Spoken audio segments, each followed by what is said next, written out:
不，我是你师尊。桃花岛此时被世人称之为古今第一美人的洛瑶仙子，正衣衫不整地蜷曲在床榻边，而她身前则跪着个少年。只是这少年的状态有些不对劲，怒目圆睁，双眸赤红，显然是处于走火入魔的样子。面对洛瑶仙子的劝诫，少年不但不为所动，甚至更是手脚并用，疯狂地撕扯着她的衣服。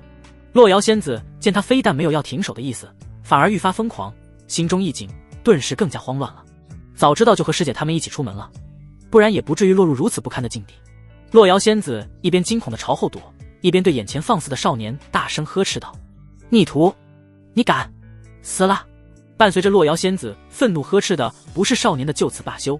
而是他身上最后一片遮体衣物的破裂。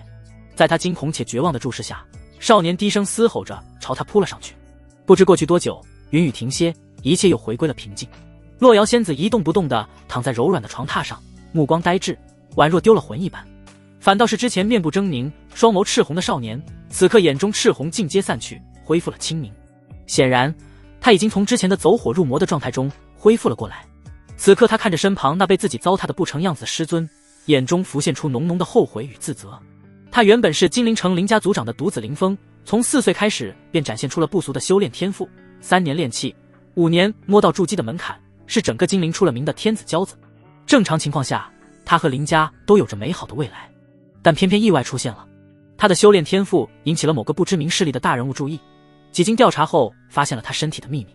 他和别人不一样，从出生开始就只有一个肾，但这个肾很特别，它是金色的，而他的修炼天赋正是因为这一颗黄金右肾。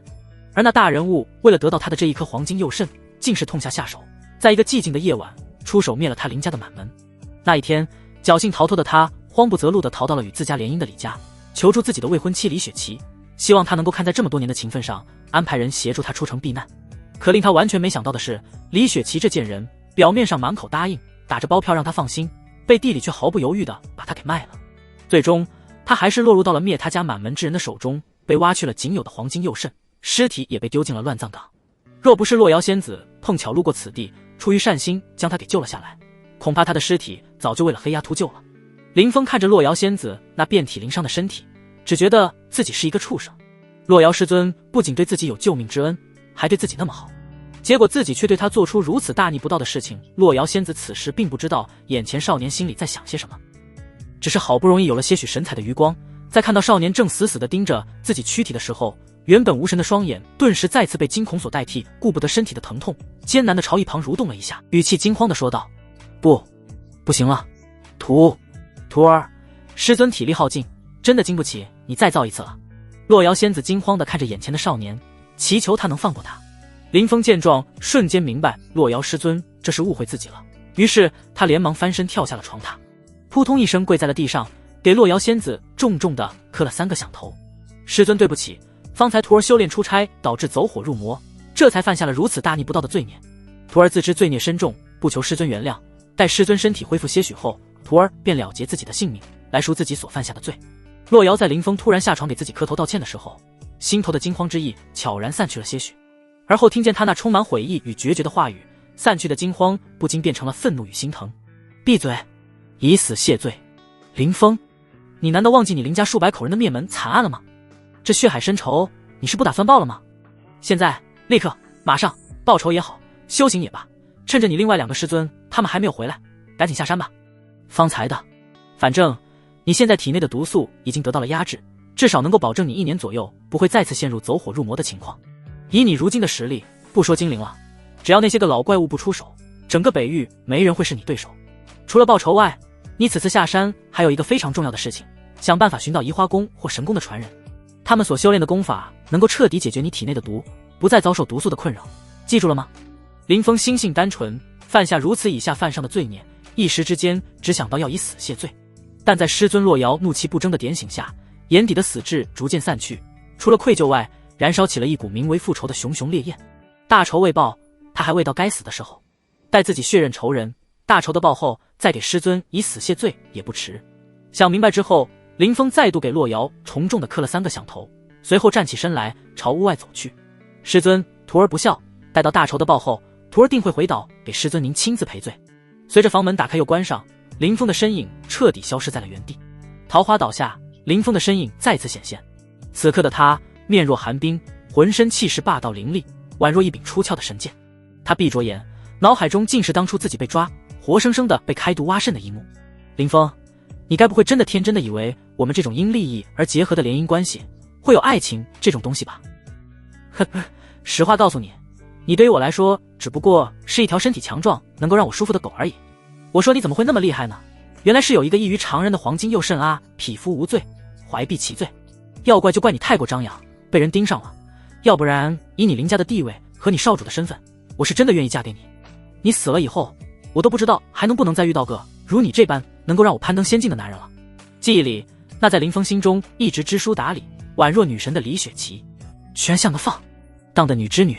不但出卖了自己，更是在那追杀他的人挖走他的黄金右肾后，居然不知羞耻的去勾引对方，试图想要通过对方攀附上幕后之人。原本心脏挨刀，又被摘了仅有的肾脏，被丢到了阴气森森的乱葬岗的林峰，是绝对不可能还能活下来的。可他冥冥之中貌似命不该绝，遇到了灭蛟归来途经此处的桃花岛传人。巧合的是，他们所猎杀的这一头蛟是一头变异且即将化龙的存在。这类妖兽实力强悍，同样浑身是宝，身躯每一寸都蕴藏着不可多得的能量。更巧合的是，这条蛟身上最宝贵的恰好就是它的肾。正常来说，不论是蛟也好，龙也罢，都和人一样只有一对肾，可偏偏这条蛟不同，它只有一个，并且这仅有的一个肾还比寻常的要更加的强大。于是林峰便莫名其妙的被机缘巧合的救了下来。当然最主要的还是因为他心脏处的刀伤不合特别的重，并没有真正的被捅穿，而是擦到了点边。要不然别说被救了，没被丢进乱葬岗之前，他就已经嘎得不能再嘎了。后来林峰在洛瑶三姐妹的救治下成功的活了下来，身体也恢复得很快，大致上恢复如初了，就是遗留下了一个不算问题的问题，就是那颗被移植到他体内的蛟肾，在被植入到他体内1个月后发生了变异。林峰猜测是与自己被挖走的黄金右肾有关，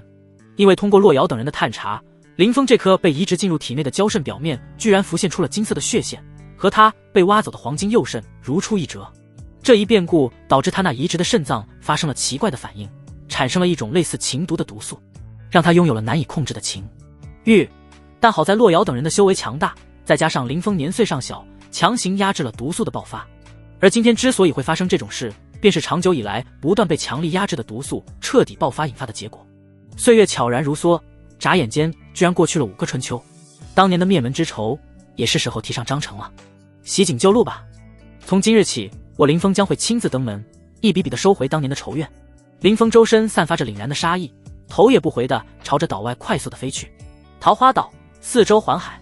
距离金陵有着很远的一段的距离。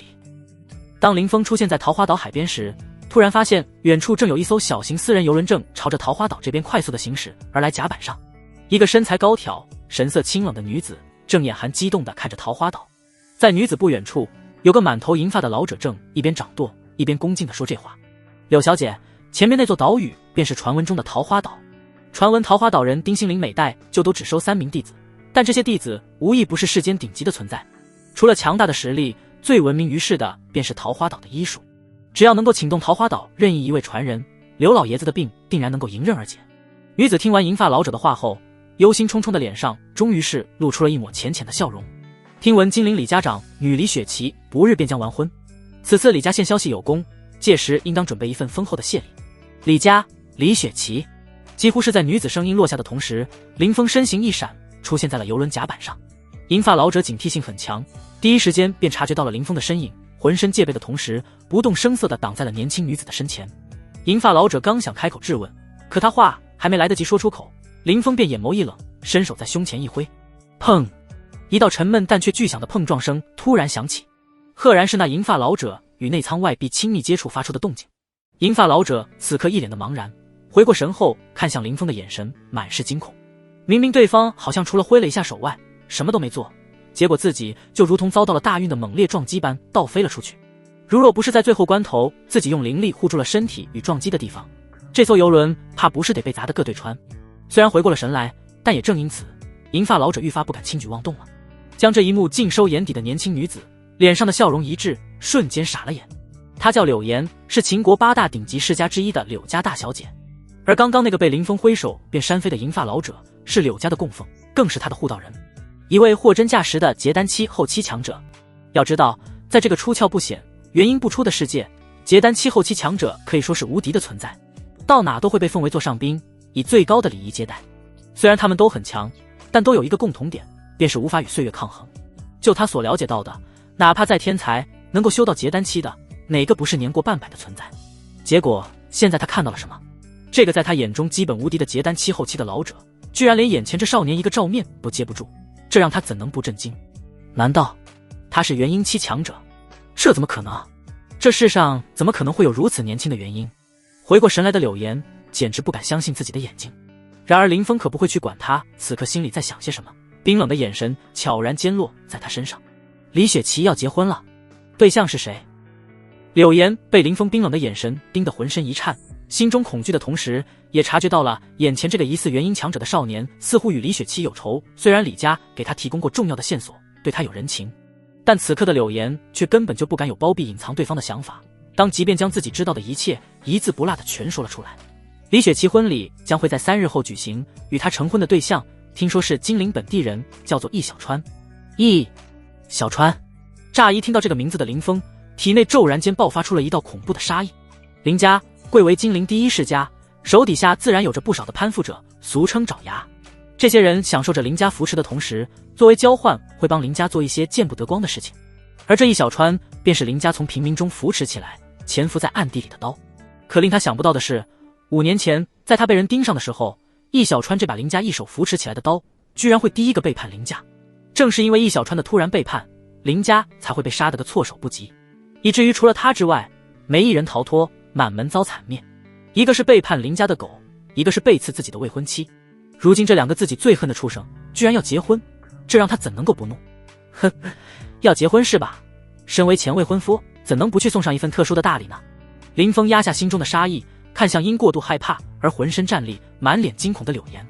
你和李家是什么关系？为什么会出现在这里？柳岩显然是被林峰方才无意间爆发出来的杀意给吓坏了。就在刚刚那一瞬间，他感觉自己被某种恐怖的存在所盯上，呼吸一滞，差一点就要死了。此刻杀意消失，身子一软，差点没跌倒。听到林峰的问话，顾不及心中的恐惧，连忙惊慌地开口说道：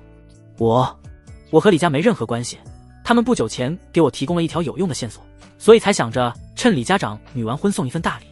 林峰看着对方的样子，倒也知道对方没有在骗他，于是面色稍缓了些许。那你知道他们在哪完婚吧？带我过去。柳岩虽然畏惧林峰的实力，但一想到自己前来桃花岛的目的时，脸上浮现出了一抹决绝之色。前辈，我爷爷身体得了一种怪病，现已病入膏肓了，急需向桃花岛岛主求药，求您大人有大量，放过我们吧。林峰闻言，眼睛眯了眯，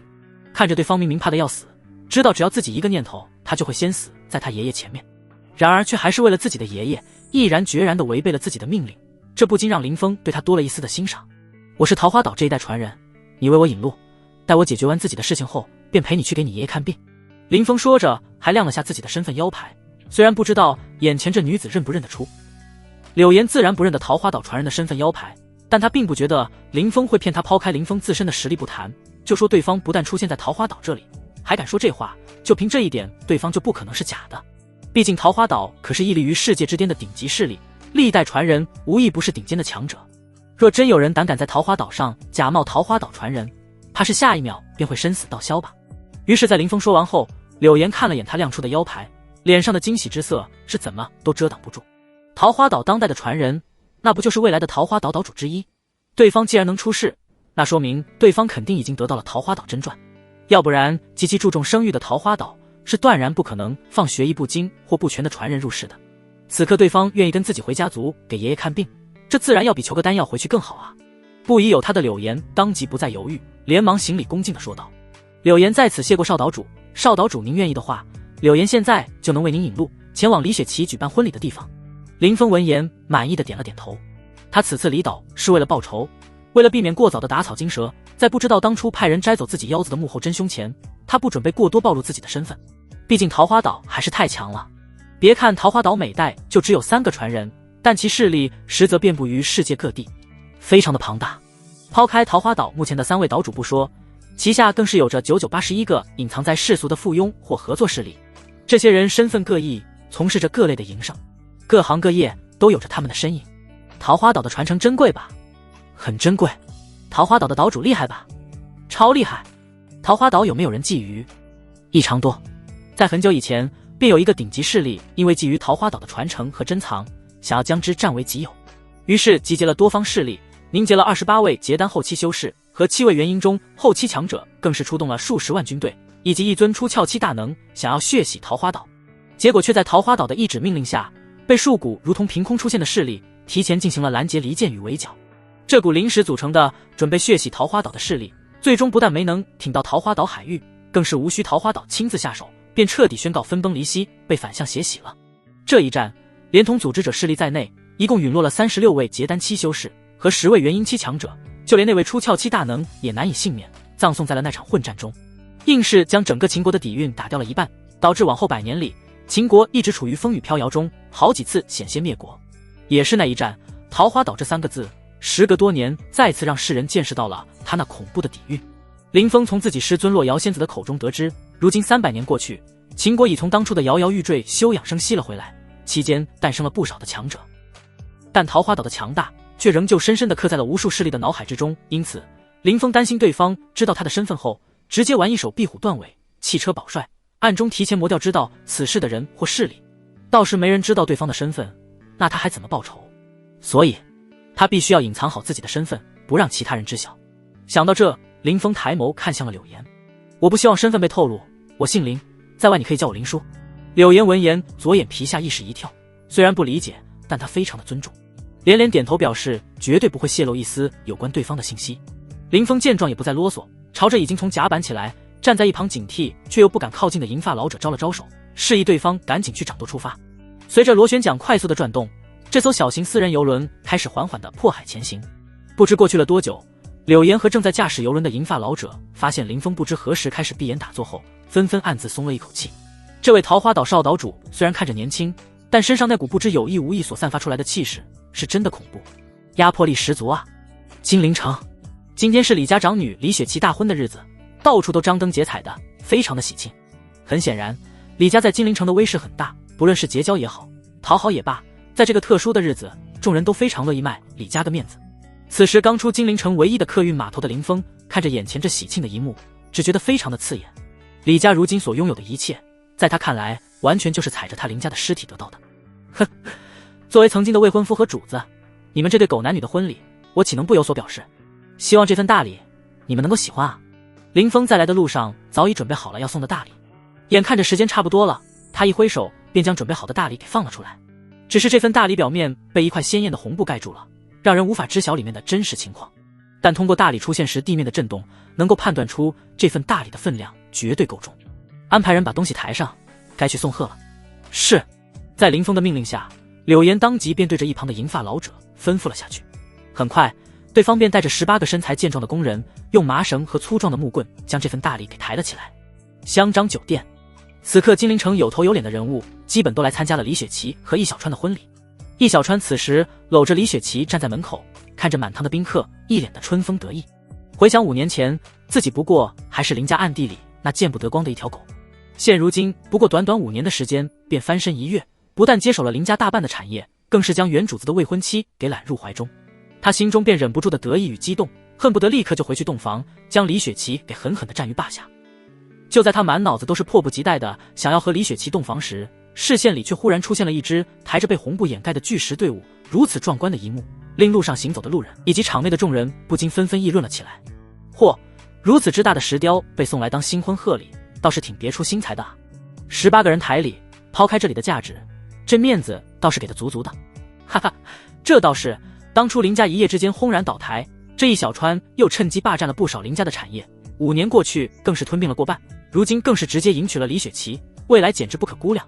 底下的人为了巴结一小川，搞出这一幕来，虽然有些许意外，倒也在情理之中。该说不说，这些年来我参加过不少的婚礼，也见过不少为了拍主家马屁的人准备各种耀眼夺目贺礼的，但这么大的还真是头一回见。这让我非常好奇，那红布之下盖着的到底是个怎样的东西。外面的动静吸引了不少前来参加婚礼的宾客的注意，纷纷小声交谈着。易小川与李雪琪这2位主人公的目光此时也不由得落到了被放在府外的巨大石雕上。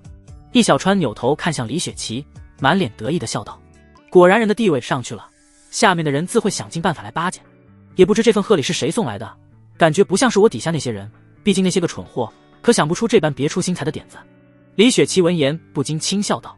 管他是谁呢，对方既然今天让咱们长脸了，以后找机会好好提拔下，这样才会有更多人主动为你做事啊。夫人说的对。易小川非常认同的点了点头。无论这石雕是谁送的，今日过后我都会好好重用它。现在我们还是先出去看看那石雕的真实面目吧。在众人羡慕的祝贺中，易小川满脸兴奋地搂着李雪琪纤细的腰肢，快步朝着香樟酒店的外面走去。当台里的工人走后，在众人好奇的注视下，易小川也没卖关子，伸手直接扯下了盖在石雕上面的红布。随着红布被扯掉，石雕的具体样子顷刻间便落入了众人眼中。可真等他们看清石雕的实际模样后，却都像被按了静音键一样，不敢发出丝毫的声响。全场鸦雀无声，死一般的寂静。而后均是一脸复杂的看向了易小川和李雪琪。他们之所以会有这般的表现，完全是因为那石雕是一分不差的按照易小川和李雪琪两人来雕的。李雪琪的样子倒是1比1还原的不错，就是身材上稍微有些许偏差，现实的李雪琪要更加疯。赢。唯一不同的是，场中的李雪琪是穿着衣服的，而石雕上的却是一丝不挂的，并且还是跪地的姿势，整体上说不出的银汤。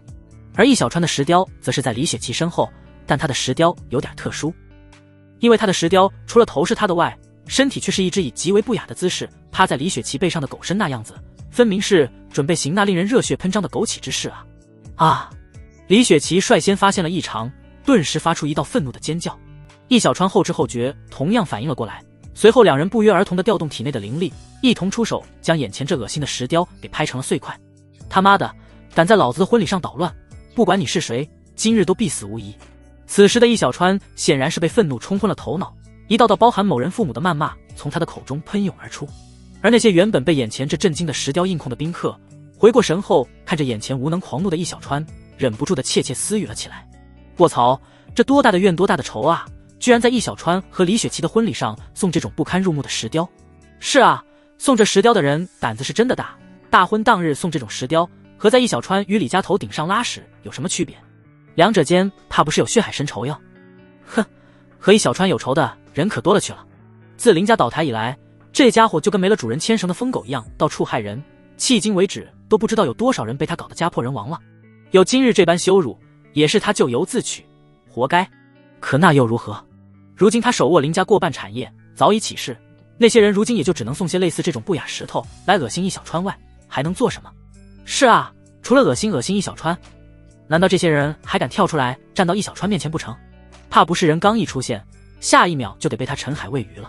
各种议论不尽相同，他们虽然瞧不起易小川，但同样也不认为送这块羞辱性极强石雕的人还敢怎么样。可令所有人都想不到的是，林峰不但敢出现，而且还是大摇大摆地走到了易小川夫妻跟身前，并一脸不屑地出声讥讽了起来。哼，婊子配狗，天长地久。这么多年过去，我原本还有些担心你心智见长，那狗雕的形象与你不符呢，如今看来是我多虑了。就你这种货色，别说5年了，再给你10年的时间也好不到哪去。老老实实给人当狗，兴许还能够寿终正寝，可你这条老狗却偏偏认不清自己的位置，是主想要当人，这样做的后果只会让你死得更快啊。林峰甫一出现便满嘴讥讽，素质之低，胆子之大，瞬间就吸引住了所有人目光，视线纷纷聚集到了他身上。待看清林峰模样后，认识他的不禁纷纷感到了惊讶与错愕，更有甚者还伸手揉了揉自己的眼睛，显然是感到匪夷所思，难以置信。那个说话的家伙，好像是5年前被人灭了满门的林家少族长李雪琪的前未婚夫林峰。卧槽，这怎么可能？林峰不是被人夺肾杀了，抛尸乱葬岗了吗？怎么还活着？绝对错不了。那天林峰被挖肾抛尸时，我就在现场亲眼所见，他绝对不可能还活着。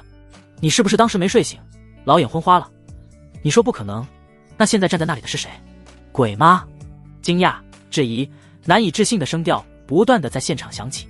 看着忽然出现的林峰，他们的心情都十分的复杂。倒是易小川被林峰这么一辱骂，便瞬间回过了神来。看着眼前这不知为何死而复生的袁少主子，他的内心猛地一跳，但很快又冷静了下来。如今的他早已不同往日，今非昔比，不但坐拥林家曾经过半的产业，成为一代商业大佬外，修为上更是没有落下。1年前更是因为机缘巧合下，在一处野坟中得到了一枚运灵丹，成功迈过筑基的门槛，成为一个货真价实的筑基期修士。如今的他也已经到达了当初林峰所拥有的最高修为境界，再加上对方5年前还被自己废掉了丹田，还挖走了黄金右肾，即便侥幸活了下来，也根本就无法再修炼。面对如同凡人一样的林峰，他又有何惧？收敛了下情绪，易小川面色阴沉地盯着眼前的林峰，一字一句道：哼，虽然我不知道你是怎么在那种情况下还能苟活下来的，也不想知道大家各过各的，难道不好吗？为什么偏要在5年后的今天，我的大喜之日跑出来找死？既如此，我便成全你。当初我能杀死你一次，现在我就能再杀你一次。猖狂！林峰听完易小川如此狂妄的话后，只觉得好笑。这家伙还是如同5年前一样没脑子。服侍林家这么多年，易小川居然连自己从不做没准备的事都不清楚，简直是蠢不可及。自己既然敢在这种场合下出现，又怎可能会没准备？狠话谁都会说，但现在他没有放狠话的兴趣。生死仇敌如今就在自己的眼前，他现在心中唯一的想法便是将易小川这条叛主的狗的骨头给一根根碾碎，问出当年导致林家满门被灭的幕后凶手，让他神魂俱灭。一念至此，林峰的身形动了，一步步朝着易小川走去。易小川见状，身体下意识也做出了反应。他在林峰身上感受不到半点修炼的气息，妥妥的废了。以他如今的地位，对付林峰这种货色根本就不需要亲自动手。大手一挥，便有一群小弟从人群中站了出来，将林峰给包围了起来。看着此刻如同瓮中捉鳖般的林峰，易小川脸上浮现出了一抹深深的不屑。林大少啊，林大少，既然当初走了狗屎运没死，就应该找个地方好好打螺丝苟延残喘啊，而不是再次出现在精灵，出现在我的面前。难不成你还天真的以为精灵还是以前的精灵？呵呵，愚蠢！天早就变了。当初与我共同瓜分你林家产业的所有势力，可没一个会想见到你活着回来的。你不回来，便没人知道你还活着。你也可以继续过着你新的人生，可你千不该万不该偏偏送上门来找死。罢了，既如此，那我便趁着今日这个大喜的日子，彻底干掉你，让他们成我一份情。还别说，你这废物还真是给我送了一份不错的新婚大礼啊！林峰见易小川死到临头，还想着利用自己来挣取人情，脸色愈发冰冷了起来。就在他衣袖微扬，准备先将周围这些小喽啰解决掉之时，那跟随他一同前来的银发老者却是先他一步，率先出手了。只见他身形一动，犹如虎入羊群般，每一击都能轻松带走一个人。砰砰砰，随着几道沉闷的暗哼声响起，这些个包围住林峰的小喽啰便接连到飞昏死了过去，完全不是这老者的一合之敌。不过片刻，这些易小川的小弟已无一人站立，全部被放倒。做完这一切，银发老者这才看向了林峰，恭敬地说道：林少，这些人我来就行，免得脏了您的手。林峰不着痕迹地点了点头，明白这是来自柳岩的示好。他没有拒绝，要不然这银发老者出手的速度可没有他快。挥手示意对方先退下，林峰将目光重新放在了李雪琪和易小川两人身上。谁都可以让别人代劳，但这两个他必须要亲自去解决。林峰脚下不停，越过这些已经睡着的喽啰，继续朝着易小川走去。直到这一刻，在场众人才反应过来刚刚发生了什么。我的天，那老人家看起来不显山不露水的，没想到居然这么强。不过瞬间便轻而易举的将这10几个家伙给放倒了。你们看，那10几个人里有3个可是易小川手底下最强的打手，全都迈入了修炼的门槛，是炼气期修士，有一个更是炼气期后期的存在。听说这人都已经快要摸到筑基期的门槛了，结果在这老人家手里依然过不了半招。这老人家不用想，肯定是筑基期强者，而且貌似要比易小川更强。这不废话吗？老子就是筑基期中期修为，但在那老人家出手的时候，我居然在他的身上感受到危险的气息，因此我敢断定他最低也是筑基期后期，甚至是结丹期大佬。卧槽，先不说那老人家了，你怎么也这么强啊？怎么以前在金陵从未见过你？我是外地来的，你没见过我很正常。原来那老者居然是一名货真价实的结丹后期的大佬，难怪如此的厉害。我记得没错的话，这老人家是和林峰一起过来的吧？和他们一起的好像还有个年轻的女人。我说这林家少主怎么敢来大闹易小川和李家大小姐李雪琪的婚礼呢？原来是请了大佬来帮忙。随着场内的惊呼声不断响起，那些与易小川同一阵营的人此刻内心不禁紧张了起来，很显然他们都慌了，害怕易小川扛不住将他们给全部供出来。然而此刻场内最震惊的其实并不是他们，而是易小川夫妇，因为他们认识方才动手的银发老者是谁，并在不久前他们还曾接待过对方和那个正站在一旁看戏的女人。也正是因为认识，所以他们才清楚地知道对方身后代表着什么。对方的突然出手，让易小川和李雪琪两人心中不约而同地冒出了一样的想法：难道林峰这家伙抱上了柳家的大腿？只是不等两人回过味来，林峰的手就已经搭在了他们头上，随后出其不意地猛地一用力，砰！易小川两人在这股巨力下，双腿一弯，身体竟是不受控制地跪在了地上。林峰神色冰冷，居高临下地俯视着他们，将幕后指使告诉我，我可以给你们一个痛快，否则我不介意将你们全身365块骨头一块块碾碎，看看是你们的骨头硬，还是我的手段硬。林峰的威胁让易小川和李雪琪两人脸色变得无比的难看，他们想要站起来，但身上那宛若泰山的压力让他们根本就直不起腰来。他们并不觉得这是林峰的实力，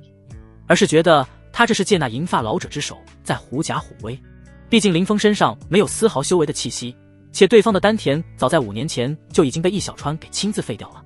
所以能够如此轻松便压得他挺不直腰来的，现场就只有一个，便是那银发老者。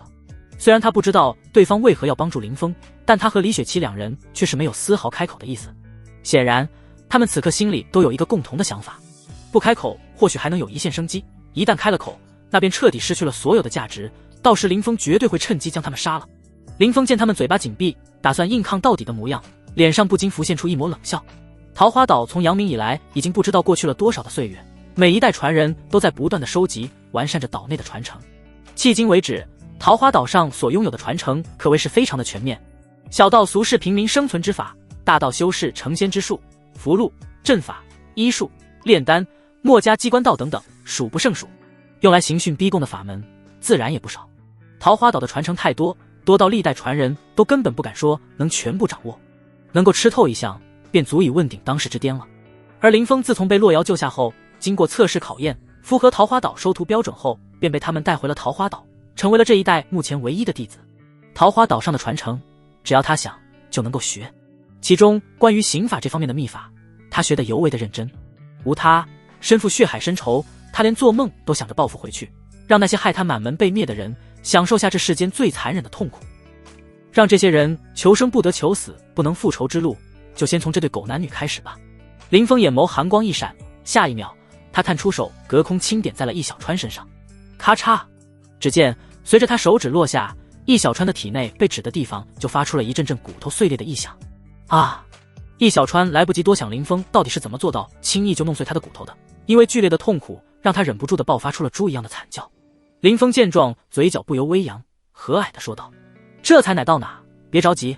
真正的痛苦还未正式开始呢。已经疼到说不出话来的易小川闻言，眼中不禁露出了一抹迷茫之色。可很快他便清晰地感受到了林峰这话的含义了，因为那些被林峰按碎的骨头，除了疼痛外，居然还感到了入蚂蚁在趴般的瘙痒。两相结合下，让他有种碎裂的骨头正在被子弹蚁啃食。易小川那痛苦的哀嚎并未引起林峰的动容，反而是无动于衷的在空中连点，隔空碾碎着易小川体内的每一块骨头。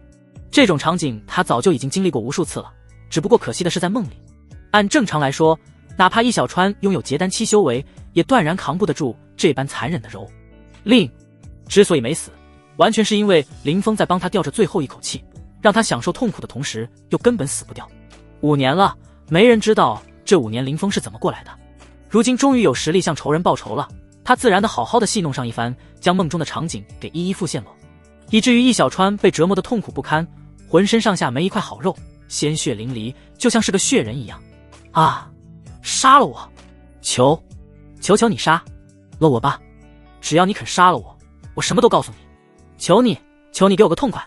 易小川此刻痛得几乎快要说不出话来，但为了不再遭受这种非人的折磨，他还是拼了命的用那沙哑的嗓子向林峰求饶。他不求林峰放过他，只求林峰能够给他个痛快。只可惜林峰对易小川的求饶罔若未闻，一味的按照心里的想法逐步按碎易小川体内的骨头。为了保证易小川在享受酷刑的时候不会忽然间暴毙，林峰可是耗费了不小的精力护住了对方体内所有的器官，尤其是心脏和大脑。此时此刻，若是有人能够给他来上那么一刀，彻底结束掉他的生命，他都得满心感谢的给对方磕上好几个头。只可惜他是没有那个机会的了，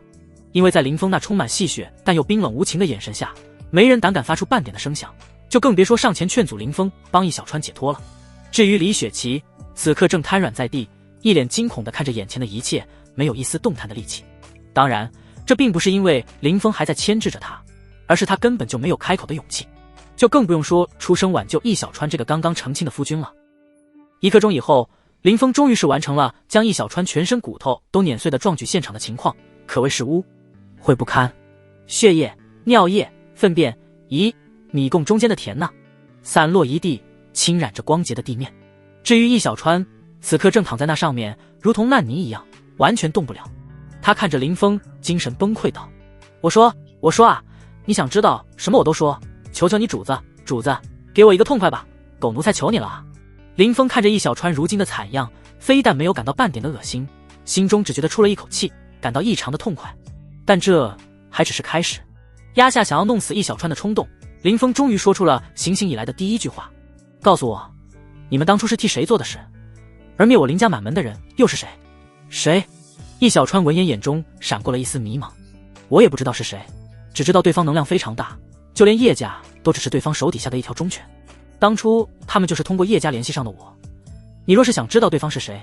你得去叶家问问。叶家。林峰听到易小川的话后，眉头下意识地皱了起来。这叶家同样是金陵世家之一，虽然名声不显，但却绝对是整个金陵都不愿意去招惹的存在。只因叶家隐藏于表面下的实力很强，纵观金陵这么多年以来，无数的家族崛起又衰落，可就唯有这叶家就如同万年老松般迄今屹立不倒。在他小时候记忆中，他父亲曾给他讲过，以前有个不长眼的势力招惹了叶家，结果那势力在隔天夜里便被彻底摧毁了，从上到下，包括龙头在内，数百号人全部被屠杀，无一人生还。哪怕是林峰10岁时，林家发展到了最鼎盛时期，也不敢招惹叶家。易小川此时虽然不能做出任何的表情，但在看到林峰听完自己的话后便皱起眉头时，顿时疯狂地讥讽了起来。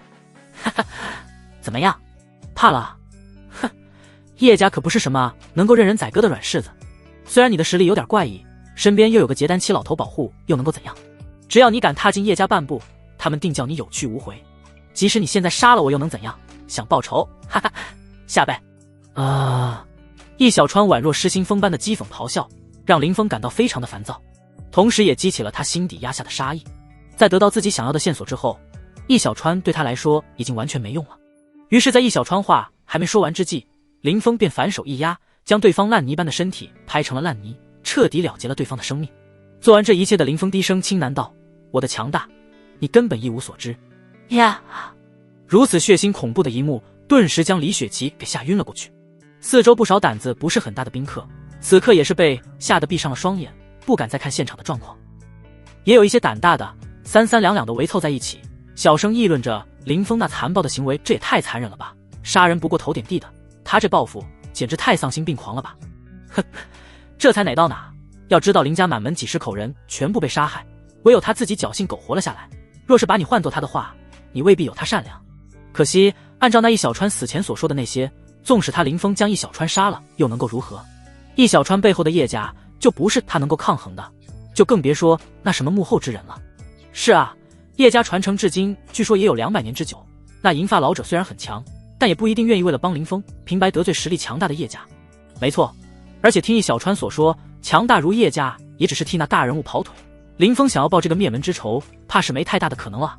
小声的议论不断响起，对林峰是否能够报仇雪恨充满了怀疑。林峰今天的回归确实很强势，但在众人看来，面对如此强大的强敌，他大概率应该是不会为林家报仇的了，因为敌人实在是太强了。然而面对众人的议论，林峰却宛若未闻般将视线落到了被吓晕过去的李雪琪身上。5年前的那一个夜晚，对方忽然的被刺，让他陷入到生不如死的非人的处境。那一幕，他这一辈子都不可能会忘。他今天来了，就绝不可能会放过对方。为了展现自己的公平，易小川所体验的服务，他会一丝不落地让李雪琪也享受一遍。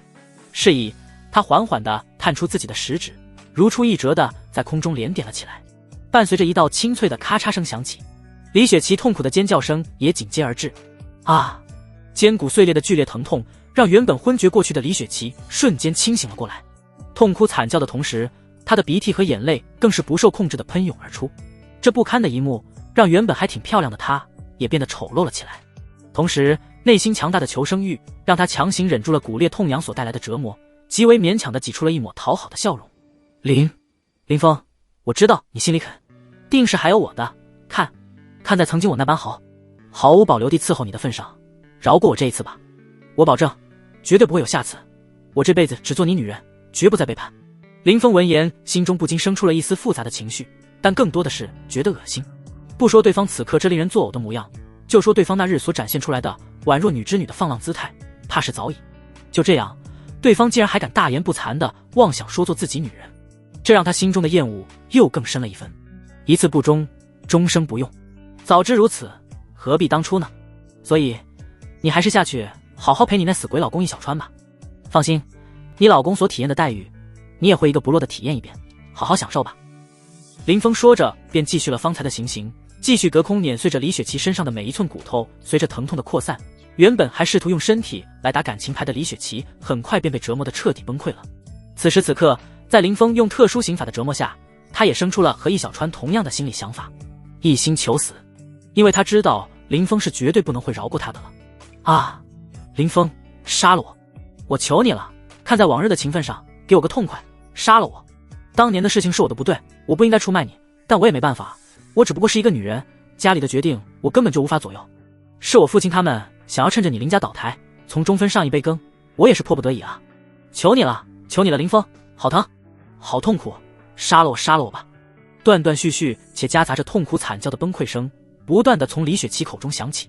从她出生至今，一直都被保护得很好，何时遭受过这种折磨？此刻林峰的行刑不过才刚刚开始，他就已经彻底坚持不住了。既然求生不能，为了解脱求死，他更是连自己的家族和亲爹都出卖了。面对李雪琪的哀嚎，林峰不为所动，一味地低头行刑，直到将李雪琪身上最后一块软骨都碾碎，他才放下了青苔的手掌，给了李雪琪最后的痛快。砰！如同一折的方法，现场不再有易小川和李雪琪这两人，留下了两滩腥臭不堪的肉泥。做完这一切后，林峰不再理会现场的众人，抬脚缓步离开了李府。至于柳岩和银发老者，则是一左一右的跟在了林峰身后，俨然像是两个小跟班一样离开了酒店。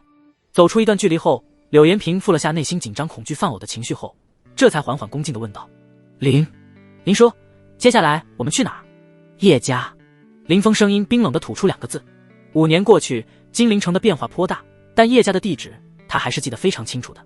其他家族或许会因为兴盛衰败搬来搬去，但叶家不会。正如易小川所讲的那般，叶家平日虽然不显山不露水，但暗地里所蕴藏的实力非常的恐怖，没人敢招惹，那族地自然就无需更换。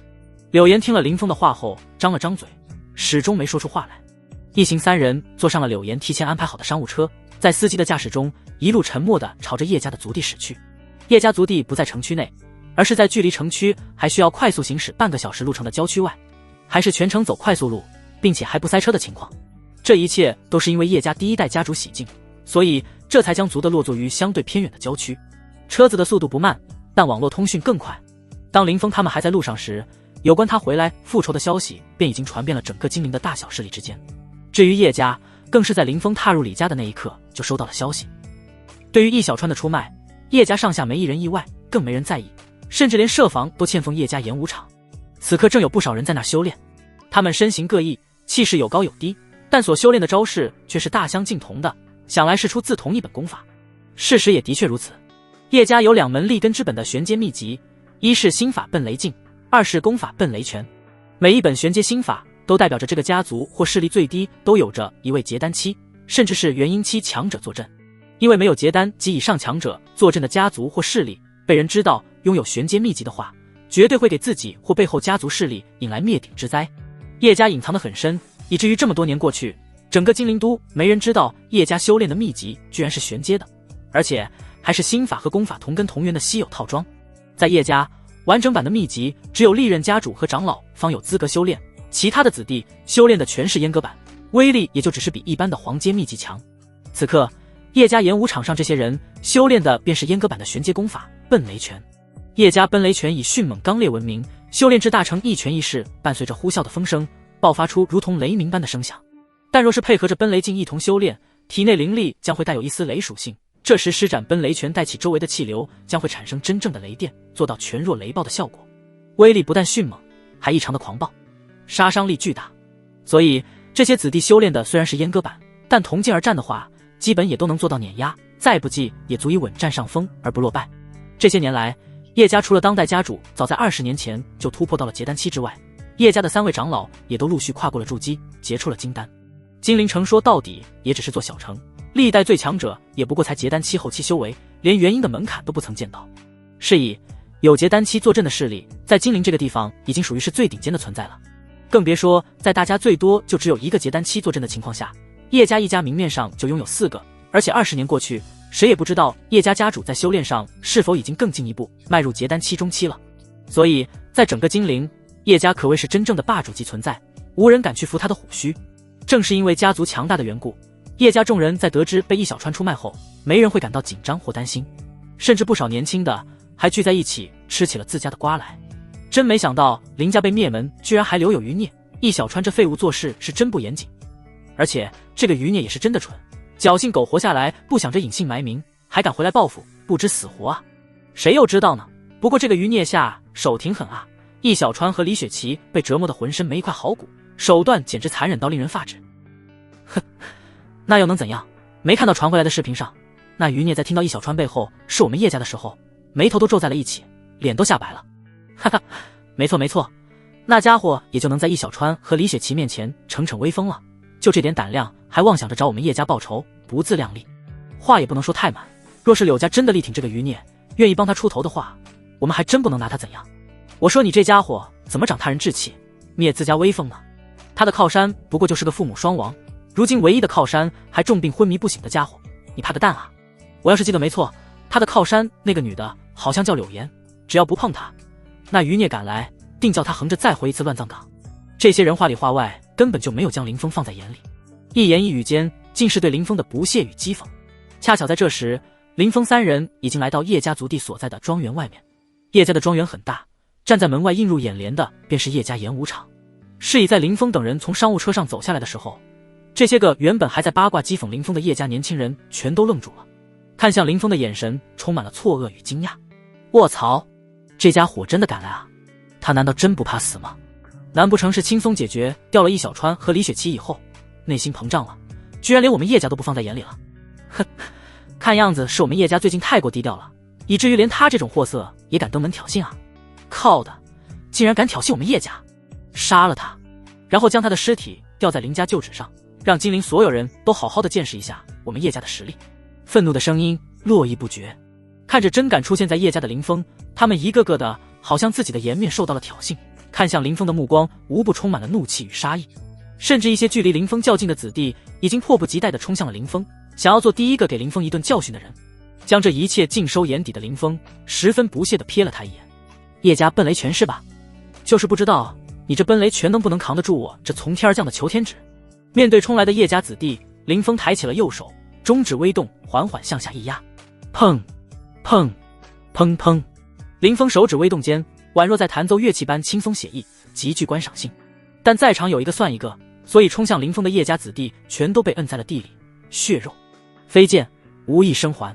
这无比惊悚的一幕，可把那些还未来得及冲向林峰的叶家子弟们给彻底吓傻了。要知道，刚刚那些发起冲锋的叶家子弟，最弱的也有炼气期修为，甚至还有几个筑基期，结果在林峰手里，全都连反应的机会都没有，便被摁成了肉泥，死的不能再死。这种情况让那些正在懊恼贝族人抢先一步，没来得及往上冲的叶家人直接吓破了胆子。怎么可能？他到底是什么修为？不是说他丹田被废吗？为什么他杀筑基就跟杀鸡一样？这种连对方一脚都碰不到的战，我们拿什么去打？咱们被易小川那个废物给骗了，这家伙至少都是筑基中后期修为，根本就不是我们能够抗衡的。他这些年到底经历了什么？挖肾废丹难道是假的不成？难道他瞄的是修炼了禁术？恐惧、震惊、难以置信的话语不断地从叶家人嘴里响起。很显然，他们此时都被林峰这恐怖的实力给吓破了胆，完全没了一开始时那睥睨气傲的心气。只是他们不敢动手了，可林峰却没打算要放过他们。他来就是要复刻当初林家被灭场景的灭叶家满门。林家几十口人全部惨死的那天，他就暗自发誓一定要将所有参与者碎尸万段。虽然叶家有很多人其实并未参与到其中，但他们都是间接获利者。而且若是放了这些人，谁知道他们会不会出现和自己一样的人来？只要出现一个，都是极大的恐怖，都是对自己或者未来的林家不负责。为了避免这一大隐患，他必须得对叶家赶尽杀绝。毫不停歇，林峰神色淡漠，展开了残暴的杀戮。在林峰强大的实力下，这些个最强不过筑基期中期的叶家子弟连抵抗都做不到，无一例外，全都成了林峰复仇路上的纸下魂。混账！住手！叶家演武场上忽然响起一道愤怒的咆哮，林峰自然听到了，但他的动作却没丝毫的停顿，直到解决完最后一个叶家子弟后，他才抬眸望向声音传来的方向。来者一共有4人，一个年轻的中灯和3个没有白头发的老灯。这4人的身上都散发着磅礴的气息，尤其是那穿着白色衣服的中灯，他的气息是4人里最为雄厚的。林峰扫了4人一眼，目光最后落在了中灯身上。无他，抛开对方身上所流露出来的气息最强大以外，他更是这4人里岁月气息最浓郁，但却又是面相最年轻的存在。更重要的是，这人不是别人，正是叶家家主叶良城。若说有谁知道当初林家被灭满门的内幕消息，那毫无疑问，首当其冲的便是隐藏了真实修为的叶家家主叶良城了。没错，这叶良城根本就不是什么结丹期初期修为，而是一尊货真价实的结丹期后期老怪。而那3个黑发的老灯也不是什么刚入结丹的萌新，显然已经沉浸巩固多年，身上的气息非常雄厚，甚至有个老灯已经摸到了突破的边缘，只要再给他一段时间，突破结丹中期也不过是水到渠成的事儿。在他们出现那一刻，林峰便已探出了他们的真实。该说不说，这叶家人是真的阴到没边了。也就是他的功法特殊，要不然换做其他任何一个人都会被他们的表象所欺骗，愣头愣脑不顾一切的闯进叶家来。到那时怕是连死都不知道怎么死的林峰在打量着叶良城4人，叶良城他们也在打量着林峰。当他发现林峰居然将现场所有的叶家子弟都杀死之后，冷峻的面容上额头紧皱，眼中的杀意骤然迸发，锁定了林峰。当初老夫就该亲自去灭了林家，我叶家也就不会遭此一劫了。虽然有点晚，但现在杀了你，也能替我叶家清除最后的隐患。叶良城话音未落，便爆发出了恐怖的气势，浑身雷光缠绕，以肉眼难寻的速度杀向了林峰。叶良城或许很快，但他的身影落在林峰的眼里，却是如同爬虫一样慢。不可否认，叶良城的本家秘籍奔雷镜和奔雷拳很强，他的修炼天赋也不差，要不然也不可能突破筑基，凝聚出金丹。只可惜也就这样了，对上悟性和修炼天赋都无比变态的林峰，他就只能有被秒杀的份。别说他一个区结丹期后期了，就算是元婴期也未必是林峰的对手。眼见叶良城逼近，林峰这才稍微调动起了体内的灵力，不疾不徐地抬起一只手，与叶良城的奔雷拳碰到了一起。销魂烈焰掌，顷刻间，一股灼烧的烈焰从他的掌心迸发而出，与叶良城拳头之上的狂暴雷电不断的碰撞，恐怖的能量吹得2人的头发与衣服猎猎作响，演武场的花草尘土四处飞扬。眨眼间，2人便交战了数百个回合，恐怖的威势席卷全场，引起了剧烈的狂风。一时间，林峰和叶良城打得势均力敌，有来有回，谁也奈何不了谁。叶良城越打越心惊，震惊于林峰的实力，同时又不得不收敛起心神，全身心地投入到了与林峰的战斗之中去，但也分了一丝神，警惕着站在不远处观看的柳香鹤，也就是柳岩身旁的银发老者。身为叶家的家主，叶良城自然是认得柳相鹤这个实力和自己相当的老牌强者的。柳相鹤虽然实力或许比他稍弱些，但对方代表着秦国8大顶级世家的柳家，不由得他不重视。毕竟叶家再强，也仅仅只是在金陵称王称霸，根本就碰瓷不了柳家这种庞然大物。虽然叶良城不知道柳相鹤是出于什么目的跟随着林峰来到了叶家，但在察觉对方并没有要插手帮助林峰的意思时，还是不禁松了一口气，放下了心来。一个实力不知道为何变得这么强，且能够和自己打个旗鼓相当的林峰，他自认还是能够对付，但加上个柳相鹤的话，那局面可就2极反转了。又数百回合过去，眼见一直无法将林峰拿下，也没能占到丝毫的便宜，叶良城心中也不禁生出了一丝烦躁。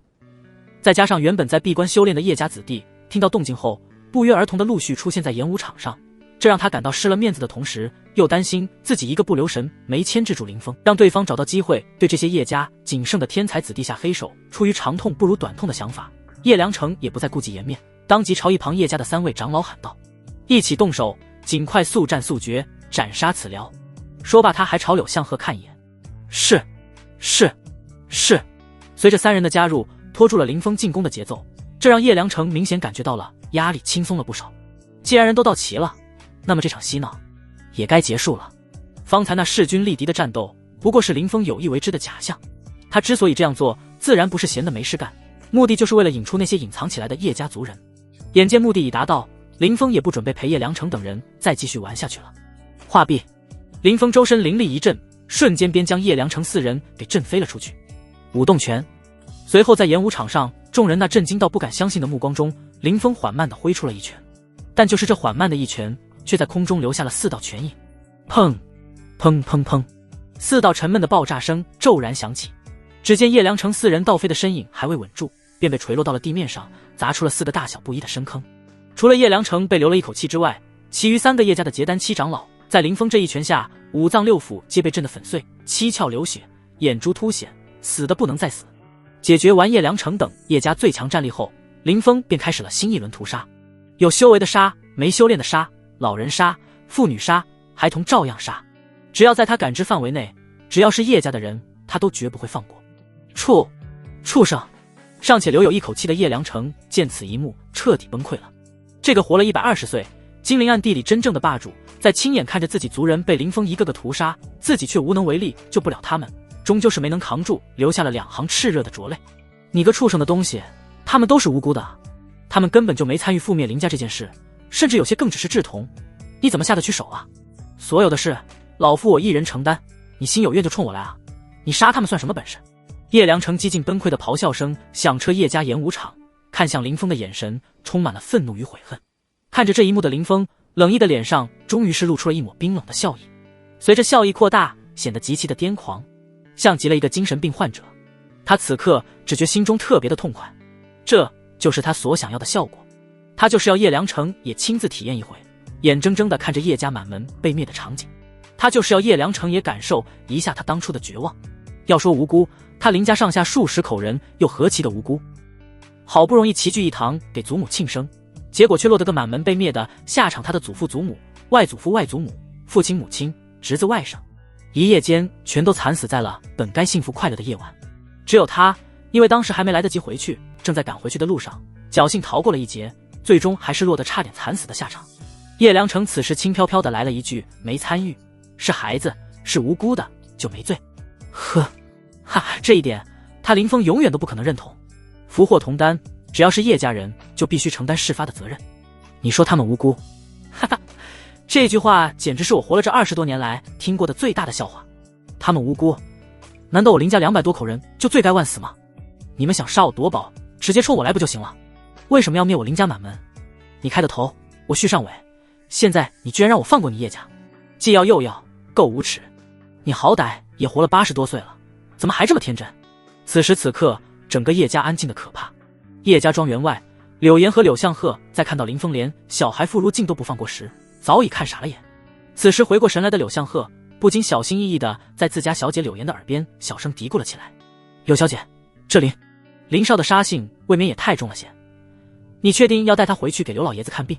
咱们柳家的情况你也清楚，没眼力见的子弟一堆，若到时不小心招惹到对方，恐会给咱们柳家招来灭顶之灾啊！柳岩闻言不禁看向柳相鹤，满脸的苦涩。他又何曾不知道？可他现在已经没有办法了。如今桃花岛岛主不出山，眼前的林峰便是他目前唯一的希望。走到这一步，他也只能一路走到黑，咬牙坚持下去了。他是桃花岛当代唯一的传人，在上一代传人不出世的情况下，那他的医术绝对是当时最强的存在。只要能够治好爷爷，无论怎样我都会将他请回去。至于那些不学无术的子弟的问题，我会想办法处理好的。柳岩这般说着，但其实心里也没什么底。看着眼前林峰那疯狂的举止，一直提着的心就更加没有把握了。林峰并不知道自己的行为吓到了柳岩，当然即使知道了，他也不会在意，毕竟柳岩对林峰来说只是一个不相干的外人罢了。直到将最后一个叶家人杀掉之后，林峰这才重新走回了叶良城面前，蹲下身，居高临下的俯视着叶良城。你应该清楚我想要的是什么，我的手段想来你也已经听闻过，说吧，把你知道的全都告诉我，我给你个体面的死法。体面？看着眼前这个如同恶魔的少年，叶良城心头万分的悲愤，眼神尽是痛苦与杀意。当着我的面杀了我满门，竟然还想威胁我，他母的，石猛啊你！你个韩家产，若是未灭我叶家满门，老夫或许还能告诉你一些什么，但现在我叶家满门无一人幸存，老夫也再无半点牵挂。我告诉你个粉肠啊，告诉这个答案你永远都别想知道，我要让你一辈子都陷入后悔中，后悔今日的莽撞。听着叶良城这番连骂带说的话，以及那副摆烂等死也不愿透露半个字的模样，林峰笑得愈发灿烂了。他的确是被仇恨冲昏了头脑，但他却不是傻。既然他敢这么做，自然是有十足的把握从叶良城口中得到自己想要的信息。别看叶良城说的坦然，实则并不然。叶家作为盘踞金陵数百年，截止至今前都屹立不倒，底蕴可谓是非常的强大。像这种有着强大底蕴的家族，又岂会不知鸡蛋不能放在一个摇篮的道理？早在10多年前，林峰在一次酒会中便无意间听到了一则非常隐秘的消息。叶家为了防止如今日这般的情况出现，导致叶家血脉彻底的断绝，在100年前就开始了布局。这么多年来，已经不知向外放养了多少的血脉。更有甚者，他们自己都不知道自己是金陵叶家人，体内流淌着金陵叶家的血脉。对于这些放养在外的叶家人，金陵叶家这边都会以一种非常隐秘的方式向他们输送生存的资源，让他们维持血脉的同时拥有体面的生活。林峰有心想查的话，总能在一些蛛丝马迹中寻找到分散在外的叶家族人，而这才是林峰用来拿捏叶良城的真正底牌。想死啊，我可以成全你，等你死后，我会将那些你们叶家有意流落在外的子弟一一揪出来，送他们去与你团圆。毕竟一家人还是要整整齐齐的才好啊。你……叶良城瞳孔一缩，不敢置信地问道：你是怎么知道这件事情的？这可是他叶家最大的秘密，他此刻打破脑袋也想不到林峰到底是怎么知道这件隐秘的。林峰对此并未做任何答复，而是眼神冰冷地看着叶良城。现在是我在问你，不是你问我，我再给你最后一次机会，说出幕后指使，如若不然，我定叫你叶家彻底绝后于世。叶良城眼眸一闪，陷入了沉思。他此刻无法判断林峰是真的知道这件事，还是在诈他，但他清楚地知道，对方既然提出来了，那不管是真还是假，只要稍微仔细查一下，总会查出一些蛛丝马迹来。届时是以叶良城不敢赌，因为他输不起。想通了这点，叶良城也不再顽抗，一脸挫败的妥协地说道：你想知道的，我会事无巨细的全部告诉你，希望你能信守承诺，放过那些人。行，我答应你。林峰闻言直接点头应下了。其实他也没打算要杀掉那些人，因为太耗时间了。不说他不知道那些人的身份和去向，光是调查起来就要耗费庞大的人力和物力，并且还不一定能够全查得出来，而且他的精力根本就不可能全浪费在找叶家余孽上，毕竟那灭林家满门的幕后黑手还在逍遥法外呢。叶良城不知道林峰心里的真实想法，林峰既然这么说了，那不管他信不信，都只能选择相信。为了保全那些分散在外的叶家血脉，他终究是不再犹豫，将自己知道的事情全盘托出了。这一切的始末是因为一纸杀神令。林峰在听到杀神令之时，不禁眉心微微皱起。杀神令出自一个名字叫做杀神殿的暗杀势力，这个势力创建至今约莫有100年之久，据说一共有着9个暗黑杀神，每一个都非常神秘，至今都未有任何一个人或势力知道他们的真实身份。相比较于那些顶级的势力，杀神殿虽然存在时间短，但却无人敢小觑。只因那些胆敢小瞧杀神殿的人或势力，无一不是消失在了历史长河中。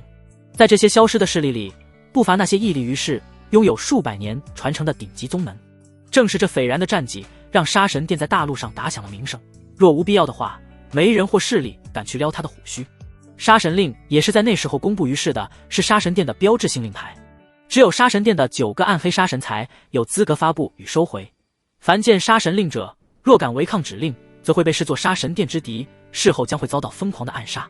而接下指令者，只要完成了任务，便能够得到杀神殿积分。任务难度越高，奖励积分越多。杀神殿积分能够通过杀神令牌购买杀神殿内所拥有的物品，也可以雇佣其他人做事。近100年来，靠着这种营运手段，杀神殿网罗了不少的人才，上至达官显贵，下至平民走卒，皆有杀神殿杀手的身影。普通的杀神殿成员身份都神秘莫测，无人知晓，就更不用说那9个暗黑杀神了。当初我接到的杀神指令就是挖取你的肾脏，然后交到指定的地方，其他的事情我就不得而知了。你若是想要知道更多详情的话，我可以把当初的交易地点告诉你，剩下的就需要你自己去深入调查了。林峰猜到叶良城知道的情报可能会不多，但没想到居然这么少，大大增加了他揪出幕后黑手的难度不说，还让整个事件也变得愈发麻烦了起来。虽然有些失望，但也不至于一无所获。当初你们的交易地点在哪里？广陵城静海居。叶良城说完，不知为何松了一口气，看向林峰不甘地说道：该说的我都说了，给我个痛快吧。死可以，但想要痛快没门。林峰得到了自己想要的情报后，眼神一冷，如法炮制的跟易小川和李雪琪一样，将叶良城进行了碎骨之刑。哪怕叶良城是结丹期后期强者，此刻在林峰这霸道的9言灵力下，那坚若磐石的骨头也是寸寸俱碎，发出了宛若老狗般的痛呼哀嚎，直到将他最后一块软骨都碾碎，林峰才一掌拍碎了叶良辰的肉身，了结了他残喘的生命。做完这一切的林峰不急不缓地转了转手腕，像是做了一件再寻常不过的事情，神情淡然的，没有丝毫的波动。在确定整个叶家没有任何一个活口后，林峰这才走出了叶府。柳小姐，我记得没错，你家就在广陵吧？你对静海居了解有多少？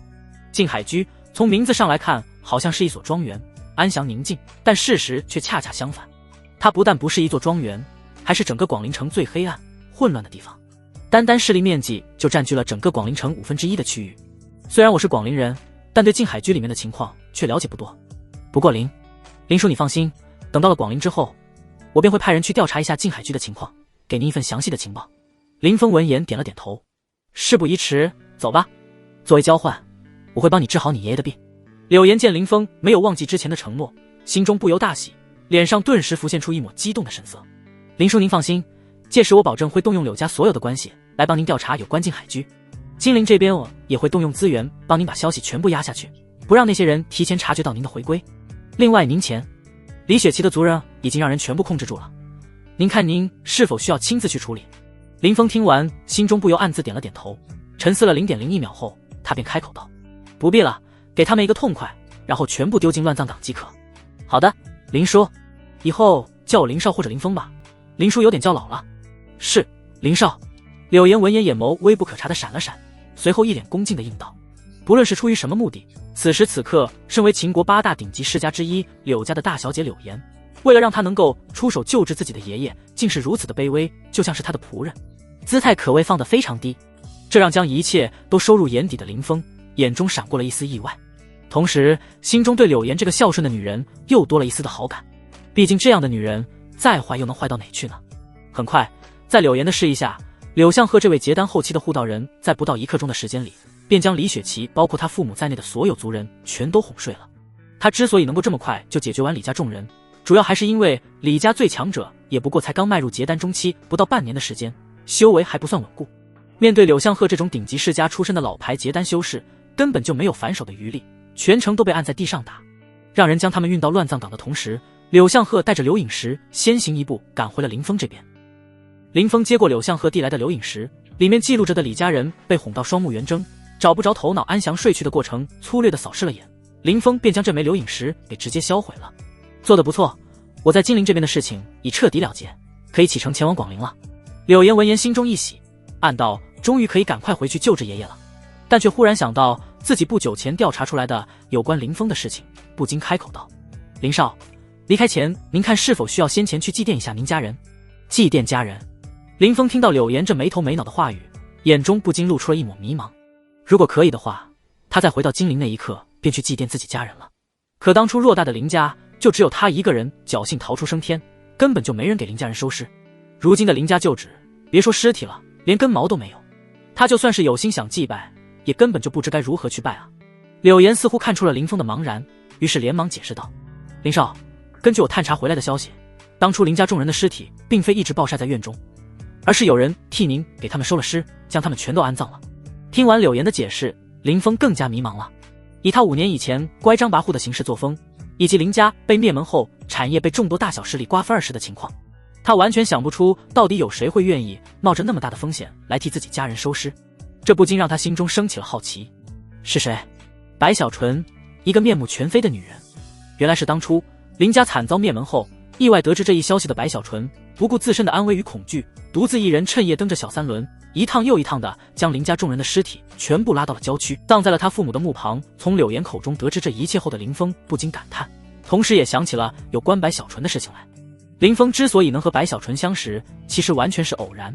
当时的林峰才9岁，而白小纯比他大3岁，是即将正式开始发育的年纪，12岁。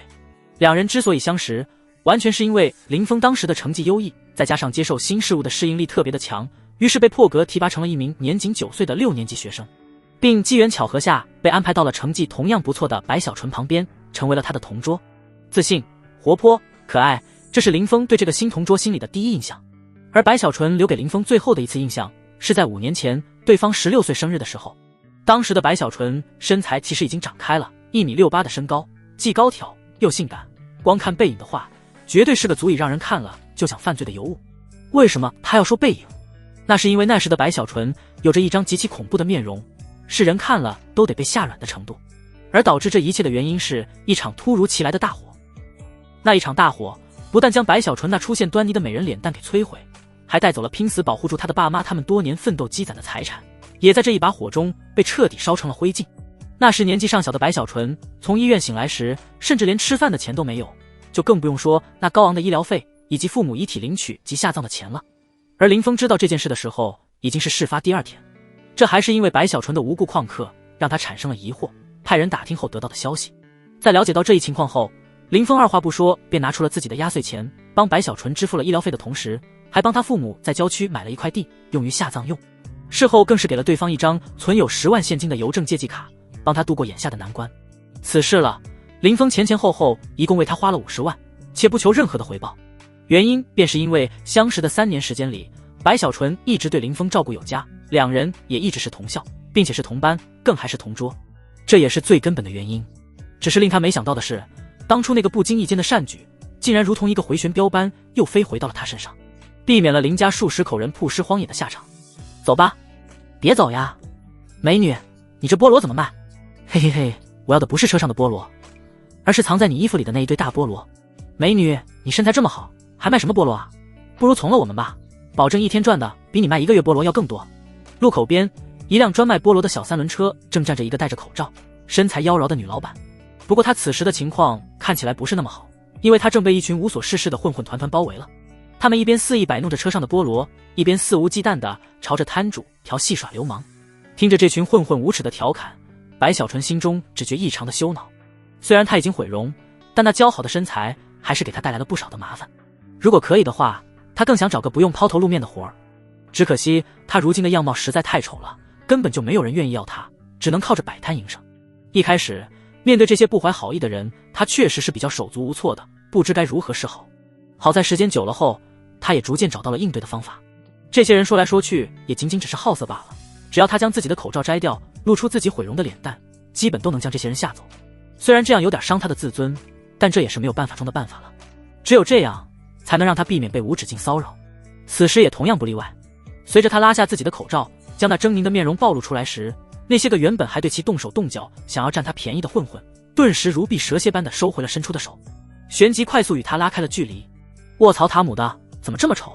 这也太塔姆吓人了吧！马德，这要是大晚上的突然来这么一下，怕是得被吓阳痿了。塔姆的，我就说这家伙明明身材这么好，怎么会沦落到摆摊卖菠萝，还戴着口罩？感情不是为了遮阳，是被毁容了啊！很显然，这些混混被白小纯忽然露出毁容脸给吓了一跳，纷纷恼怒地谩骂了起来。各种污言秽语连绵不绝从这些个混混的口中响起，如同锋利的刀子，不断地狠狠扎进了白小纯心里。纵使他早已想到了会有这样的结果，但在听到这些毫不留情的辱骂时，他眼中的泪水还是控制不住的蹭蹭往下流。给他道歉。忽的一道冰冷的声音自那些混混的身后的响起，然后扑通 XM， 在他们还没反应过来时，他们的膝后腘窝便遭到了重击，全都跪趴在了地上。虽然他们的倒地，林峰的身影也不由得出现在了白小纯眼前。眼前这突然的一幕让白小纯下意识地伸手揉了揉被泪水糊湿的眼睛。待看清眼前站着的人是林峰时，他一度怀疑自己是不是哭昏了头，出现了幻觉。直到确定眼前之人并不是幻觉后，他的瞳孔骤然一缩，满脸紧张的小跑到林峰身边，拉起他的手就准备要走。啊，你怎么在这？这里不是说话的地方，先回我家去。白小纯显然不知道林峰已经解决了精灵的危机，还在担心林峰的突然出现会被一些有心人发现，造成巨大的灾难。林峰此刻能够清晰地感觉到白小纯心中对他的关心与担忧，于是反手紧紧地握住了对方的手，而后眼神冰冷地看向那些已经回过神来的混混。不急，让他们给你道歉先，然后再去你住的地方。道歉？我道你妈的歉！一个染着黄毛、穿着紧身裤豆豆鞋的混混挣扎着站起了身，听到林峰的话后当场就怒了。寻日的东西，居然敢在背后偷袭我们！今天我非得让你知道一下马王爷到底几个眼！没错，今天非得干死他丫的，好好教训他一顿！不知天高地厚，居然敢招惹咱们！黄毛明显是这些人的头头，他话刚说出来，其他混混便立刻就附和了起来，甚至都一脸的跃跃欲试，只等黄毛一声令下，便会冲上去给林峰一点颜色看看。林峰见状，脸上的笑意淡了些许，眼神也愈发的冰冷。既然不道歉，那以后就一直跪着吧。只见林峰松开了握着白小纯的手，一步踏出，便出现在了其中一个混混的面前，脚一抬一踢，咔嚓，一道膝盖骨碎裂的声音骤然响起，清晰地传入到了众人耳朵里。然而这还没有完，这一道脆响仿佛是打开了潘多拉魔盒开关一样，随后响起了接连不断的脆响。短短30秒不到，这些调戏白小纯的混混小腿全都以一种极度诡异的角度歪曲着瘫倒在地上，并被强行卸掉了下巴，这也导致他们的痛呼全都变成了咿咿呜呜的惨叫，听起来非常瘆人。对于他们的惨状，林峰懒得去多看一眼，转身看向白小纯，温和地说道：搞定，我们现在就回你家吧。白小纯此刻有点懵，呆呆地愣在了原地。在他的记忆里，林峰可不是这样子的。那时的林峰乖巧可爱，还有一点懒，对什么都仿佛提不起兴趣。如今的林峰凶残狠辣，且还拥有了一身的超强武力，让他有点看不太懂，也很好奇对方这些年去了哪里，经历了什么才拥有了这般的实力。不过他很快便回过了神来，知道现在不是想这些事情的时候。若是因为这件事导致林峰被当初灭掉林家的人发现了话，那林峰可就真的危险了。于是顾不得其他，白小纯连忙拉上林峰的手，一起坐上小3轮后便开车逃离了现场。其实林峰想说，自己在金陵的仇人已经全解决完了，就连刚才的那些混混也有人会善后，根本就不用担心。不过林峰到底还是没将心里所想的话说出来，而是安静地坐在3轮上，跟着白小纯一路左拐右拐地走街串巷着。林峰虽然无法从白小纯那毁容了的脸上看出任何的情绪，但常言道，眼睛是心灵的窗户。林峰从他的眼中能够清晰地感受到对方眼中透露出来的担心与紧张。担心，可能是害怕他被仇人发现；紧张，可能是害怕因自己的失误导致他被仇人发现。毕竟说到底，他在白小纯心中依旧还是那个因林家被灭后四处狼狈逃窜的丧家之犬啊。而在这种情况下，换个正常人都应该会与他划清界限，以免被牵连。可白小纯这家伙的第一反应却是要将他藏在家里，丝毫不顾自身的安危，不怕自身被牵连。这不禁让林峰心中对其的恻隐之心又加重了几分。10来分钟后，林峰便七拐八绕地带回了他家。若非林峰记忆好，这会早就被绕晕迷路了。白小纯的家是在一处老旧的城中村里面，而且还是一个高达7楼的廉价单间。林峰被白小纯牵着，一路跟着对方爬上了7楼，回到了他的房间。一眼望去，别说配套的空调洗衣机，就连一扇通风的窗户都没有，简直刷新了林峰对家的认知。进门后，白小纯啪的一声关上了不锈钢片门，随后上了锁，然后耳朵紧贴在门上，窃听门外楼道的动静，担心被人跟踪了。白小纯这副小心谨慎的模样，让林峰不由得轻笑出声来。白小纯，你这也太紧张过头了吧？当初灭我全家的仇人，我都已经全部解决了，不然我也不会出现在你面前啊。在白小纯呆呆的注视下，林峰双手搭在他肩上，庄重地说道：我这次来，主要是来感谢你当初为我林家数十口人收尸的。回过神的白小纯闻言，慌乱的连连摇头道：当初若不是你帮我，或许我都不一定还活着，我爸妈也没有钱下葬，我也生存不下去。既然我知道你家出了事，我肯定是要帮忙。白小纯还是那个白小纯，心地善良，不求回报。落叶归根这种事，对任何一个人来说都是一件非常重要的事情，尤其对林家这种世家就更加重要了。况且他和白小纯当初所需面对的情况是完全不一样了。他帮白小纯只不过是付出了自己一点零花钱，过后还会有，完全不心疼，也没有危险。但白小纯帮林家人收尸，却是实打实有生命危险的。要是对方稍微再残忍一点，白小纯绝对见不到那日隔天的太阳，根本就不能相提并论。可如此之重的恩情，白小纯却连自己要如何回报对方都不知道，便先一步拒绝了。这让林峰的心里不禁泛起了一点点涟漪，看向白小纯的眼中更认真了几分。你对我的恩情，远远不是当初那一点点钱能所代替的。白小纯见林峰一副无论如何都要报答自己的样子，把头摇得跟拔浪鼓一样，拼命拒绝道：无论你怎么说都好，反正我是不可能会接受你的报答的。我对如今的生活非常的满意，也能够养活自己，不能够再要你钱了。啊！林峰乍一听到钱这个字，不禁愣了下，旋即便笑出了声来。钱他肯定是要给的，毕竟白小纯如今过的是什么难民般的苦难生活啊！住在一间暗无天日、密不透风、还没空调洗衣机的廉价租房里，靠着骑3轮卖水果勉强度日，还时不时的遭到一些不三不四的混混骚扰。换作是他来，想想都绝望。所以钱他是必定会给的，身为林家的恩人，不说能有多富足，但衣食住行还是要有保障的。况且相比较于钱，他觉得更为有诚意的报答便是治好白小纯的脸。要知道，在他的记忆里，白小纯从小就是个美人胚子，尤其是对方上了初中，开始发育后，精致的五官简直力压同校9成9以上的女生，名副其实的校花般的存在，受到了不知多少校内男生的追捧，收了不知几何的告白情书。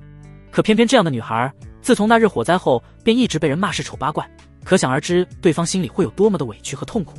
原本他从柳岩口中得知了白小纯的近况后，是打算给对方一笔钱，然后给她一枚能够帮她改善容貌的丹药，以作报答的。现在他改变主意了，这个原本漂亮，现在依旧善良的女孩，不该继续遭受这么多人生的疾苦，所以他打算将白小纯带在身边，用自己的医术彻底治好白小纯的脸。于是他也不再藏着掖着了，开门见山道：我萧氏这些年学了一身浅薄的医术，其中便有针对烧伤的针法，若是你愿意的话，我想把你带在我身边，帮你治疗下脸上的疤痕。我有很大的把握，能够让你的容貌恢复如初，甚至更进一步也并非无望。你觉得如何？这世上就没有女人不爱美，尤其是一个曾经拥有过漂亮容貌的女人。所以在白小纯在听到林峰能够治好自己的脸时，她罕见的沉默了下来，口中再也说不出半句拒绝的话语。林峰见状，脸上终于是浮现出一抹笑意，眼角也微微扬起，显然很高兴。沉默我便当你同意了哦，你看下有什么东西需要带上的，收拾一下，我在楼下等你。等你准备好后，我们就出发。林峰在爬楼梯前就已经给柳岩发了个定位，想来对方现在已经把车停到巷口了，所以在说完话之后，他便打开了门栓，走下楼去了。白小纯见状也没有拖沓，立马就开始收拾起了自己必用的物品。其实他也没什么要拿的，除了女性用品和2套换洗的衣服外，便是一些卡证了。看了下时间，才过去了2分钟，感受到身体传来的黏腻感，他决定快速冲个凉。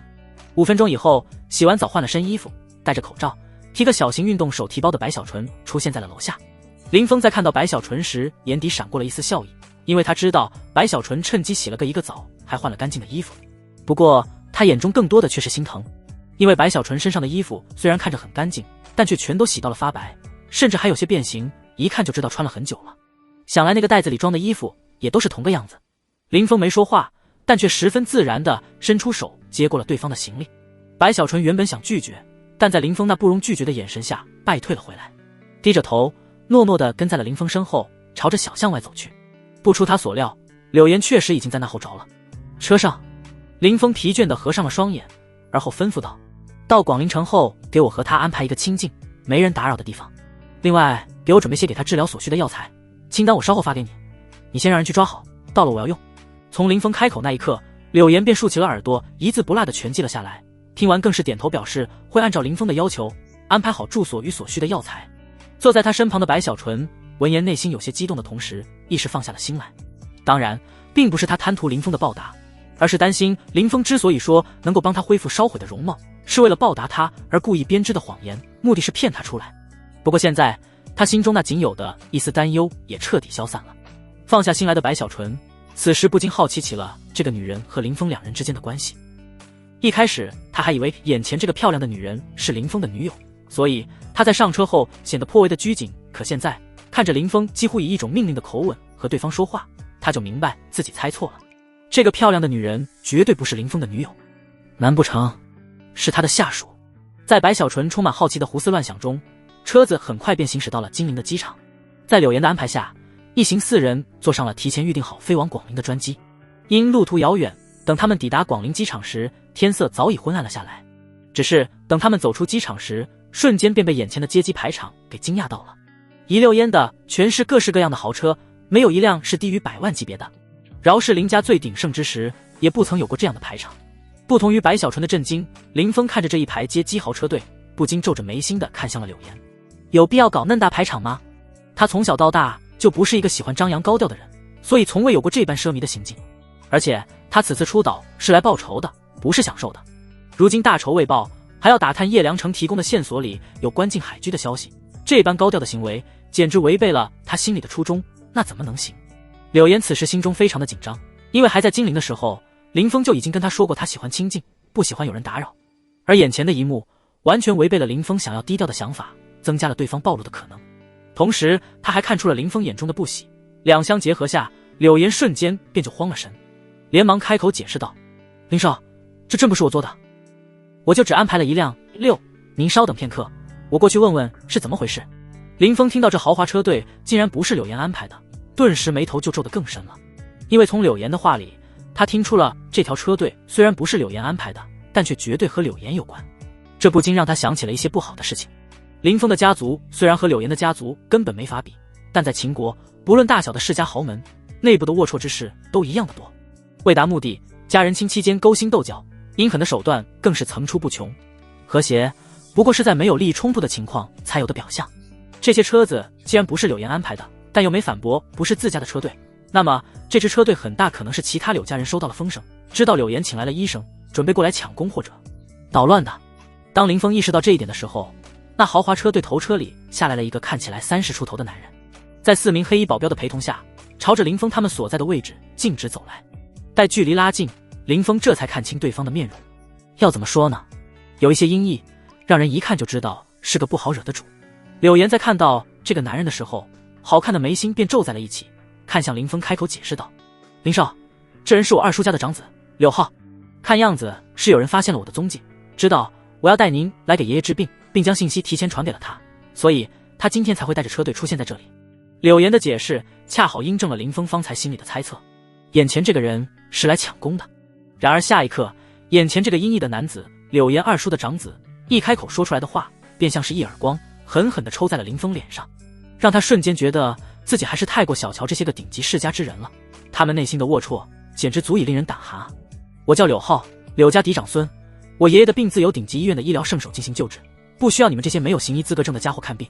不管你是柳岩从哪请来的江湖骗子，都赶紧给我哪里来的飞回哪里去，如若不然，我不保证你能看见明天的太阳。这毫不遮掩的威胁让林峰明白了一件事，这个叫做柳浩的家伙哪是来抢功的，分明就是来赶人的。很显然，柳浩压根就不在意柳老爷子的病是否能被治好，就算是能治，也只能是被他们父子俩请来的人治。如果他们请来的人都不能治好刘老爷子的病，那刘老爷子还是去死吧。反正不论如何，刘老爷子的病都不能是在柳岩请来的医生手里康复。林峰能想明白这一点，柳岩自然也能够想到，这让他本来还有些紧张的情绪瞬间被怒火代替，声音冷若寒冰道：柳浩，林少是我请的人，还轮不到你来指手画脚。然而柳浩并没有理会柳岩，目光依旧在林峰身上，沉声威胁道：这里水很深，听我句奉劝，最好别淌这浑水，小心陷进去。柳浩的接连威胁让林峰的脸色彻底阴沉了下来，他没去搭话，而是看向了柳岩。这是第2次，也是最后一次，你若处理不好自己的家事，可就别怪我不给你面子了。林峰平静的话语却让柳岩感觉脊背一阵阵发凉，他可是非常清楚的知道眼前少年的杀性有多重。既然林峰已经这么说了，若柳浩这白痴要是再不知死活的威胁林峰的话，那他绝对会对柳浩下死手。到时对方是否会因此而恶上柳家，柳岩也无法保证，但柳家绝对会因为柳浩的死而骄恶林峰。届时即便林峰信守承诺要出手给爷爷治病，柳家众人也都不可能放心。想明白了这点的柳岩顿时就急了，不行，绝对不能让这种事情发生，爷爷的病必须治，柳浩也不能死。柳岩这般想着，冰冷的脸上顿时露出了一丝戾气。在所有人都始料未及的情况下，柳岩从自己的包里掏出了一把小型削笔刀，反手握着拔开刀鞘后，竟是直接朝着柳浩的肚子刺去。噗呲，利刃入肉的声音骤然响起。等柳浩反应过来时，柳岩手中握着的小型削笔刀刀刃已经完全刺入到了柳浩肚子里，大量的鲜血跟不要钱似的止不住的从柳浩肚子里流出，渗红了他那白色的定制衬衫。身为柳家的嫡系，他自然从小都有在修炼，但他的天赋一般，修了30年却仍然只是筑基期中期。而柳岩虽然才20岁出头，但修炼天赋要比柳浩强，早在几年前就突破了炼气，成为了筑基期修士，如今修为更是和柳浩相同。同等修为下，有心算无心，还真被柳岩给偷袭到了。所以柳浩他懵了，彻底的懵了。他没想到柳岩居然敢对自己动手，更没想到对方偷袭就算了，还用上了刀。鲜血流失所带来的眩晕感让他下意识的一拳逼开了柳岩，然后伸手捂住了伤口，一脸愕然地盯着柳岩，愤怒咆哮道：柳岩，你塔姆疯了，居然想杀我！面对柳浩的怒斥，柳岩愈加的疯狂。林少是我给爷爷请来的医生，谁敢拦我救爷爷，我就和谁拼命。你最好现在立刻带着你的人消失，要不然下一刀落下的位置绝对是你的心脏。柳浩看着柳岩这副疯批的模样，权衡利弊后倒也没再整幺蛾子，恨恨地扫了柳岩和林峰2人一眼，咬牙放了句狠话，便带人离开了。这件事不会就这么算了，今日后我再好好的陪你们玩玩。柳岩见柳浩终于离去，一直紧绷着的脸缓缓放松了下来，心中也不由松了一口气。而后连忙再次朝林峰躬身道歉道：“林少，这件事是我没有安排妥当，给您造成了不小的困扰，非常的抱歉。现在天色已晚，我先给您安排好住处，您先住一晚，等我明天将家里的事情安排妥当后，再来接您去柳家替我爷爷看病，您看这样可以吗？”对于柳家内部的事情，林峰并不感兴趣，也不想去参与。既然柳岩已经做好了规划，那便按照对方的规划来进行就成。于是他点了点头，同意了柳岩的安排。不过为了避免身份暴露，给他的计划增加不必要的麻烦，他还是给柳岩提醒了一句：不要向任何人透露我的真实身份，若是因为你柳家的缘故导致我提前进入我仇家的视线，那你们柳家也就不必存在了。如果是以前有人跟他说要灭了柳家，柳岩是绝对半个字都不会去信的。因为柳家可不是什么杂鱼烂虾，而是秦国最顶尖的8个世家中的一个。柳家的强大，他从小就有着深刻的认知，但从小就被爷爷带在身边教导的柳岩，更加知道桃花岛实力的强大，那是秦国举全国之力都不一定能够战胜的存在。所谓的秦国8大世家，在桃花岛这种闻名于世的老牌势力面前，就跟个新兵蛋子一样，完全没法比，两者根本就不在一个层面上。甚至柳岩都怀疑林峰自己就能够单刷完柳家，根本就无需调动桃花岛帮忙。之所以会有这种想法，完全是因为他不久前曾在私底下请教过柳相鹤，林峰到底是什么实力。当时柳相鹤沉默了半晌，只说了一句，可就这短短的一句话，便让柳岩震惊得无以复加，甚至一度怀疑自己是不是走神听错了。只因柳相鹤跟他说，在林峰身上，他感受到比直面他太爷爷时的压力还大。要知道，他听爷爷说过，自己太爷爷那可是元婴期大佬啊。正是因为柳相鹤对林峰这一极高的评价，让柳岩怀疑林峰或许凭借他一己之力，真的能灭掉柳家。林少请放心，整个柳家除了我，就只有柳叔知道您身份，我们定会管好自己的嘴巴，绝对不会泄露任何有关您身份的信息。林峰见此也不再多言，摆手让他先安排好他和白小纯2人住的地方。半个小时后，他们来到了一座占地1600平的独栋别墅前，这便是柳岩给林峰和白小纯2人安排的住处。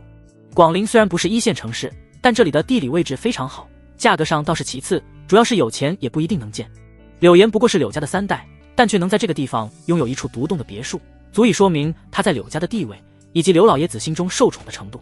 因为柳岩就住在这里，所以别墅里的卫生每天都有人定时打扫，林峰和白小纯2人直接拎包入住即可。因为柳岩还要回柳家处理些事情，所以安排好林峰和白小纯之后，他便提出了告辞。不好意思林少，我可能要先回柳家处理点家事，需要先行离开了。您所需要的药材我已经让人去抓了，稍后便会有人给您送过来，柳叔会留在这里，以便您有什么事情要吩咐，好供您差遣。林峰闻言没任何意见，点头示意柳岩自便即可。他知道柳岩要去做什么，以柳家那个叫什么柳浩的家伙今晚对他的态度，足以说明柳家内部现在非常不稳定，有很多人是不希望看到柳岩带他去给刘老爷子治病的，甚至是根本就不想让任何人救治刘老爷子，也并非不可能。再加上他今晚的警告，为了他爷爷也好，为了柳家也罢，柳岩都必须在他前往柳家给刘老爷子治病前扫平组里一切的障碍。现在已经是晚上8点了，同样明白这一点的柳岩知道留给自己的时间已经不多了，见林峰同意，也不再耽搁，当即便开车离开了别墅。在时间临近晚上10点时，林峰所需的药材才迟迟送到了他手中。虽然有点慢，但他也没太在意，只因他给柳岩列的清单里有几味药材对年份的要求有一点严苛，要临时抓到也实属不易。别墅房间内，林峰清点了下药材，确定没有遗漏和偏差后，这才转头看向了有些忐忑激动的白小纯。药材已配齐，我现在便给你熬制丹。膏药，等膏药治好后，再辅以针法和按摩敷在你脸上。这膏药药效有点强，所以敷的时候除了清凉外，还会伴随些许灼烧感，不必太惊慌。3天一次，为1个疗程。7个疗程后，你脸上因灼烧留下的疤痕便会彻底的消失。林峰说得很认真，白小纯听得非常的激动，只是很快他便想到了什么，有些难为情地看向了林峰。林峰，这药膏必须要你亲自来敷吗？还要辅以针灸和特殊手法的按摩，不我亲。林峰听到白小纯这奇怪的问话，下意识说道，但很快他就意识到对方话中的异样。难道你不只是脸上有疤，身上也有吗？白小纯闻言有些尴尬的点了点头。我从小就有裸睡的习惯，而着火那天又恰巧是晚上，所以除了脸之外，我身上也有很多地方被烧到，疤痕几乎遍布了全身。林峰听到白小纯说疤痕遍布全身时，眼眸闪了闪，脸上不禁浮现出一抹尴尬。这个世界上其实根本就没人能做到完全去除人体的伤疤，哪怕是如今世界最先进的仪器和药物，也只能做到尽可能淡化。他因为学习了桃花岛医术和炼丹的传承，这才有把握彻底治好白小纯脸上的疤痕。但丹药只是辅助，而针灸和特殊的按摩手法才是治疗的关键。若白小纯全身是疤的话，想要帮他全治愈，就必须要摸遍白小纯全身。两人的关系既不是夫妻，又不是情侣，这种事情自然是非常尴尬的。虽然尴尬，但这是无法避免的，所以林峰调整了下情绪，正色安慰道：正所谓病不避医，医者眼中无男女，我替你治病的时候，我们就只是医生和患者，到时候你只管闭眼，不要去多想，其他的交给我就行。白小纯可不是当初那个什么都不知道的懵懂少女了，自然不会相信林峰的这番鬼话。不过他也明白让林峰上手是他唯一的办法，倒也没太过纠结。好吧，我知道了，我现在就去洗澡，然后在房间等你，你熬好膏药后我们就开始。林峰见白小纯不再纠结，闻言点了点头道：那好，你先去洗澡，我下楼去熬制膏药。林峰下楼后当即就开始着手熬制治疗膏药了。虽然他知道药方，也知道熬制步骤和方法，但他却没有说的那么的轻松。因为丹药不同于药店的药丸，可以通过固定的配方大批量流水线式的生产。丹药是炼丹师通过特殊的火焰融化丹顶的药材，然后用含有火木之气的灵力，用特殊的手法将药材中的糟粕驱除，留下宝贵的精华，不断的糅合拆解，让药力彻底的融合凝聚，最终炼制出来的。不但充分保留了药材的药力，还药香四溢，拥有强大的药效不说，服用时还入口即化，立竿见影。并且所有品阶的丹药都有上中下3个品级，上品丹药药力最好，丹成时会有浓郁的药香，中品稍次之，表面也不如上品的光滑无瑕，下品就更不用说了，暗淡无光不完整，药力还会随着时间而流失。不论是什么丹药，炼制的难度都非常的大，并且品阶也高，炼制的步骤就越严谨越苛刻，一个不注意便还有退丹的可能。所以想要成为一个合格的炼丹师，除了要拥有炼丹天赋外，还要能凝聚阴火，并且具备火木属性的灵力，更要拥有强大的感知力和对灵力如臂使指的掌控力。正是因为这些苛刻的条件，导致世上现有的炼丹师极其的稀少，并且无一不是拥有元婴期修为的存在，致使炼丹师在修行界的地位非常的受人尊崇。林峰此次要给白小纯炼制的药膏，是一种名为太玄涅槃养颜丹的玄阶丹药。之所以说是膏不是丹，是因为这个别墅里根本就没有丹顶，只有煲汤的炖盅，而丹顶又不是随处可买的，只能够提前定制，所以林峰也只能退而求其次，用炖盅炼制。这无疑是大大的增加了炼制的难度。当凌晨钟声敲响时，林峰这边终于是完成了最后一道炼药的工序，炼出约莫1小碗的太玄涅槃养颜膏。这太玄涅槃养颜膏整体呈黑色，如同漆黑的油墨，在灯光照射下泛着明亮的色泽，并且散着一股淡淡的幽香。别看这量少，但却用完了所有柳岩让人送来的药材。没办法，估错了白小纯疤痕的面积，要不然那些药材是完全够7个疗程的。林峰用灵力将炖盅里的太玄涅槃养颜膏一滴不剩的全都刮进了碗里。就这一点太玄涅槃养颜膏，光药材成本林峰估计都得上千万，就更别说现在的成品了，哪怕是一滴都价值千万，还有是无货。毕竟这东西修饰用了都能有明显的效果，让肌肤变得更加的白净细嫩，更别说是普通人，效果绝对的出类拔萃。并且太玄涅槃养颜丹的丹方在外界早就失传了，也就是桃花岛历史渊源才保存了下来，可谓是极其的稀有。其实白小纯如果是修饰的话，他自己也能够涂抹太玄涅槃养颜膏并吸收，只不过效果很一般。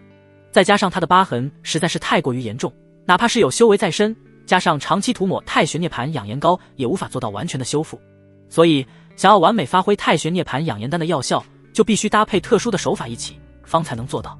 所以林峰和白小纯所说倒也不是在骗他。看着手里端着的太玄涅槃养颜膏，林峰不禁自我安慰了一句，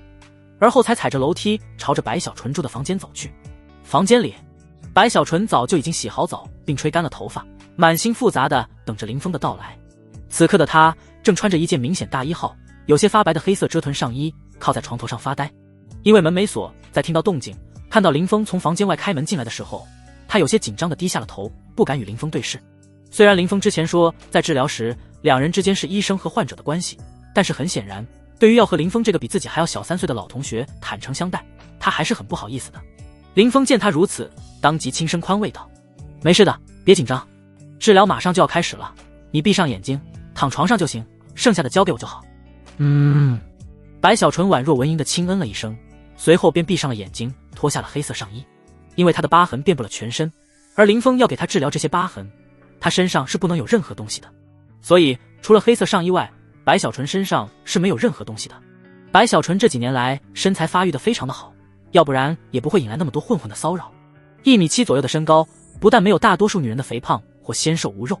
或是得益于常年的体力活，白小纯的身材该胖的地方有肉，该瘦的地方纤细，但却又藏着极具美感的力量感。可看着这样一具本该性感无比的身体，林峰却没有丝毫的冲动，有的只是心疼。因为白小纯的身上到处爬满了疤痕，从脸颊开始一直到脚背，那些疤痕就像是一条条扭动的蜈蚣，布满了身体每一处。面对这样的身体，稍微胆小一点的甚至得被吓晕过去，哪怕是胆大的也会觉得内心一阵的头皮发麻。难怪那么热的天还穿着长袖长裤，这样的疤痕恐怕让你没再穿过清凉的衣服，更别说喜爱的短裙。林峰表情复杂地看着白小纯，心里感到一阵的怜惜。等白小纯在床上躺好后，他便目不斜视地开始了第一轮治疗。从脸部开始，林峰以灵力玉器从银针盒里取出3棱针，给白小纯排出肌堵的淤血，然后依次取出1.5寸的毫针，刺激藏在皮肤深处的穴位。附着着林峰灵力的毫针，哪怕是刺入了白小纯的皮肤后，针柄依旧在不断的震动，活血通脉的同时，增加稍后敷药按摩时皮肤对药力的吸收强度。一套走下来，白小纯全身上下千疮百孔，被鲜血侵染，从表面上看简直是惨不忍睹，但实际却并非如此。在这个过程中，白小纯非但没有感到一丝的疼痛，反而还觉得酥酥麻麻的，异常的舒服，以至于他在不知不觉间睡着了过去，陷入了香甜的梦里。上完针后需要等待个45分钟，给穴位和经脉一个激活和适应的时间。林峰也因为施展桃花岛绝学9延13针的缘故，不管是灵力亦或者是精神力都消耗颇大。趁着等待的时间，他留下一丝心神，操控着白小纯身上的银针，一边闭上了双眼，开始打坐调息，恢复身体的消耗。45分到，林峰瞬间睁开了明亮的双眼，准备工作已经做好了，接下来便是给白小纯取针上药了。林峰站起身，走到白小纯跟前，左手赤青色灵力涌动，化作一条条细线牵住了白小纯身上的银针。随着林峰一抬手，这些银针顿时像是受到了什么牵引，嗖的一下全都飞射了出来，聚在了林峰左手上。略微灼热的疼痛让白小纯顿时从睡梦中惊醒，睁开眼，有些茫然地看向了林峰。醒了，那也好，现在针灸好了，要开始敷药按摩了，可能会有点灼热般的刺痛，你稍微忍耐一下。白小纯有些不好意思，没想到自己居然在林峰帮他治疗的时候忽然睡着了，也不知道有没有打呼。不过这个念头一闪而逝，听到林峰的话后，白小纯连忙点了点头，表示自己知道了。此时已经很晚了，林峰见状也没有耽搁，端起小碗便将太玄涅槃养颜膏均匀地敷在了白小纯的疤痕之上，旋即双掌覆盖上赤青色灵力，开始以特殊的手法协助白小纯去一点点地吸收太玄涅槃养颜膏的药力。在白小纯时不时嘶嘶嘶的倒吸凉气声中，很快便半小时过去，空气中也不知从什么起，除了太玄涅槃养颜膏的药香外，多了一股特殊的气味。此时白小纯全身大部分有疤痕的地方都已经被太玄涅槃养颜膏覆盖，直到他的双手放在白小纯小腹上面时稍微顿了下。接下来我要替你涂抹上面了，对你的身体来说刺激会有一点大，你可千万要忍住。一开始为了让白小纯适应他那特殊的上药手法，林峰都有意地避开了特殊的位置，毕竟这是一种能让人舒服到骨子里的手法，若是不让白小纯从一些身体不太敏感的部位提前适应一下的话，那对他来说可就太过刺激了。这门能够辅助医疗的治病手法，据说是一个古时拥有超高医术的大太监从当时皇宫里某本特殊秘籍中领悟出来的。据桃花岛典籍记载，那本特殊的秘籍其实就是古代宫廷太监宫女为了伺候好皇子和后宫嫔妃们必学的一门手法，目的是帮助解决他们夜里的需求。毕竟皇帝再强也不可能应付得了后宫的一后4妃9嫔27侍妇以及众多没有名号的3000佳丽啊。皇帝就只有一个，但后宫里的女人却多不胜数，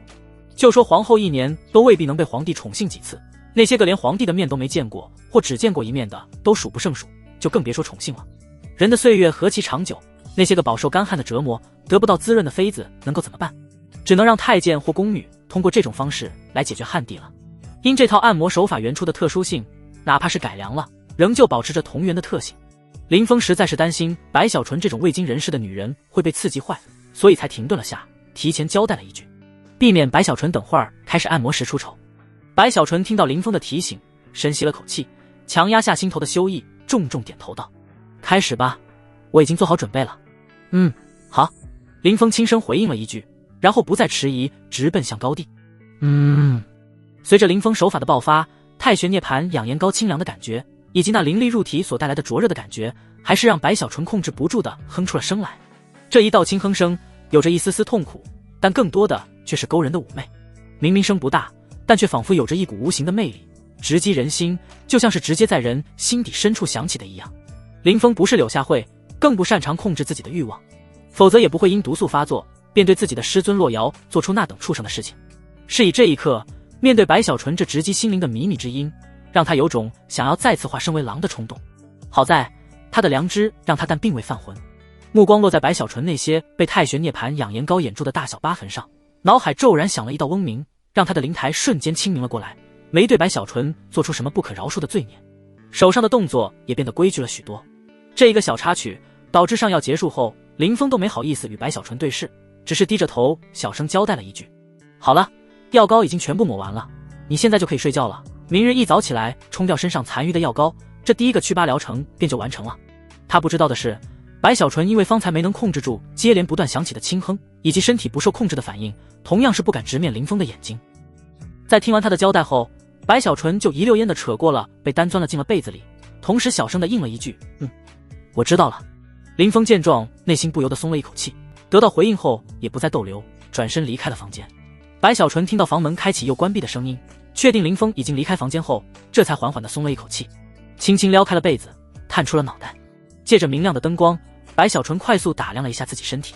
虽然因为涂抹了药膏全身黑黑的，但身体表面传来的清凉以及体内源源不断的灼热感，让他看到了希望，这不禁让他情不自禁地流下了开心的眼泪。林峰他没骗我，他真的能够帮我治疗身上的疤痕，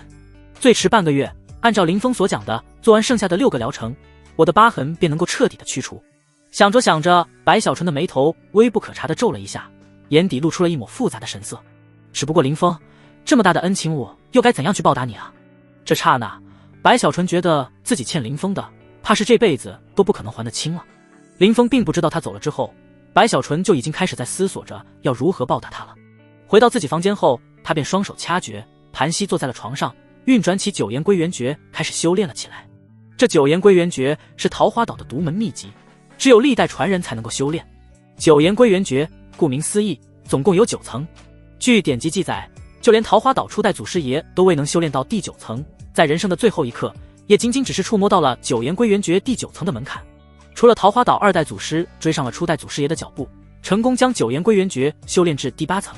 随后的历代传人皆是止步在了第7层，无人再能光复历代祖师的伟绩。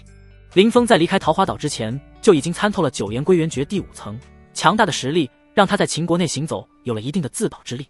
只要老怪物不出，哪怕是面对多个同境的修士围攻，他也能丝毫不怵。如今自己的修为已经稳固了下来，只需再沉淀沉淀，积累凝实好足够的灵力，便可尝试冲击更高的境界。我若能够在回岛之前便参透九岩归元诀第6层的话，大师尊和二师尊应该会原谅我逆推了3师尊这一件事儿吧。甚至更进一步，将洛瑶师尊光明正大的迎娶过门，也并非没可能啊。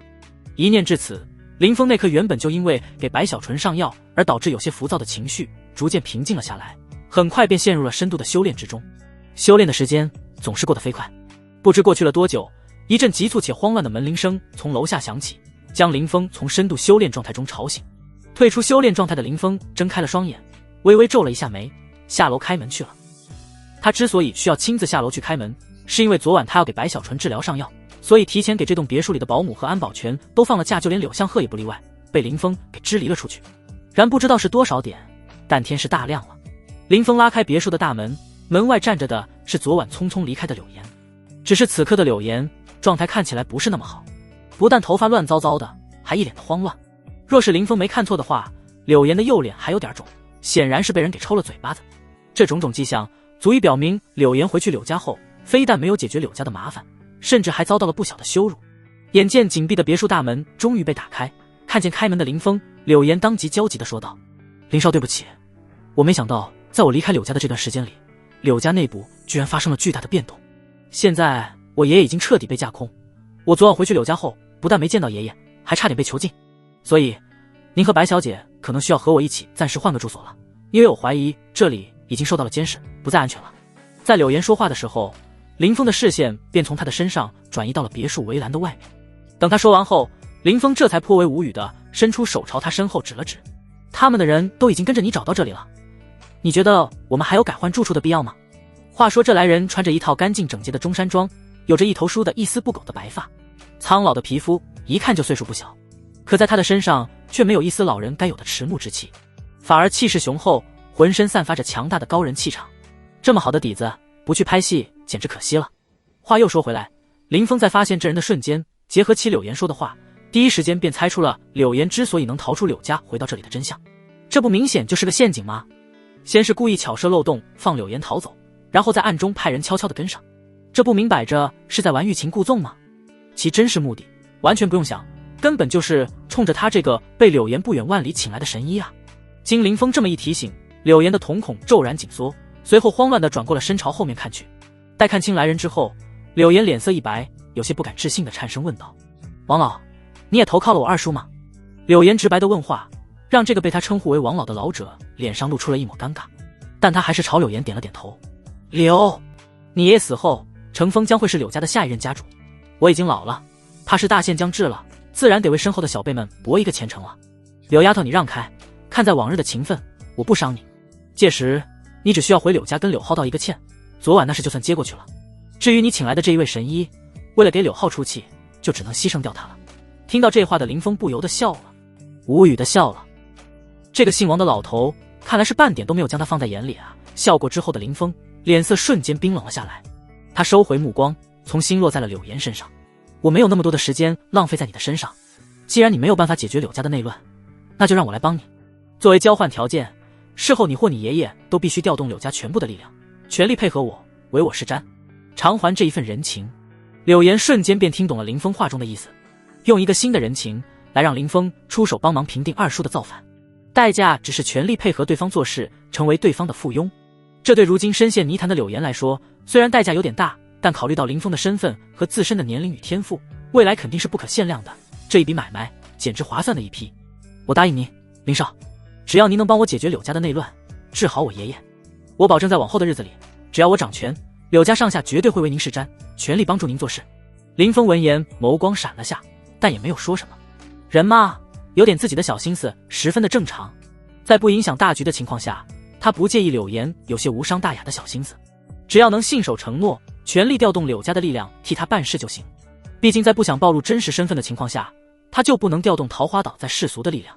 这就导致他现在手底下根本就没人可调动，想要找人帮他做点事都束手束脚的，特别不方便。柳家身为秦国8大顶级家族之一，在国内的影响力还是不错的，如果有柳家的帮助，他就不必为一些细碎的琐事浪费宝贵的时间，像搜集情报这种事直接交给柳家去办就行了，理论上舒心又放心，效率还很高。好，既然条件谈完了，那你就先让开吧，等我先把这老东西收拾了，然后再和你去柳家解决剩下的麻烦。林峰挥了挥手，示意柳岩别挡着，先退到一边。老东西。王天福听到林峰居然敢叫自己老东西，脸上对于柳岩的愧疚转瞬变成了愤怒。猖狂！自他10年前突破结丹期后期以来，就再也没人胆敢对他不敬，更别说骂他老东西了。无论对方多么的高贵，在看见他时都要老老实实的尊称一声王老或王前辈，哪怕是秦国8大顶级家族的人也不例外。林峰这一句老东西是真的触动到了王天福逆鳞。今天我倒要看一看你这毛头小子有什么本事，居然口气这么大。此时柳岩已经退到了一旁，站在了林峰身后。王天福的确很强，但对于林峰的实力，柳岩是没有丝毫怀疑的。但在想到王天福这些年来对柳家所做的贡献，他还是忍不住的朝林峰求了一个情。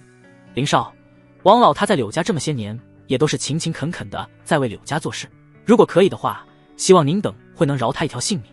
林峰听罢点了点头。好，那我就给你个面子，饶他一条命，好歹是你柳家人，今后也要为我做事。但死罪可免，祸罪难逃，一点小小的教训还是避免不了的。说着，林峰便一步迈出，朝王天福走去。原本王天福是完全没将林峰放在眼里的，毕竟他在林峰的身上并未感到任何的压力，而且在他的心里，像林峰这样的年轻人，就算是打娘胎里就开始修炼，也绝对不可能在这个年纪就能够对自己构成任何的威胁。然而随着林峰这一步迈出，王天福人顿时就麻了，脸上的愤怒瞬间就被震惊所取代，只觉一股冲天的巨大压力向着他扑面而来。明明林峰还是刚才的林峰，可此刻的林峰在他眼里却仿佛像是一头恐怖的凶兽。要知道，他可不是什么阿猫阿狗，而是一名结丹期后期强者啊！这些年，他不知见过了多少的修炼天才，不过20便凝结金丹的妖孽也不是没有。但像林峰这样能给他如此恐怖的压力的，他还是第一次遇见。光林峰此时身上爆发的气势，换个修为比他低的人，这回怕不是已经吓尿了。这突然的变故让王天福感到震惊错愕的同时，内心也不由得紧张了起来。该死，他这个年纪怎么可能会有如此恐怖的气势？甚至比起我来都有过之而不及。难不成他修为比我高？不，这绝对不可能。这小子绝对是通过什么秘法提升了自己的气势，在虚张声势。如若不是的话，以对方这个年纪就有元婴期修为的天赋，怕是早就闻名于世了，根本就不可能默默无闻，甚至连听都没听过。这般想着，王天福下一刻不再坐以待毙，整个人瞬间化作一道残影，咆哮着冲向了林峰。王天福修炼的是家传绝学穿日手，灵力喷涌间，他的双手就像是2把锋利的剑芒，只是靠近便让人皮肤有种被针扎的刺痛感，空气都隐隐传来了一阵撕裂声。只是一瞬，王天福的手便攻到了林峰的身前。面对没底的对手，他一出手便是最强一击。然，下一瞬，砰！一道巨大的碰撞声响起，他这威势凌厉的一击，竟是被林峰轻飘飘挥出的一拳给挡下来了。不等他反应，一股炽热的烈焰就从林峰化拳为掌的手中喷涌而出，凛冽霸道的威力直接将他以比来时更快的速度给拍飞了出去，砰的一声砸在了别墅外面的沥青车道上。这刹那，王天福口中猛地吐出一口夹着颗粒的鲜血，只觉自己的身体像是被一辆100吨网给正面撞击了一般，躺在地上如同一滩烂泥，动弹不了一点。而眼前这离奇事一幕，让早就退到50米开外的柳岩彻底看傻了眼。虽然他通过柳相鹤对林峰的评价猜到林峰很厉害，再加上林峰那副无畏的样子，让他认定林峰或许会比王老强，再不济也能斗得个不相上下。然而他看到了什么？身为即将突破至元婴期，比柳叔还强的结丹期后期的王老，竟然也被林峰轻松惬意的一招解决了。这让柳岩如何能不为之震惊？甚至这刹那，大脑还有种宕机的感觉。这怎么可能？林少的实力居然这么强，自己明明都已经往上高估他的真实实力了，结果居然还是严重低估了。虽然柳岩有些难以置信，但事实就摆在眼前，容不得他不相信。他到底是个什么怪物啊？简直强大到离谱，而且还这么年轻。林峰解决完王天福后，转头看向了柳岩，见他在那儿发愣，不由打趣道：还愣着干嘛？还不拨打112急救电话，要不然那老东西可能就得要死了。林峰的调笑让柳岩回过了神来，而后有些无奈地说道：林少真幽默，普通医院医生的手术刀怕是都破不开王老的皮肤吧。柳岩说着，还是拿出了手机，拨打了一个特殊的电话，让人来将王天福拉去治疗。林峰见他处理完王天福的善后之事，便开口提醒道：既然已经动手，就别再磨蹭了，趁着你二叔还不知道这里的事情，咱们先杀回柳家，夺回掌控权。柳岩知道想要夺权这种事讲究的就是一个信息差，所以他现在必须趁着这个机会抓紧赶回去，打他二叔一个措手不及才行。于是他朝刚听到打斗动静匆匆赶来的柳相鹤吩咐道：柳叔，王老头靠了二叔，刚才已经被林少给打伤了，正躺在马路边上，我刚刚已经打过电话了，稍后就有人来将王老接走，您留意一下。我和林少需要回柳家一趟，在我们回来之前，你就守着别墅，一定要保护好白小姐。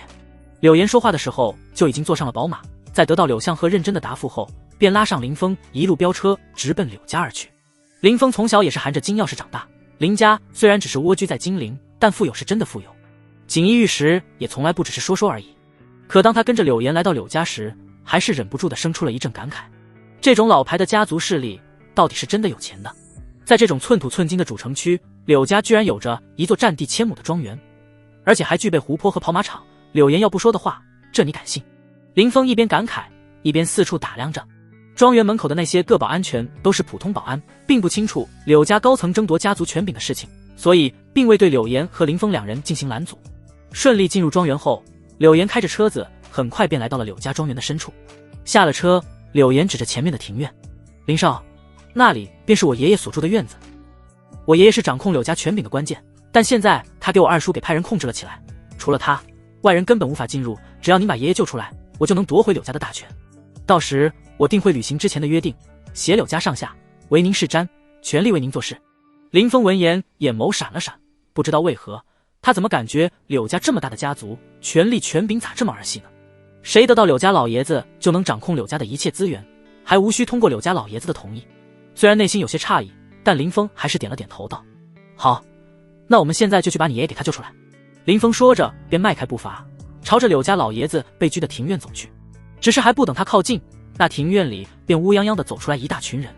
为首之人不是别人，正是柳家嫡二子柳岩的二叔柳成风，而他身后跟着的则是柳家除了王天福以外剩下的4位供奉以及好几十个筑基期修士。此时的柳成风一脸凝重地盯着林峰年轻的面容。柳岩花了多少钱雇你？我给你10倍。如果是因为美色的话，我也可以尽我所能的给你安排。我侄女虽然漂亮，但比她漂亮的大有人在。你这种天骄完全没必要在她这一棵树上吊死。只要你点头，不论是金钱或美女，我都可以立马安排人给你送来。就一个要求，不要插手柳家内部的事情。听完柳成风开的条件，林峰不由得笑了。不得不说，你开的筹码的确很丰厚，但想收买我的话，就差点意思了。柳成风听出了林峰的言外之意，脸上不禁流露出一抹异动，当即十分豪气地说道：筹码不够可以再加，只要是我有的，一律都会满足您。哦，林峰闻言顿时来了兴趣。那如果我要的是掌控柳家后的你唯我是瞻，毫无保留地替我做事呢？若是你能答应这一点的话，我倒是能不再插手柳家的事情。林峰的话让柳成风微微眯起了眼睛，他在判断林峰是不是在跟他开玩笑。可在看到对方那不似作假的神情后，他终于是确定了林峰真没在说笑，而是真的这么想。你在戏弄我？柳成风到底是沉住了气，没当场和林峰翻脸。莫不是以为赢过了王老，就能在我柳家面前为所欲为吧？林峰见对方此时居然还能沉得住气，心中不禁对这柳成风生出一丝丝认可。别的不说，就这份养气的功夫，再差也差不到哪去。不愧他能做到趁势夺权，占据柳家的高位。柳成风见林峰只是看着自己，却不说话，不禁又解释了一句：实话告诉你，王老虽然是结丹期后期，但却不是我柳家最强的供奉。况且除了剩下的这4位供奉外，我身后还有40多个筑基期修士，并且这还不是柳家所有的底蕴。您如此年轻便有这般成就，未来定然是前途似锦，不可限量的于公于私我都不希望与您刀兵相见，所以我还是希望您再仔细的考虑考虑。只要您能够回心转意，方才我说的不论是金钱还是美人，只要是我有的都能满足你。柳成风始终保持着儒雅随风的态度，说话不急不怒，十分的平和。虽然话里话外都包含了警告之意，但也有对林峰天赋的赞赏，所以林峰倒也不至于听着不舒服，反而还对眼前这颇有气度的柳成风多了一份欣赏之意。若是没有他的出现的话，这柳成风的确能成事。不说柳家在他接手后是否会更进一步，至少守成应该是没什么问题的。因为柳成风的这一番表现，林峰决定饶他一命。毕竟有这么一个老狐狸在柳家，做起事情来肯定要比柳岩会更让他满意。行了，既然你不愿意答应我的条件，那我就只能扶持柳岩上位了。看似思考了很久，其实也就一瞬间的事。听到林峰拒绝的话时，柳成风还是不可避免地流露了一丝的惋惜。柳成风见林峰说着话的同时，朝自己这边走来，面色变了变。说实话，我真的很欣赏您，也很看好您的未来，只不过可惜了，诸位，麻烦了。说着，柳成风便退到了柳家供奉和一众客卿的后面，示意他们去对付林峰。虽然他有着元婴期初期的修为，但他对自己的实力有着清晰的认知，知道自己不是林峰的对手，所以并没有逞能。林峰见状，嘴角不禁微扬，看向柳成风眼中的欣赏又增添了一分。这是个狡猾的聪明人。收回目光，林峰看向那些围向自己的一群人，眼中闪过一抹不屑。元婴之下皆蝼蚁，成就元婴才是修行的开始。能够对抗元婴期强者的，就只有元婴或更强者。元婴之下，无论多少人都是蝼蚁的存在。单单一个神识冲击，就不是任何元婴期以下的修士能够抗住的。挨实了，七窍流血，瞬间殒命，便是最终的下场。这还是在没有专门修炼有关神识方面的功法，仅仅只是单纯的进行精神层面上的攻击。若是遇到专门练过神识攻击招式的，哪怕是同为元婴期，在没有防备的情况下，一旦被击中，都得目眦欲裂，疼痛难忍，甚至是昏厥过去。下一瞬，林峰眉心微皱，恐怖的气息伴随着空气的荡漾，朝着四面八方散去。除了柳成风和4名柳家供奉面色一凝，下意识地做出了反应之外，其他的那些只有筑基修为的族人，全都在林峰的神识威压下，精神遭到了重创，全都瘫倒在地，面部扭曲，彻底失去了战斗力。这还是在林峰有意放水的情况下，如若不然，这些人没一个还能活着。柳成风和柳家4名供奉虽然抗住了林峰的神识攻击，但也被他爆发的气势给吓了一跳。因为林峰身上流露的气息让他们都感到了有些发毛，这也让他们都意识到了一件事，这一战或许难度要比他们想象中的还要大。难怪老王那家伙没能拿下你，如此年纪便有如此修为，想来是有着天大的奇遇，这也导致你的修为和心性不是很匹配，太过猖狂了。若是1对1，我们或许都不会是你对手，但你的运气貌似不太好，碰到我们4个老家伙全都在这里，今天就让我们这些老家伙教一教你如何尊重前辈。略带感慨的冰冷声音自柳家4位供奉口中接连响起，紧接着便是4道带着恐怖气息的身影朝着林峰快速冲了过去。林峰见状停止了神识的进攻，同样是不退反进，朝着4人冲了上去。1对4，虽然数量上不占便宜，但总的来说优势在我。为了把控住战斗的节奏，林峰没有丝毫的留手。求天指，舞动拳，踏天步，烈焰掌，一出手便是自身的绝学，且招招都动用了全力。砰，轰隆，随着林峰和4位柳家供奉战作一团，一时间碰撞和灵力爆炸的轰鸣接连不断的响起。柳岩见状，眼中不禁充满了对林峰的担忧，只是他并不知道，他的担心完全就是多余的。因为林峰虽然看似和柳家4名供奉战成了一团，好像有些应接不暇的样子，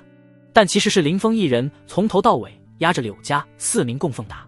虽然境界相同，但林峰所修炼的9炎归元诀修炼出来的灵力，无论是爆发力亦或者是灵力的强度，都要远超柳家供奉4人，并且林峰的灵力还具备治疗和灵力恢复的特性，再加上林峰所修炼的功法也在这4人之上，这也就导致哪怕林峰1打4，也是占尽了绝对的上风。之所以没能第一时间就拿下4人，除了同为元婴期中期的修为外，更多是林峰想借此机会练练手，检验一下自己的实力在外界是怎样的层次。不过即便是这样，林峰也没有浪费过多的时间。虽然同为元婴期中期，但林峰的灵力明显比他们更加的雄厚，只差一个契机，他便能突破至元婴期后期。所以哪怕柳成风加入了战斗，也没能起到太大的作用。1刻钟不到，林峰便靠着自身灵力的优势，强行逼出了他们的破绽，突破了柳成风几人的包围圈，并趁此机会将他们逐一击溃。但因考虑到他们后续还有用，林峰便只是将他们重创，而未伤及他们的性命。战斗结束后，这座庭院也被毁得七零八落的，唯有刘老爷子所在的地方，在几人有意的避开下，才未受到太大的波及。眼见事情已解决，林峰散去身上的灵力，看向柳岩道：“他们现在都暂时失去行动能力了，派人看住他们，我们进去找你的爷爷。”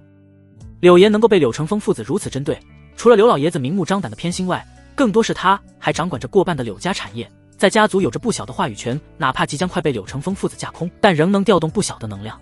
所以在林峰交代完之后，柳岩当即便拨了个电话出去，安排人过来接管现场。约莫3分钟左右，便有一队穿着西装的安保人员开着巡逻车赶到了现场。柳岩看见来人，当即下令让他们将柳成风等人全都捆绑了起来，没有他的命令，谁来都不允许将他们带走。做完这一切，柳岩这才望向了林峰说道：“林少，那我们现在就进去给我爷爷看病吧。”“走吧。”林峰点点了点头，示意柳岩到前面带路。其实也没必要带路，毕竟现在这座庭院里唯一的房子也就仅剩2层了。两人一路前行，很快便走进了房子。1楼大厅里，此时柳岩的爷爷柳申河正靠在轮椅上，享受着几个漂亮女护工无微不至的照顾。看着突然被推开的大门以及忽然闯入的林峰和林峰，此时正在照顾柳申河的美女护工们脸上顿时浮现出一抹错愕，有些不敢相信自己的眼睛。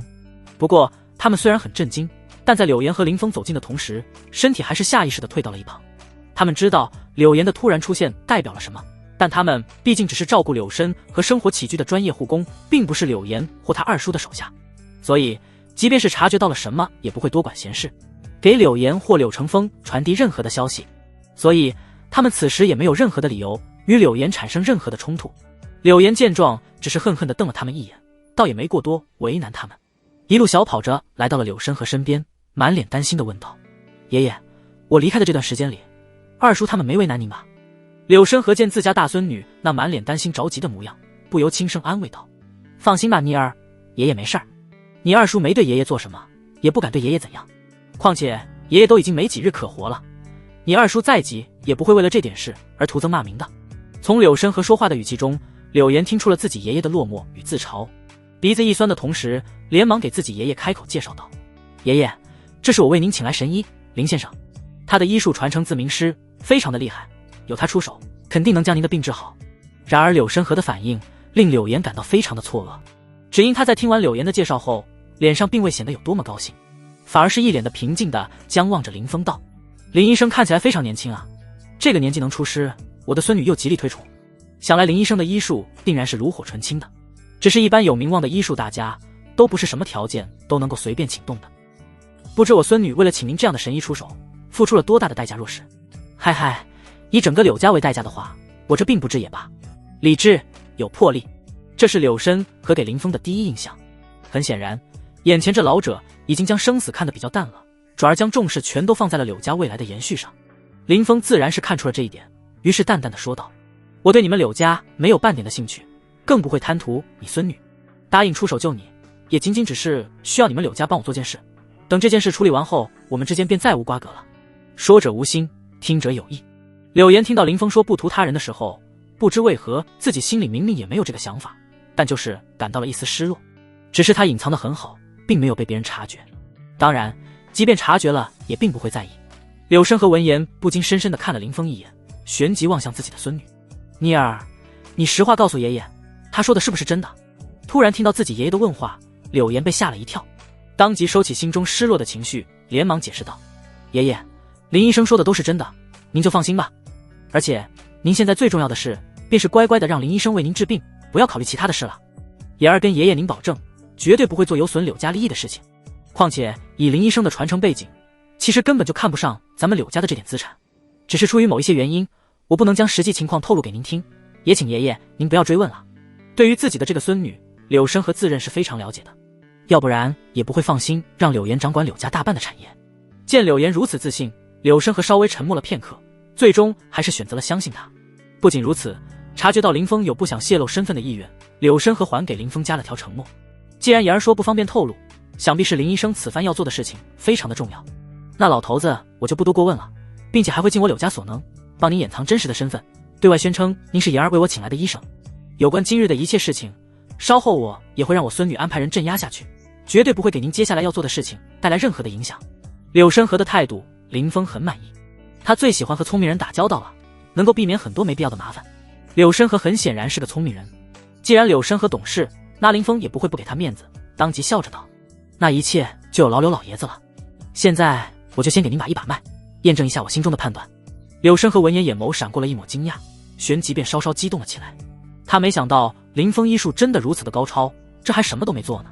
就单单靠看便对自己所犯的病有所猜测了，这让他忽然看到了痊愈的曙光。于是二话不说便将手伸向了林峰，满脸期待地看着林峰给自己把脉。此时的柳生和一脸的激动与期待，完全看不出半点1分钟前那视死如归的坚定模样。毕竟能活着，谁又想死呢？若不是因为这该死的病症，他至少还能再活上100年。很快林峰便完成了听脉确诊，望着柳生和眉头微皱道：和我猜测的一样，你这不是病，而是中了一种极为特殊的毒。这毒无色无形，会不断的使人体内的血液坏死，导致身体日益渐下。若非你有修为在身，且不缺补品滋体养生的话，以您这般的年纪，怕是尸体早就已经发臭了。不是得病，而是中毒了。听完林峰的诊断，柳生和的脸上露出了一抹恍然，难怪自己明明查出了血液坏死，并秘密进行了不下10次的换血，结果却仍旧没半点的好转。原来自己这并不是得病，而是中了毒。明白了自己的病来自于中毒之后，柳生和顿时有些紧张地看着林峰道：那林医生，不知道这毒您有没有方法根治啊？这毒虽然有点特殊，但以我的医术，想清楚还是不成问题的。林峰闻言点点头，示意对方不用太担心，旋即便开口吩咐道：这样，您先让人取套银针来，记住必须得是纯银的，不然效果会大打折扣。等银针就位后，我便开始着手帮刘老爷子您治疗驱毒。林峰说罢，柳生和还没说话，一旁的柳岩便拨出电话安排人去购买银针了。这份孝心和眼力劲可谓是非常的不错。约莫半小时以后，一套完整的纯银针便被送到了林峰的手中。在等待期间，刘老爷子已经在护工的服侍下洗了个热水澡，一切准备就绪。林峰让护工们将全身只剩下一条老年打底裤的柳生和扶着躺到床上，驱散他们后，林峰便开始了治疗。林峰先是取出一根3寸银针，用灵力包裹，然后左手食指凝聚出阴火，给银针消毒。他之所以要用灵力先裹住银针，完全是为了加固银针提升熔点，要不然就别说消毒了，还未靠近阴火就得化成水。在确保银针染上火气，完全处于无菌状态后，直接就将那3寸银针朝柳生河的心脏处刺去。嗖！随着一道破空声响起，这根3寸银针彻底刺入了柳生河心脏，同时也让他直接陷入了休克。亲眼看着这一幕的柳岩瞳孔骤然一缩，脸上顿时充满了紧张之色，想要惊叫出声。但在想到林峰桃花岛传人的身份时，且又害怕因自己的原因导致林峰给爷爷治疗出现差错，于是又强行压下了还未出口的惊叫，眼睛死死地盯着柳生和心脏处，只留下针柄的银针。然而林峰动作不停，速度极快的又取出了2根3寸银针和10根1.5寸的银针，按照之前的步骤包裹灵力，阴火消毒，然后开始在柳生和身上施针。首先是2根3寸银针，依旧是直直的扎入了柳生和心脏不同的位置，与第一根银针形成了三角之势，而后其他10根1.5寸的银针分别被扎入了柳生河的后脑、眉心、双臂和双腿的穴位上。施针完毕，林峰双手灵力翻涌，形成13条无形的灵力细线，连接柳生和身上13根银针的针柄。随着林峰的控制，这些针柄开始不断的抖动，并且形成了一个个小型的灵力漩涡，逐渐变得通红了起来。然后在柳岩充满震惊的目光中，那些银针上居然开始爬上了一丝丝黑色的纹路。这难道就是我爷爷身体内的毒？柳岩看着这震撼的一幕，不由一脸的震惊。林峰闻言点了点头道：没错，这些细小的黑线便是导致你爷爷体况日下的真凶，也就是中毒后在体内肆意破坏的毒素。这种毒素一旦在体内爆发，因无色无形的特性特别难治愈。好在我所修炼的灵力有一点特殊，通过特殊的手法能够将其从血液中牵引出来，不然你爷爷怕是在银针入体的瞬间就已经彻底丧命在瞬间爆发的毒素之下了。林峰的解释让柳岩的心头一惊又一惊，旋即便是一阵的后怕。此时此刻他算是终于明白，如果他遇到的不是林峰，而是其他医术有成的大家，即便对方查出了自己爷爷体内的病因，也无法治好自己爷爷。这让柳岩后怕的同时，也不禁感到非常的庆幸。看向林峰的眼神此刻充满了感激，幸亏遇到了林少宁，要不然的话我爷爷的病怕是都不知道该怎么办才好了。林峰摆摆手，不过是一场交易罢了。此刻他的注意力全都集中在柳生和身上，并未察觉到柳岩看向他的眼神除了感激外，还洋溢着其他的情绪。从他开始下针到现在也不过才3分钟不到，而柳生和从他下第一针的时候就已经陷入了休克，处于假死状态。所以林峰必须要精准地控制好时间，及时恢复柳生河的脉动和心跳，要不然晚1分钟，柳生河这个假死也会变成真正的事实。是以林峰的神识一直都覆盖在柳生河身上，精细地感知着对方体内的情况。等所有毒素全都被牵引排出后，需要第一时间恢复柳生河的生机，而这就需要用到他的独家灵力了。毕竟不是任何人的灵力都会具备恢复生机的效果，因心法缘故，寻常人所修炼出来的灵力往往都只具备单纯的爆发与破坏力，根本就没有丝毫的治疗恢复能力。这也是为什么炼丹师会如此受人崇敬，因为炼丹师除了能够炼制出各种功效的丹药外，在成为炼丹师之前，他们还是医术高超的医师。随着时间的流逝，那些被林峰扎入柳身和体内的银针针柄全都出现了变化，由原本的白银色彻底被毒素侵染，变成了如墨的黑色，甚至那火红的灵力漩涡也凝聚出了漆黑的小水珠。又是3分钟过去，针柄的衔接处不再漆黑，恢复了耀眼的银白。这一幕的出现让林峰知道治疗结束了，柳身和体内毒素已经被彻底清除了。毒素被清除，担心刘老爷子身子扛不住长时间休克而真的死囚。林峰当即便凝聚出一团充满勃勃生机的灵力，注入到了柳身和跳动极其缓慢的心脏里，帮他恢复体内的生机。砰砰砰，随着林峰灵力的注入，柳身和原本虚弱的心跳开始有力了起来。在血液再次快速流通的瞬间，柳身和也终于是有了些许的反应。先是脸皮抽动了一下，然后是眼皮，最后是睫毛，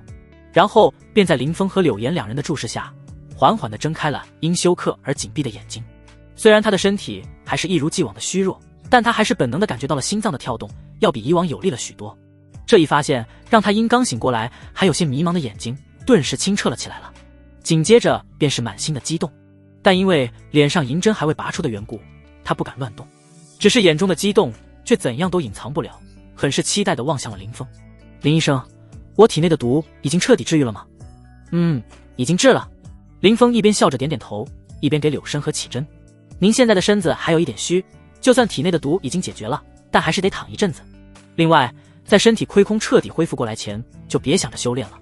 要不然出现什么意想不到的意外的话，那我可就爱莫能助了。说到这，林峰顿了顿，而后又继续说道：“接下来我会给你开一些药方，按照这个药方慢慢进补就行。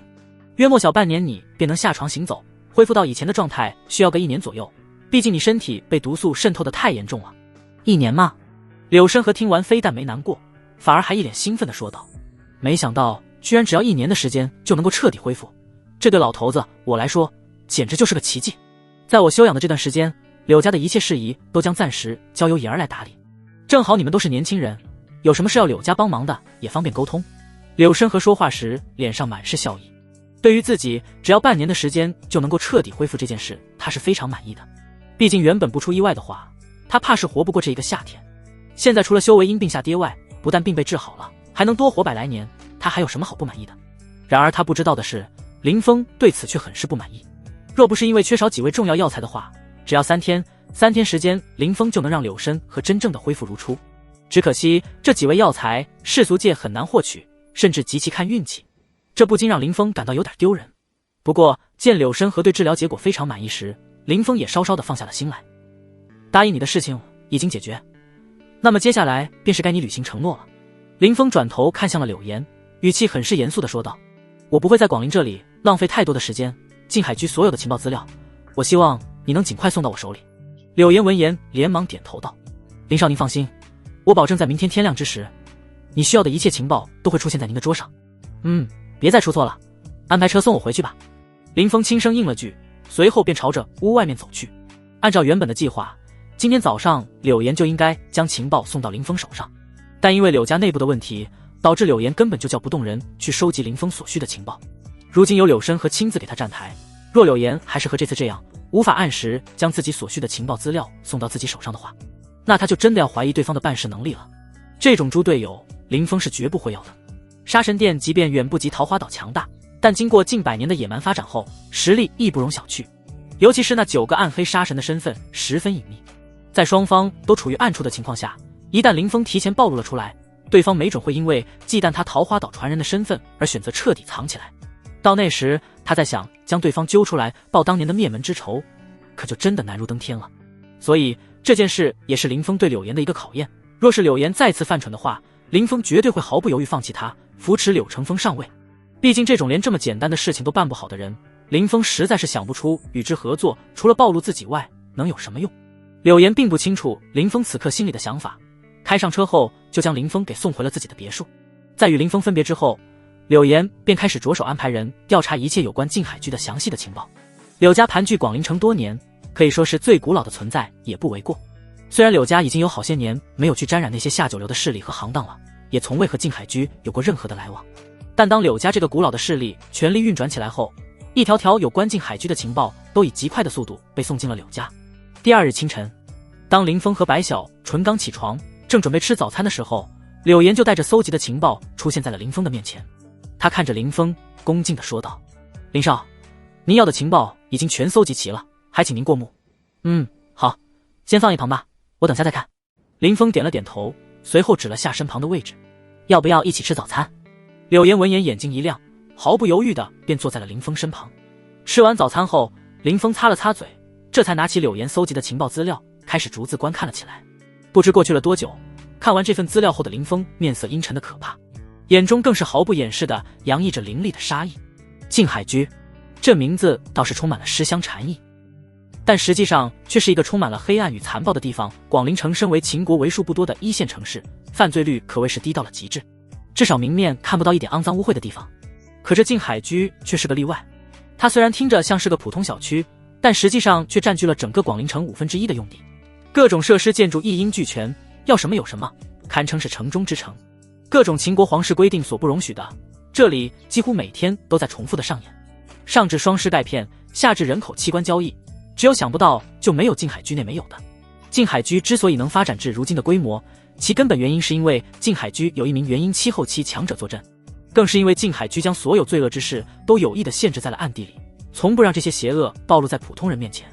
正因此，纵使静海居罪恶滔天，却无一人检举，这么多年过去一直存在着。这也是为什么林峰看完情报资料后情绪会如此低沉，洋溢的怒火与杀意。这种肮脏的地方根本就没存在的必要。林峰冰冷的双眸杀意闪动，决定彻底摧毁静海居。他之所以会被人盯上，就是因为有静海居这种邪恶肮脏的地方存在才导致的。林峰甚至都不敢去想，这么多年过去，又有多少普通的家庭因为静海居这种势力的存在而家破人亡的，更不敢去想那些人在经受和自己同种经历时内心有多么绝望。所以静海居他林峰毁定的了，谁来了都不好使。只是想要彻底摧毁静海居，最关键的便是要揪出静海居幕后的老板睚眦，这个如同蚯蚓般躲在暗地的恶心爬虫。因为林峰没想到，就连柳家这种盘踞广陵100年的古老势力，居然就搜集到了对方的一个代号，根本就不知道他是谁，又代表着什么。估计其真实的身份，就只有静海居的那几个高层才有可能知晓。然而，想要从这几人口中得知睚眦的真实身份，简直比登天还难。只因他们不但是静海居高层，而且还全都是睚眦培养的死士。可林峰若想得到有关睚眦的线索，就必须从这几个人身上下手，或者是取代掉对方。唯有这样，才有可能接触到静海居的幕后老板睚眦。很快，林峰心里便已有了计划，先混入静海居内部，然后成为静海居高层。这般想着，他当即将视线放到一份有关静海居高层的名单上，细细地观察了起来。静海居高层一共有4个，负责商业运营的黄文炳，管理赌场安保的刀疤和维持赌场运作的常胜，以及负责拉皮条的咯咯哒头头为春花。一番思索后，林峰最终将目光锁定在了负责赌场运作的常胜上面。常胜，外号五指。据情报资料记载，这是一个出了名的老赌徒。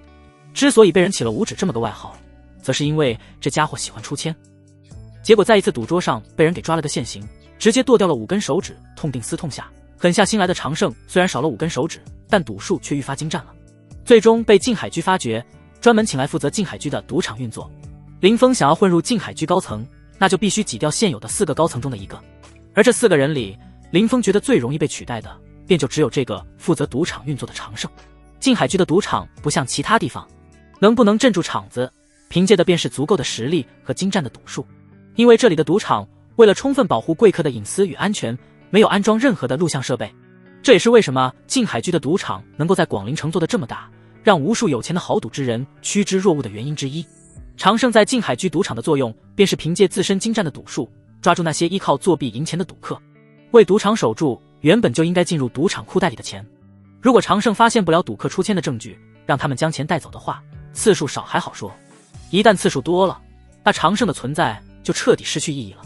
所以排除掉需要徐徐图之的商业运作，去掉绝不可能去做的妈妈，以及负责看场的保安队队长，就只有常胜这个位置是最容易取代。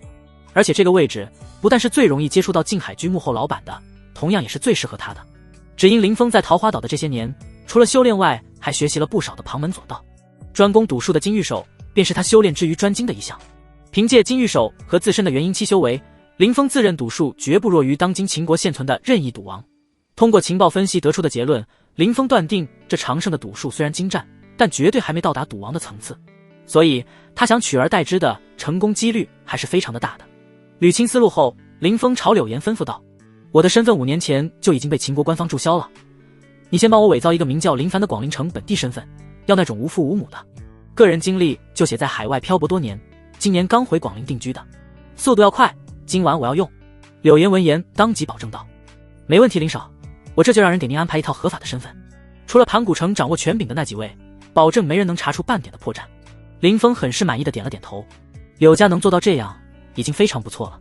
杀神殿虽然很强大，但也做不到将手伸到盘古城的那几位上面去，再加上时间仓促，对方最多也就只能想办法花钱收买广陵城官方的高层，从档案库里调查林峰的身份。然而很不巧的是，柳家盘踞广陵城多年，势力渗透得非常彻底，想要凭空捏造一个合规合理的假身份，简直不要太轻松。经过柳家的伪造，就算静海居让人调出了林峰的个人档案，也得不到任何有用的信息，最多也就查出一个虚假的身份。柳岩在确定林峰暂时没有其他安排后，便离开了别墅，毕竟刚开始掌权，柳家还有很多事情需要他亲自处理，时间对他来说非常的宝贵，甚至还有些不够用。只是因为涉及到林峰的事，他担心别人接待不利而饿了林峰，所以才事事轻微。时间飞逝，转眼间天色便悄然昏暗了下来。晚上8点，林峰简单的伪装了一下，便离开了柳岩为他重新安排的酒店。出了酒店门口，林峰随手拦了一辆的士：师傅，去静海居。好的好的，您坐好，系好安全带啊。司机在听到林峰说去静海居的时候，脸上顿时满脸的笑容。在确认林峰系好安全带后，便快速踩油门，打方向盘，松手刹，呲溜一声来了个原地掉头，一溜烟的飞出了原地。这可把林峰给小小的惊讶了一下。师傅，你这车技有点东西啊。哈哈，我可是10年的老司机了，您就放心吧。从这里过去静海居预计要半小时左右，而我只需要20分钟不到。做好了老板，我要提速了。对于司机大哥激动的心情，林峰没有感到丝毫的意外，因为从柳岩搜集的情报中便有这么一条：广陵城的士司机和摩德老与静海居之间大多都存在合作关系，他们往静海居送去一个消费的客人，就能得到一笔小费，大概在100左右。所以遇到那些想玩 K 开始 F 俯下身 C 动词的，或者是一夜暴富的客人，他们都会想尽办法拉去静海居，就更不用说林峰这种主动要求前去静海居的了。至于那些人去静海居之后会发生什么，就不是他们需要去想的事了。毕竟都是成年人，出来玩哪有没一点风险的？当然，也并非所有司机都这样，也有一些良心尚在的司机，除非客人主动要求去，否则他们是不会把客人往静海居带的。林峰乘坐的这辆的士的司机不愧是10年老司机，果真如他所说的那般，20分钟左右便将林峰送到了静海居门口。看着眼前的景象，林峰终于明白为什么柳岩会用城中之城来形容静海居了。站在静海居那巨大的霓虹招牌之下，看着里面恢宏大气的建筑，以及各个街道口道路两旁开满的各种商铺，说句应有尽有也不为过。而这些全都隶属于静海居管。至于静海居真正的主体，则是在距离这里2公里外的地方。想要进入静海居，就必须穿过这些七拐八弯的街道。只要有一丝风声走漏，这么长的距离已经足够他们将静海居里面所有违法犯罪行为都隐藏得干干净净了。稍作感慨后，林峰带着一丝好奇走进了静海居，目标静海居赌场所在的庄园。一路上，林峰看到了无数个摄像头，将静海居所有地方都笼罩在其中。这还只是表面的，暗地里更是不知藏有多少摄像头。这些摄像头便是静海居用来监视外界情况的，如果有官方的人出现，第一时间便会被监控室的设备识别并发出警报，传达到管理人手中。届时静海居的内部成员便会在第一时间就暂停一切违法的活动，让整个静海居恢复成一座正规的农家乐庄园。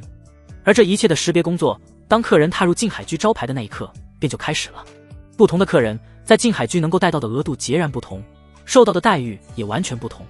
柳岩给林峰捏造的身份档案不仅是一个父母双亡的孤儿海归，而且还是拥有一家10亿市值的美妆公司，资产上亿荣归故里的海归。林峰这类人对他们来说简直就是顶级的肥羊，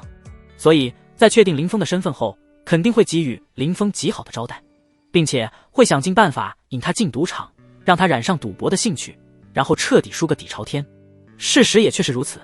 当林峰走进静海居庄园之时，立即就有一个丰满高挑、穿着黑色职业套装裙的女人，迈着一对被黑丝裹住的美腿，微笑着朝林峰走来。先生您好，我是静海的接待经理玲玲，不知先生您是想用餐还是入住呢？这回正好不忙，我可以亲自为您介绍安排哦。面对玲玲热情的招待，林峰不由嘴角微扬，不是愉悦，而是因为自己的猜测果然没有错，这些人果然把他当肥羊给盯上了，所以他才有些许想笑。接下来不出意外的话，都不需要他刻意去找赌场的位置，眼前这个丰满的黑色大长腿经理便会主动引导着带他过去。这些念头一闪而逝，林峰闻言当即笑着回应道：我刚从国外回来，听说这里有很多好玩的东西，特意过来的。客套的话稍后再聊，先带我去你们这里那种充满刺激的地方吧。静海居接待经理玲玲听到林峰的话后，心头一喜，眼睛亮起了激动的光芒。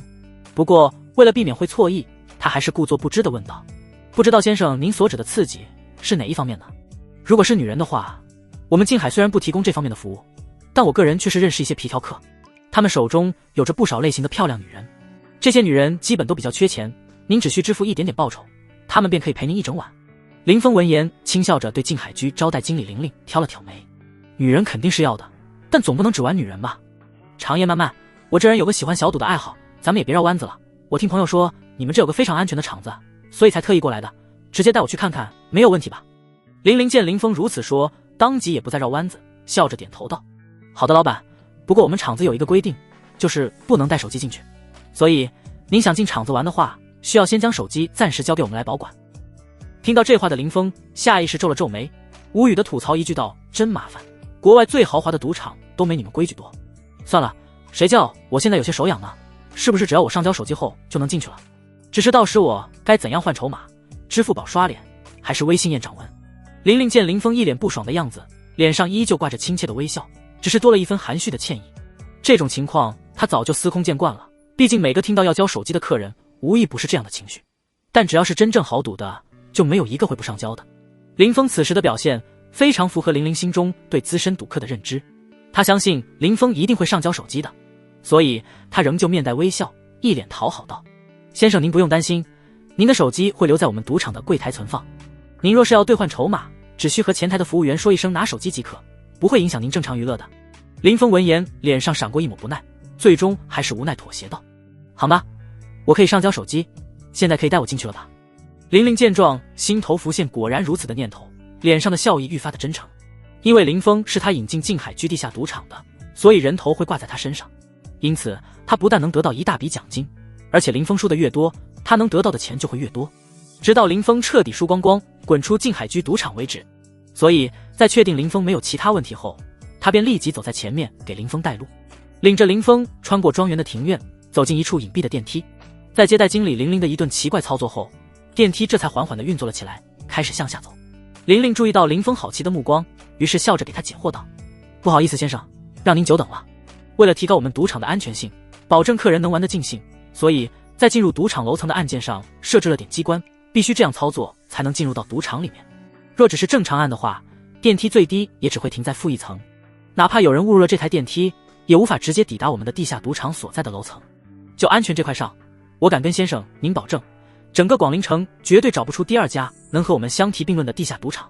所以您尽可放心的在下面畅玩，绝对不会有人或事扰您的兴致。以后您想玩也随时都可以过来，我们是24小时都在营业的。好，如果今天能让我玩开心的话，以后肯定会常来。林峰并没有因为对方将自己当成大肥羊的行为而冷眼相待，始终保持着一副笑眯眯的模样。毕竟要不了多久，这个叫做玲玲的接待经理就要笑不出来了。今晚他林峰就是来赌场踢馆的，要么常胜赌术更胜他一筹，将他给灰溜溜的赶走，不然便是赌场的钱被他全赢光，让静海居幕后的老板牙子彻底沉不住气，亲自过来找他谈话。叮，随着电梯稳稳停住，两人便来到了静海居的地下赌场。电梯门打开，映入林峰眼帘的是一个巨大的赌厅，一眼望过去都看不到头的那种。电影里能看到赌具，这里随处都可见，甚至很多见都没见过的，这里面也有，非常的全面，并且每个盘口都有一个身材高挑、穿着感性的荷官小姐姐主持着赌局，一切都显得非常的专业与正规，的确远不是那些鱼龙混杂的小地下赌场能够比拟。玲玲见林峰被眼前的一幕所吸引，顿时满脸的骄傲。怎么样先生，我们的赌场够正规吧？我们这里的荷官不但个个都赏心悦目，而且还都专门送到国外最大的赌城进行培训过，绝对够专业。并且我们整个赌场里不存在有半个摄像头，所以您在这里面可以尽情放心的去玩，不用担心后续会有任何的麻烦。林峰见他如此吹捧自家的赌场，脸上顿时露出了一抹不屑。3年前他为了练好金玉手，可是在自己师尊的陪同下，专门去过不少世界闻名的赌城进修过的。眼前的赌厅虽然很豪华，但是与世界排名前3的赌城比起来都相差甚远呢，根本就没什么值得吹嘘的。不过这独特的隐秘性倒是其他赌城未能拥有的。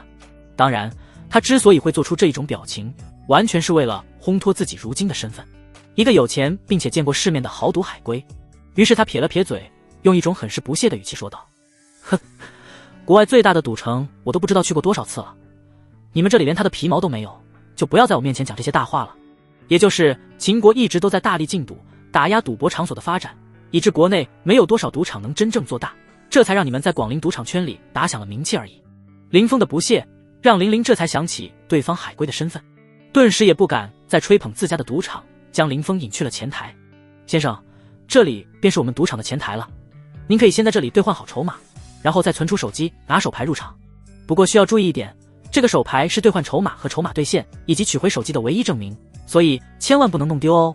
好，我知道了。林峰听完玲玲的提醒，淡淡开口道：先帮我兑换1万块筹码。1万。听到这话的玲玲和地下赌场的前台美女眼中不由得都闪过了一丝错愕，尤其是玲玲听到林峰第一次居然就只兑换1万块筹码时，内心不禁感到非常的失望。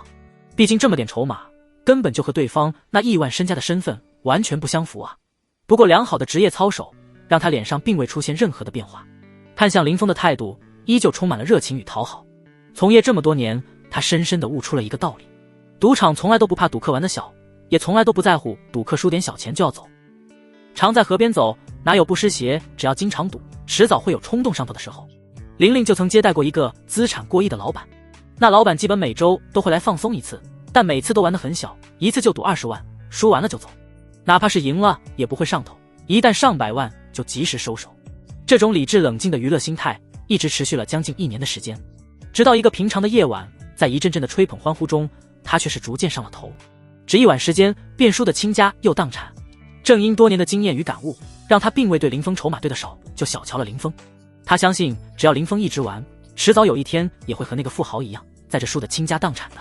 林峰并不知道玲玲的心里在想些什么，对完筹码后，他便将手机留在了前台，从前台美女手中接过手牌便揣进了兜里。进了赌厅，身为接待经理的玲玲却仍旧没离开，一直陪在林峰身边，为他介绍着赌场的情况。不得不说，静海居对玲玲这种女人调教得非常不错，尤其是对初次来玩客人，服务体验简直不要太贴心。对方的热情与贴心，甚至让林峰一度怀疑，如果他想要睡了玲玲，静海居赌场为了留住他这只肥羊，恐怕都会毫不犹豫地将玲玲奉上。至于玲玲本人，想来也不会有任何的意见。只可惜林峰今日并没有玩弄玲玲的兴趣，他今天来这主要目的是赢钱，赢到赌场幕后的老板亲自出来侦查球谈和。至于事后的威胁，林峰根本没想过。不说以他的实力根本就不惧静海居，就说静海居赌场想要继续运营下去，就不可能在外人面前展现出害怕客人赢钱的一面。不但如此，客人赢的钱越多，他们还越得保护好赢钱客人的安全，甚至是解决那些盯上了赢钱客人的家伙。毕竟若是传出在他们这里赢钱会出现安全问题，那你猜其他来这赌钱的客人会不会怀疑到赌场身上，怀疑赌场不想让客人赢钱走。一旦出现这情况，那静海居赌场的口碑就彻底玩完了。无论他装修有多好，荷官多性感专业，都不会再有人来玩。所以林峰完全无需担心后续的问题，只要在赌术上能压住常胜，那么静海居的幕后老板就只有用好处收买这条路可走。很快，林峰便在玲玲的引导下停在了一张赌桌前。这一桌赌的是骰子，桌子是常规的赌桌，林峰神识扫过，并未察觉有出签装置的存在。只不过荷官所用的骰盅倒是有一点特殊，是用一种能够隔绝神识的特殊材料打造的，专门用来阻止元婴大能神识探头的。就这个骰盅就价值千万了，手笔不可谓不大，同样的效果也非常的显著。反正以林峰如今的修为，光靠神识还真探查不出里面的点数，只能依靠超强的感知听出些许骰子撞击骰盅时发出的沉闷声响。若非林峰修为够高，且还学过顶级的赌术传承金玉手的话，今天怕是真得回去重新商讨计划了。听师尊说，当年赌神陈刀仔曾用20块赢到3700亿，赌怪卢老爷也曾用20万本金赢到500亿。今天我林峰用1万块本金赢100个小目标，不是问题。这般想着，林峰当即便运转起金玉手，竖起耳朵仔细地听起了头音。随着骰子停止跳动，林峰也瞬间确定了点数。下一刻，林峰拿去仅有的筹码，二话不说便扔了出去。筹码在空中划过一道优美的弧线，稳稳地压在了大上面。一旁的玲玲见状眼眸闪了闪，她没想到林峰这么快就进场开赌了，而且连想都不想便压上了筹码，这不禁让她感到了些许诧异。她接待过很多的贵客，但像林峰这样看都不看便直接下注的还真是第一次遇见。即便林峰的筹码数额不大，但也已经是无数人3-2个月的工资了。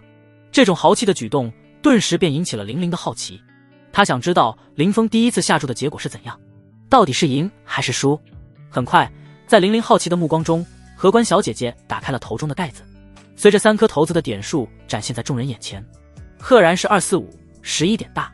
让林峰的筹码轻松地翻了1倍，由1万变成了2万。随着赌局再一次开始，林峰在玲玲注视下又梭哈下注了，这次他压的依旧是大，开中336，共计12点，依旧是开大，让林峰手中的筹码直接来到了4万。第3次林峰压了小，荷官紧张又好奇地打开了骰盅，233， 8点小，林峰再一次成功压中，手上的筹码再度翻上了1倍。从开始到现在5分钟不到的时间，林峰便赢了7万，比一般人整年的工资都多。接下来在玲玲震惊不敢置信的神色中，林峰接连压中了9把，将1万的本金变成了常人一辈子都无法企及的4096万。这逆天的运气更是直接把荷官小姐吓得差点就哭了，渗了满头的冷汗，娇躯颤抖个不停。腹中的特殊饮料差差点都给抖漏了。诸位客官非常的抱歉，我肚子突然有点疼，需要去趟卫生间。说罢，他不顾四周顾客不满的嘘声，捂着肚子仓皇地小跑离开了。林峰看着荷官小姐落荒而逃的背影，一脸的不爽。他总共也才玩了12把，算上刚才这一个，却已经吓跑了4个荷官。收回视线，林峰转身非常不满地望着身旁呆滞的玲玲。这已经是第4个因为拉肚子离开赌桌的荷官了。你们赌场的伙食这么差的吗？要是你们赌场输不起，没有能上的荷官的话，就安排人过来给我对筹码。就这点气量还敢沾边国外的赌城，真他妈扫兴。玲玲听着林峰这充满不爽与愤怒的话后，瞬间便回过了神来，既尴尬又恐惧，额头的冷汗一直冒，低着头不敢去搭林峰话。到这时候了，他要是还不明白林峰压根就不是什么大肥羊，而是一只来砸场子的巨鳄的话，他这些年可就真的白混了。如果可以，他现在是1秒钟都不想在林峰身边多待，恨不得立刻就拔腿跑路。只可惜他不能。静海居赌场的规矩便是让每个第一次来赌场的赌客都能得到宾至如归的服务，全程都会有首次接待的接待员亲自陪同。林峰是他带来的，所以他必须按照静海居赌场的规矩全程陪着林峰玩，不得中途无故抛下林峰独自离去。所以纵使心中百般的不愿，他也只能留在林峰身边。沉默了几秒，玲玲可怜巴巴地望向了林峰，强颜欢笑道：不好意思先生，可能是因为昨天的食材真的出了些问题，请您再稍等片刻，我们赌场一定会让您玩得尽兴的。在我们这里，只要你有本事赢，别说是4000万，就是4个亿您都可以继续赢下去，绝不存在因您赢了几次就不让您继续玩的情况。请您放心的，我们赌场很快便会派新的荷官来，不会扫您兴致的。林峰闻言似笑非笑地盯着玲玲，眼底充满了玩味。如今不过才4000万而已，对静海居来说根本就不算什么。被他吓走的4个荷官也仅仅只是静海居的普通荷官，只要常胜不出手，就说明林峰赢的钱还未触及赌场的底线，所以他要做的便是逼出常胜，然后彻底赢溃他。届时静海居的幕后老板牙子绝对会坐不住，不得不亲自出面，用巨大的代价来收买林峰，让林峰实现自己今晚真正的目的。面见静海居幕后的老板牙子，为了达成自己的目的，林峰不置可否地笑了下。行，那我就给你个面子，再多等一等，看看你们赌场能够给我安排一个怎样的荷官。5分钟过去，一个看起来50岁左右，长得尖嘴猴腮的中年老人便走了过来，直接站在了原本荷官的位置。抽！是这一刻所有人对这男人的第一印象，但更多人注意力却是落在了他的手上，因为这人的双手竟然就只有5根手指，左2右3，从断口上看，显然是被利器砍断的。常年混迹赌场的人一看便猜出这是在赌场出签被抓后剁掉了手指。这人现在就只有5根手指，说明他在大型赌场出签至少被抓了5次。为什么说是大赌场？因为小赌场并没有剁人手指的胆魄，最多就是毒打出签者一罢了。这人的出现让围在这张赌桌周围的赌客小声议论了起来。这人8成是静海居赌场派来的高手。你说的没错，这年轻人一晚就赢了静海居4000多万，这让他们的高层怎能坐得住？自然得派高手过来镇镇场子了。这人我认识，他是静海居赌场的镇馆常胜，平日负责处理那些普通荷官无法胜任的赌局。这人赌术十分的精湛，一旦被他抓住出老千的话，往往最好的结果便是被他当众砍掉1根手指，赶出静海居。这么说，赌场是怀疑这年轻人出老千，所以将常胜这个镇馆的赌术高手派来了。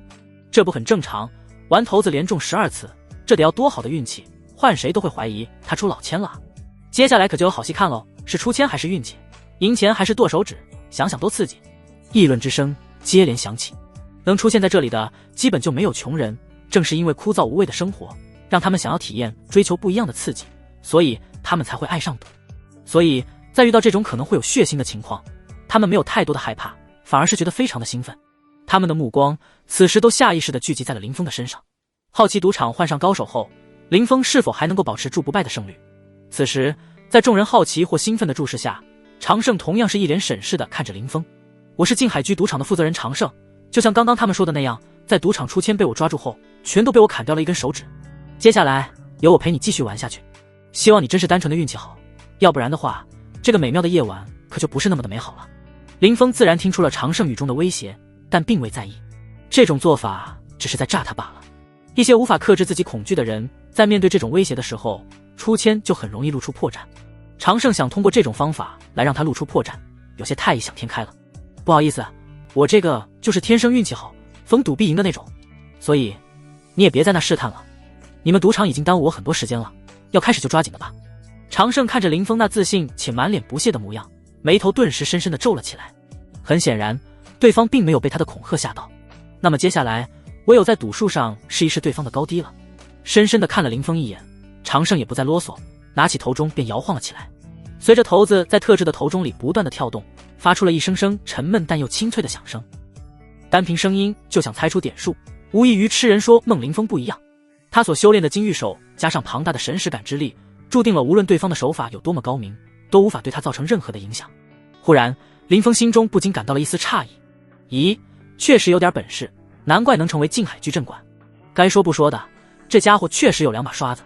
若不是他实力强大，还真无法在最后那刻听清最后一颗骰子从另一颗骰子滑落导致的点数变动。届时一旦下错注，今晚赢来的所有钱都将原封不动的吐出去，甚至还要搭上自己的1万块本金。林峰感慨了一下，然后不带一丝犹豫的直接将自己身前的4096万的筹码全部梭哈压在了小上面。看着林峰竟然如此的果断，四周围观的赌客们顿时就愈发兴奋了。他们现在都非常好奇林峰这一次能不能继续压中。常胜此时看向林峰的眼神充满了紧张，因为截止到目前，他竟是没能发现任何林峰出千的迹象。他甚至连自己这边的人都防备上了，结果却仍旧一无所获。这到底是赌术太高，以至于我都察觉不了，还是真的如对方所说，纯运气爆棚？常胜此刻心中充满了狐疑，但在林峰下注后，还是缓缓地打开了中盖。没有任何的意外，2、3、4， 9点小。很显然，林峰又一次成功压中了。骰子的点数让周围的赌客们纷纷爆发出了各种的惊呼。我勒个天菩萨，竟然又被他给压中了！4000万直接变成了8000万，都要接近一个小目标了。若是没有记错的话，这是他今晚第13次下注，也是第13次压中了吧？这运气简直逆天了，太震撼了！13连中，这要不是放在眼前的话，谁敢相信啊？也不知道这年轻人到底是真的运气好，还是在出千作弊。哼，抓住了就是出千，抓不住那自然就是赌术了。妈耶，想不到有朝一日我竟然能亲眼看到一个人从1万赌资赢到8000万，也不知道接下来他会怎样应对眼前的局面。要我的话，现在就见好就收，对马离场了。各种讨论应接不暇接连响起，场面变得非常的热闹。几乎整个赌场的赌客此刻全都聚在了这一桌，将这里围了个水泄不通，都想亲眼见证一下这场震撼的赌局。此刻被如此多人这样盯着的常胜，额头也不禁渗出了冷汗。身为资深赌徒的他非常的清楚，一个人哪怕运气再逆天，也断然不可能连赢13把。就算真的是运气爆棚，也绝不会有人次次都梭哈自己所有的筹码。经过这一场赌局，林峰现在的本金已经来到了8000多万了，再赌一次的话，赌场就要输给林峰1亿6千多万。这种情况下，哪怕是他也没有勇气再继续开赌了。正了正神，常胜颇为紧张地看着林峰道：“敢问先生高兴？”林凡。林峰闻言直接道出了柳岩给他准备的新身份。常胜点点头，深吸了口气，正色地说道：“林先生的赌术在下十分的佩服，只是林先生拥有这般高超的赌术，何必盯着我们这种小赌场？国外的那些大赌城方才配得上林先生这高超的本事。不如这样，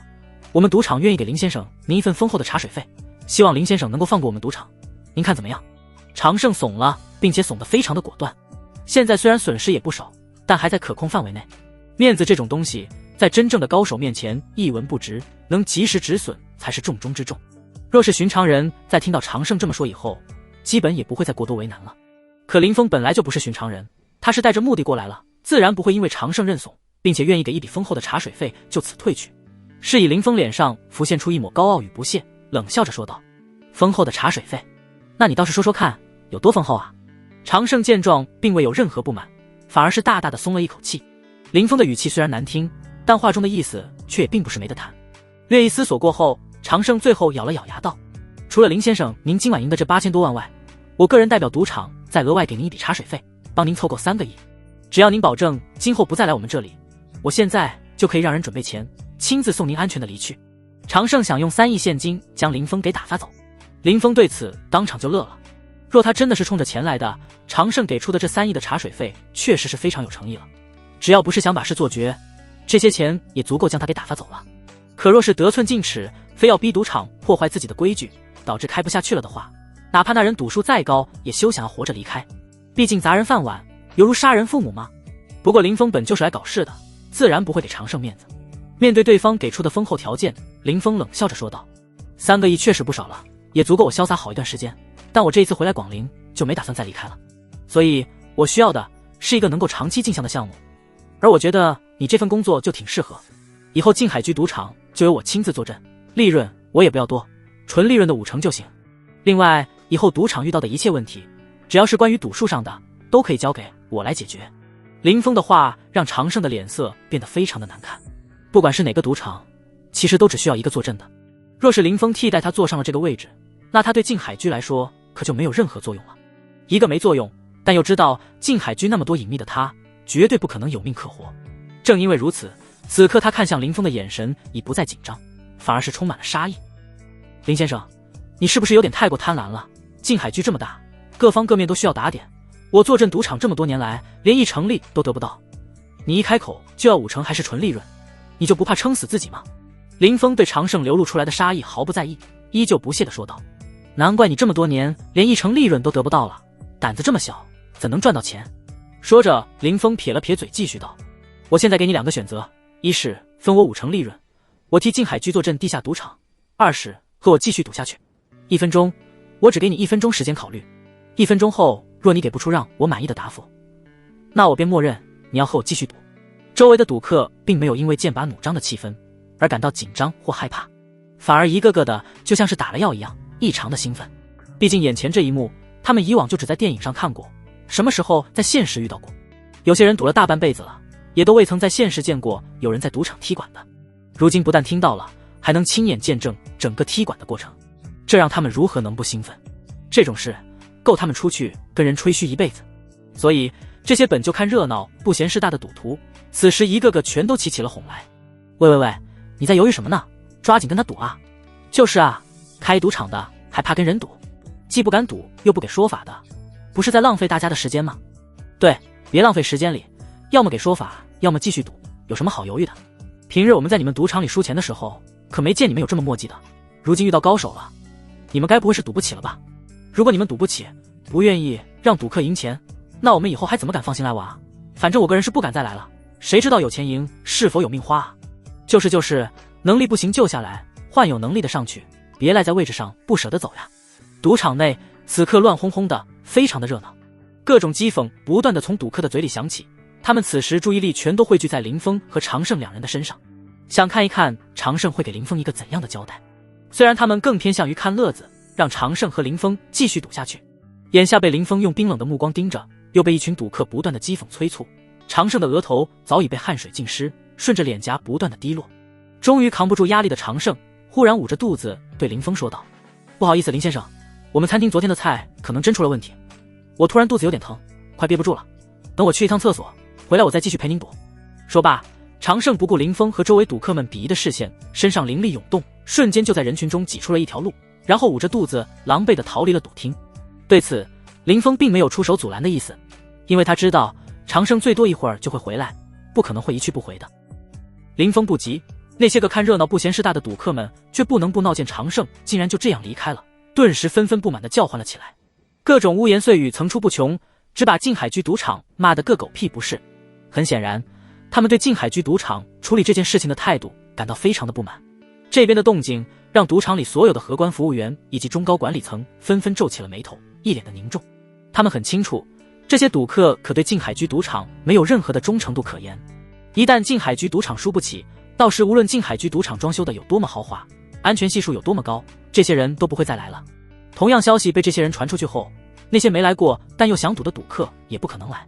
毕竟赌客赌博无论有多少种理由，其本质无他，都是想要赢大钱，一次赢一辈子都花不完的钱。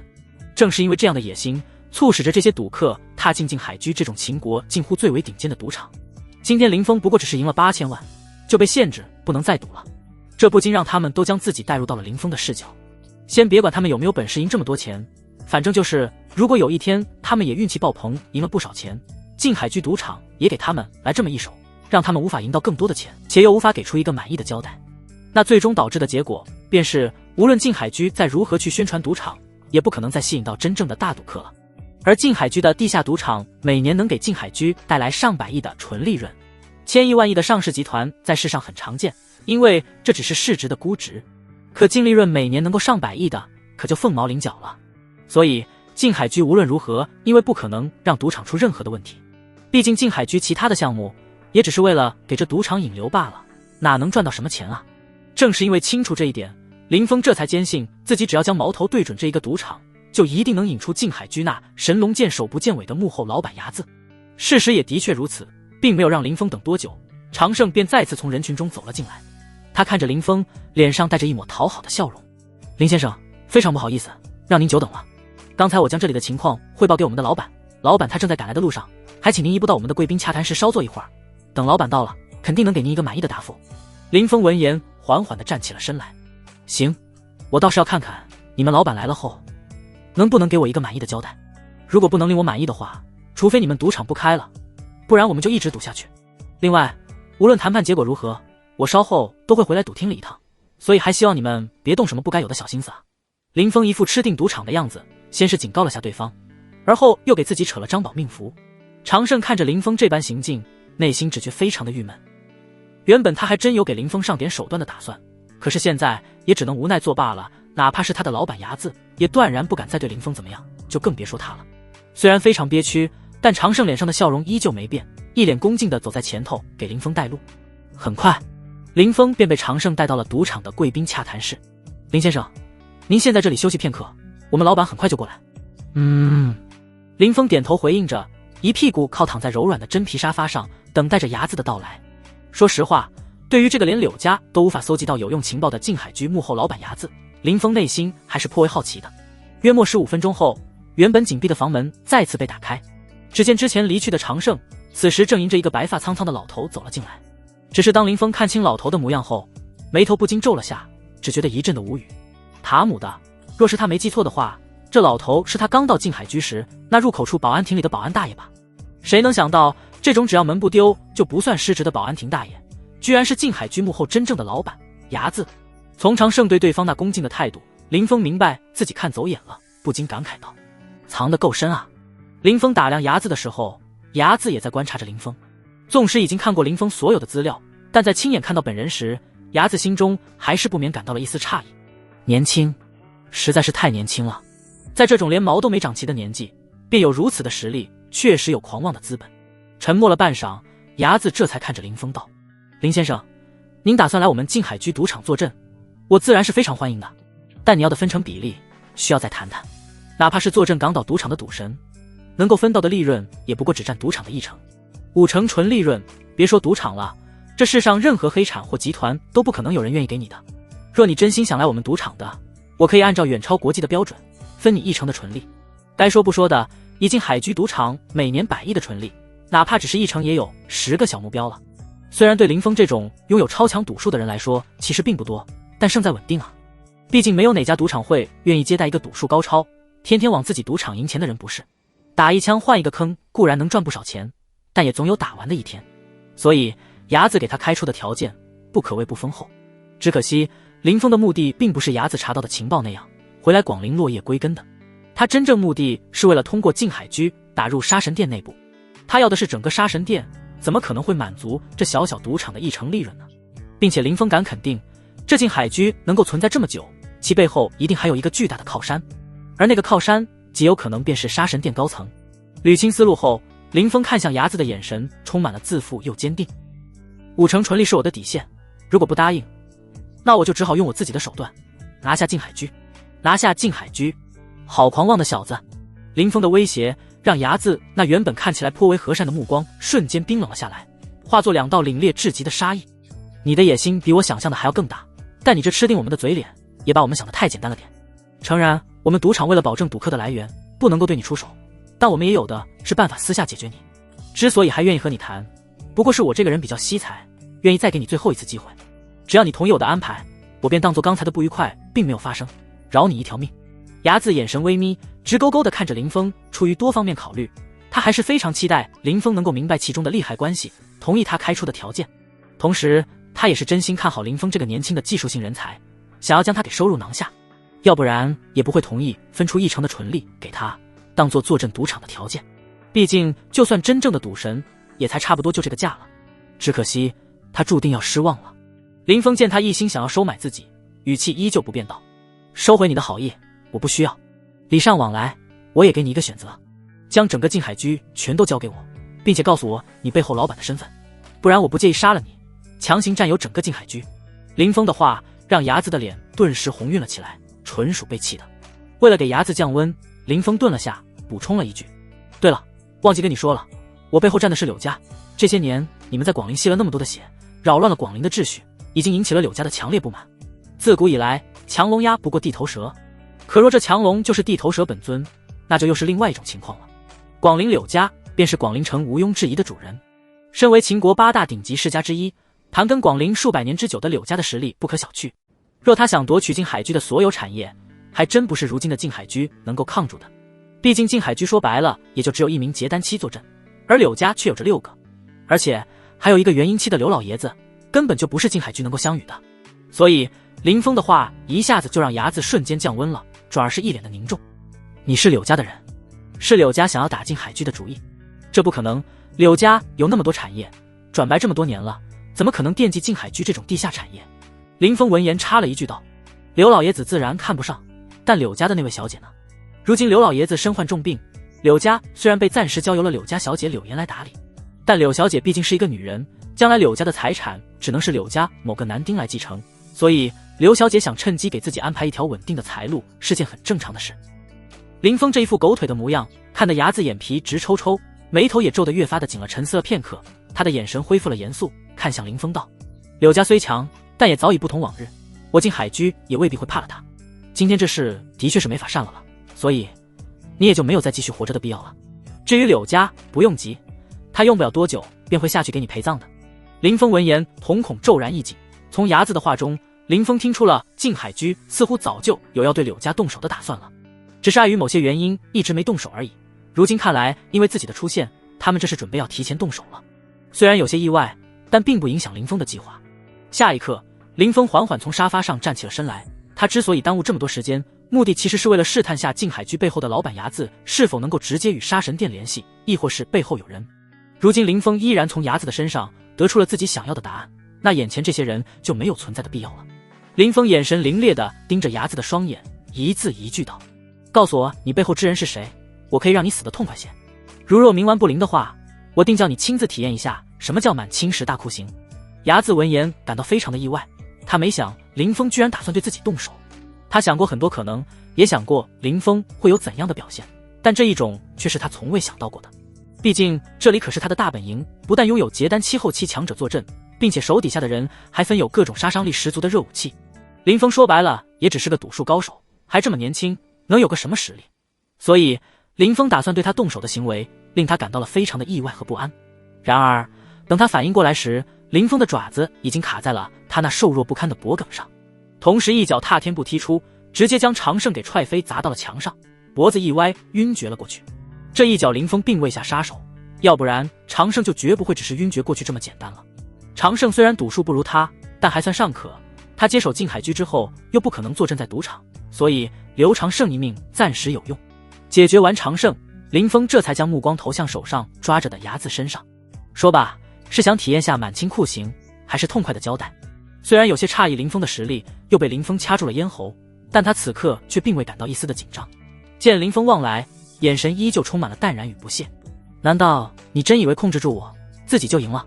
呵呵，年轻人，你知道这是哪里吗？我的大本营。即使你杀了我又能够如何？不依旧的和我一起陪葬在这儿。所以我劝你最好3思2后行，别让自己的冲动掌控了大脑，做出后悔的决定。现在只要你松手，我依旧可以不计前嫌，给你留一条活路，并且我可以给你保证，只是暂时限制你，等到我们将柳家解决后便放你出来，让你接替常胜的位置，坐镇静海居赌场。伢子这死到临头都不忘试图收买自己的行为，让林峰感到非常的无语，但也不得不承认对方的心理素质是真特娘的好，难怪能够一直坐镇静海居，还藏得这么深，连柳家都查不出对方的底细。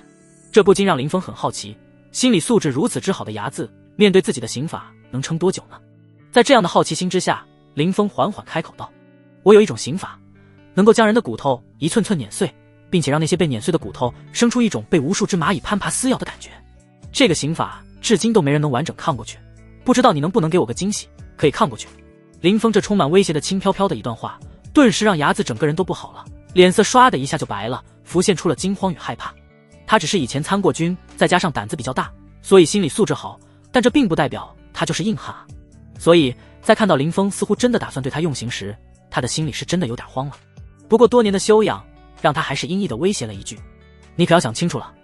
你一旦对我用刑，那我们之间可就真的没有一丝谈和的余地了。我看得出你修为不差，至少比我高，但我儿子刀疤可是金丹期强者，而且他也在这里负责静海居的安保工作，你若动了我，他绝对是不会放过你的。刀疤，静海居真正高手，拥有结丹期后期的修为，这一点林峰早已从柳岩搜集的情报知晓，但刀疤是伢子的儿子这一点是林峰万万没有想到的。毕竟儿子是结丹后期，而身为老子的伢子却连筑基都不是，着实是罕见。看样子这伢子能够成功静海居的负责人，这个拥有结丹后期修为的儿子是其中一个非常重要的因素啊。林峰感慨着，但手上的动作却是没耽搁，开始对伢子动上了刑。他本就没打算放过静海居里的所有人，对上刀疤也不过是时间早晚的事儿。咔嚓，伴随着一道道骨头碎裂的声音响起，伢子的嘴里顿时爆发出了痛不欲生的惨叫。啊！住手！我叫你住手啊！该死！我要杀你！我要杀你！我儿子是不会放过你的，这里有监控，我儿子现在肯定已经带人赶过来的了，你逃不掉的。伢子的惨叫和威胁并未对林峰造成任何的影响，依旧不为所动地按照自己的节奏行着刑。痛得几乎痉挛的伢子见林峰根本就没有一点想要停手的意思，知道威胁没有用后，强大的求生欲让他开始不断的求饶。啊！求你饶了我吧，我交代，我什么都交代，求你饶了我，你想要知道什么我都告诉你啊。伢子的情绪早已崩溃，眼泪鼻涕横流，样子说不出的狼狈。不过才1分钟不到，他便承受不住，嗷嗷大哭起来了。而林峰此时也不过才废了他一条胳膊，这让林峰感到非常的无趣。哎，你这也太没骨气了吧，我这才……林峰话还没说完，原本紧闭的洽谈室大门又再次被人从外面暴力踹开，然后一个看起来50多岁，脸上被好几条疤痕覆盖了的刀疤脸男子带着一群人闯了进来。要不是洽谈室够大，还真不一定能容得下他们。而来人不是别人，正是伢子口中一直咧咧的儿子，静海居的保安大队长刀疤。正如伢子所说，洽谈室是装有监控的，所以这里所发生的一切都被负责静海居安保的刀疤看在了眼里。这也是为什么林峰才对伢子动手不久，刀疤便已经带着人赶到现场的原因。真遗憾，本来还打算让你先多活一会儿，等问出情报后再送你去和这老家伙作伴，没想到你却主动送上了门来。林峰看着气势汹汹的刀疤，一脸惋惜地直起了身来。现在只好先将你弄死，再审问那个老家伙了。刀疤见状，眼中不禁露出了一抹凝重，只因他在林峰直起身子的瞬间，仿佛感觉到了一柄陡然出鞘的利剑。那双不带丝毫感情的眼眸，如鹰隼的眼睛，让他有种如芒在背的感觉。这刹那，刀疤清楚地知道，眼前的林峰并没有他在监控里看到的那么简单，对方的实力很强，甚至可能是一位实力不弱于他的强者。这怎么可能？出神入化的赌术，还有不弱于我的气势，是他这个年纪能够拥有的吗？这刹那，刀疤的脸上满是震惊，简直不敢相信自己的眼睛。这世上怎么可能会有这样的妖孽？面对这样的林峰，刀疤内心的本能让他率先发起了进攻。刹那间，他便宛若一头猛虎般直接扑向了林峰，一双虎口般的利爪直奔林峰脆弱的咽喉。结丹后期强大的爆发力让刀疤的速度快到了极致，一爪之威也不是柳家那4位结丹期供奉能够比拟的。就凭这一身强劲的爆发力，刀疤在结丹期强者这种就不是泛泛之辈，至少在林峰看来已经属于是这一境界中的佼佼者了。不过比其他来还是逊色了太多。刀疤的攻击很快，林峰的反应更快。在对方即将碰到他咽喉之时，林峰的身子动了，微微侧了半个身位，十分轻松地躲过了刀疤的袭击，并给予了有力的还击。舞动拳，只见林峰右手一握，猛地挥出一拳，砰！刀疤来不及反应，腹部结结实实地挨了林峰这是大力沉的一拳。下一刻，他以比来时更快的速度狠狠地倒飞了出去，顺带砸翻了一群静海居赌场的黑衣打手。遭受重击的刀疤只觉体内气血翻涌，一口气没憋住，顿时猛地喷出一口鲜血来，脸上凶狠的表情更是被痛苦所代替。望向林峰时，双眼充满了不敢置信。他想过林峰很强，但他没想到两人实力的差距会这么大。自己的护体灵力居然扛不住林峰随意的一拳，不但灵力杀一劈轰碎，肋骨也被林峰这一拳轰断了2根。一步错步步错，这一次失误在刀疤看来已经成了他丧命的响钟。他清楚自己绝对不是林峰的对手，虽然有些许难以接受，但他还是隐隐猜到了一个恐怖的可能。内心的恐惧让他不敢再继续深思下去，此时毫无战意的他只想逃。若是再打下去的话，他或许真的会死。瞬间理清利弊的刀疤没有任何的犹豫，借着倒飞的趋势，转身踩着手下的肩膀朝外面冲去。至于自己逃了父亲就会死这事儿，刀疤表示他可管不了那么多，毕竟在他看来，父亲死哪有自己活下去重要，只有活着才有给父亲报仇的可能，不是？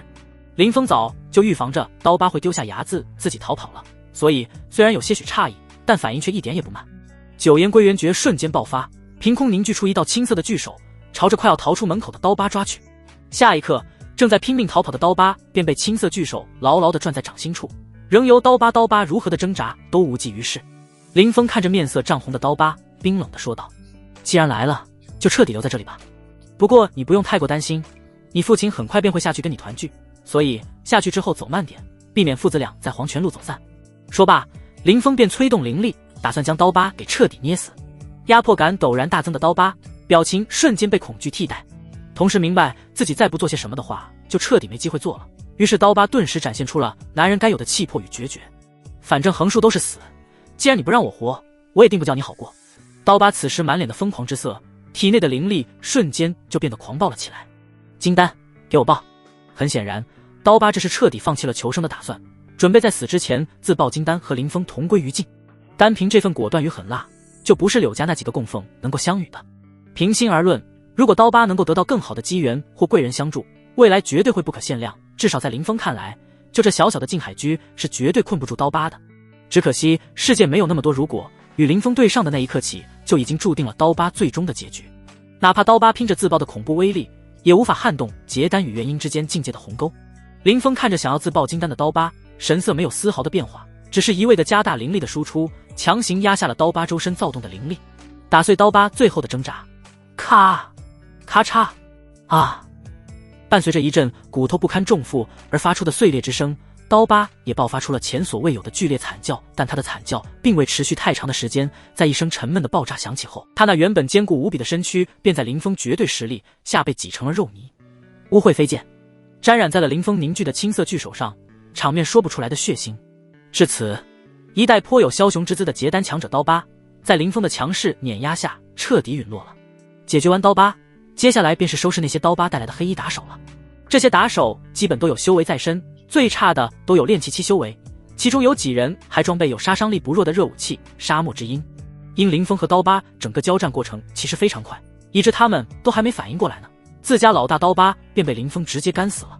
此时他们全都愣在了原地，恐惧的情绪在他们心间快速的弥漫，让他们浑身颤抖，连一丝逃跑的勇气都没有。崩溃求饶是他们此刻唯一能做的事情。只可惜林峰从一开始就没有打算放过他们，先不说林峰若不是实力够强的话，早就已经成为他们或者刀疤的枪下亡魂了。就说林峰本就打算摧毁静海居，还无数被他们残害了的无辜人士一个朗朗乾坤。这些平日里助纣为虐、作恶多端的打手，不仅是死有余辜，还会影响后续柳岩接手静海居工作的开展，所以这些人必须都得死。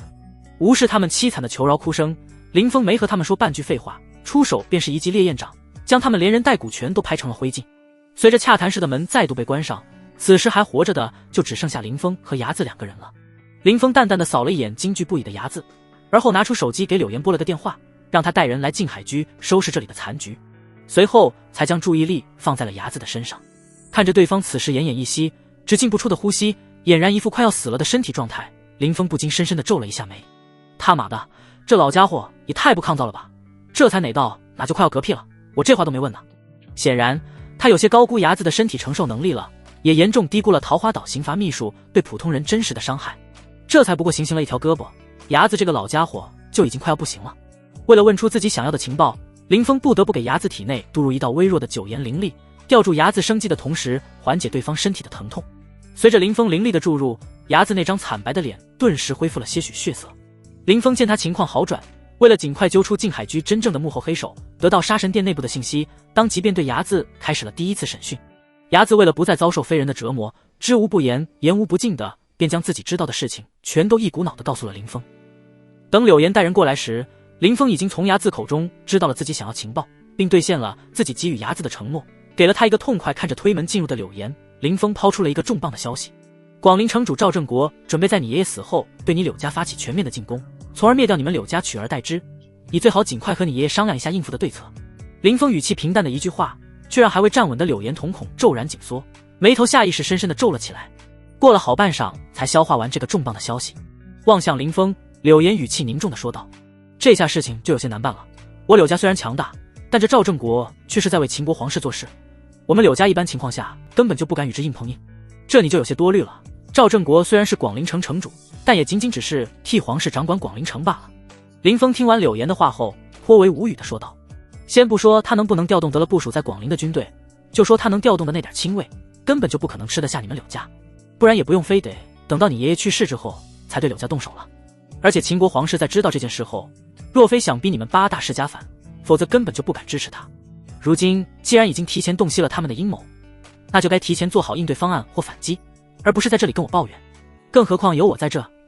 你觉得在这偌大的广陵，有谁能挡得住我吗？林峰这番话说的柳岩羞愧地低下了头来，同时也因林峰最后一句话而放下了心来。既然林峰都这么说了，就说明林峰届时肯定会出手相助，有林峰帮忙，那他柳家确实没有担心赵家的必要。毕竟对于林峰的实力，柳岩是非常相信的，哪怕翻遍整个广陵城，也绝对没人能出其左右。想通这一点，柳岩脸上的凝重顿时散去，语气坚定地说道：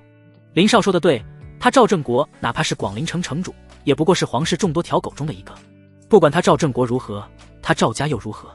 在这关键的时候，我们柳家绝不会拖您后腿，定会全力配合您完成一切的行动。柳岩认真的话语让林峰感到非常的满意。在大仇未报之前，他需要这层虚假的身份来做掩护，同时也需要人手替他冲在前面，吸引仇人的注意。柳岩的识物让他选择了柳家，同时也对柳岩的好感增加了些许。林峰望向柳岩赞许的笑道：交代你件事，全面接手静海居之后，对外宣称是你看上了静海居，并将其编为你个人的私产，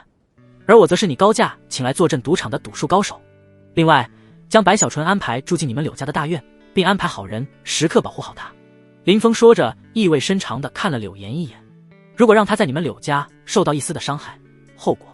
我想你是不会想知道的，听明白了吗？柳岩明白，请林少放心，回去后我便将小纯小姐接进柳家大院，并安排金老负责保护小纯小姐的安全。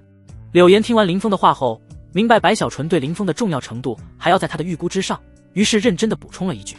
若真有什么事，哪怕我死了，也断然不会让小纯小姐受到半点的伤害。林峰点点头，轻笑着说道：我相信你会做好这件事，这里便交由你来负责收尾了，我就先回去了。另外，我的新身份你记得跟赌场这边先交代清楚，别到时造成不必要的麻烦。柳岩闻言带人走到了一旁，给林峰让出路来的同时，恭敬地应道：是，林少。林峰走后，柳岩便立即展开了行动。对于柳岩的到来，静海居赌场里的赌客和工作人员都感到非常的意外，因为柳家在广陵城特殊的地位，以致整个富豪圈子里几乎没人不识柳岩的。他们对柳岩带人强行接手静海居虽然感到有一点突然，但却心态非常良好地接受了这个事实，甚至不少人还露出了激动的情绪，打心里认为在柳家手底下做事要比替从未露过面的静海居老板做事要好。一个见不得光，一个名声在外，傻子都知道跟着哪个老板会更有前途。那些仍旧待在赌场未曾离去的赌客，在得知林峰是柳家请来的赌术高手后，一个个脸上顿时露出了恍然之色。我就说这样的高手怎可能背后没人，原来是柳家请来的。这般年轻的赌术高手，想来是那些顶尖的赌神培养的高徒，也不知道柳家请他过来付出了多大的代价。你管他这些有的没的做什么，有这样的赌术高手坐镇赌场，以后肯定没人敢出千，只要能让我们玩得更加放心不就可以了。你说的没错。他们此时都在兴奋地讨论着今晚见证的大事，却完全不知道这个在他们看来会变得更加安全有保障的赌场，在不久之后便会彻底的倒闭。只因不论是林峰亦或是柳家，本质上都不会去经营这种非法的黑产。林峰是厌恶和看不上眼，柳家是家大业大，弃黑从白后根本就不可能再去赚这种黑钱。所以静海居赌场最终的解决其实早就已注定。城主府一个豪华的房间内，简直是欺人太甚。伴随着一道怒吼，紧接着不断响起各种打杂怒骂的声音，发泄着个人的怒火。过了好一会，方才逐渐平息了下来。此时一位身居华服的中年男子正一脸怒容地喘着粗气。好你个柳家，我还未对你动手，你反倒是竟敢率先动我的赌场，是察觉到了我们的计谋，所以先派柳岩打头阵，还是真如情报所讲的那样，完全只是柳岩的个人行为，只为趁着暂时掌管柳家权柄的机会，给自己开拓一条稳定的来钱财路。这一刻，无数念头不断自他脑海里升起，让此时早已怒火滔天的他恨不得带人去将柳岩挫骨扬灰了。只是考虑到某些情况，他暂时还真没勇气去硬碰柳家，哪怕他哥是广陵城主也不行。只因这里是柳家的大本营。广陵一直有句流传的古话，流水的城主，铁打的柳家。在广陵这片地，柳家便是天，没有人胆敢尝试招惹柳家会面临怎样的后果，这是所有广陵人共同的认知。虽然近100年来皇权强势了不少，秦国人民对地方城主的地位也多了些许的认可，但在广陵人眼中，首当其冲排在第一位的仍旧是柳家，其次才是广陵城城主。所以他平日在背地里搞小动作，蚕食柳家的产业，还有人敢与他联合同流合污。可一旦正面对上柳家的话，这些人绝对都会退至他身后暗中观望，让他打前锋。除非他能展现出与柳家分庭抗礼的实力，那些他在暗中笼络的家族才会出手站在他这边。反之，这些个没骨头的家族或许会直接倒戈投入柳家的阵营，甚至是直接下场帮助柳家对付他。这种事态无法掌控的感觉让他感到无力的同时又非常的恼火。该死的老东西，明明都已经重病不起了，怎么还不去死啊？你要是早点死的话，也不至于会出现这档子事了。他妈的，只能提前实行覆灭柳家的计划了。只是单凭自己的力量想要除掉柳家的可能不大，毕竟柳家再怎么说也有6位结丹期供奉坐镇，看来得从杀神殿请一位元婴大能来帮忙，才能确保计划万无一失了。下定主意后，赵立东当即拿出手机拨通了某个神秘的电话。大人，冒昧打扰了，我这边出了点状况，导致手底下仅有的高手也折在了里面。为了避免对大人您的计划造成无法预料的影响，希望您那边能够提前派一名元婴大能来坐镇，以防柳家出动所有供奉，打乱了您在广陵的部署。电话那头的神秘人听完赵立东的请求后，陷入了短暂的沉默。良久，他才缓缓开口道：这次我将梅山双杰派过去给你，他们俩单独拿出一个都是秦国金丹榜前10的存在，他们2人联手的情况下，甚至能和一般元婴期抗衡而不落下风。对付柳家那些个过着养老生活的废物供奉，出动这2人完全是绰绰有余了。虽然对方派来的高手不是元婴大能，让赵立东有一点失望，但在听完梅山双杰的实力后，他顿时又露出了一抹满意的笑容。于是连忙朝电话那头讨好的说道：大人您放心，相信有这2位结丹高手的相助，定能拿下整个广陵城，将之牢牢地掌控在大人手中。电话那头的神秘大人物闻言又交代了几句，这才挂断了电话。收起手机，赵立东松了口气的同时，脸上尽是激动的神色，当即便准备去主厅找他的城主大哥，准备将今晚的事情跟自己的城主大哥汇报一下。另一头，当赵立东联系神秘人寻求帮助的时候，林峰已经从静海居离开，回到了柳岩给他安排的新住所，沉沉睡去了。因为这一晚他看似轻松，其实为了运行金玉手一直出千，他的神识、感知与精神都一直处于高度消耗的状态。尤其是为了解决拼死都要自爆的刀疤，林峰看似轻松，实则却消耗了庞大的灵力。这一晚身心与精神灵力的消耗，对目前的林峰来说还是挺大，所以他确实需要好好的休息一下，恢复身体的消耗，以便应对接下来一切的麻烦。毕竟远的不说，就说那静海居真正的幕后老板赵立东被林峰夺走场子后，是肯定不会就此善罢甘休的。相信用不了多久，对方便会带着人找上门来，届时定然会有一场硬仗打，所以林峰必须要让自己时刻处于最好的状态，去迎接一切可能发生的战斗。时间不知不觉已经2天过去，柳岩也已经带着柳家人彻底占据了静海居。这2天的时间里，不但林峰直接搬入了静海居，柳家也安排了3名结丹期供奉一同在这里坐镇。这3人身上的伤早已被林峰治好，任谁也看不出他们之前差点就被林峰给废了。这3人在明，林峰在暗，只要赵立东敢带人来报复，夺回静海居，林峰等人将会以绝对的实力对其进行强势的镇压。原本在他想来，静海居这块蛋糕对赵立东来说应该非常的重要，在他夺走静海居的当天早上就会安排人手去抢夺回来。可令他没想到的是，这都2天半过去，赵立东竟然依旧没派人对他们进行反攻。眼见赵立东不来，正好又到了给白小纯进行第2阶段的治疗时间，林峰索性便离开了静海居。拖吧。别墅房间内，林峰看着眼前刚洗完澡一脸紧张之色的白小纯，语气尽量平缓地说道。白小纯闻言不作声，只是缓缓地松开了紧握的浴袍。当白小纯浴袍滑落的瞬间，林峰虽然已经在极力克制，但这一刻呼吸还是不可避免地急促了些许。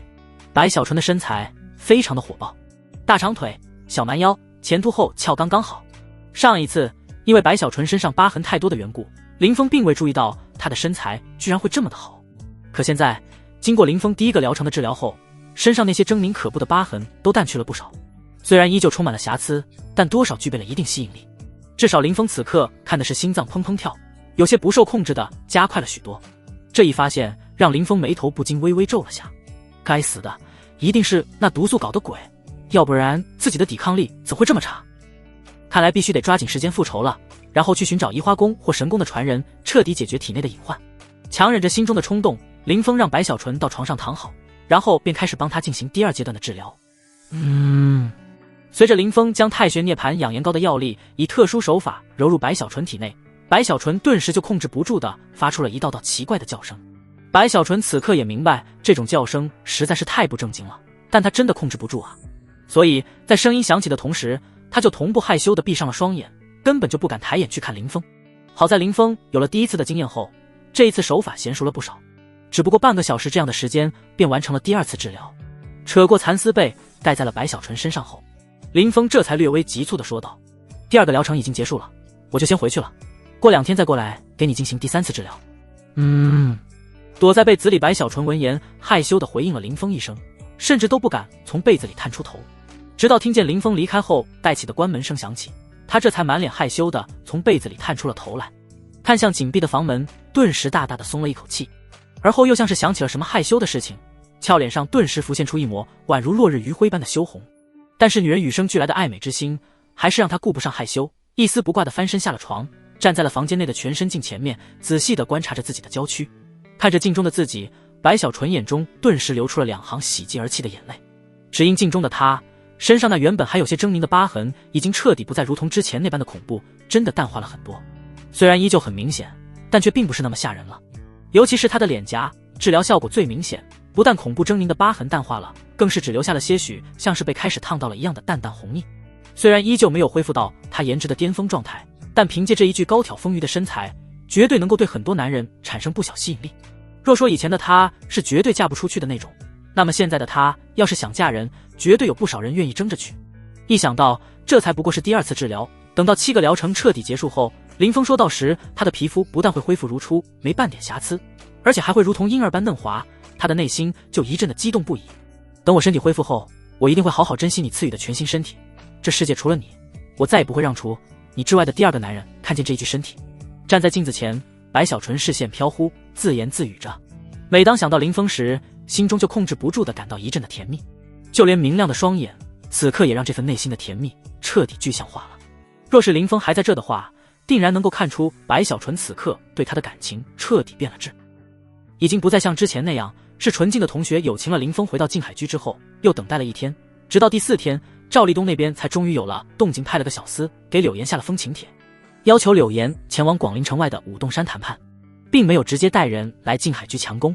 柳岩那边接到请帖后，第一时间便拿着战书来到了林峰跟前，将请帖恭敬地递给了林峰。林少，我柳家有6名结丹期供奉的事情，在广陵是人尽皆知的秘密，在您未对外暴露的情况下，赵立东竟然敢给我下这种请帖，我怀疑对方请到了强大的外援，并且认定这外援能够助他吃定我柳家的6名供奉。在来的路上已经收到了风声，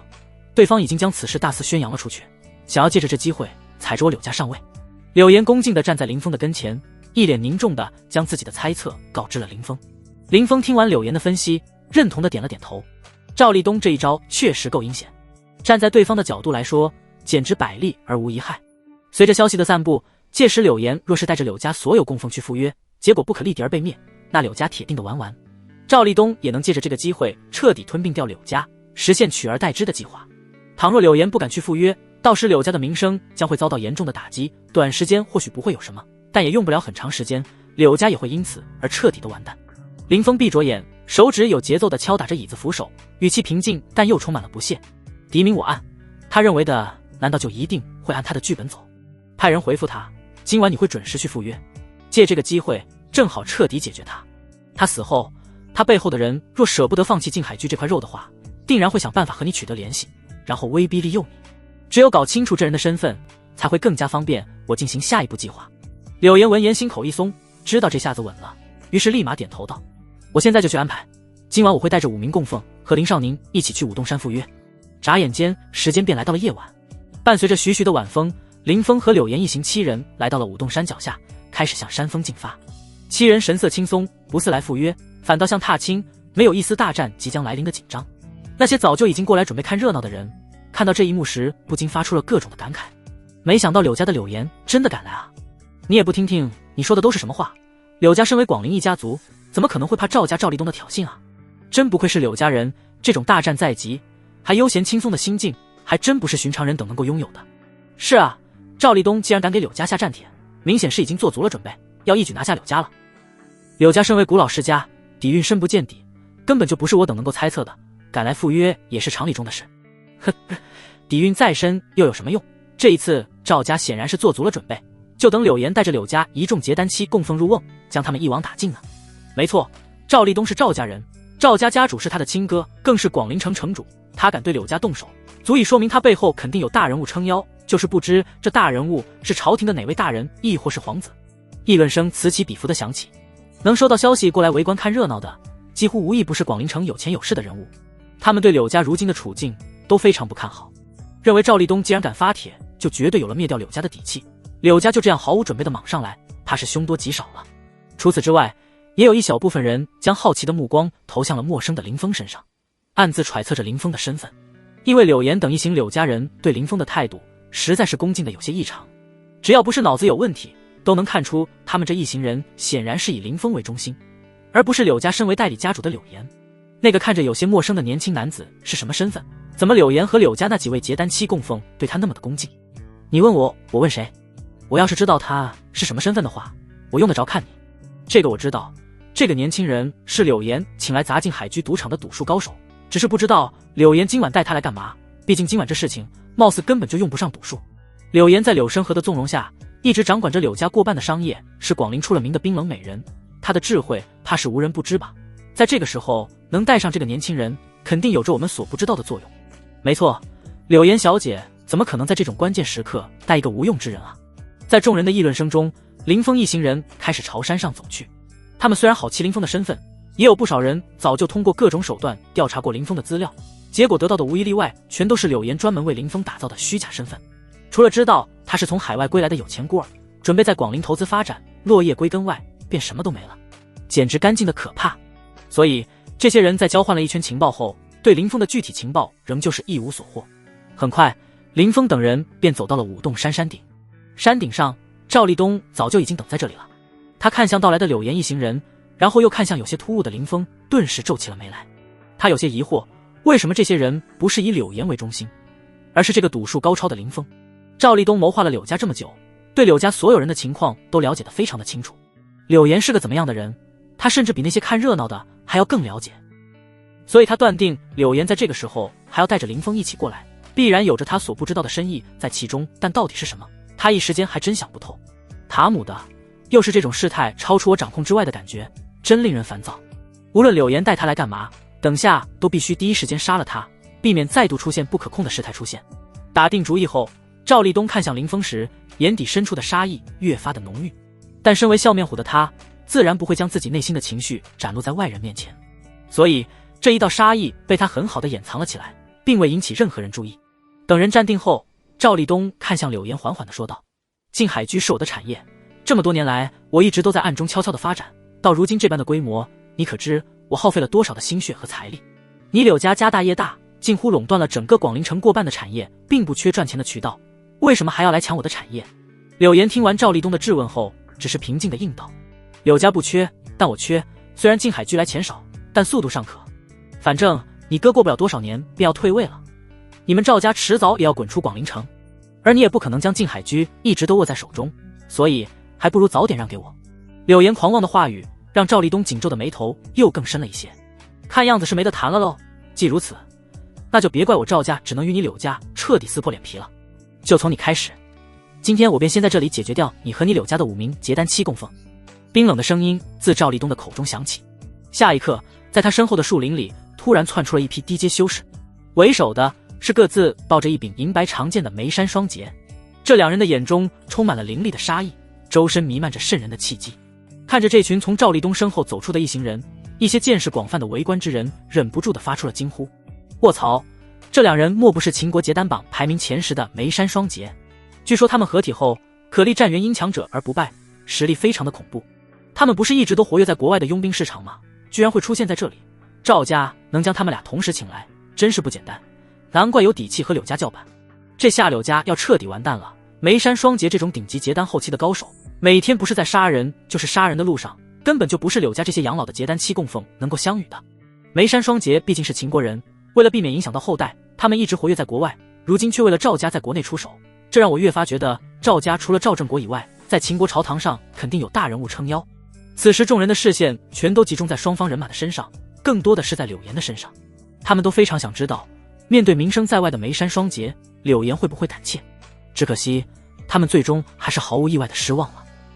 因为柳岩非但表情没变化，连眼神都未曾掀起丝毫的波动，就更别说心慌胆怯了。甚至是柳家的那5位供奉，在面对比他们更加强大的梅山双杰，眼中亦是没半点紧张。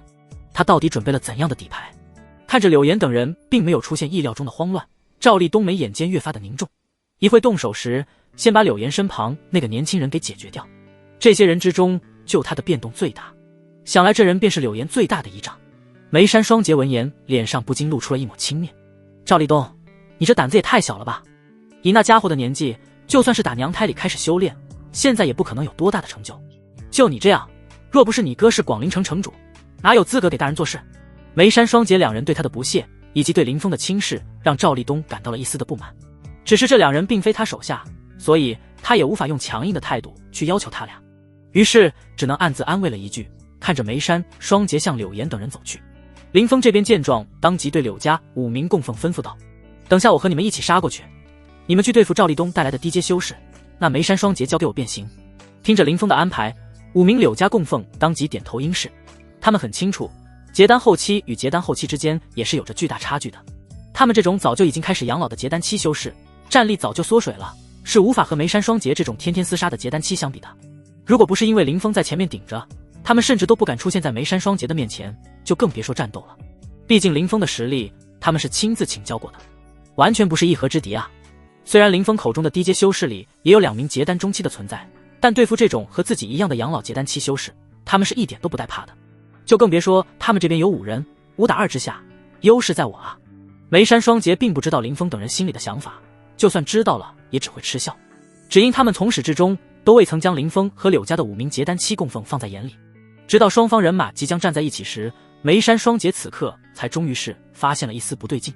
因为他们突然发现柳岩一行人之中，只有林峰冲向了他们，而柳家的5名结丹期供奉却是绕过来他们，朝着身后的低阶修士如同猛虎下山般冲了进去。但这个时候，就算意识到不对劲，也已经晚了。不等他们有所反应，林峰便脚下一蹬，犹如蛟龙般带着恐怖的权力轰到了他们面前。梅山双杰两人见状，面色齐齐一变，眼中顿时露出了惊惧的神色。卧槽，他竟然是一名元婴期修士，这么年轻的元婴，修炼天赋当真是恐怖。不行，为了不影响到大人的计划，这种人必须得彻底铲除。梅山双杰这般想着，收起轻视的同时，手上的动作也不慢，手中银白长剑瞬间出鞘，直接向着林峰的面门砍去。首当其冲的林峰面对梅山双杰的临时反击感受最为真切，在他们出招的瞬间，手中的长剑仿若合二为一般，犹如灵巧的银蛇，诡异又充满危机。饶是林峰有元婴期修为，在他们这一套合击之势下，神魂竟然有种刺痛的感觉。很显然，这便是梅山双杰的成名绝技。哪怕是元婴期修士，在面对他们的合击剑法下，稍不留神都会有陨落的可能。不过也就这样了，这种程度的攻击根本就伤不到林峰。只见林峰身形一闪，消失在原地，再次出现时便已然是在梅山双杰的身后。舞动拳。当他们意识到身后传来的危险预警时，林峰的拳头就已经轰在了他们其中一人的腰椎上。咔嚓，骨头碎裂的声音骤然响起。下一刻，梅山双杰其中一人便直接被林峰一拳给轰飞了出去，不等落地便已经在空中咽了气。秒杀！这突兀的一幕令所有人都看傻了眼。即便现场有不少人猜测怀疑林峰是柳岩的底牌，但在林峰出手时，还是被他那瞬间爆发的恐怖实力给吓了一跳。What？ 这怎么可能？他竟然一拳就秒杀了梅山双杰之中的一个，那可是梅山双杰，任何一人单独拿出来都是结丹榜前10的存在，竟然在联手的情况下被人一拳秒杀了。那叫林峰的年轻人速度太快了，并且爆发力极其的恐怖，以致梅山双杰根本来不及变招，才导致这样的结果，实在是太匪夷所思了。这年轻人怕是从娘胎里就开始修炼，也无法在这个年纪就拥有如此变态的实力吧？实在是太过恐怖了。也不知道柳岩是从哪里请来的这个一位高人，拥有这种恐怖的天赋和实力，为什么我却从来没听过？按理说他不应该籍籍无名啊！充满不可思议的震惊声从四周看热闹的人口中接连不断的响起，哪怕是不懂修炼的，在此刻也明白了看似年轻的林峰实力到底有多么恐怖。梅山双杰仅剩的一人看着自己弟弟竟然被林峰给一拳秒杀了，立马崩溃了。他非常清楚自己弟弟的实力如何，几乎和他在伯仲之间，谁也奈何不了谁。所以林峰既然能够秒杀他弟弟，那就同样能够瞬间干掉他。林峰的压迫感、精神的崩溃、内心的恐惧，让他产生了超强的求生欲望。不，我不能死在这里，我绝对不能够死在这里。这般想着，他脸上露出一抹疯狂与决绝，反手便是全力一剑朝林峰刺去。成功逼开林峰后，他便身形猛地一动，朝后方飞射而去，想逃离这里。林峰见状，哪会就此放过他？尤其是对方这种弟弟被杀却想着逃走，而不为弟弟报仇的行为，让林峰感到非常的不喜。逃得掉吗？你就逃。林峰说着，手指微抬，求天指震。下一瞬，漆黑的夜空中灵力翻滚，瞬间凝聚出一只巨大的赤青色的手掌，伸出一根中指，向着正在逃窜的梅山双杰哥哥的头顶摁去。梅山双杰哥哥察觉到头顶上方传来了恐怖能量，来不及做出任何的反应，便直接被狂暴的灵力碾成了残渣。轰！只见原本茂密的山林顿时出现了一个光秃的深坑，爆发出了剧烈的响声。梅山双杰全死了。整个过程看似很久，其实从战斗开始到结束，连半分钟都没用上。将这一幕收入眼底的赵立东，从一开始的傻眼到现在的彻底崩溃，只用了不到30秒时间。这他妈怎么可能？那可是梅山双杰，怎么在这个林峰手里就跟鸡一样，一招杀一个？赵立东一脸的崩溃，不愿相信眼前所发生的一切。他不过是个年轻的赌术高手，就算有一点实力，也不可能突然就变成一个元婴大能啊！这他妈的一点都不合理。为了让赵家能够取代掉柳家，他在暗中谋划了将近30年，付出了不知多少的代价，甚至就连自己的老婆都忍辱献给了某个秦国大人物，目的就是为了让赵家能够在广陵城立足，彻底取代掉柳家，让赵家也能成为1000年的世家。努力这么久，就在即将收网的时候，结果却突然凭空蹦出来个林峰这意外，导致多年的谋划付之于东流，他怎能不崩溃？然而他心里怎么想的，林峰可不会去理会。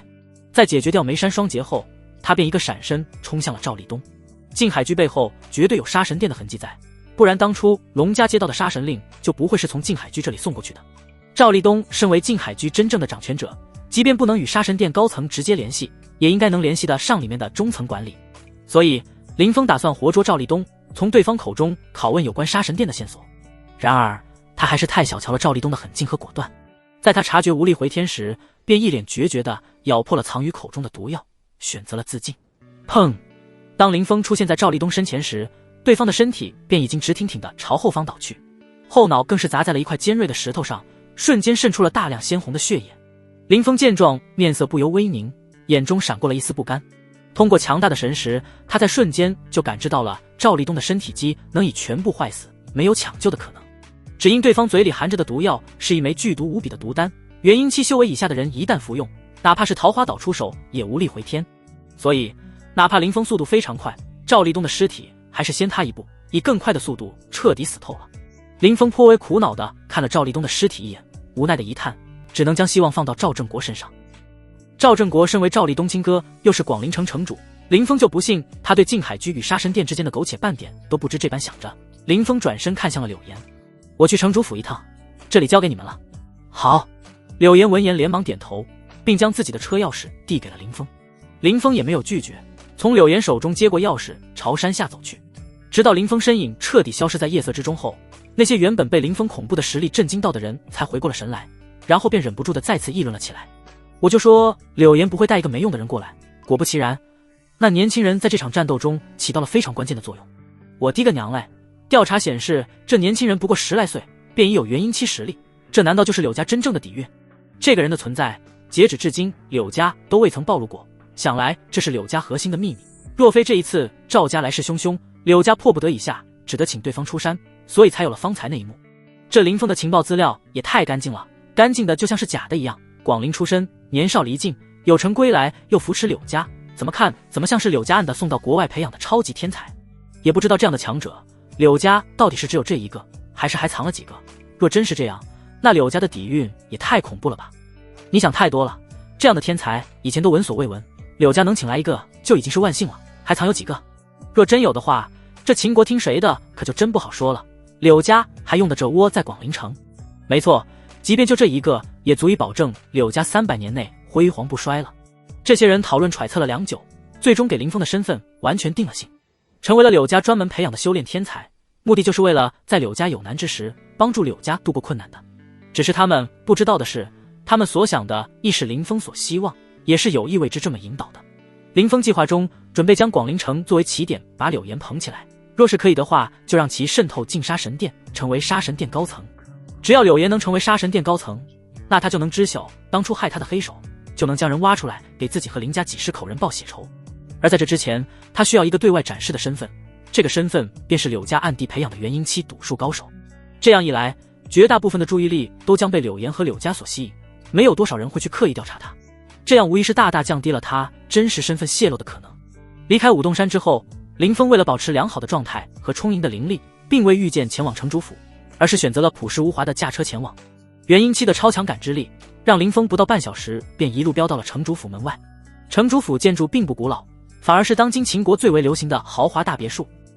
也就当今秦国并未设立官员家族不许经商的规定，要不然就凭赵正国所住的这栋别墅早就被举报腐败不知多少次了。今天的城主府看起来和往日没什么不同，若是仔细观察的话，还是能看出这里的警戒程度比以往强上了不少。3步一岗，5步一哨，绝对不是形容词，而是写实。很显然，广陵城城主赵正国已经收到赵立东失利的风声，这才有了现在的一幕。并且林峰感非常笃定，只要他依靠城主府，无数道摄像头影像便会将他的身形投放到监控显示器上面。若干的摄像头让他根本就无所遁形。即便你是广陵城城主，又能够如何？今天若是不能给我一个满意的答案，照样也得死。这种监控全面覆盖的手段对普通人或许还有用，但对任何一个修士来说都是摆设的存在。林峰抬手一挥，便将视线所及之处所有监控探头摧毁了，随后身形一闪，避开人群，堂而皇之的进入了城主府里面。林峰一路直闯，最终来到了城主府大厅。大厅内，赵正国正在那端坐着喝茶，看着闯入的林峰，眼中没有多少意外的神色。从我知道我那愚蠢的弟弟失败的消息后，我就知道外面那些护卫根本就拦不住你，没想到柳家居然一声不响的培养出来你这么毫不合常理的天才，真是令我大感意外啊！你这样的天才千年一遇，柳家能遇到是柳家的幸运，同样也是我赵家的不幸。只是你以为这样柳家就赢定了？不，失败不过是我和立东猜测的一环，也为此做好了准备。我弟弟可死，但我却不会出事，因为我是广陵城城主，代表着秦国皇室的颜面，皇室绝对不会坐视我出事而不理。为了你身后的柳家，我劝你还是从哪来回哪里去吧，否则一切的后果可不是柳家能承受得住的。林峰并未被赵正国这一番话唬到，因为他根本就不是柳家培养出来的天才。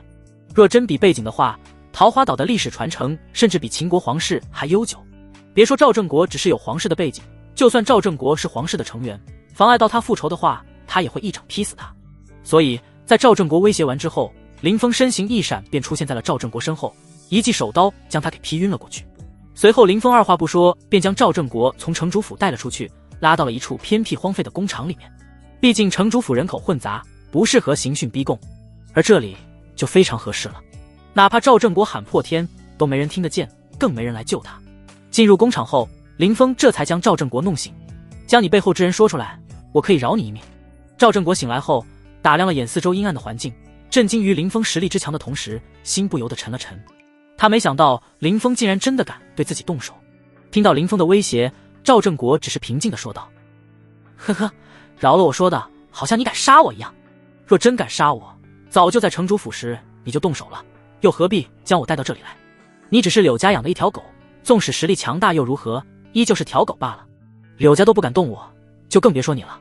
林峰闻言不禁笑了，赵正国这家伙显然是还没认清如今的状况。轻蔑一笑，林峰手起掌落，凌厉的灵力瞬间化作风，任朝赵正国左腿砍去。在绝对的实力面前，赵正国那结丹后期所凝聚的灵力杀意宛若纸糊的一般，起不到半点都抵抗，便被林峰轻松地斩下了左小腿。啊！剧烈的疼痛顿时让赵正国发出一道宛若杀猪般的惨叫，脸色也不复之前的平静，取而代之的是痛苦与胆寒。见他如此，林峰悠悠地说道：现在呢，还觉得我不敢杀你吗？你怎么敢？赵正国痛呼失神地说着，有些难以置信，随后暴怒咆哮道：“你怎么敢的？”看着林峰那似笑非笑的表情，赵正国怕了，不敢说半句不是。因为林峰既然敢不顾皇室的颜面和尊严断他一条腿，就说明林峰真的敢杀他。要知道，断他肢体和杀他对于秦国律法来说没任何区别，都是践踏秦国皇室和朝廷的颜面，是不可饶恕的罪过。林峰见他已经认清了现实，并冷静下来后，这才冷冷开口道：“我不是善人，更不讲道义，为达目的不择手段，不死不休。我在最后给你一次机会，将你幕后之人告诉我，我保证祸不及赵家。但你再嘴硬，我保证让你赵家全部老小一一惨死在你面前，孰轻孰重，望你慎重考虑。”林峰的威胁让赵正国的脸色越发的难看，他强忍断腿的疼痛，无比复杂的看着居高临下的林峰。看来情报试驾是你和柳家特意放出来的烟雾弹，以你丝毫不为柳家利益考虑的作为，可以看出你绝对不是柳家培养的，反而是柳家在柳岩的带领下悄悄地依附了你。难怪我们会失败，可惜了，我若能早点看透这一点，又怎会只请来梅山双杰两个人，又怎会连累我赵家落到如此的下场。赵正国跟赵立东不一样，他是有脑子的，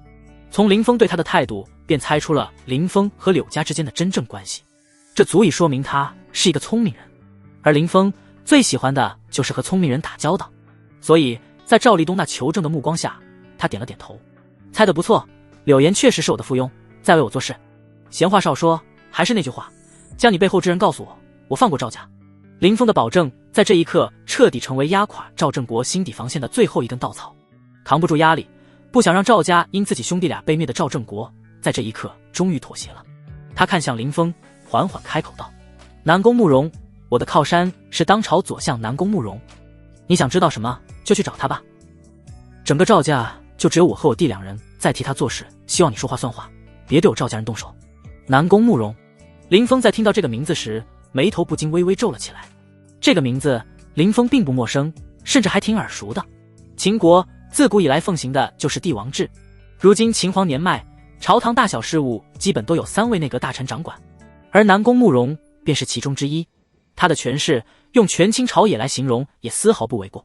难道他就是当初下令要我肾脏的杀神，亦或者是杀神的心腹？这瞬间林峰的脑海闪过无数的猜测，只觉自己距离揪出幕后的真相已经越来越近了。收回了思绪，林峰低眸看了眼面色惨白的赵正国：“你可以死了，下去陪你弟弟一起赎罪吧。”销魂烈焰掌，林峰眼神冰冷，抬手间凝聚出熊熊的赤青色火焰，一掌直接拍在了赵正国身上。轰的一声响起，赵正国瞬间便被火焰侵蚀，化成了一团灰烬。纵使杀了赵正国会给他带来很大的麻烦，但他想做，所以就做了。收回手掌，林峰周身灵气涌动，生出一道清风，将灰烬吹散，宣告赵正国彻底的死亡。搞定完一切，林峰这才转身离开了这里。至于赵家，他不动不代表柳家也不动。要不了多久，所有赵家的人都会去给赵正国和赵立东两兄弟陪葬，一起去下面向那些被他们迫害到家破人亡的亡魂们忏悔。正如林峰所想的那般，哪怕林峰没交代，柳岩也不会放过赵家任何一个人。大家族做事，要么不做，要么做绝。就像当初林家被灭门一样，明明只需要杀他一个人就行，对方却仍旧选择了灭他全家，为的就是斩草除根。赵家本来就在打柳家主意，想取代柳家，这种事情柳家是根本不可能容忍原谅的。所以在选择动手之时，柳家就从未想过要放过赵家。只是柳岩的处理方式不会像林峰那样的极端，意外身亡便是柳岩给赵家所有人，包括赵正国在内准备的死亡方案，同样也是柳家给予秦国皇室的一点点面子，让秦国皇室不至于揪着赵正国的死不放。离开废弃工厂的林峰给柳岩打了个电话。很快，一则关于广陵城城主意外车祸死亡的新闻在柳家的有意控制下迅速登上了广陵日报，传遍了整个广陵城。不过半小时时间，广陵城只要有在看电视或上网的民众，全都知道了广陵城城主赵正国车祸坠江身亡这件事。事情的真相，唯有那些知道今晚柳赵两家约战的家族势力的人才知道。可知道归知道，但没有一人敢对外澄清或宣传。祸从口出这个道理，越是有钱有权的家族之人就越忌讳，所以他们不会做这种损人不利己，还会给自己背后的家族带来巨大麻烦的事情。他们现在唯一想做的就是痛打落水狗。毕竟广陵城有哪些家族和赵家关系密切，他们可都门清啊。如今赵家倒台了，那柳家自然不可能会放过这些家族的，他们正好替柳家出手，从中分取一杯羹。这一夜，广陵城近乎血流成河，不知有多少家族势力被举族歼灭，死亡的方式千奇百怪，车祸、中毒、煤气泄漏、食物中毒、酗酒猝死、洗澡触电等等，无奇不有。反正就没一起是人为的杀人案件。柳家庞大的势力渗透在广陵城各行各业，哪怕官府是赵家在掌管，但其实真要说起来的话，那些个官府的官员近乎要么就是柳家人，要么就是柳家用机缘扶持上去的人。架空城主府也不过是柳家一句话的事，只是旬日里为了顾及秦国皇室的颜面，柳家没这样做罢了。但在如今这特殊时期，柳家一声令下，便彻底掌管了整个广陵城，让这不寻常的事件变得非常的合理，并且不会有人介入去深入调查背后的真相。这才是广陵城的王，真正的王，远不是帝都的皇室和内阁大臣所能比拟的。时间悄然而逝，眨眼便过去了10来天。在这短短的10来天里，广陵城的格局发生了天翻地覆般的变化。唯一不变的是柳家广陵霸主的地位，并且经过赵家一事后变得更加的稳固。这一天，林峰如同往日那般过来给白小纯治疗，只是若仔细观察，会发现林峰的脚步在进入别墅后就变得异常的缓慢，似乎是在害怕着什么。没错，他是在害怕白小纯，更害怕给白小纯治疗。经过他连续5个疗程的治疗之后，现在白小纯身上的伤疤已经快好的差不多了，狰狞的疤痕不见，只留下了一道道很浅的印子，甚至不仔细或近距离去看都很难察觉。虽然仍旧有些许影响，但这样的白小纯已经完全脱离毁容的范畴，再也不是令人无法接受的存在。甚至因为高挑的身材和绝美的容貌，现在的她绝对可以说是无数普通人眼中的女神了。毕竟脸上的白印能用化妆品掩盖，根本就不算是问题。至于身上的痕迹，对于普通人来说根本不是事。毕竟这么美艳的女人，放谁眼里都会忍不住心动。就这点小瑕疵，那叫什么事？哪怕是林峰在单独面对白小纯之时，内心都忍不住阵阵的冲动，就更别说其他男人了。站在房门口，林峰咽了咽喉咙，暗自安慰道：坚持住，最后2次了，可千万不能冲动犯错啊。深吸一口气，林峰终于是抬起手，用指关节轻轻敲响了白小纯卧室的房门。请进。林峰的敲门声刚一响起，白小纯轻柔的声音便传了出来。房间内，白小纯早就已经洗好澡，静候着林峰的到来。林峰进来后，看着斜靠在床头，含羞带笑地望着自己的白小纯，内心不由越发的复杂。尤其是在自己关门后，白小纯十分坦然地解开包裹娇躯的浴袍，将身体毫无保留地呈现在他面前时，他内心复杂的情绪就更加浓郁了。虽然白小纯的颜值还未彻底恢复到巅峰状态，但那原本隐藏在浴袍之下的完美身材，仍旧让他身体产生了一丝丝想要敬礼的冲动。这种情绪让林峰感到非常的挫败，不禁在心中暗骂了自己一句：这是你林家的恩人，也是你的病人，你怎能对病人产生这种不该有的念头？下流！治疗开始。白小纯还是如以往那般，嘴里再次控制不住的发出了诱人的声音，让林峰听的心里如同被猫挠了一样，直痒痒，情绪也逐渐变得躁动，手上的动作也逐渐不规矩了起来。尤其是在某些特殊的位置，明明已经施药结束，但他的手却完全没有任何想要离开的意思，甚至还变换了手法去细细体验。原本林峰正常治疗白小纯都有些控制不住自己的声音，此时就更加不行了，声音变得更加诱人不说，脸上早已挂满了3招红，媚眼如丝的悄悄打量着林峰，眼中荡漾的欲望并不比林峰眼底的疯狂要少多少。如果这时林峰要是抬头与白小纯对视，保准的彻底失控。幸好林峰的注意力一直都在白小纯身上，并未看向白小纯的脸，所以才能保持住这最后的一丝清醒。虽然手上不规矩，但该进行的治疗林峰却是没落下，依旧在有条有稳地进行着。直至这一疗程彻底结束时，林峰也没对白小纯做出更出格的事情来。呼，治疗完毕后，林峰不禁长长的舒了一口气，然后便头也不抬的快步逃离了这里。林峰甚至都不用去想，就已经猜到自己此刻的姿态有多么狼狈，连以往会做的事情和场面话他都没来得及说，根本就不敢抬头去看白小纯一眼，因为他怕自己再看下去的话，会再次犯下同样的错误。白小纯看着逃荒似的逃离的林峰，扯过被子盖着了自己已经无限趋于完美的娇躯之上，眸中的魅意在此刻也到达了顶峰，仿佛像是要拉出丝来般，直勾勾地盯着被林峰走后带上的房门。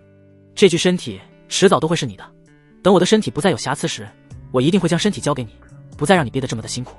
想着自己能有如今的身体，完全是被林峰一寸寸抚摸出来的，白小纯就忍不住的一阵的羞涩，反应也愈发的激烈。只可惜这香艳的场景，林峰是注定没机会看到了。因为狼狈逃离的他已经从别墅离开，驾车回到了自己的住所。坐在蒲团上，林峰开始打坐修炼了起来，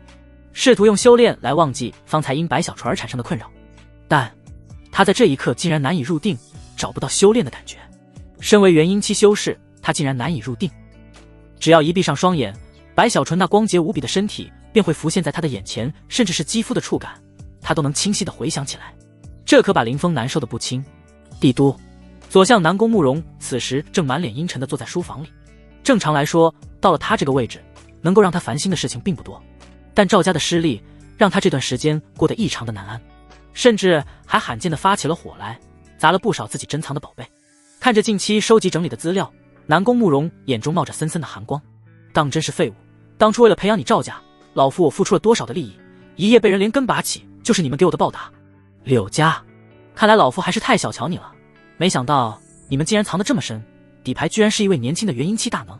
夜晚的时间过得很快。清晨，林峰从床上醒来后，连忙去洗了个澡，换了身衣服，然后便在保姆的服务下享用起早餐，同时通过柳岩这段时间给他收集的完整情报，准备开始下一步计划。南宫慕容这个人是个天生的高智商天才，拥有着比肩古人的才能，能位极人臣，没一丝水分，靠的全是自己的才能。只因他是平民出身，没有丝毫的背景，在秦国除秦皇外，左相的地位与右相与大将军相当，属一人之下，万万人之上。行政机构叫内阁。当今秦皇病重，迷恋长生术法，已多年不管朝政，储君位立，内阁官员便是秦国地位最高的存在。而南宫慕容身为左相，便是其中之一。只是不同于右相和大将军的是，南宫慕容虽然身为左相，但却不曾修武，而是一个实打实的纯文人。正是因为这一条特殊的情报，让林峰每当想起时，眉头就不禁紧皱。因为南宫慕容不修炼，要自己的肾脏除了能增加那方面的能力外，并无其他任何的作用，所以对方很大可能并非5年前要挖他肾脏的人，而这背后则另有其人。而能够让南宫慕容这位右相为其所用的，除了闭关不出的秦皇外，就只有当朝皇子了。虽然桃花岛不怕秦国的皇室，但总归不是一件很小的事情。毕竟这里面若是涉及到秦皇的话，对他的复仇之路来说会有些许复杂。这也是为什么林峰会耽搁这么长时间，直到现在才决定进行下一步计划的原因。帝都无论如何都必须要去了，即便是秦皇，我也一定要将你揪出来，让你付出沉重的代价。林峰这般暗暗地想着，同时拿出手机给柳岩打去了电话。电话刚一接通，对面柳岩的声音便传了过来：林少，早上好，不知您打电话有什么事情要吩咐？林峰没废话，直截了当道：我给你1周的时间，1周后柳家必须彻底掌控整个广陵城，下一届城主必须由你柳家人继任，能做得到吧？另一边，刚到自己办公室，屁股还没来得及坐下的柳岩，听完林峰的话后，脸上顿时露出一抹难看的表情。秦国发展至今存活下来的大家族就只有8个，这8个家族每个都超然物外，在地方上都是土皇帝般的存在，地位基本都凌驾于城主之上，柳家便是其中之一。但虽如此，为了照顾皇权的威严，他们8大家族平日里并不会去插手当地城主的安排，甚至为了顾及皇室的颜面，他们还会避免与当地城主发生任何不必要冲突。所以正常情况下，他们是不会安排自家人插手城主之位的，毕竟这是在打皇室的脸面。林峰说完话，见电话那头的柳岩迟迟未回应，不禁发出疑惑的嗯声。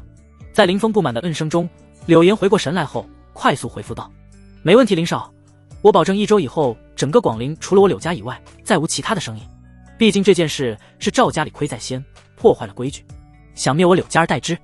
赵家是皇室的人，在这件事上是皇室有亏于柳家，所以我们可以利用这一点，派人去与皇室交涉，拿下这一届广陵城城主之位。只是1届的话，皇室会暂时妥协的，只要下一届将位置还给皇室来安排。林峰听后满意的点了点头，关于以后会怎样，他并不在乎，只要这一届是柳家人就行。林峰之所以要这样安排，是为他今后在帝都行事打下坚固的地基。只要柳家明暗都能掌控广陵城，那就是变相的成为了军阀。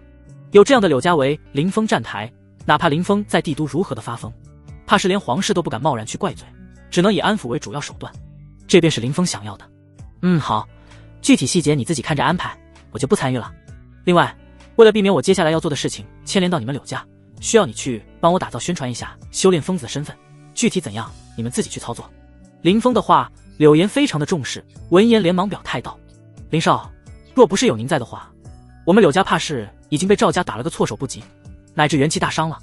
您是我柳家的救命恩人，别说只是帮您做点微末之事了，就算是因此而灭族，也在所不惜。这个决定其实并不是柳岩所做的，而是他的爷爷柳生和交代他的。抛开林峰救了他的命，更是解决了因自己病重修为尽失导致的险些灭族的危机。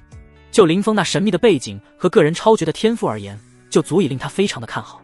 甚至为了让柳家彻底和林峰绑死在一起，不惜以自己最为重视的柳家来相搏，赌一个虚无缥缈、更加辉煌的未来。柳岩此番的表态，让电话这头的林峰不由感到了一丝意外。原本他还担心柳家在知道自己对上左相南宫慕容和秦国皇室后，会因此产生畏惧而逐渐疏远，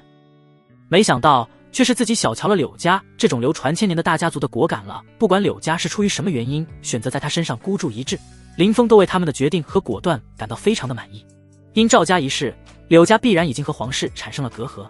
这一次有林峰在，皇室多方考虑后会选择暂时妥协，但若皇室真要动柳家的话，柳家灭族也不过是时间的问题。为了自保，柳家不得不也必须得重新找一个强大的靠山，而林峰便是柳家最终的选择。林峰在不想暴露桃花岛身份打草惊蛇的情况下，同样需要一个足够强大的势力来帮他吸引敌人的注意，而柳家恰好就是一个很好的选择。这一波是属于林峰和柳家之间的各取所需的双向奔赴的独特浪漫了。既然收到了柳家的诚意，林峰自然得安慰。放心吧，有我在，不会让你们柳家被人毁灭的。若真有这天，也有我在前面扛着，相信以你柳家的底蕴，逃出国外东山再起并不成问题。林峰的话让柳岩无法去反驳，因为柳家的确已经在做两手的准备了。就在这些天里，柳家已经送出不少家族核心成员出国深造了。若是林峰真的失败了，那些人也能凭借柳家给的钱过上富足的生活，为柳家延续正统的血脉。倘若林峰一旦成功了，那柳家至少能够保证100年的辉煌，没准还能做到内外双开花，实现真正的狡兔三窟。随后两人又商讨了一些细节上的问题，才挂断了电话。吃完早餐后，林峰便到花园里晒起了太阳，顺便思考一些事儿。不过这一次他想的不再是关于南宫慕容的事，而是白小纯。昨天晚上他就好几次没把控住枪，差点走火了。他现在非常担心自己会在最后的2次治疗中失控，对白小纯做出无法弥补的伤害。他本就在精力最为旺盛的年纪，再加上深受娇肾毒素的影响，让他对这方面的渴望远超寻常人100倍不止。若不是因为李导前和洛瑶师尊暂时压下了体内的娇毒，怕是早就在给白小纯进行第1次治疗时就彻底失控了。如今白小纯的身材是越治疗越完美，对他的诱惑力就越大，导致心智失控的风险越来越高，这让林峰对接下来的治疗打心里没底。但很快林峰便振作了起来。师尊说过，我体内的娇毒因为和他阴阳交合时被他体内修炼出来的青鸾极光神点灵力所压制，至少能保持1年左右的冷静。若是这样我都无法控制住自己，从而犯下不可饶恕的错误，那自己还有什么颜面回去见师尊，还有什么颜面向师尊提亲？唉，看来得尽快去帝都了，报仇是其中一点，同时也要想办法寻到洛瑶师尊所说的移花宫或神宫的传人，让他们帮自己彻底解决娇肾弥漫的淫毒。暗自感叹了一声，他便回房修炼了。多一丝灵力，便多一分保障。微不足道的勤劳，没准能爆发出意想不到的惊喜。修炼的时间总是过得飞快，眨眼的功夫，林峰便已经在房内修炼了3天，期间没踏出过房门半步。原因早已辟谷，进不进食对身体不会造成任何的影响，只是满足口腹之欲罢了。第3天晚上，林峰调好的闹钟将他从修炼状态给拉了出来。给白小纯上药的时间到了。林峰洗漱完换了套衣服后便离开了住所，前往柳家给白小纯安排的别墅。当他再一次来到白小纯房间里时，他仍旧是只裹着一件洁白的浴袍，略微湿润的发梢显然是刚沐浴完不久。见林峰进来，不用他提醒，白小纯便主动褪下了浴袍，毫不避讳地将趋于完美的娇躯暴露在林峰的面前。经过这么多次的治疗，白小纯身上那些烧伤的疤痕早已消失不见，皮肤也恢复到了正常人标准，虽然仍旧有些许粗糙，但依旧非常完美了。即便是停止治疗也没丝毫的影响。只不过林峰这人有点强迫症，要么不出手，既然出手了就必须要做到最好。况且白小纯是林峰独自离岛后治疗的第1个人，若是不能使对方的皮肤恢复到完美无瑕的程度，简直是对他桃花岛当代唯一传人的耻辱。流程大家都懂。白小纯在床上躺好后，林峰从怀中取出早就炼制好的太玄涅槃养颜丹，加了些特制的灵液研磨成膏后，便开始了新一轮的治疗。在这整个过程里，林峰虽然和大多数男人一样，还是不可控制的对山峰和溪流产生了莫名的向往，做了一些多余的停留，但终归还是凭借超强的意志，克制住了内心的私欲，没有做出更过分的事情来。当白小纯疗程彻底结束后，林峰这才微不可察地舒了一口气，二话不说便夺门离开了白小纯房间。看着离去的林峰，白小纯望眼欲穿的眼眸顿时充满了不舍。3天后便是治疗的最后一个疗程，届时我的皮肤将再也没有缺陷，变得洁白如玉，完美无瑕。到时我一定要将最完美的自己交给你。白小纯这样想着，只觉本就红润的脸蛋越发的滚烫，绯红一片。虽然她已经下定了决心，但女性的本能还是让她感到非常的害羞。林峰不知道白小纯居然要用自己来报答自己。他离开别墅后，就满脑子想着该如何寻找到移花宫或神宫的传人，要不然他真的害怕自己不到1年时间便会被欲望充斥，彻底的失控。另一边，柳岩带着柳家已经彻底稳住了广陵城的局势，并未因为赵家事件的影响造成太大的恐慌。而且柳家也已经和皇室取得了沟通，约好3天后面谈柳家派人当选广陵城主一事，一切都在有条不紊地进行着。3天时间悄然而至，夜晚，林峰依旧准时准点地出现在了白小纯房间里，准备给白小纯进行最后一次美肤的疗程。房间内，白小纯依旧裹着一条洁白的浴袍，正靠着床头边等他。只是不知道为何，他总觉得今晚的白小纯有些不一样，但又未能察觉哪点不同。直到他发现白小纯那比以往略微红润的薄唇，方才意识到白小纯哪里不对劲。他化了淡妆，白小纯从小就是那种看上去非常干净的女生。当初在白小纯未毁容之前，她就已经长得亭亭玉立，雏形初显了。那时有很多的男生都在暗恋她，但真正赶上前去追求她的却又非常少，只因她太干净了，就像是一朵纯洁的水莲花，让人自惭形秽的同时，不忍用自身的淤泥去玷污她。甚至连林峰当初都没敢去追求白小纯，但这并不代表他不惦记白小纯，不然当初在知道白小纯家发生意外后，林峰也不会在第一时间就用自己的方式去帮助她了。只是后来林家和他自己所遭遇的事情，让他逐渐忘记了这么一件事。时隔多年再次相遇，因为白小纯毁容的缘故，林峰这才没了当初的那种感觉。哪怕是在这段为白小纯治疗的时间里，林峰也不曾有那种感觉。可在这一刻，林峰看着皮肤已经几乎完全恢复，甚至比起一般女人还要更加细腻，若不追求完美都无需继续治疗的白小纯，不但恢复了以往的自信，因妆容的缘故，那股从骨子里散发出来的干净透彻的气质，时隔多年又再次显露了出来。这让林峰恍惚间有种自己好像回到了当初上学的时代。只是不同的是，那时的白小纯身材没有现在这般的完美，该大的地方不含糊，该小的地方够纤细，紧致的皮肤让身体的线条无限趋于完美，不需要看脸便足以令无数男人为之肃然起敬。这一幕让林峰心中不禁暗叹，果然女人的自信绝大部分都来自于自身的美貌。这般感叹下，林峰内心原本不该有的想法逐渐被压下，他也开始给白小纯进行最后的治疗。林峰的手刚触碰到白小纯肌肤，还没来得及涂抹上药，白小纯就控制不住地发出了诱人的声音，这让林峰刚被压下的欲火瞬间又升腾了起来。林峰此刻严重怀疑白小纯就是故意的，目的就是为了看自己出丑。在白小纯有意的影响下，林峰的手慢慢的又变得不规范起来，先是控制着灵力围绕着白小纯胸骨与下肋之间的区域缓慢的绕着圈打转，加快太玄涅槃养颜膏药力的吸收，而后用掌心与指腹轮番轻柔的向肩膀方向推动，刺激红点外围的经络细胞的流动，最后用拇指沿边向锁骨轻推，促进身体细胞与穴位药力的循环。一套操作下来，好悬没让林峰保持住，苦苦坚持了近1个小时，方才完成了膏药的涂抹与经络的按摩。做完这一切，林峰并未和往常一样夺门而出，落荒而逃，而是告知白小纯药力已全部吸收，可以先去洗个澡看看最后的效果。白小纯此时面红如潮，但还是听话的起身下床，用此生最快的速度洗了个澡。等他再次出现在林峰面前时，一具洁白如玉、完美到看不到一点点瑕疵的身体映入了他的眼帘。此刻的白小纯皮肤简直比他幼时还要更加的完美，干净漂亮的脸蛋，绝佳高挑的身材，肤如凝脂的肌肤，简直就像上天精心雕琢的女神，异常的迷人。至少林峰在看到此刻的白小纯时，心脏的跳动不受控制的变得极度的剧烈，仿佛像要跳出来一般，脑袋嗡鸣和喉咙干涩，显然是心动的表现。若不是脑海中一直浮现出师尊洛瑶的身影，林峰毫不怀疑自己此刻内心的欲望会让他瞬间化身为狼，朝白小纯直接扑上去。他也没想到，经过太玄涅槃养颜膏完全治疗与改造过后，白小纯的魅力居然会这么的大，连他这种元婴期修士竟然都被吸引到身体出现了不良的反应，忍不住犯罪的冲动。欣赏了一下自己医学的杰作，林峰最终还是艰难地从白小纯身上移开了自己的视线。治疗效果非常好，恭喜你了，小纯姐，从今以后再也不用因为身体狰狞的伤疤而感到自卑，可以好好的生活了。林峰说着由衷的祝贺，一边背过了身去，准备离开了。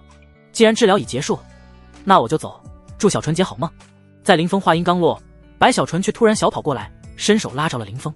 能不能不走？紧张且充满羞意的声音自白小纯口中响起，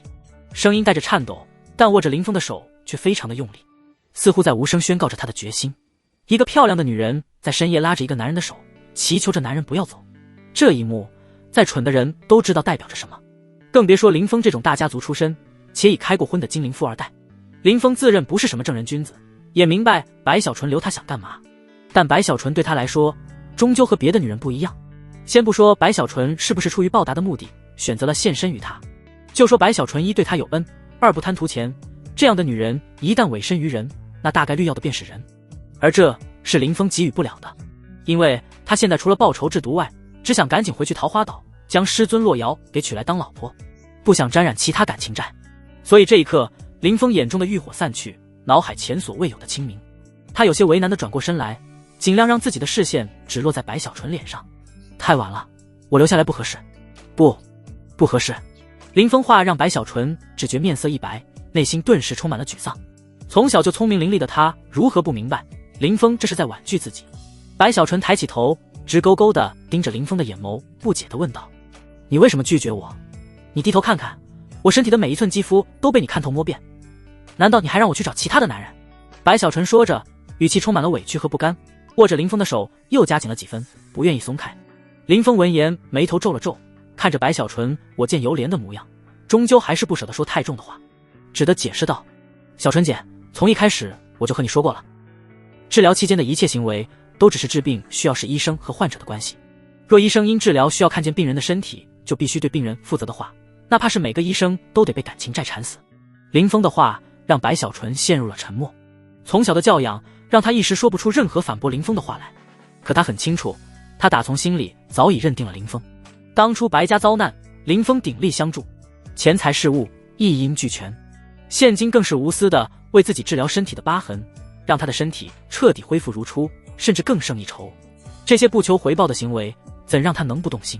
更别说林峰不但看光了他的身子，更比他自己还要清楚自己每寸肌肤的触感，这让他除了林峰外更加不可能再认可其他任何的男人。他的性格就跟他的名字一样，是从骨子里透露着温婉高尚、积极纯净的女人。挽留一次便已是他的极限，但放弃显然也不是他的性格。是以，白小纯紧紧地盯着林峰看了好一会，方才开口道：既然你是这样认为的话，那你就走吧。要是未来哪一天你忽然想起我时，随时都可以找我，我会一直等着你，直到我彻底老去。说罢，白小纯最终还是不舍得放开了林峰的手，缓缓地闭上了泪光闪动的眼睛，不再去看面前的林峰。不知道为何，这样的白小纯让林峰顿时有种成为渣男的感觉，嘴角动了动，终究没再说什么，硬着头皮离开了白小纯的房间。直到重新关上房门后，他才再次开口道：你的烧伤已彻底治愈，明天我就要离开广陵，前往帝都处理些事情，大概率我们是不会再见了。感谢你的喜欢，也感谢你为林家所做的一切，我已经交代好柳岩，保你这一生衣食无忧。再见了，小纯姐。这便是林峰为白小纯留下的最后的报答。哪怕白小纯从来不是一个贪财的人，但这是林峰给白小纯未来生活留下的保障。林峰离开后，白小纯眼中的泪水便再也控制不住，如同决堤之水般沿着眼角悄然滑落，宣示着他此时内心的难过。不知过去了多久，他才逐渐从伤心的情绪中走了出来，起身走进浴室，再次清洗了一遍身体，换上一套林峰专门带他去买的衣服。白小纯眼眸闪过了一抹坚定，拿起手机便订购了一张春秋航空明日飞往帝都的机票。帝都吗？我也去。在续恩缘或孤独终老，不论最终的结果如何，全交由上天来决定。没错，白小纯经过长时间考虑，最终决定赌一把。他赌林峰对他有感觉，赌林峰对他做不到两眼空空。另一边，林峰并不清楚白小纯内心的打算。修炼一晚的林峰，天一亮便带着早已处理好广陵一切事务的柳岩，乘上飞往帝都的航班。随着飞机起飞，柳岩这才看向林峰，小声咨询道：“林少，抵达帝都后我们要做什么？是要直接对南宫慕容发难吗？”柳岩之所以这样问，是因为从他认识林峰起，林峰面对任何的问题都只会用武力解决，从未见过林峰动用过计谋。他们此行的目标是秦国的左相，是除秦皇外权力最大的3人之一的南宫慕容。如果林峰真的决定直接动手干掉南宫慕容，皇室是绝不可能容忍姑息的。林峰没跟他说过计划，所以柳岩才会有此一问。林峰听到柳岩的问话，有点无奈。自己虽然习惯用武力解决问题，但并不代表他只会武力。只是目前所遇到的所有问题，武力解决是最快最简单的方法。如何对付南宫慕容，林峰早就打好了腹稿，完全无需柳岩来担心。等到帝都后，先派人再次核验朝堂都有哪些是南宫慕容的人，确认无误后再展开行动。秦国的朝堂自古以来都未曾凝聚过，南宫慕容之所以能够位高权重，除了他自身的才能外，更重要的是那些在他背后支持他的人。只要拔掉这些人，那些对左相之位有想法且有能力的人，自然会不留余力地拉他下神坛。等到那时，便是我们动手的时机，也是他南宫慕容和南宫家族的死期。林峰的话让柳岩大大的松了一口气。自从知道赵家背后站着的是秦国左相南宫慕容后，他就一直担心林峰前往帝都后会直接对南宫慕容动手。虽然柳家不惧南宫慕容，但那毕竟是左相，是秦国的一品大臣，直接杀了他，无异于在秦国皇室的头上拉屎。即便柳家再如何强大，秦国皇室也不可能会善罢甘休的。林峰的计划虽然并不算多好，但至少是保住了秦国皇室的脸面，不至于彻底和皇室撕破脸。虽然林峰所想和柳岩猜测根本不是同一回事，但结果是大致相同的。柳岩不想直接与秦国皇室撕破脸皮，林峰则是不想打草惊蛇，让南宫慕容背后之人有所察觉，直到锁定当初灭他林家满门，取走他肾脏之人。当然，这些林峰是不会给柳岩解释的。中午，林峰和柳岩便抵达了帝都的机场。柳家安排接机的人早已在机场内等候多时。两人上车后，柳岩坐在副驾驶位上侧，过身给后座的林峰介绍道：“林少，我们柳家在帝都也有一套独栋的别墅，并且和广陵一样，安插有一条情报网，替柳家收集帝都的情报。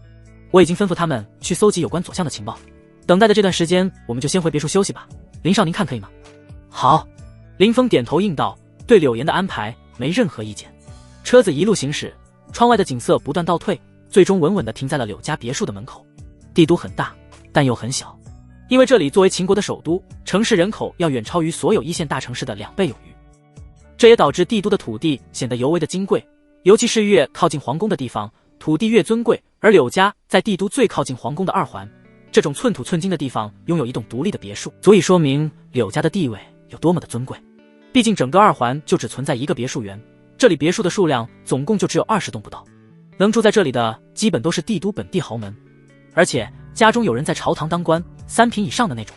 这些豪门世家虽然名气不如柳家这种秦国8大世家大，但他们在帝都的影响力却非8大世家能比的。除了他们是帝都本地的地头蛇之外，8大世家身为8大1线城市暗地里的异姓王，本就深受秦国皇室的忌惮，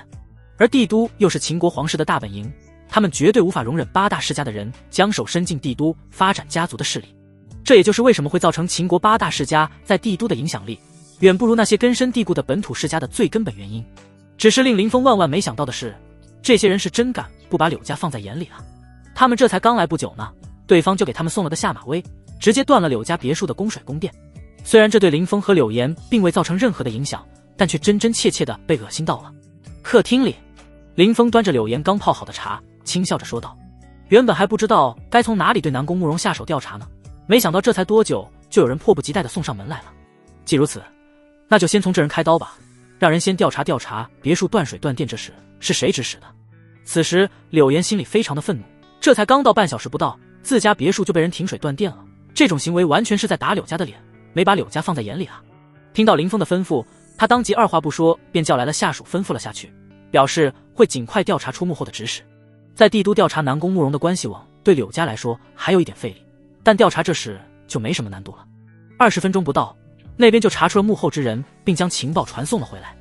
梅家，一个帝都近期才崛起的本土世家。梅家之所以整这恶心的一出，目的是为了讨好秦国左相南宫慕容，毕竟他们的底蕴比那些老牌世家要差很多，家里在朝做官职位最高的也不过才3品，而且还是刚升上来的帝都水电局局长，做起这事儿不过是随手的事。最近广陵的动荡，在柳家有意的镇压下，普通人并不知道其中的真相，但这是在上流社会和朝堂官员之间却并不是什么隐秘之事。那些投靠南宫慕容的官员本就一直在想着该如何讨好他，而梅家住的地方刚好和柳家一样，都是在帝都2环星河湾的别墅园。他们的人恰巧在出门的时候，发现柳家这栋长期空置的别墅门口竟然停了一台车，并且门户大开，显然是有人入住了，所以便好奇地打探了一下。结果这一番打探，却意外地发现这一栋长期空置的别墅竟然是广陵柳家的。于是他即便将这一消息汇报给了梅家现任的家主，当朝3品官员梅无悔能升上3品，完全是受左相南宫慕容的提携才有了今天。为了讨好南宫慕容，他甚至都还没有上报，便自作主张让人直接断了柳家别墅的水电，甚至还让人放出狠话，让柳家人从哪来就滚回哪里去，帝都不是广陵城，不是柳家能够撒野的地方。别墅里，林峰听完柳岩的汇报，嘴角顿时扬起一抹微不可察的嗤笑。都说帝都人天生傲慢，自视高人一等，一个个鼻孔朝天，从不将帝都以外的人放在眼里。今日一见，名不虚传啊！连朝堂官员都这样，以身作则下，其他人就不用说了。言罢，林峰看向柳岩进一步吩咐道：调查一下放话之人是谁，经常在哪里活动，胆敢如此的狂妄，不给他们好好上一课，岂不剁了你们柳家的威名？正好也可以趁着这个机会引他们主动跳出来，同时对外宣布我的一切行为全权代表广陵柳家，并且柳家会无条件支持。柳岩不知道林峰到底想干嘛，但在林峰说完后，还是毫不犹豫地点头道：好的，林少，不论你要做什么，我们柳家都会全力支持您。柳岩听话的态度，林峰很满意。他这一趟之所以要带柳岩一起，目的就是为了扯柳家这一面大旗，对外营造出一种柳家不甘被算计，是来地都寻找机会进行报复的，以此来混淆南宫慕容和他幕后的判断，掩藏自己真实的目的。所以柳岩需要做的事情并不多，只要一直待在帝都，让他所做的一切都师出有名便足矣。柳岩向来果断，决定了的事情就不会轻易退缩。黑夜降临，林峰根据情报来到了帝都有名的夜店草皮。2个简单的文字，仿佛什么都没说，又仿佛什么都说了。夜店位于3环交界处，是整个帝都夜生活文化最繁华的地方，同时拥有足足5000多平米的占地，使其成为了帝都最大的夜店，没有之一。一到晚上，这里的路面及地下停车场便停满了无数的豪车，基本少有低于100万以下的。帝都那些有钱有势的人，除了私人会所外，都喜欢来这里玩。林峰之所以会来这里，完全是因为梅无悔的儿子梅亚军以及那些个帝都顶尖的2、3代们，几乎每天晚上都会来这玩。他要向这些人释放出自己代表柳家前来报复左相南宫慕容的信号，然后由他们传达回去，吸引那些与南宫慕容不合或有想法的朝堂派系派人来谈合作。秦国朝堂共分为4个派系，内阁3位1品大臣各为一个派系，剩下的一个与其说是派系，倒不如说是不想参与到3大派系争斗之中的大臣。这些人无疑都是林峰可以，甚至是可能拉拢到的势力。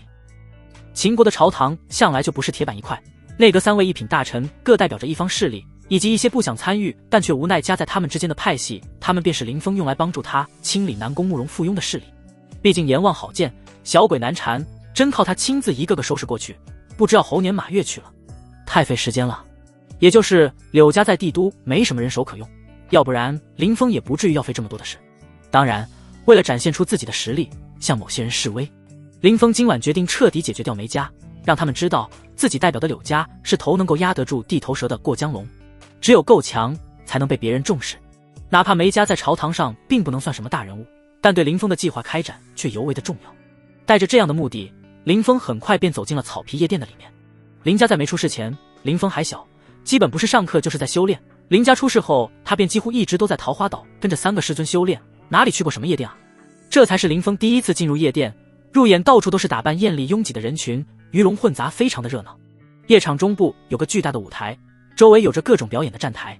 抛开客人和营销，光是表演的美女就有数百人之多，正随着音乐不断的扭动。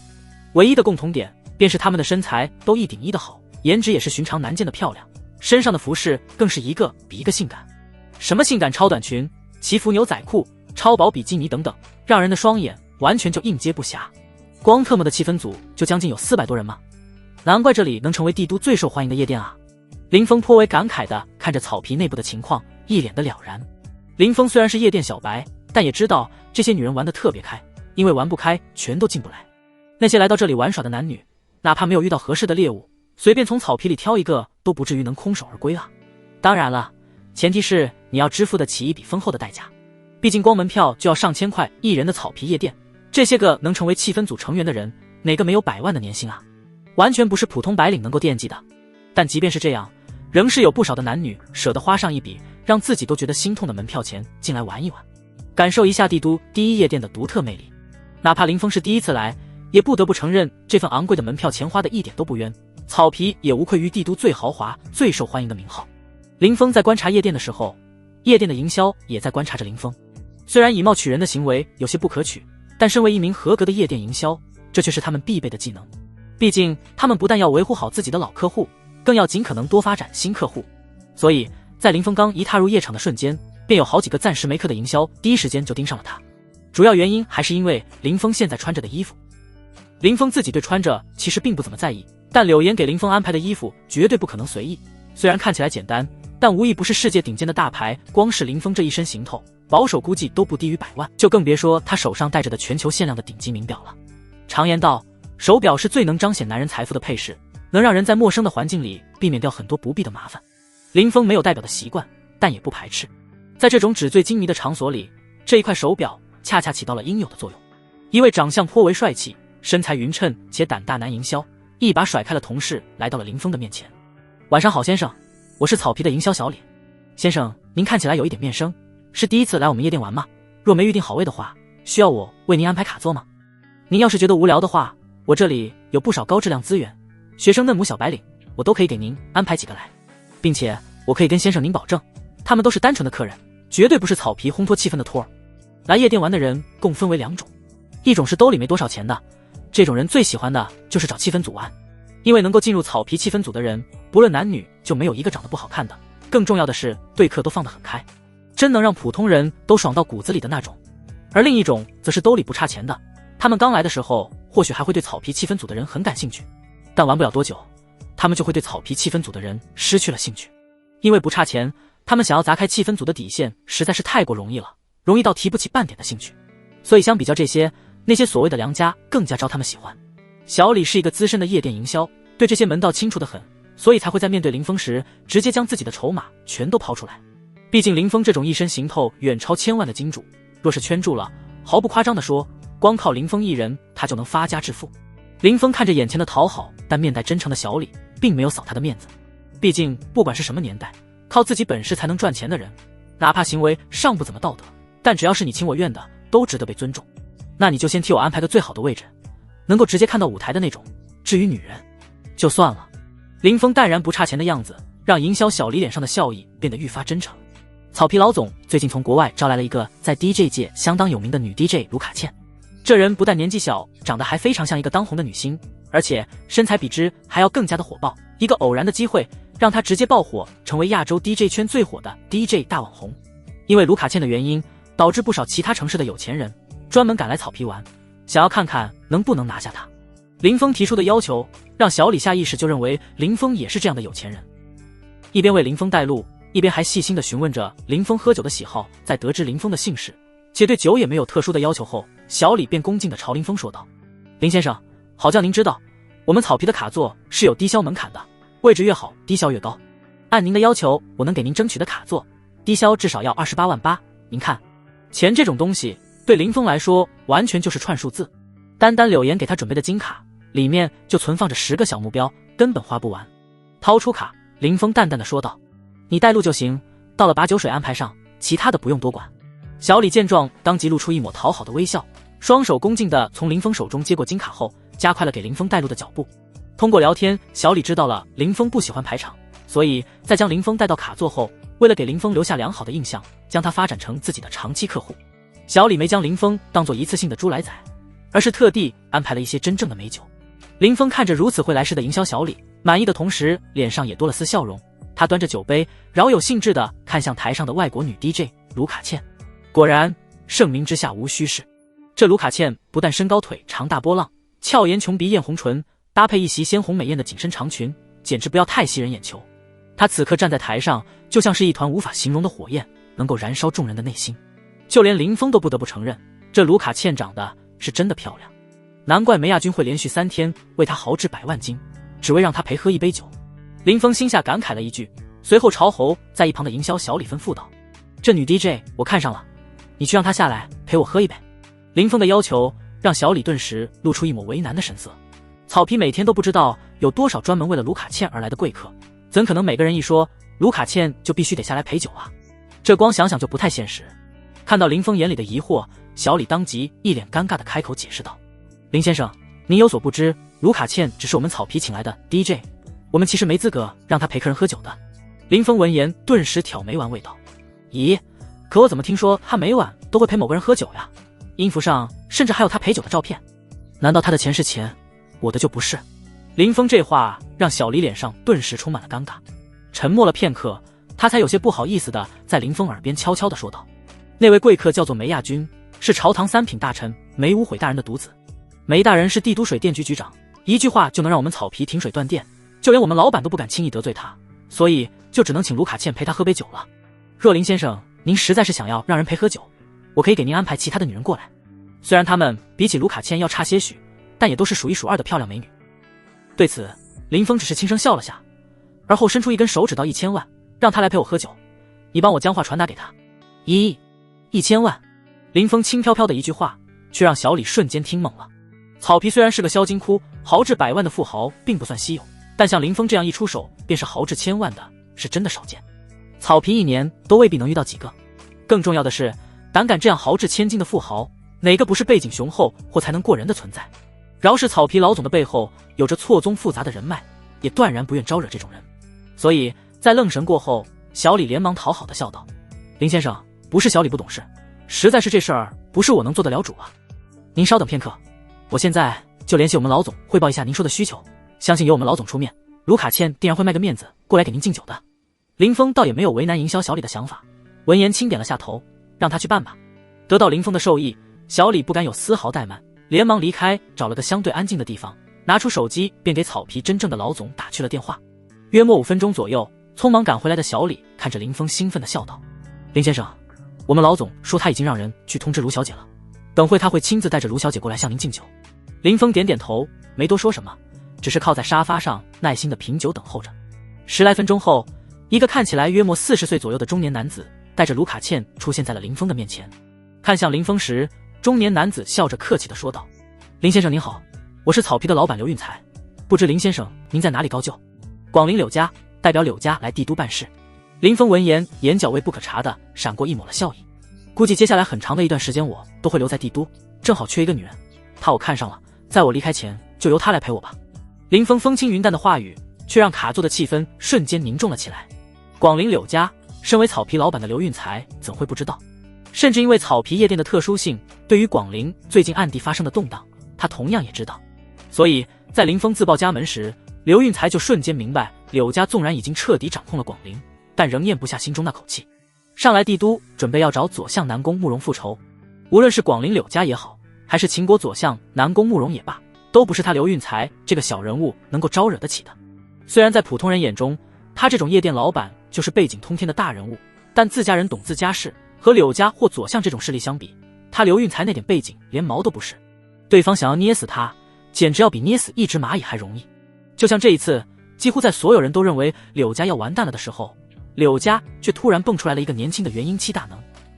凭借一己之力彻底扫平了城主赵家一众的高手，轻松解决了柳家此次的危机。无数念头自刘运才心底升起。看着一脸淡然的林峰，刘运才小心翼翼地问道：“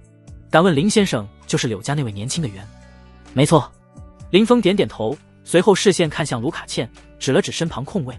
请坐。”卢卡茜虽然不清楚他们在聊些什么，但看着刘运才那满脸紧张的模样，也明白了林峰是他招惹不起的大人物。所以在听到林峰的话后，他不敢有任何抵触的情绪，当即贴着林峰乖乖地坐了下来。虽然坐在林峰的身边，但他的目光却一直往刘运才看，希望他能将自己给拯救出去。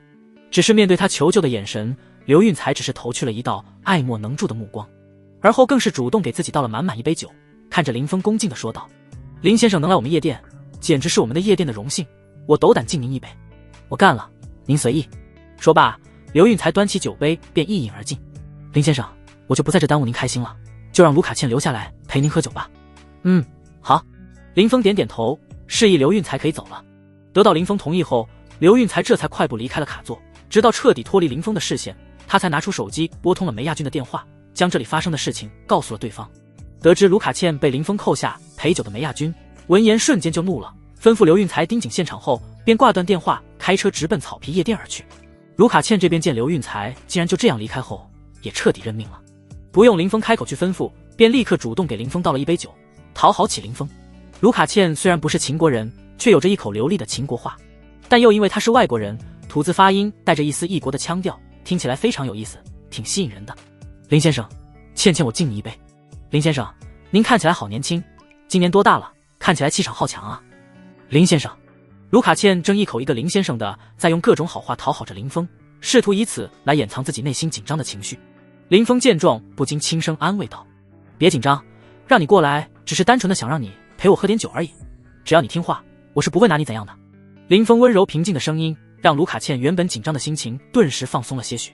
但也不敢再问东问西，只是一味的低着头给林峰包着水果皮，小心仔细的伺候着林峰。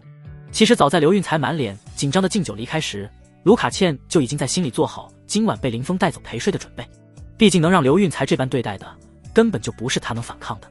听说那些有权有势的人玩的都十分变态，甚至丧心病狂将人给玩死的也不是没有。怕死是一个正常的人的天性，为了能保住性命，清白甚至已经被他悄然间放在了第二位。林峰见卢卡茜这副乖巧的模样，顿时觉得有一点好笑，毕竟卢卡茜对他来说只是个工具人，一个用来吊梅亚军出现的工具人，仅此而已。半个多小时后，匆匆从家里赶来的梅亚军才带着3名保镖来到了草皮。一脸怒气的他停好车后，二话不说便带着保镖径直朝着林峰所在的卡座冲去。此时的林峰不但将卢卡茜搂在了怀里，双手甚至还非常的不老实的在卢卡茜身上游走。面对林峰的轻薄，卢卡茜也只是一脸讨好的朝他身上靠，没有也不敢有任何抵抗的动作。梅亚军一来就看到自己一直在追求的女神竟然被林峰随意的搂在怀里肆意的蹂躏，顿时就被愤怒冲昏，丧失了理智，盯着林峰愤怒低喝道，小子，赶紧松开你的狗爪，给我放开他，这里是帝都，不是广陵城，若还冥顽不灵的话，接下来迎接你们柳家的报复可就不只是停水断电这么简单了。面对梅亚军愤怒的威胁，林峰当场就笑了，他是怎么都没有想到，这梅亚军竟然敢当着自己的面来威胁自己。我说，你该不会以为在帝都我就不敢对你动手吧？林峰威胁话语让梅亚军的目光顿时变得无比的谨慎，但一想到这里是帝都，便仍然猖狂地威胁林峰道，我再说一遍，这里是帝都，不是广陵城，你柳家的面子在这里没用，纵然你实力强大，但在帝都实力比你更强的不知有多少。皇宫里最不缺的就是元婴期大能，个个都是元婴榜上有名的存在，帝都有帝都的规矩，哪怕你是元婴期大能必须遵守，你若敢对我动手，皇室马上就会派出元婴大能来抓你。林峰见梅亚军竟然还想着用规矩压自己，顿时只觉得无语，看来这些在帝都深受朝堂那一套处事方法影响的家伙，是真的忘了在秦国有些家族若是发起狠来的话，是能够凌驾于秦国规则之上的了。而这样的家族，秦国有8个，只是8大世家为了避免与皇室交恶导致被敌对，给自己家族的发展带来无法预估的影响，所以一直很低调，以至于他们低调到连一个区3品官都敢在身为秦国8大世家之一的柳家头上作威作福了。那么今天林峰便决定拿梅亚军开刀，让世人再次感受一下来自秦国8大世家底蕴的恐怖，顺便利用柳家为自己造势，揪出当年的幕后黑手。下一刻，林峰从小吃盘里拿出3颗花生米朝前方弹去，嗖嗖嗖，只是一瞬间，梅亚军身边跟着3名保镖便齐声倒地，抱着大腿发出了痛苦的哀嚎。见此一幕的梅亚军顿时就懵了。帝都一直以来都有一条不成文的规矩，就是无论双方有多大的仇，都必须要维持各自的体面，赢的享受胜利的果实，输的便离开帝都去其他的城市生活。帝都之所以会有这样的规矩，是因为哪怕是一品大臣也有退休的一天，为了避免这天到来时因晚辈斗争的失败而全家被血洗而衍生出来的。这一条规矩在帝都至今都无人敢践踏，哪怕是手握重权的那个大臣，不想遭到满朝文武的围攻，亦是不敢践踏之。梅亚军从小便在这个圈子里长大，更是将这条规矩视为凌驾于法律之上的真理。林峰直接动手的行为简直是在践踏帝都圈子的规矩，自然是令他感到无比的震惊与错愕。林峰可不会去管梅亚军怎么想，在解决完3名驻骑保镖后，他缓缓站起了身来，目光深寒地盯着梅亚军。被林峰用这种眼神盯着，梅亚军顿时更慌了。悄然后退半步的同时，惊慌地说道：“你要干什么？这里是帝都，万事讲究个体面，不能动暴力。你若真对我动手，将会成为秦国整个朝堂的敌人。”梅亚军试图通过警告来让林峰投鼠忌器，不敢对他动手。只是他太过天真，根本想不到林峰之所以没先对他动手，不过是为了慢慢收拾他。在他威胁林峰的时候，林峰已经来到了梅亚军跟前。下一刻，林峰突然伸手按在了梅亚军肩上，砰！在林峰的巨力之下，梅亚军在毫无抵抗的情况下，双膝一弯，直接跪在了林峰跟前，并且因为林峰用力的过猛，导致他的膝盖骨在接触地面的瞬间便碎裂了开来。啊！卧槽！卧槽啊！剧烈的疼痛让他顿时面色惨白，爆发出一道尖锐的惨叫。纵使夜店环境非常的嘈杂，但周围仍旧有不少的人被梅亚军的惨叫所吸引，看向了他们这边。在他们看清这边的情况，发现此时正跪在地上痛苦哀嚎的人竟然是朝中3品官员梅无悔的独子梅亚军之时，不禁纷纷都惊傻了眼。那个跪在地上的是梅亚军吧？这怎么可能？你看错了吧？梅亚军身为梅无悔的独子，就连草皮老板见到他时都要亲自敬杯酒问好，怎么可能有人敢在这里对他动手啊？怎么就不可能了？整个帝都能来这里玩还出现在卢卡茜附近的，除了梅亚军还能有谁？真奇了怪了，草皮的保安呢？是啊，他们怎么现在都还没过来？往常若是有人敢对梅亚军不敬，甚至都不用梅亚军开口，他们便屁颠屁颠的冲上去了，怎么这会儿却不见人影？嘿嘿，有意思，身为草皮的保安，他们不可能不清楚这边的情况，他们没来说明他们不敢来。看样子那个收拾梅亚军的人同样也是草皮老板不敢招惹的存在。难道是某个大臣的公子哥？应该不是，只要是帝都的人都知道，对外可以手段进出，但对内的底线是要顾及到体面，不能够动手。这么说的话，就是外地来的喽？那接下来可就有好戏看了。兴奋的交谈自人群之中不断的响起，身为草皮老板的刘运才躲在人群听到这类议论时，眉头不禁深深的皱起。林峰他招惹不起没错，但梅亚军终归是他店里出了事儿，左右一笔数额庞大的医药费是无法避免的了。眼眸闪了闪，看着场中傲然的林峰，刘运才不禁暗自祈祷道：愿你真能将梅亚军他爹摆平，这样我就不用赔一大笔钱了。林峰不知道刘运才心里在祈祷什么，就算知道了也不会去在意。俯视跪着的梅亚军，林峰语气不屑地说道：帝都的规矩是给你们立下的，我代表的是广陵柳家，不需要遵守你们的规矩。想离开这里吗？很简单，给你老子打电话，告诉他，让他麻溜的把柳家别墅的水电恢复，然后滚过来给我下跪道歉，再主动请辞，不然明年的今天就是你梅亚军的忌日。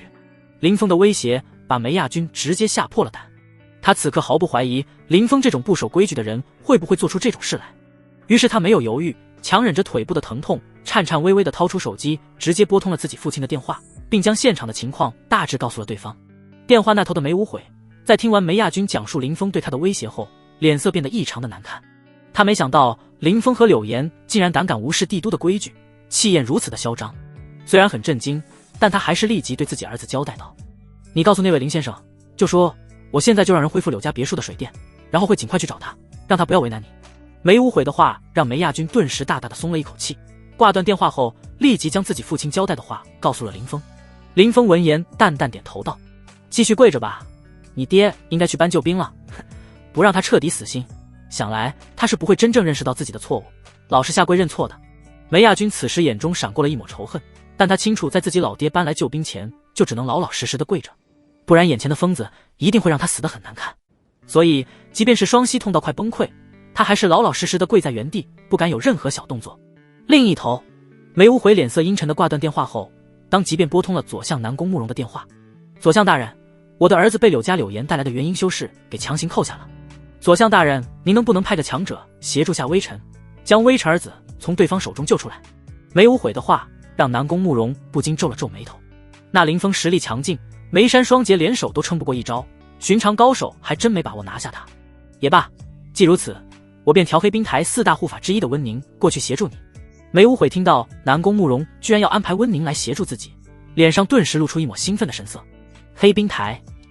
秦国专门针对修士违法犯罪成立的特殊机构，里面汇聚了许多秦国真正的强者，其中实力最强的是黑冰台的4位护法，这4位护法无疑不是足以开宗立派的元婴期大能中的佼佼者。南宫慕容此次派去协助梅无悔的温宁，便是黑冰台4大护法之一，也是南宫慕容能够调动的最强大的人。元婴榜排名第8的温宁，我倒要看看你如何应对。挂断电话后，南宫慕容微眯的眼中爆发出一抹极致的杀意。本来你们远在广陵，我还真没什么办法拿你们怎样。强行报复对我没有任何的好处，甚至还会让其他8大世家产生戒备。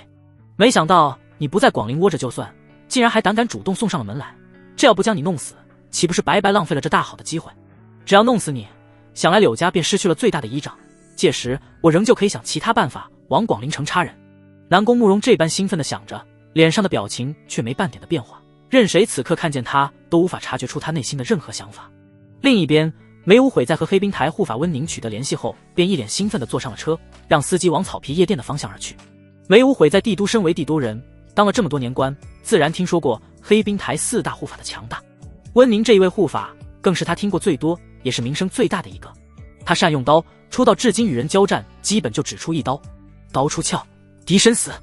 哪怕是寻常元婴期大能，在温宁手下也没人能挡住他的第2刀。所以在梅无悔看来，南宫慕容既然将温宁都给自己派来了，那他和自己的儿子这次肯定会安然无恙。梅无悔来到草皮夜店门口不久后，温宁也来到了这里。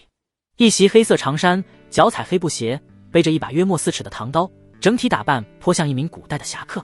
见对方下车，梅无悔当即快步小跑着迎了上去，满脸讨好道：温宁大人，多谢您肯为我父子俩出头，若不是有您的话，我都不知该如何是好了。对于梅无悔的恭维，温宁只是冷冷地点了点头。带路。温宁冷淡的回应并未让梅无悔感到羞恼，而是立即不再废话，为温宁在前面带路。只因温宁的性格便是如此，清冷少言。年仅50的元婴大能，还是元婴榜排名第8的存在，这一切完全归咎于温宁从出生起便一心只有刀，醉心于刀道的缘故。倘若他不是出生在温家，从小就加入了黑冰台的话，以他的才能，完全不可能会加入黑冰台。这样的强者能替他出手一次，梅无悔就已经非常满足了，自然不会因为温宁冰冷的态度而心生芥蒂。进入草皮后，喧杂的 DJ 音乐早就关闭了，整个夜店此时安静的可怕。随着温宁每一步踏出，夜店内就会响起一道异常明显的沉闷的声音，如同肋骨般敲击在草皮内众人的心中，让这一刻所有人的目光全都下意识地聚集到了他身上。此时的草皮夜店内已经没多少人了。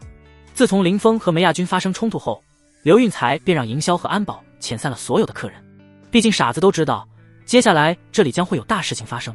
刘运才身为草皮的老板，自然不想让太多普通人知道这件事，将事情传出去影响自己的生意。很快，温宁和梅无悔便在刘运才的带领下出现在了林峰的视线中。看着出现的温宁，林峰的脸上没有一丝的情绪，反倒是温宁在看向林峰时，表情却多了一分的凝重。他刚才走路所产生的声响，是他所修炼的一门能够对人的精神造成强大的压力的秘术。实力越强，感受到的压力就越大。修为在他之下的修士，在他这门秘术的影响下，灵力运行甚至会出现混乱的情况，不用他出手，便先行被自己体内混乱的灵力给震出内伤。哪怕是同境界之人，也会受到一定的影响，无法发挥全部的实力。正是靠着这一门秘术和一手强大的斩天拔刀术，让他百战不败，一路杀到了元婴榜第8。只是这一刻，他能清楚地感知到林峰体内的灵力并未受到汉星部的影响而导致丝毫的混乱，而会出现这种情况的原因就只有2个。一个是林峰刚好修炼了一门能够与汉星部对抗的秘术，这是温宁心中更加倾向。若是另一个原因的话，那就真的有点恐怖了。因为第2个原因就是林峰体内的灵力非常的强大，并且比他还要强3倍不止，要不然根本就不可能够无视他的汉星部。所以此刻他看着林峰正面无表情地盯着自己时，说不慌是不可能的，但虽然紧张，却也并未作声开口说什么，只是用眼神一个劲地示意梅无悔赶紧上去与林峰交涉。这一刻，向来只信奉与用刀解决一切敌人的温宁，心底竟然生出了希望梅无悔能够与林峰和解，避免让自己和林峰战斗的念头。温宁内心的想法，梅无悔一无所知。在接到温宁的眼神示意后，他竟是直接走到了林峰面前，一脸高傲地指着林峰叫嚣道：现在我来了，识相的就立刻放了我儿子，然后乖乖地跪下给我磕3个响头道歉，并承诺以后只为左相大人效力的话，兴许我还能饶过你这次，如若不然，明年今天就是你小子的忌日。这话听着好熟悉，分明是不久前林峰用来威胁梅亚军时说的话。这才过去了多久，没想到便被梅无悔用这话反过来威胁自己，不禁让林峰下意识地嗤笑出声来。他一边笑着，一边起身朝梅无悔走去。儿子不懂事，没想到你这个当父亲的也这么不懂事，那就和你儿子一起跪着吧。霸道的话语刚一落下，林峰的左手便搭在了梅无悔肩上，猛地向下一按。砰！这次因为没有 DJ 音乐干扰，溪谷跪地发出的鼓裂声响格外的清脆，无比清晰地传入到了众人的耳中。在林峰的行为操作下，梅无悔和他儿子梅亚军一样，直接跪在了地上，溪骨碎裂，彻底站不起身来。剧烈的疼痛让毫无准备梅无悔爆发出了震天的痛呼，额头也是瞬间就冒出了不断的冷汗。解决梅无悔，林峰这才颇为意外地看向了温宁。我还以为你会在背对你的时候趁机出手呢，没想到你居然就只是看着，没半点出手的意向。温宁闻言沉默了片刻，而后清冷地说道：我是刀客，不是刺客，只有刺客才会趁人之危从背后偷袭，我若要出手，就只会堂堂正正的出手。虽然你的强大有些出乎了我的预料，老实说，对上你我没有必胜的把握，但也不代表我一定会输。你这番话未免也太小瞧我了。温宁这番话倒是令林峰意外的同时，对他有些另眼相看了。一个强大的修士必然有着一颗无比自信坚定的内心，否则永远也无法成为一名真正的强者。温宁能成为元婴榜第8，显然并非徒有虚名的，所以林峰决定给温宁一个机会，一个出手的机会。出手吧。温宁闻言眼睛眯了下，以为林峰不知道自己的成名功法，于是提醒道：我修炼的是斩天拔刀术，拔刀之时便是最强的瞬间，若我先动手，你连拔刀的机会都没有。林峰闻言不置可否道。温宁见状也不再多言，林峰既然还敢让他先拔刀，说明林峰对自己实力非常的自信。既如此，那我便好好看看你的实力到底有多强，让你在明知我修炼的是斩天拔刀斩的情况下，还敢让我先拔刀。言罢，温宁面色一沉，体内灵力突然爆发，众人甚至未看清他有任何拔刀的动作，一道无形的恐怖刀气便瞬间从其跟前爆射而出，朝着林峰的腰间斩去。温宁的刀很快，但比温宁刀更快的是林峰的手指。几乎是在刀气即将近身的瞬间，林峰抬起手并指为剑，轻飘飘地点在了温宁的斩天拔刀术刀气之上。咔嚓！在林峰这一指下，温宁那散发着恐怖气势的刀气宛若玻璃般脆弱不堪，瞬间破碎，化作星点般的灵气消弭于空气中。而身为当事人的温宁再也维持不住脸上清冷的表情，挂上了一抹震惊与难以置信。我与他之间实力竟然差这么多吗？他猜到林峰很强，但没想到林峰居然这么强。自己全力展出的斩天拔刀术居然就这样被林峰给轻松击溃了，甚至连让对方衣角微脏都做不到。同样是原因，为何差距如此之大？刀气被击溃，但林峰指尖的威势却未停。求天指！只见一道赤青的灵指瞬间凝聚，化作一道亮光，径直穿透了温宁的眉心。噗嗤！一道清澈的穿透声响起，温宁的透露自眉心处开始，被刺了个对穿。此刻，温宁的脸上依旧保持着震惊的神态。他此时心中有很大的疑惑，想要开口问一问林峰，但他一时不知为何居然出现消散的迹象，身体也有点不受他控制，快速的朝后面倒去。砰的一声响，温宁的身体彻底倒在了地上，呼吸停止，彻底失去了生机。随着温宁的死去，草皮内顿时陷入了死一般的寂静。那些不清楚温宁身份的人全都被林峰居然敢当众杀人的行为给吓得不轻，而那些知道温宁是谁的，则是被林峰展现出来的恐怖实力给彻底吓坏了。尤其是梅无悔，看着自己从南宫慕容那里求来的黑冰台顶尖强者，元婴榜排名第8的温宁，竟然被林峰给一招秒杀了。他此刻人都傻了，这怎么可能？那可是温宁，元婴榜排名第8的黑冰台最强护法温宁啊，不是什么阿猫阿狗啊！无数震惊与不可置信的念头不断自梅无悔心中响起。这一刻，他是真的被林峰随手一击所展现的实力给吓崩溃了。在秦国朝堂为官这么多年，他无比清楚林峰展现的实力已经不是他背后的左相南宫慕容能够对抗的了。除了派出大量军队进行不计消耗的强行围杀外，就唯有秦国的大内高手方才有与林峰对抗的可能。可这无论是哪种，都不是如今的左相南宫慕容能够调动的。秦国的军队就只有秦国大将军才能调动，但他一直都是绝对的中立派，南宫慕容根本调不动。此时此刻，梅无悔想破了天都想不出南宫慕容能有什么手段能救出自己。精神极度的无措与恐惧让他接近无限的崩溃。林峰解决完温宁之后，这才将视线重新落在了梅无悔身上，表情森冷地说道：磕头道歉，并以身体不适为由引咎辞职，兴许我还可以饶你和你儿子一命，如若不然，我便送你们下去和那家伙一同上路。林峰说着，还伸手指了指躺在地上毫无生机的温宁，威胁之意非常的明显。梅无悔面色非常的难看，对于林峰威胁，他不敢说半个不字，因为他清楚林峰既然敢不留一丝余地的杀死温宁，就肯定不怕再多杀2个，哪怕他是朝堂的3品官员。只要自己的回答不能对方满意，自己父子俩肯定是不可能活着离开这里的了。若自己嘴硬死在了这里，即便以后南宫慕容找人解决了林峰，那也和他没任何关系。所以梅无悔怂了，彻底的怂了。下一刻，他便艰难地挪动了下跪着的方向，朝林峰磕头道歉：“对不起，林先生，这次无故招惹柳家是我的不对，我在这里向您和柳家磕头道歉，希望您和柳家能原谅我们。离开这里后，我会马上组织新闻发布会，向媒体公开宣布辞职卸去帝都水电管理局局长的职务，我会带着我儿子离开帝都，永远不会再出现在您和柳家人面前。”梅无悔抬头望着林峰，不断的求饶。面对无视规矩的林峰，他不敢和林峰再谈什么条件，只要能活着离开帝都就已经足够。林峰见梅无悔明显被彻底吓怕了，眼底闪过一丝满意。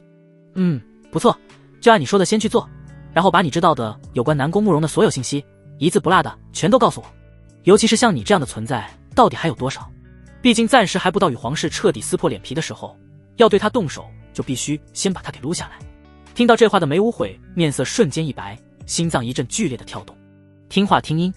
林峰话中的弦外之音，分明就是在说到了要与皇室撕破脸皮的时候，他也不会有半点犹豫啊。一个连皇室都敢不放在眼里的人，不是疯子是什么？这让他真的放弃了仅存的抵抗情绪，立即颤抖着拿起了自己的手机，联系各大新闻公司，准备召开新闻发布会。随后林峰遣退了众人，梅无悔这才开始事无巨细地交代起了南宫慕容在朝堂里都有哪些个班底。等梅无悔交代完一切之后，林峰不禁微眯起了眼，陷入了思考。林峰没想到南宫慕容这个左相在秦国朝堂上居然有不下30多名维护者，这些人之中最低的官职都身居6品，最高甚至是2品大臣，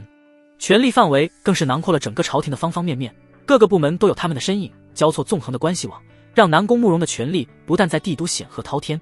一句话或任何安排更是能轻松地辐射全国。可以说，除了8大世家盘踞的8大1线城市外，南宫慕容他们在其他地方几乎是能一手遮天的存在。在秦国，有些人注定是天生凌驾于权力之上，元婴期大能便是这样的存在。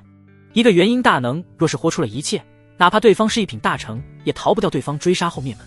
对方杀完人想逃，哪怕是出动再多的普通军队或修士执法队，都不够元婴大能一个人杀的。唯有秦国黑冰台的4大护法出手，才有抓捕元婴大能的能力。这些年，秦国也不是没有犯事了的元婴期大能，但大多数都逃出了海外，只有极个别极其嚣张、挑衅不逃的，才被黑冰台护法给废去修为活捉了回来。黑冰台里面最强之人当属温宁了，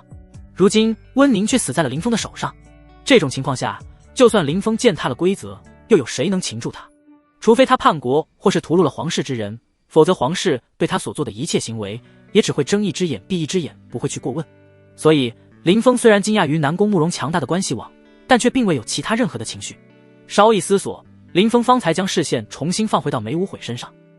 打电话叫人送你们父子俩走吧，我这个人说话算数，既然说放过你们，就不会食言，但我也希望你最好说到做到。明天搞完一切后，尽快离开帝都，若再出现我面前的话，就别怪我心狠手辣了。你还算幸运，至少还能活着离开。你的那些个老伙计们，若是不能识趣及时离开帝都的话，也许就要下去和那个什么温宁作伴了。梅无悔身为朝堂上的老油条，瞬间便猜出了林峰之所以放他们父子俩一马的真正原因。林峰是准备利用杀鸡儆猴的方式来警告那些跟随左相的官员，通过他来告诉他们，他们现在就只有2条路可走：一是选择和他一样主动放弃官职，然后离开帝都；二是选择冥顽不灵，等着他林峰主动上门，送他们下去和温宁作伴。果然，就在他心中刚冒出这个想法的瞬间，林峰便朝着远处的草皮老板刘运才招了招手，示意对方过来。等对方过后之后，林峰便直接交代道：就今晚之事，你替我放出风去，就说我这次与柳家大小姐柳岩过来帝都，就是为了收拾当朝左相南宫慕容的。3天后，我们便会正式展开行动。到时候，我不管那些朝堂官员是因为什么原因，为何南宫慕容划清界限并离开帝都，我都会一一去拜访，亲自送他们下去地狱见温宁。林峰说的话让刘运才顿时傻了眼。左相南宫慕容在帝都可是跺一跺脚就能引发地区政策的震荡，一句话便能决定无数人生死的存在。他属实是没想到，居然有人敢出言威胁左相南宫慕容，更没想到那威胁之人还敢放出话3天后就会动手。这是何等的猖狂，又是何等的狂妄！这种场景别说是亲眼看见了，就连他做梦都不敢这么做。只是事实就是，这一切全都是真的。看着宛若死狗般跪着的3品大臣梅无悔和他儿子梅亚军，以及躺在地上死的不能再死的黑冰台最强护法温宁，刘运才心中非常的清楚，林峰是真有这个实力威胁左相南宫慕容和他的羽翼，甚至是直接拿下也未尝不可。只要皇室不插手的话。一瞬间想明白这些的刘运才当即朝着林峰点头保证道：“林先生放心，我一定将您所说的话原封不动地传达出去。”林峰闻言微微笑了下，很满意刘运才识趣的态度，看向正一脸乖巧坐着的卢卡茜，林峰淡淡道：“感谢你今晚的配合，以后遇到任何解决不了的事情都可以报我的名字。”林峰轻飘飘的一句话，却是让卢卡茜瞬间露出了一抹惊喜的神色。身为一个混迹在夜店这类地方的女人，她所招惹不起的人简直不要有太多，即便她是非常有名气，是个大网红，这种名声给她带来热度的同时，也给她带来了很多无法招惹的麻烦。就像是当朝三品官员梅无悔的儿子梅亚军，就连草皮的老板刘运才都不敢招惹他，更别说他了。这几天他一直都在担心梅亚军耐心耗尽会对他用强，惹又惹不起，逃又不敢逃也逃不掉，除了担心受怕外，他什么都做不了。可这个他招惹不起的梅亚军以及他父亲，此时在林峰面前就像是蝼蚁一样，随手可决定对方的生死。若是他以后遇到麻烦能够报林峰的名字，想来应该能间接减少不少的麻烦。唯一有个不算麻烦的麻烦，便是只要他报出林峰的名字来解决麻烦后，外面的人肯定就会将他视为林峰的人，解决麻烦的同时也失去被别人追求的资格。毕竟知道林峰代表着什么的人根本就没那个敢于追求他的胆识。但这些都是后话。此时他看向林峰，一脸的喜悦：“多谢林先生，以后我若是遇到解决不了的麻烦，一定会报林先生您名字的。”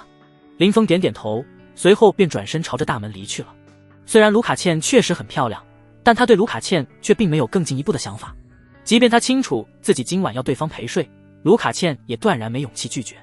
只是大仇未报，抛开身体的欲望，他本人对女色其实真的没什么太大的兴趣。若是真能成为他女人，想来也一定是件非常幸福的事情吧。卢卡茜此时看着林峰就这样离去，心中竟然不受控制的生出了一丝遗憾的情绪，并且有种想要陪他一晚的冲动。这对一直洁身自好的他来说，简直是件非常神奇的事情。可惜他在看自己的时候，眼里根本没有一丝的欲望，即便自己送上门，他怕也是不会接受吧。卢卡茜暗自感慨完，这才收回了视线，转向了草皮的老板刘运才问道：“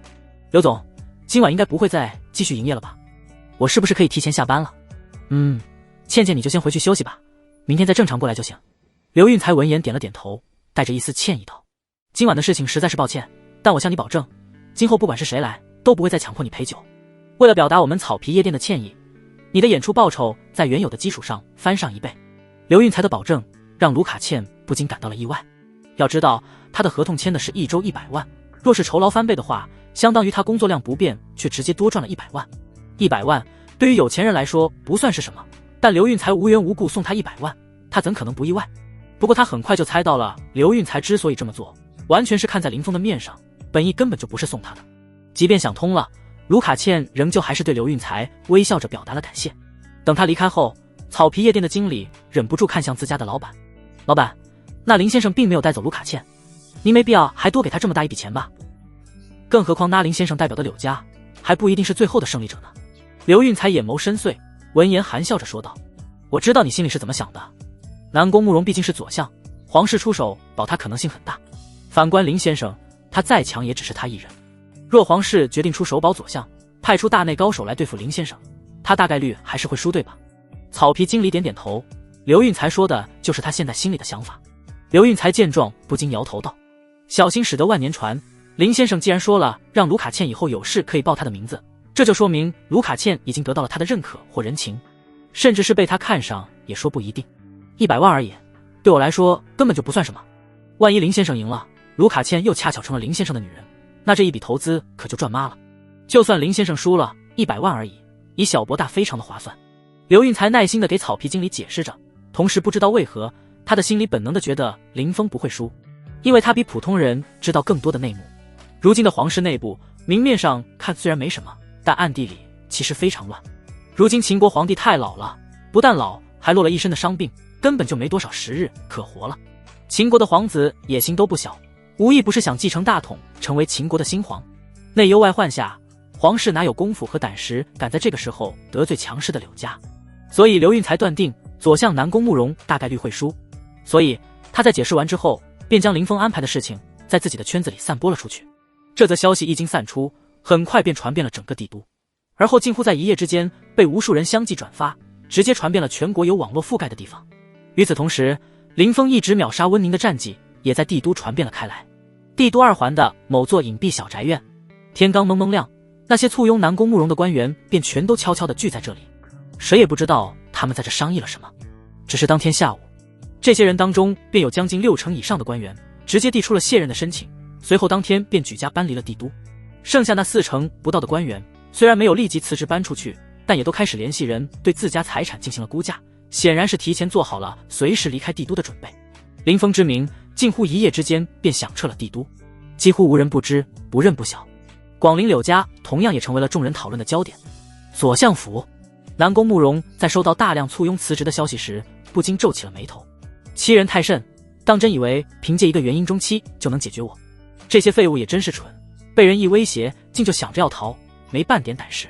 他再强也只是一个人，也忌惮皇室，只要我还在位，他敢对我们下手就绝对会引起皇室的不满。一盘棋简直被这群蠢货给下得稀巴烂。现如今想要翻盘的话，就必须趁今天人魏全散前彻底收拾了那个林峰，要不然估计明天一早这些还在观望的人也全都会走光。一旦成为光杆司令了的话，左相的位置肯定保不住，甚至是性命估计也难保。柳家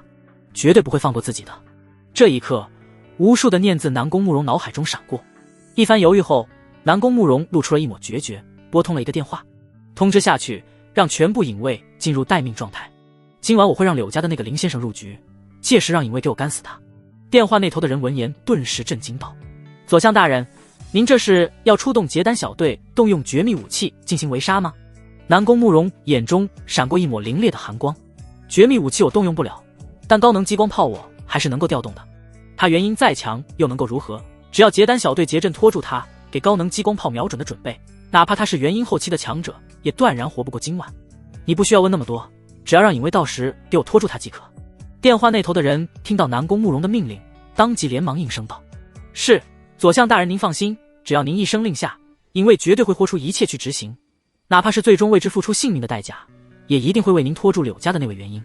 他这边的回话让南宫慕容感到非常的满意，脸上勾起了一抹微笑。挂断电话后，南宫慕容又拨通了其他的号码，下达了其他的指令。半个小时不到的时间，一场专门针对林峰的阴谋在悄然间便成型了。时间转眼就来到了晚上，当林峰准备上床休息的时候，一通颇为意外的电话突然打进了他的手机。来电者是林峰昨晚在草皮夜店认识的女 DJ 卢卡茜。电话是昨天在草皮等待梅无悔过来时交换的，目的是为了避免卢卡茜因为自己的牵连而被人将事情算到他头上，继而遭到了无妄之灾。所以昨晚他才会在离开前说了那么一番话。这个时候卢卡茜突然给他打电话，林峰本能的觉得对方大概率还是被自己牵连，遇到了无法解决的麻烦，所以才给自己打来了电话。这般想着，林峰没有犹豫，第一时间便接通了电话。电话一接通，卢卡茜那充满紧张焦急的声音便直接从电话那头传了过来：林先生，刑部尚书的儿子看上了我，要我今晚结束后就跟他走。我报了您的名号，结果对方依旧坚持要我跟他走，说您昨晚既然没有带我走，就代表您没看上我，说我是在您不知情的情况下私自偷用您名号行事。卢卡茜说到这时，语气带着一丝略微的哭腔：能不能麻烦您过来一趟，帮我证明一下我没有私自打着您的名号行事，让那个刑部尚书的儿子放过我一次。卢卡茜的话让林峰感到了一丝意外。通过梅无悔提供的情报，这刑部尚书貌似并不是南宫慕容的人吧？这家伙身为刑部尚书的儿子，没道理消息如此不灵通，在知道自己代表了柳家只找南宫慕容的麻烦，却还在这个时候跳出来替对方吸引自己的火力。难不成这人只是个管不住自己下半身的草包？看上了卢卡茜又认为我不会在乎，所以这一切只是他的个人行为。林峰这般想着，一时间有些搞不懂这刑部尚书的儿子到底要干嘛，但他还是对电话那头的卢卡茜安慰地说道：我一会儿过去，无论那家伙今晚抱着什么目的，我都保你平安无事，别紧张。卢卡茜听到林峰如此说，这才顿时定下了心来，一脸感激地说道：麻烦您了林先生，那我在这里等您。确定林峰没有其他要交代的事情后，卢卡茜这才挂断了电话，匆忙地小跑着回到了舞台。台下，刑部尚书的儿子刘海华见状，顿时又眯起了眼睛，欣赏起了卢卡茜。那副猪哥的表情像是真的看上了卢卡茜一样。不一会，林峰就来到了草皮夜店，在营销的接待下，来到了一个位置还算不错的卡座坐下，朝着台上的卢卡茜挥了挥手。舞台上，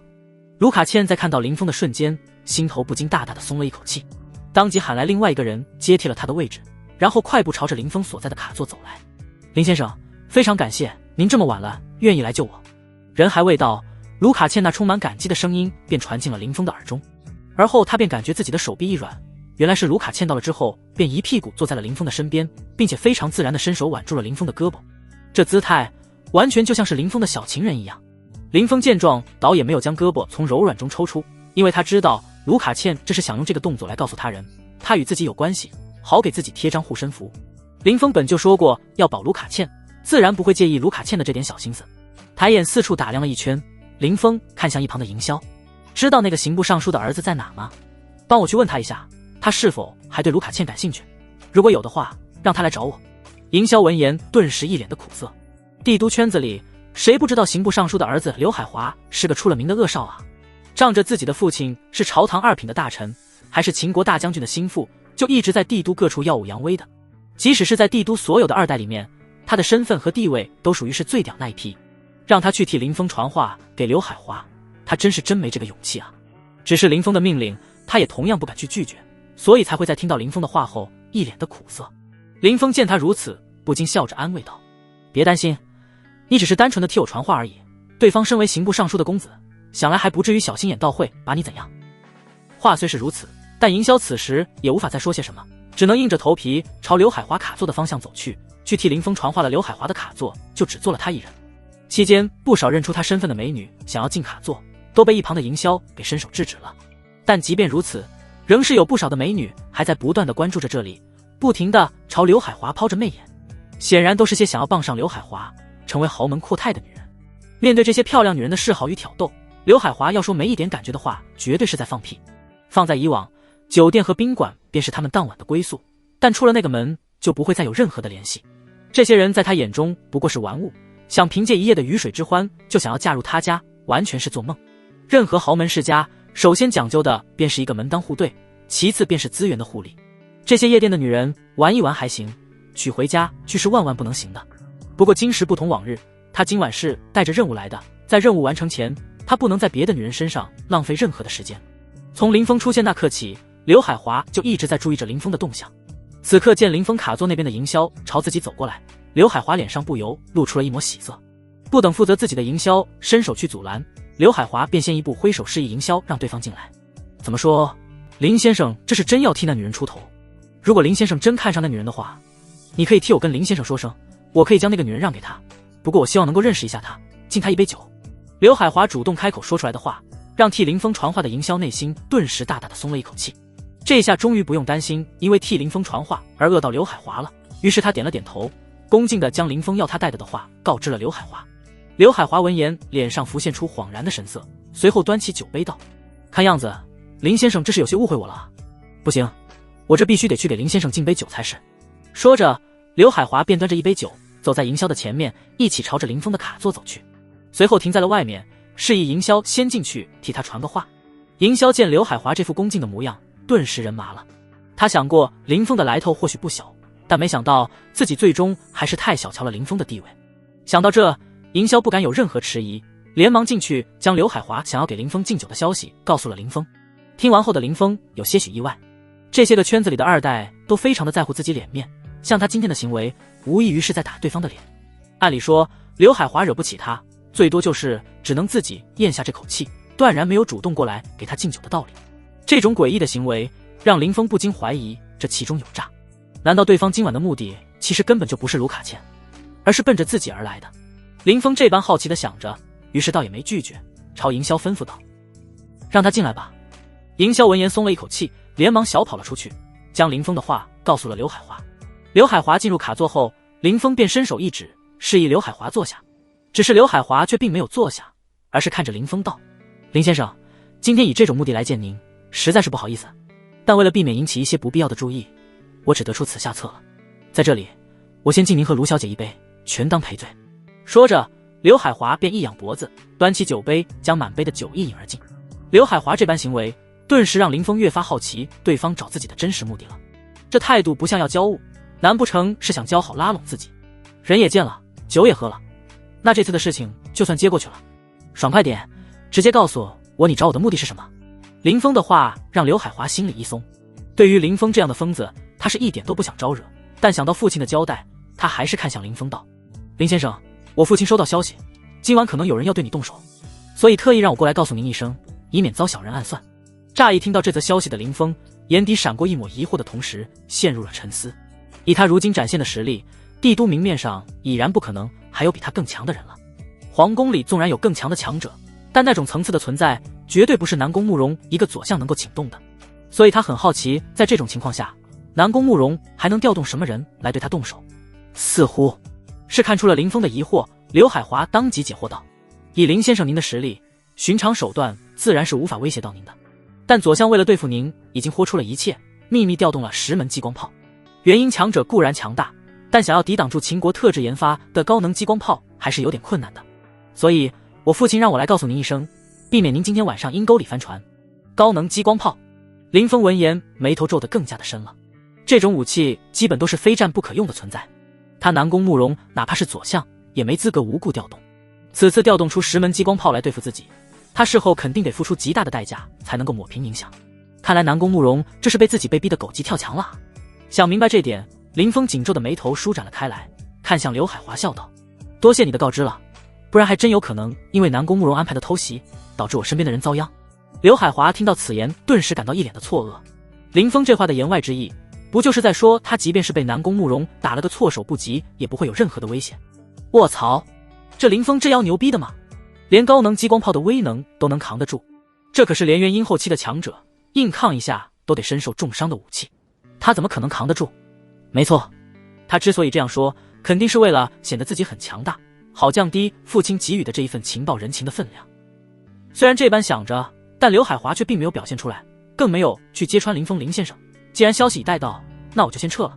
不然我在这里待太久的话，会引起别人的怀疑。刘海华要走，林峰没强留，只是摆手轻声道：“回去告诉你父亲，这次人情我记下了，将来遇到了麻烦，我可以替他出一次手。”刘海华闻言面色一喜，他父亲让他冒着生命的风险来给林峰传递消息，为的就是不让南宫慕容能翻盘，以及希望能够和林峰这个年轻的超级天才拉近关系嘛。毕竟不管在任何地方，能够拥有这样一位年轻强者的友谊，永远都不会是一件坏事。笑着回应一句后，刘海华带着满意的笑容，离开的脚步都变得轻快了几分。刘海华离开之后，林峰不禁闭眼沉思了起来，琢磨着如何才能用最轻松的方式解决掉南宫慕容临死的反扑。而且战场必须要避开柳家别墅和人群，毕竟这事是因他而起，若是害到其他无辜的路人被激光炮杀死，可就不好了。经过一番思索和查证过后，一家名为瑰丽酒店的所在的地方被林峰看中了。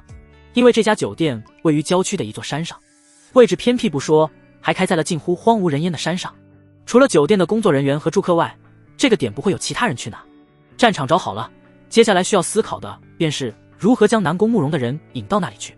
一旁乖坐着的卢卡茜见林峰盯着手机地图上的瑰丽酒店一直皱眉时，不禁小心翼翼地问道：“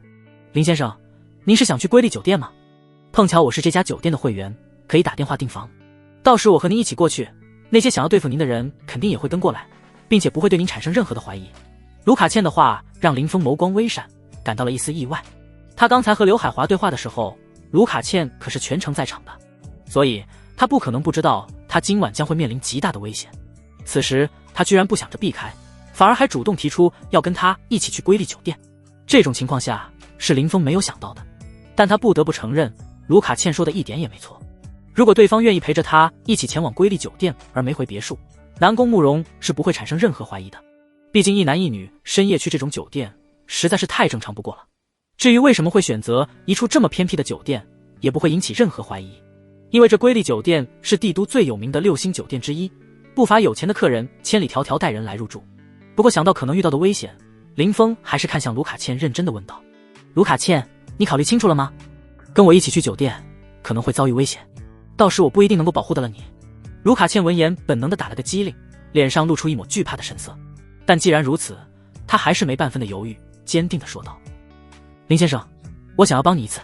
林峰见状终是点了点头，轻声承诺道：“好，我向你保证，只要这次能平安度过，无论今后发生什么事，我都可以出面帮你解决。”然而卢卡茜接下来的话却是令林峰当场就懵了：“林先生，我帮你不是为了图你的报答，而是因为我想帮你，仅此而已。我这个非常的惜命，是不会拿自己的性命去赌不确定的未来的。原本林峰还以为卢卡茜是想在自己身上赌一下，为自己的将来赢得一个强大的靠山，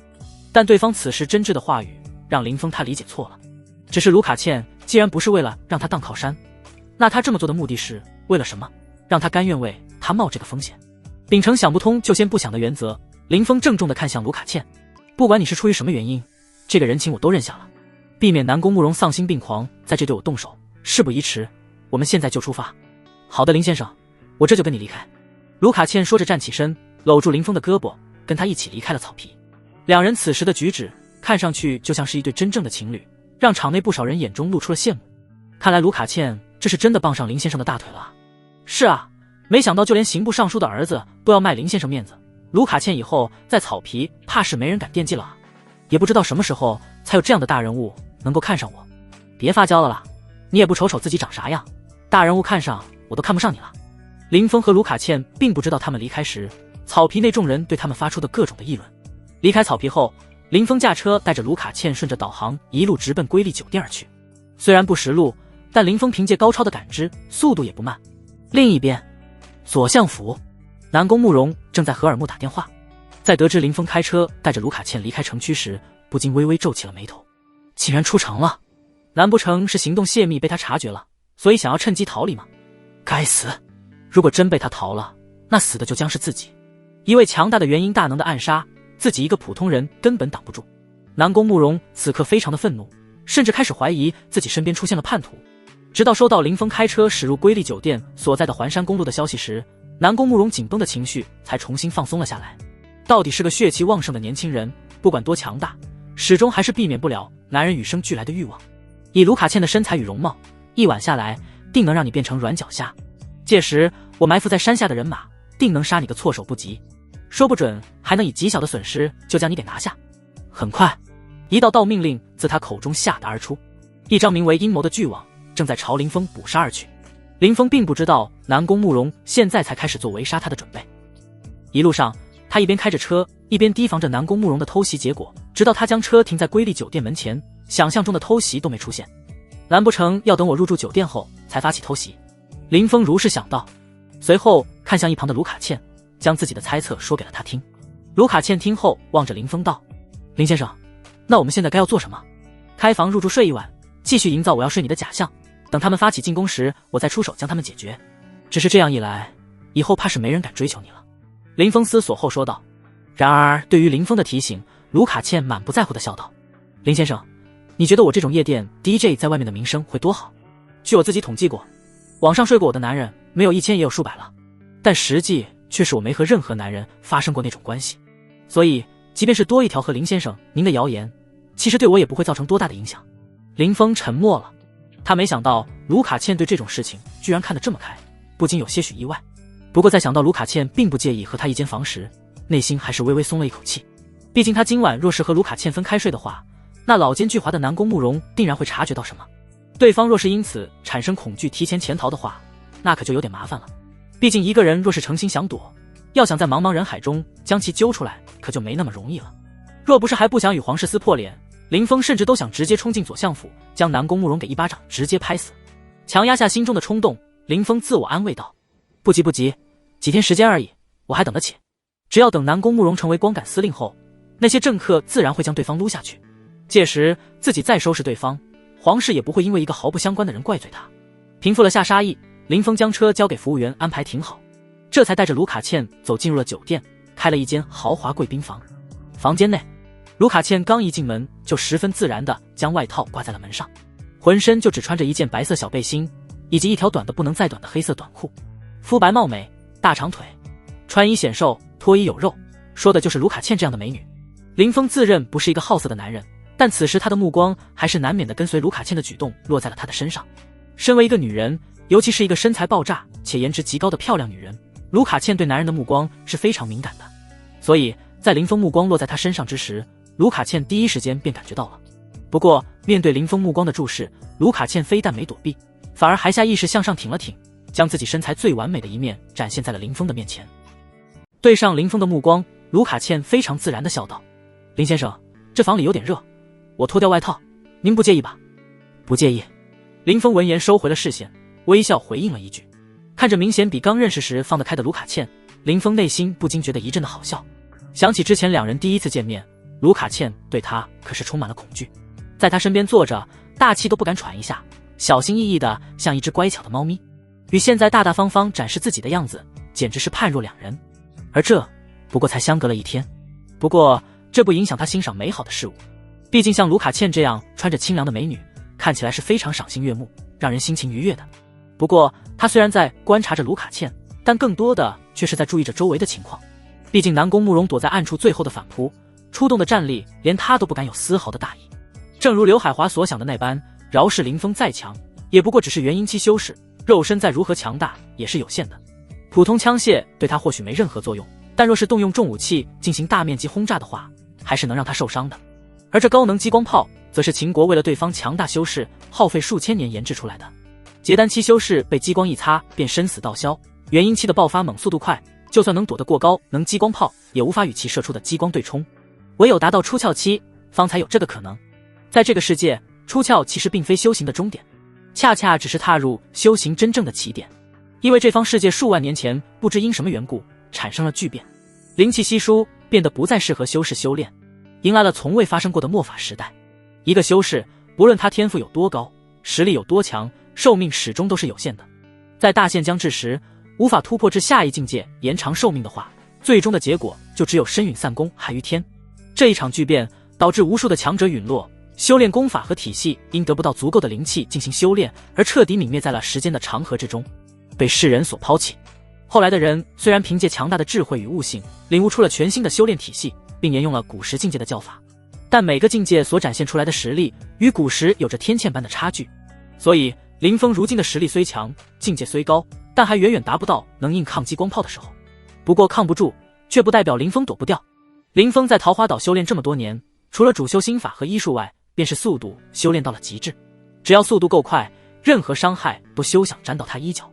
房间内，卢卡茜很快便察觉到林峰虽然在看着自己，但心思却又明显不在自己的身上，这让他不禁充满了失望。林先生，我忙了一晚上，出了很多汗，想要先去洗个澡，如果突发危险的话，我直接裹着浴巾跑出来，不影响您带着我跑吧。林峰听卢卡茜要洗澡，眼皮下意识一跳，貌似他们只是普通男女关系，甚至连朋友都算不上的吧。这种贵宾房浴室几乎全是透明玻璃的，透过玻璃就能看到浴室里所有的情况。卢卡茜进去洗澡，不亚于是在给林峰全程直播。似乎的看出了林峰的错愕，卢卡茜眯眼娇笑道：我对林先生的人品非常的放心，相信您是绝对不会故意偷看我洗澡的，对不对？卢卡茜一脸信任的样子，让林峰觉得非常的无语。人与人之间倒也不必如此的信任，虽然被人发了好人卡，但林峰可对自己没有半点信心啊。一个如此漂亮的女人在自己眼前洗澡，让他装圣人不去看一眼，他自觉自己根本做不到。虽然很无语，但林峰还是对卢卡茜说道：如果你实在难受的话，就抓紧点洗吧。我觉得他们就算要动手，肯定也是会在我心神最为松懈的时候发动偷袭，所以你还是有一些时间洗澡的。卢卡茜面色一喜，不再犹豫，转身便朝着浴室的方向走去。林峰见他走进了浴室，当即便背过身去，一副正人君子的模样。卢卡茜对此只是笑了笑，大胆地脱起了身上的衣服，开始洗澡了。哗啦啦，下一刻，浴室里水声不断地响起，声音不大，但却像是落在了林峰的心底，让他感觉一阵的心痒难耐，有种控制不住想要回头看一看到底发生了什么。等待的过程总是非常的煎熬，随着时间的流逝，林峰的内心越发的难耐，终究没能抗住活动了下脑袋，用余光悄悄地瞥了一眼。下一刻，浴室内的情景便映入了林峰的眼帘，让他感到既兴奋又失望。兴奋的是他真的看到了里面的情况，失望的则是只看到了背面。因为卢卡茜是背对着玻璃这面洗的澡，所以最关键的正面他并未看到。就算是这样，林峰还是不禁为之赞叹了一句，只因卢卡茜对身材实在是非常的完美，笔直修长的美腿，挺翘的丰臀，纤细的腰肢，哪怕只是背面就已经非常勾人了。而且因为卢卡茜是背对着林峰洗澡的，所以他便可以放心大胆的欣赏了，完全不用担心会被卢卡茜抓现行。甚至他还隐隐期待着，希望卢卡茜一会能够转个身，让他一睹正面独特的美景。只可惜直到卢卡茜洗完澡开始穿衣服，他都没有如林峰所期待的那般转过身来，就像是知道他在后面偷看着，所以不好意思转过身一样。难不成他发现了？这个想法一从心底浮现，就把林峰给吓了一跳，而后又感到有些疑惑。如果他真的发现了的话，那他怎么没任何反应，一直默默地洗澡？难道他是故意让自己看的？卢卡倩的行为让林峰心中充满了怀疑，但他不会去求证，只是快速扭过头，继续神情专注地打量起了外界的情况，预防可能存在的偷袭。直到卢卡倩穿好浴袍出来后，想象中的偷袭都未曾出现，倒是卢卡倩好像明白了什么，扭着翘臀就径直走到了林峰身边，目光大胆，看向林峰时充满了挑逗的意味。林先生，也许今晚他们并不会来偷袭我们，您或许不需要一直紧绷着神经呢。卢卡倩的话让林峰一愣，下意识地思索了起来。见林峰沉思，卢卡倩继续说道：左相既然知道您带我来了酒店，肯定会认为咱们是来做那事情的，所以有没有这样的一种可能，他为了更有把握拿下您，会给您更多的时间？希望我今晚能多和林先生您索要几次，最好是能让您明天走路都腿软打哆嗦那种。不知道为何，林峰觉得卢卡倩此时分析的非常有道理，于是点点头，示意他继续。卢卡倩见状，仿佛受到了莫大的鼓舞，于是继续大胆猜测道：所以我猜测左相大概率今晚不会对我们发动偷袭，若真要动手，时间大概率会在明天我们离开的时候。毕竟每个人男人都一样，都喜欢在早上或是离开酒店前来上一次，而且我猜他们或许会在我们上车离开后，或是直接在我们的车子动手脚，毕竟只有这样才能避免伤及更多的无辜，造成难以掩盖的影响。林峰微微眯起了眼睛，思索起了卢卡倩猜测的可能性。南宫慕容私自调动激光武器已经是大罪，若这时还导致大量无辜百姓的伤亡，怕是以他左相的身份付出再大的代价都难以扛下。为了降低影响和所需付出的代价，林峰觉得卢卡倩的这一番猜测分析的特别的到位，事情大概率也会和卢卡倩分析的一样。这不禁让回过神后的林峰看向卢卡倩的目光浮现出一抹诧异。古人云胸大无脑，这句话放在卢卡倩身上完全不适用。卢卡倩不但胸怀大，还非常有脑子，或者说林峰见识少，思想太过于单纯。与卢卡倩这种游走在鱼龙混杂场所还能保持清白的、长相优美、身材火爆的漂亮女人相比，林峰这份初出茅庐的脑子还是太过稚嫩了。该说不说，这卢卡倩确实有一点完美，不但要颜值有颜值，要身材有身材，甚至还有着绝大多数人都没有的脑子。若有谁能将她娶回家，绝对是个不可多得的得力内助。卢卡倩不知道林峰在想些什么，见林峰认同自己的猜测，于是伸手一指旁边柔软的大床：林先生，我们一起上去休息吧。我们。林峰眼皮下意识一跳，伸手指向不远的真皮沙发道：我睡那就好。对于林峰不愿上床的行为，卢卡倩心里不禁有点小失望。看着走向沙发的林峰，他不甘的道：林先生，您明天还有一场战要打，肯定要养好精神啊，在沙发上睡觉哪能休息好，会影响您明天的精神状态的。林先生放心，我睡觉非常老实的，不会打呼磨牙踢被子，非常的安静，绝对不会影响您休息。林峰闻言顿了下，转过身笑道：我身为元婴修士，就算10天半个月不睡，也不会对我有多大影响，所以在哪休息其实都一样。虽然你的分析的确有几分道理，但我还是有点不放心，需要留心提防着他们发动偷袭的可能。越是夜深关键的时刻，就越不能掉以轻心。林峰说罢，不再去管卢卡倩怎么想，来到沙发上盘膝坐下，进入了修炼的状态。如今他体内的灵力即将快要到元婴中期的圆满，所以他每天只要没事就会坚持打坐修炼九元归元诀，积少成多，不断的积累灵力，直到触摸突破的结界。他虽然在修炼，但神识却一直警惕着外界的情况，任何风吹草动都休想逃过他强大的感知。卢卡倩见林峰居然真的完全将自己无视，竟然盘膝打坐了起来，顿时脸上充满了失望，同时也不禁感慨林峰内心的强大。明知随时都有可能面临一场危机重重的大战，竟然还能在这种情况下沉下心修炼，这般年纪便有如此实力，想来与这沉稳的心性有着密不可分的关系。只要能活着，名扬世界也不过是时间的问题。只是不知我这种女人能不能入你的眼，成为你女人。因为工作的原因，卢卡倩每个月都会花费近万块做一次全身体检，毕竟每个夜店都非常的乱，谁也不知道平日里吃的喝的有没有问题。想起早上自己从医院拿到的全身体检单，卢卡倩看向林峰的眸光充满了希冀。如果能的话，或许我死的时候也能少些遗憾了呢。卢卡倩此时心里非常的煎熬与绝望，因为时隔40天不到的体检，竟然查出她突然患有小细胞肺癌，而且还是小细胞肺癌晚期。小细胞肺癌在现代医学里是不治之症，按照医生的解释，即便卢卡倩请最好的圣手，用最好的药物治疗，最好的情况也就只有1年左右的时间可活，而且是要经常进行痛苦化疗的那种活法。一旦决定化疗，不但要剃光头发，就连整个人都会瞬间变得衰老和丑陋。这对卢卡茜这种美女来说，简直比死还让她难以接受。所以她选择了靠药物维持，延缓癌细胞扩散的速度，以此换来苟延残喘的漂亮3个月。当医生交代她趁着生命最后的时间去做一些自己想做而未做，弥补自己未曾实现的遗憾时，她内心最强烈的想法居然是谈一场痛痛快快的恋爱，趁着容貌身材没走样，将自己交给一个自己满意的男人，体验一回女人真正的快乐。她并没欺骗林峰，虽然她的确谈过几段恋爱，但那都是上学时谈的，除了牵手拥抱外，其实并未做过什么特别出格的举动。尤其是在她成为网红后，就再也没谈过恋爱。因为她非常清楚自己的粉丝群体都是些什么货色，如果自己谈恋爱，定然会引起大范围脱粉，导致她一直不敢谈。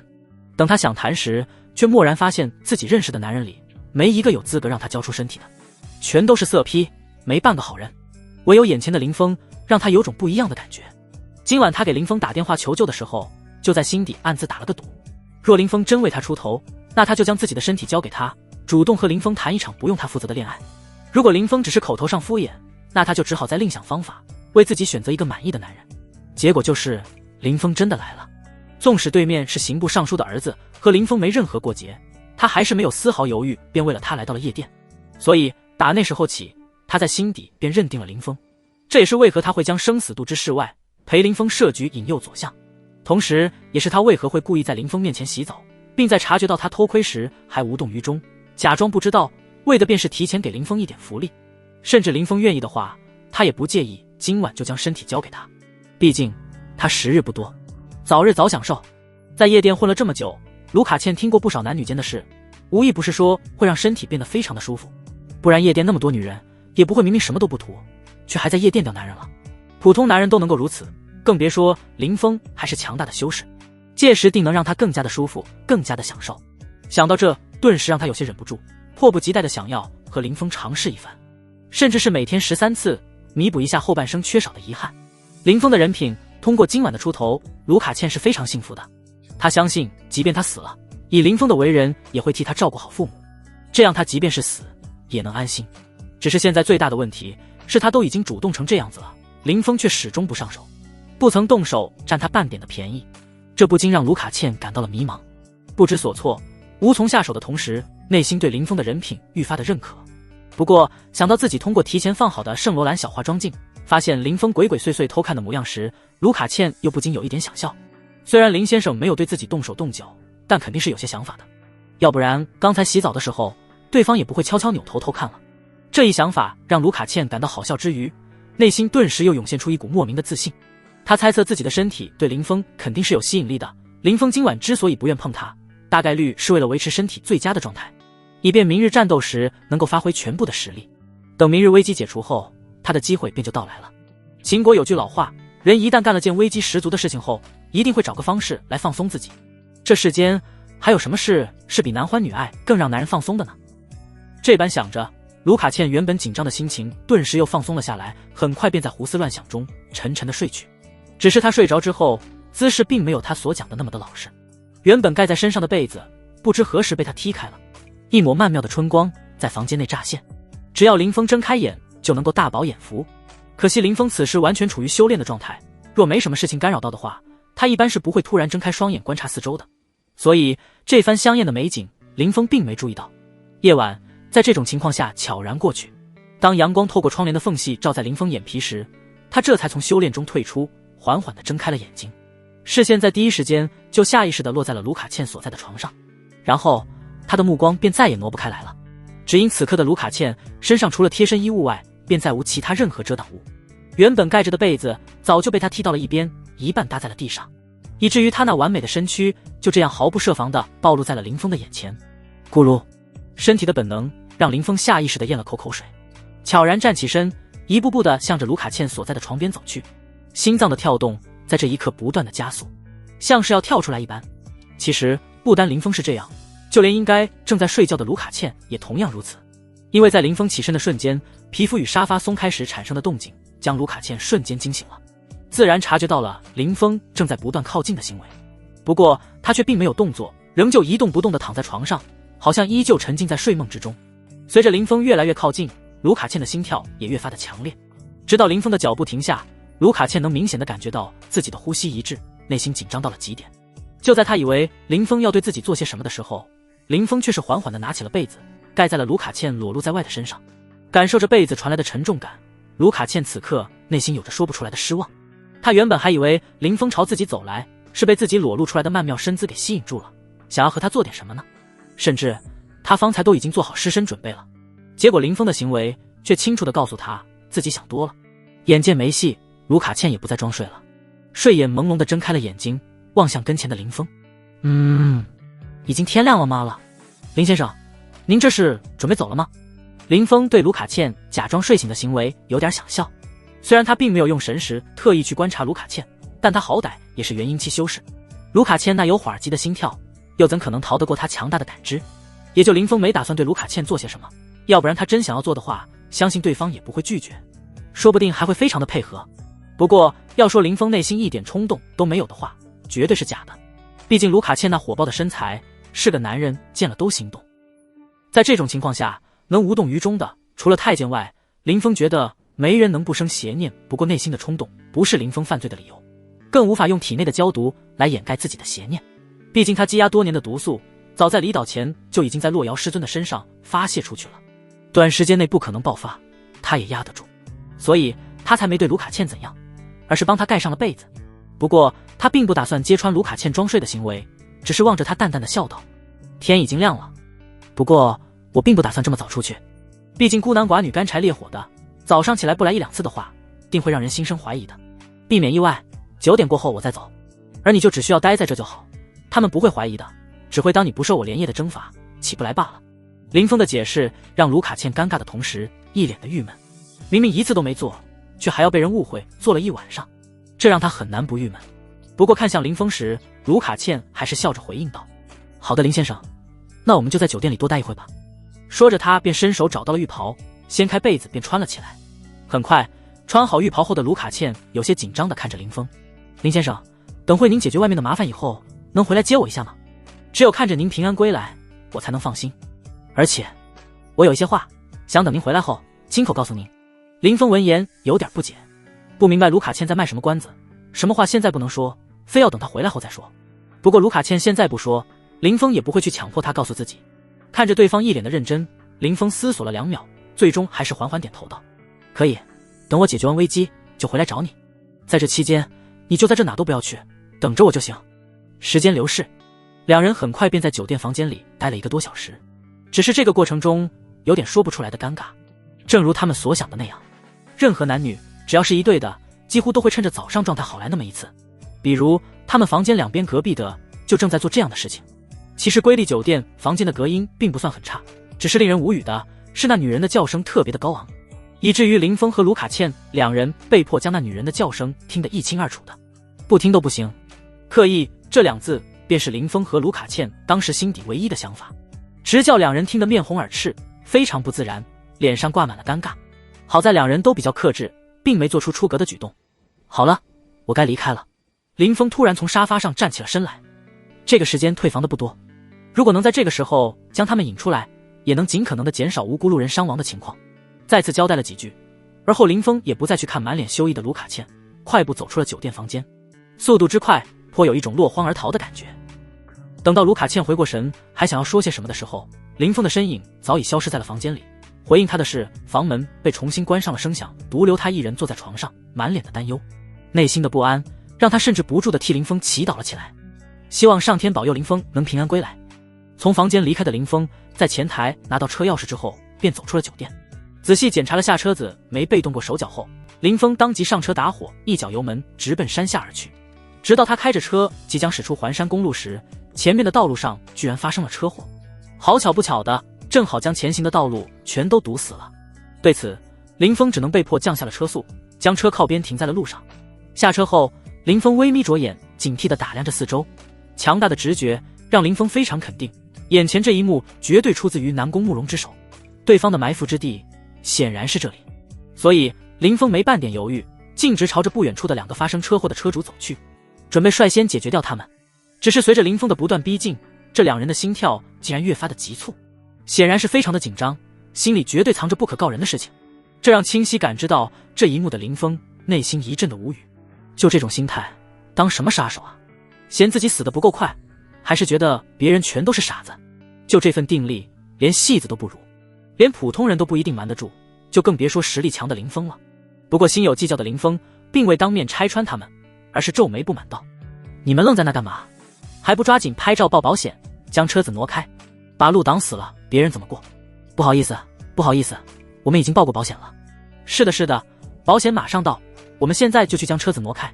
两人对林峰点头哈腰着，满脸的歉意，一副要去将车挪开样子。只是等林峰转身回车时，他们却从车上掏出了2把霰弹枪，对着林峰的后脑勺竟直接扣动了扳机。砰！下一刻，子弹从枪膛爆射而出，全都朝着林峰的致命处袭去。在他们发动进攻的瞬间，道路两旁也冲出不下近100人，他们手中拿着清一色的改良突击步枪，一个个宛若悍匪般朝林峰冲来。漫天的子弹跟不要钱一样，铺天盖地的朝林峰射去。对此，林峰神色未曾有半点变化，甚至连身都没回。只见他体内恐怖的9炎灵力瞬间爆发，直接在他体外形成了一堵护体灵气罩。那些看似凶猛的火力覆盖，结果全被挡在了林峰1米外，不得寸进。没一颗子弹能够突破灵气护罩，给林峰带来任何的实际伤害。只是这些人却宛若未觉般，只是一味的换弹加扣扳机，不断朝林峰进攻。林峰眸光一闪，心中的难道这是准备用特殊子弹消耗我灵力？不屑地笑了一下，林峰也不再留手，当即转身展开了反击。身形一闪，他便出现在了距离自己最近的2个司机的面前，没半点犹豫，林峰并指未见射出2道凌厉的剑气，穿透2人的眉心，当场将2人击毙。他们的死亡并未让其他人感到恐慌，反而爆发出了更加汹涌的攻势。尤其是冲在最前方的20人，他们直接丢掉了手中的枪，从背后抽出了一柄柄散发着寒芒的长刀，嘶吼着向林峰挥刀砍去。林峰见状，眉间微凝，这些人可不是普通人，而是货真价实的结丹期修士。虽然都只是初期，但以特殊的站位发起冲锋时所具备的压迫感丝毫不比一般元婴差。如若林峰不是提前收到信，还真会以为这些人便是南宫慕容最后的手段，将自己所有的注意力放在对付这些人身上，而忽略其他隐藏在暗处的威胁。寻常元婴若是遇到这一种情况，怕是真有可能会被南宫慕容的安排给彻底消耗死。但好在他林峰不一样，他所修炼的心法是桃花岛里最强的9炎归元诀。9炎归元诀不但修炼出来的灵力爆发力强，还特别的雄厚，尤其是在灵力消耗上有着近乎恐怖的恢复速度。所以灵力耗尽的这种现象是绝对不会出现在林峰身上的。看着冲来的死士，林峰决定先干掉他们。只因现场真正能够拖住他，给南宫慕容藏在暗中的激光炮创造进攻机会的，就只有这20个结丹期修士。起了杀心的林峰下手愈发的狠辣，一记舞动拳挥出，恐怖的灵力便直接将最前面的一名死士震退了数步，手中握着的长刀也因此脱手飞在了空中。林峰脚尖轻点路面，身形跃起接住了向下砸落的长刀，顺势一劈逼退了趁机围上来的死士。这阵法还挺有意思的，虽然我未动全力，但能扛住我一拳不散，倒也有几分本事。一刀过后，林峰的脸色第一次浮现出认真的神色。为了避免意外出现，他决定速战速决，每一次攻击都带着林峰80%的功力，直将这群死士打得节节败退，甚至出现了伤亡。这些死士一个个都悍不畏死，哪怕林峰速度极快，也仍然无法躲过他们全部的攻击，导致他体表外的灵力护罩不断的产生一阵阵颤动。若非林峰灵力雄厚，还真不一定能维持得住灵力护罩的消耗与加固。不过即便是他这样高强度消耗的战斗，他最多也就只能坚持1个时辰，1个时辰后他必将力竭。只是眼前这些人，林峰想解决掉他们根本用不上这么长时间，1刻钟足矣。此时林峰手中的长刀在9炎灵力的加持下宛若神兵利器，每一次挥出都会给这群死士带来不同程度的伤害。3分钟过去，这些结丹期死士在林峰疯狂的进攻下已经无力再维持阵法的运行，灵力消耗巨大的他们逐渐出现了伤亡。不过5分钟，他们便伤亡过半，死在了林峰的灵力的刀下，仅剩下7人还在苦苦的支撑。正常情况，剩下这7人怕是早已崩溃了，哪有胆子敢和林峰继续动手？但这7人却仿佛不知道死亡是何物，仍旧悍不畏死的朝林峰发动着攻击，丝毫没有退却的打算。饶是林峰都不得不感慨，南宫慕容不愧是平民出生的左相，这种级别的死士都能培养出20个之多，确实有点本事在身。若不是太贪了的话，凭借目前这一份底蕴，到哪都能活得非常的潇洒。林峰一边战斗，一边将注意力放在周围的动静上，时刻都在提防着南宫慕容准备的真正杀手锏。毕竟在他们眼中，此刻灵力消耗巨大的自己，正是他们发起偷袭的最佳时机。所以林峰断定，他们绝对不会放过这个机会的。正如林峰所想的这样，下一刻，一道道子弹破空声突然响起，林峰预想的激光炮没有出现，取而代之的是一颗颗高速旋转的破甲弹，速度之快令林峰的瞳孔骤然紧缩，身体反应比脑子快，连番滚动下险之又险地躲过了第一轮巴雷特狙击枪的偷袭。林峰实力虽强，对自己的实力也非常自信，但他还没自负到觉得自己能在如此近距离的情况下硬抗住巴雷特射出的特制穿甲弹。翻滚起身的林峰精神高度的紧绷，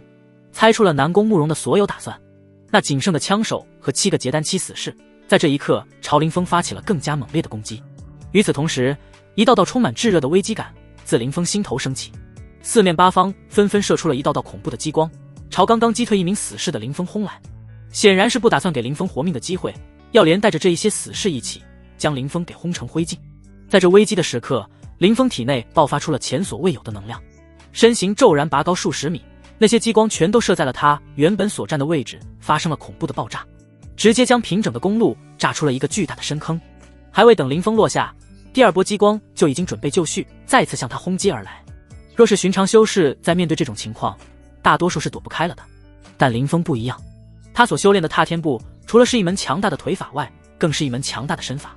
施展踏天步不但能在地面上快速的移动，只要灵力充足，更是能在空中自如的腾转横挪。靠着这一门功法，林峰非常轻松地破掉了南宫慕容为他准备的杀局。同时，根据激光射出的轨迹，林峰也是记住了操控高能激光炮炮手的位置。于是，在躲过第二波偷袭后，林峰身形如同一支利箭般从天而降，直接杀向了那些炮手。这些人不过都是筑基期修为，根本就不够林峰一只手杀的。面对强大的林峰，他们宛若待宰的鸡仔，没有任何的抵抗力，全被林峰一掌拍死了。解决完最大的危机之后，林峰不做任何的停留，快速回到了战场，对剩下的那些枪手和结丹期死士展开了屠杀。这些人明知继续待下去是必死的结局，但他们仍旧无一人撤退，全都悍不畏死，如同飞蛾扑火般的冲向了林峰。看着他们，林峰的眼中不禁闪过了一丝怜悯。这些人一出生或从小就被强行扭曲了思想，被当成了只知道为主奉献一切以及生命的死士来培养，一生都在听命行事，从未真正为自己活过。这在林峰看来非常的可悲，或许死亡对他们这些没有自我思想的人来说，才是一种真正的解脱。下辈子记得投个好胎吧，为自己而活。林峰喃喃了一句，手中沾满鲜血的长刀却没有丝毫的怜悯，一刀又一刀，冷漠地带走了一条又一条生命。3分钟以后，全场100多号人，只剩林峰一人还持刀站着，其他人无一例外全都死在了他的长刀之下。而林峰不过是衣角微脏，浑身没沾上半点血迹，完全看不出刚才经历过一场恐怖的屠杀。林峰站在原地散开神时，细细感受了一番，而后才丢下手中的长刀，驾车朝瑰丽酒店开了回去。至于现场留下的这些烂摊子，林峰丝毫不担心，因为他知道肯定会有人出来帮他收尾的。毕竟这里方才所发生的动静那么大，肯定瞒不过那些有心人。就比如刘海华刑部尚书的父亲，肯定会出来洗地，不会让这里的事情影响到他之后的行动。事实也不出林峰所料的那般，在他驾车离开不久后，便有很多秦国特殊部门的工作人员开始清理起了山下战斗的现场，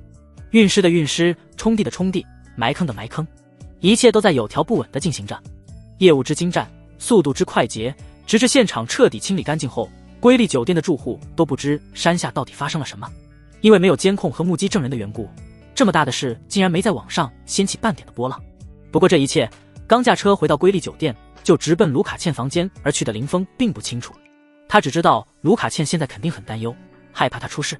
尤其是山下发生的如此之大动静，而他又知道其中的真相，在没有见到他之前肯定会坐立难安。所以他在完事后便第一时间就赶回了酒店。林峰来到房门前，从口袋里拿出房卡便刷开了门禁。房间里卢卡茜正一脸担忧，坐立不安地来回踱步着。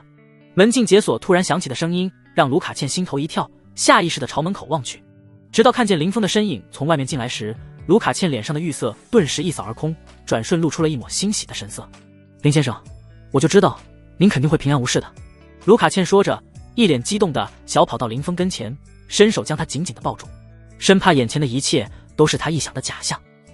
卢卡茜的热情让林峰有些许错愕，像是两个分别已久的情侣，而不是才刚认识2天的样子。一时间，林峰有些怀疑自己，我与他真有这么深的感情吗？但他内心又非常的确定，自己与卢卡茜在一起时一直都规规矩矩的，从未做过任何逾越的举动。这不禁让他更加的迷茫，完全搞不懂卢卡茜为何会这样的热情。很快，身体传来的惊人触感让林峰再也顾不得思考这个问题了。一个正常的男人被卢卡茜这样一个身材火爆的美女紧紧抱着都会起反应，就更别说林峰这种对身体掌控非常敏感的林峰了。所以为了避免在卢卡茜面前出糗，林峰只能尽可能控制着身体，同时向后使劲弓着腰，以免被卢卡茜发现引起更多的尴尬。不过卢卡茜到底是常年混迹在夜店的 DJ， 一看林峰的动作就瞬间明白林峰这是怎么了，脸上不由得浮现出一抹羞涩的红晕。虽如此，但他却没有要松开林峰的意思，反而是抱得更紧了。卢卡茜抬起头，媚眼如丝地望着林峰道：林先生，我想和您谈恋爱，谈一场轰轰烈烈的恋爱。林峰乍然听到卢卡茜这番直接明了的表白，顿时就懵了。从昨晚开始，他就觉得卢卡茜隐隐有些不对劲，只是他一直心挂他事，所以并未猜透对方的心思。直到这一刻，他才彻底的明白过来，卢卡茜这是看上自己了啊！就在林峰愣神思索的时候，卢卡茜紧接着说出来的话让他更懵了。林先生，我保证只是单纯的和您谈恋爱，绝对不会借助您的名声去做任何的事情，期间我也不会花您1分钱，更不会一直缠着您。等咱们在一起一段时间后，我便会主动离开您，不会影响您将来找其他女人。卢卡茜的行为让林峰非常看不透，不明白他到底是怎么想的。在他的认知里，男女在一起也好，谈恋爱也罢，定都贪图着什么。卢卡茜既不求名又不求利，甚至将来还会主动离开，明显也不是图人。他实在是搞不懂卢卡茜要和他在一起到底是在图什么，这不禁让他心底下意识地冒出了这个想法，难不成是寂寞太久了，想男人了，而且觉得自己实力强大，能给他带来更好的感觉。毕竟除了这一个理由，林峰实在是想不出其他理由了。只是林峰不知道的是，他虽没猜中全部，但也猜到了部分的真相。卢卡茜之所以会选择他，其中一点还真就是因为林峰的身体要比普通人强壮，能够给他带来更好的感受，但更多的还是因为林峰的品性。卢卡茜想要在自己死后给父母找个可靠的依靠，而林峰便是他选中的人。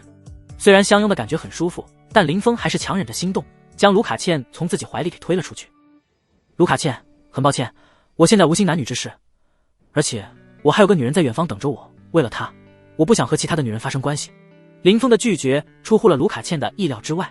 他没想到都到这一步了，林峰居然还能够忍下心中的邪念，拒绝掉自己，这让他非常意外。要知道，从小到大都是他拒绝别人，那些个男人哪个看他的目光不是恨不得将他吃掉的，所以他从未想过当自己主动的时候还能被男人拒绝。意外过后，卢卡茜对林峰就更加满意了。林峰越是不逾矩，就证明林峰这个人越有担当。一旦他成了林峰的女人，无需他嘱咐，林峰都会主动替他照顾好自己的父母。这不禁让卢卡茜内心愈发的欣喜，不愧是我选中的男人，不但身体健壮，还这么有原则。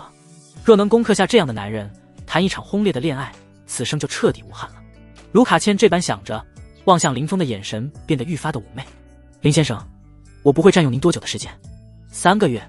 我只需要您陪我3个月，当我3个月男人，3个月后我就会消失，保证不再出现在您面前。只要您点头，我现在就能做您的女人。卢卡茜说道，这停顿了一下，似是想到了什么，连忙娇羞地补充了一句：我向您保证，我虽然常年混迹夜店中，但身体绝对干净，原封未动，绝对没被任何的男人碰过。卢卡茜生猛的话语让林峰再度愣了愣，对方的节奏太快了，让林峰有些跟不上。毕竟谈恋爱也要有个过程吧，这还没谈呢，一上来就先睡上一觉，未免也太心急了。卢卡茜可不会去管林峰怎么想，因为他的时间真的不多了。他没有慢慢去追求林峰，让林峰慢慢接受自己的时间。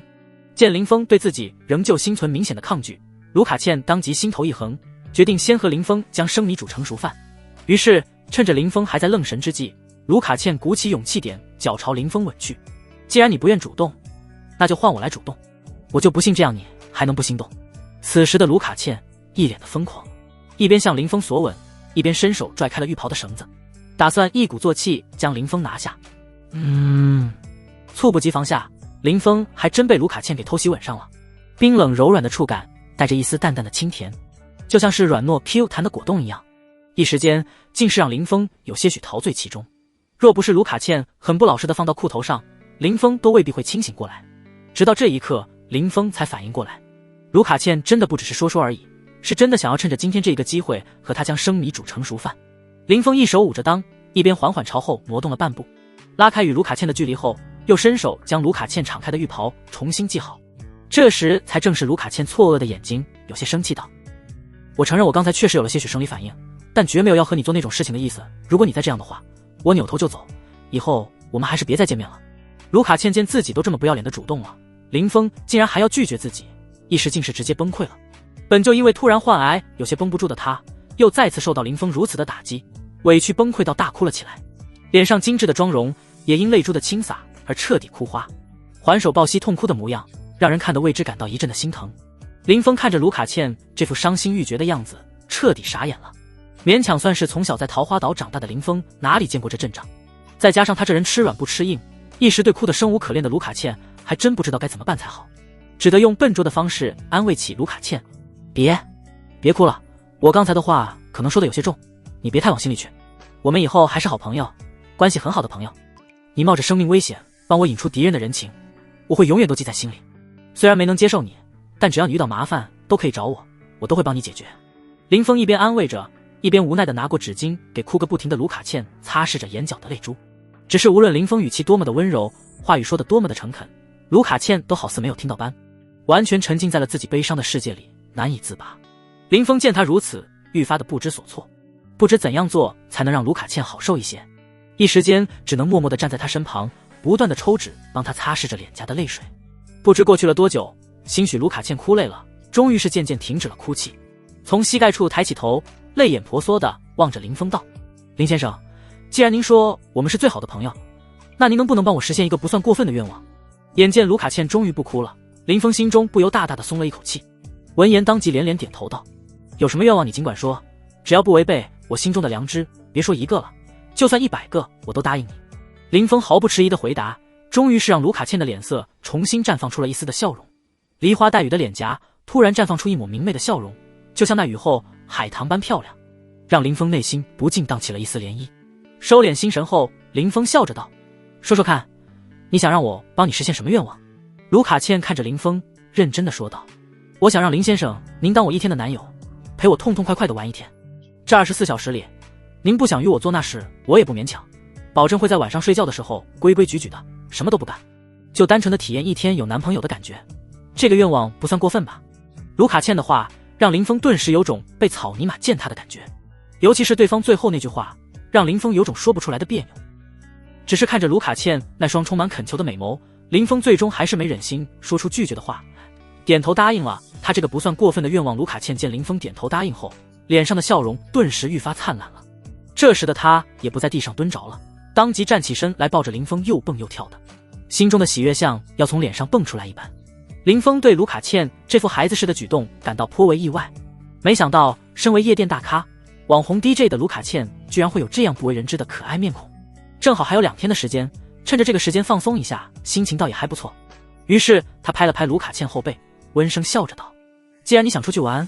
那就先好好补个妆容吧。当然，你要是想顶着这副小花猫一样的脸和我出去的话，我也是没有意见的。小花猫一样的脸，林峰充满调笑的语气让卢卡茜一愣，下一刻瞬间反应了过来，自己哭了那么久，一张脸早就已经哭花了，现在肯定非常的难看。意识到这点的卢卡茜当即松开了林峰，拔腿就向着洗手间跑去。原本他还打算补一补妆的，但当看到镜子里的自己后，他决定卸妆。就这副鬼样子，卸妆重化要比补妆来得更快更轻松。只是这一次他并没有化夜店妆，而是简单的化了个淡妆，顺便涂了个口红点缀了一下，增添点血色。但就这般简单的妆容，不仅没让卢卡茜的魅力下降，反而还让她变得愈加的漂亮，天生的美人胚子，让人一看就忍不住心生必须富养的那种类型。化好妆，卢卡茜看着自己身上穿着的衣服，顿时皱起了眉来，探出头看向正在等待她的林峰道：林先生，要不我们等下先去 shopping 吧，正好换一身装扮，冲一冲晦气。林峰听到动静，缓缓转过身，望向探出半个身子的卢卡茜笑道：既然已经答应了陪你一天，要怎样安排，全都听你的。顿了顿，林峰像是想到了什么，而且以后就别再喊我林先生了，喊我的本名林峰即可。毕竟我们现在是朋友了，一直用尊称倒是显得有些生疏了。林峰的话让卢卡倩一脸的欣喜，由内而外的感到了高兴。毕竟他和林峰现在是情侣，哪怕是只有一天，情侣之间自然是喊名字或昵称更合适。林先生，林先生，虽然他喊得很甜，但打心里就感到了疏远。现在林峰主动提起喊他的名字，卢卡倩自然是非常愿意的。林峰，您的名字很好听，我非常喜欢，以后我就喊您名字了。卢卡倩一脸开心地说着，从洗手间出来以后，便非常自然地挽住了林峰的右手，朝外面走去。出了酒店后，两人开上车，便一路向着市区而去。在路过不久前刚发生过战斗的路段，林峰还可以降低了车速，想要观察一下这里是否有残留的战斗痕迹。该说不说的，秦国特殊部门在清理修复战斗现场的本领上，确实有几分东西，以林峰的眼力，也才只能看出这边修了路。若不是身为当事人，还真发现不了这里不久前发生过一场惊心动魄的恐怖战斗。这般想着，车子已经驶出了环形公路，进入了国道。他们此次的目的地是帝都最有名的购物天堂太古汇，市面上所有的大牌基本都在这里开有店，只要你能想到的，这里都会有。在林峰带着卢卡倩来到太古汇之时，另一边早已为他早上的杀戮而吵翻了天。帝都势力有一个算一个，全都将林峰定义为了不可招惹的存在。但因为林峰和柳岩两人伪装的不错，所以帝都所有势力的掌权者都认为这件事是柳家主导的，而林峰则完全是听命于柳岩。所以并没有人去找林峰这个实际当事人，而是在私底下悄悄与柳岩取得联系，表示愿意和他一起对付左相南宫慕容。其中有不少人都是秦国的官员，甚至他们表示在某种情况下愿意主动出手帮柳岩拖住南宫慕容，不让他有机会逃出帝都，给柳家创造足够的报仇时间。柳岩这边的忙碌换来了林峰这边的悠闲。在卢卡倩的安排下，两人很快便走进了一家奢侈品店。卢卡倩虽然不是秦国人，但她却有着一口非常流利的秦语。在导购员热情的招待下，很快便选定了一条蓝色包臀裙。换上后，该说不说，这条裙子非常的合身，配上卢卡倩那超高的颜值以及修长的美腿，顿时就吸引住了奢侈品店内所有人都目光，视线全都下意识地聚集在了卢卡倩身上。我的天，这个女人也太漂亮了吧，比电视上的大明星都还要漂亮。明星也就在荧幕上漂亮，现实里大多数都挺一般的，可没有眼前这女人极品，真美啊！也不知道是怎样的男人才能配得上这样极品的女人。若是单身就好了，可以趁机发展一下下。这些人小声议论的男人几乎没一个不是非富即贵的，他们这些人看向卢卡倩的目光里充满了贪婪的光芒，仿佛像是要将卢卡倩吃了一样，炙热又瘆人。身为当事人的卢卡倩直接无视了这些男人的议论和贪婪的目光，从试衣间出来后便快速小跑到了林峰的跟前，在他面前落落大方地转了一个圈，展示了下这套蓝色包臀裙上身的效果，而后才眨巴着期待的眼睛望向林峰道：林峰，这身蓝色的裙子穿我身上好看吗？好看。林峰点点头，毫不吝啬地出言夸奖道：你的皮肤白皙，身材高挑，简直是完美的衣架子。这套蓝色包臀裙穿在你身上，方才体现出它被制作出来后真正的价值。林峰夸张的赞美让卢卡倩脸上顿时绽放出开心的笑容，看向林峰甜甜的笑道：林峰，我给你也选套衣服吧，你看你这身衣服都已经皱了。好。林峰说着下意识低头看下了，发现衣服确实有了点折痕，虽然并不影响穿着，但他没有拒绝卢卡倩的好意，而是半开玩笑道：只是我今天没有带卡，所有消费都需要你来买单哦。林峰愿意陪他来购物，卢卡倩内心就已经非常开心了，就付钱这点小事他根本不在乎，反而兴致勃勃地开始为林峰找起了合适的衣服。在离开酒店的时候，卢卡倩就已经想好了，他一定要把林峰从头到尾都收拾一遍，将他改造成自己最喜欢的样子。周围那些原本就对卢卡倩虎视眈眈的男人，在听到林峰竟然要卢卡倩买单时，顿时就眼前一亮。啧，都什么年代了，居然还用这种老套路掏单，看样子这男的就是一个小白脸。现在这社会谁不是将钱存在手机里，明显是不想买单，骗人家女人钱，还装什么没带卡啊？嘿嘿，王少，我倒是觉得这是一个不错的机会。没错啊，王少，您要是看上了那个女人，完全可以去将那男的打发走，然后过去钓那个女人。这几个凑在一起的年轻人正在那小声议论着，说话间看向林峰的眼神充满了不屑。那个被称之为王少的人在他们的怂恿之下，竟是直接走向了林峰。他本名叫王少杰，是某地产大亨的儿子。近2年来在网上非常的出名，仗着有钱，将女人如衣服展现得淋漓尽致，换得十分的频繁。可即便是这样，他的名声非但没受到影响，反而还成了大网红，让无数女人都争先恐后的想做他的女人。哪怕知道他是个花花公子，没有哪个女人能在他身边待够1个月，也为此而在所不惜，宛若飞蛾扑火般不断靠近他，只为获得热度和流量，提高自己的知名度和身价。毕竟对他们来说，抛开王少杰本身就是超级富二代以外，他所带来的热度和流量就能让他们赚到大量的金钱。如果运作得当的话，更是能将这一份快钱变成细水长流的稳定钱源。所以哪怕是在王少杰身上得不到半点好处，他们也甘之如饴，想爬上他的床。更别说王少杰从来就不是一个小气的人，凡是和他搭上关系的，几乎都能得到很多物质上的实际好处的。这也导致那些女人过分的懂事，不但自己送，还给他牵桥搭线，让别的女人送，以至于让王少杰养成了盲目的自信，认为这世上就没有他追不到的女人，所以才有了现在这一幕。纵使明白卢卡茜是有男人的，他还是想要将卢卡茜拿下。此刻王少杰走到了林峰的身前，停下脚步后趾高气扬地看着林峰。那女人我看上了，给你100万，离开她，去物色其他富婆吧。王少杰一开口就将林峰给雷得不轻，内心只觉非常的无语。林峰这几年都在岛上修炼，所以对网络上的事情并不太了解，所以根本就不认识眼前的王少杰是谁，一时以为对方脑子有问题，于是冷冷一笑后伸手指着门口的方向。我这人不喜欢和傻子计较，现在立刻从我的眼前消失，我可以当作没听见你说的话。傻子。王少杰见林峰竟然敢骂自己是傻子，一时间有点错愕，没能反应过来。自从他出名以来，走到哪不是被人一路笑脸相迎，敢这样骂自己的，他从小到大都没遇到过。反应过来后，王少杰瞬间就怒了，一脸恼火地盯着眼前依旧冷笑的林峰。不等他出声，他身边跟着的那群人就先一步怒喷起来了。卧槽，你个吃软饭的软饭男，竟然敢骂王少杰王少，胆子真不小。知道王少是什么背景吗？万大地产的少东家。我们王少那可是能在帝都横着走的存在，是真正的顶级富二代。小子，我劝你最好趁王少还没有发火，赶紧给王少道歉赔不是，不然等王少发火，后果可不是你能够承担得起的。几人愤怒的呵斥，充分的将皇帝不急太监急体现得淋漓尽致。对于这种人，林峰内心是非常无奈的，直接拍死吧，当众杀人又不太好。况且他们其实也并未做出太过分的事，罪不至死。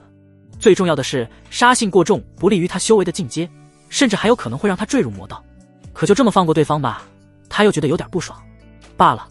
这种人还是得收拾一顿，才能让他们明白人外有人，天外有天的道理，既能教育对方，又能让自己出气。 Perfect。 林峰如是想着，看向王少杰四人，淡淡的说道：我不管他是什么背景，更不想知道你们有什么身份。今天我不想打人，你们4个自己抽10个巴掌，然后从这里滚出去。你们嘲讽我的这件事就算接过了，不然等我亲自出手的话，可就没这么简单了。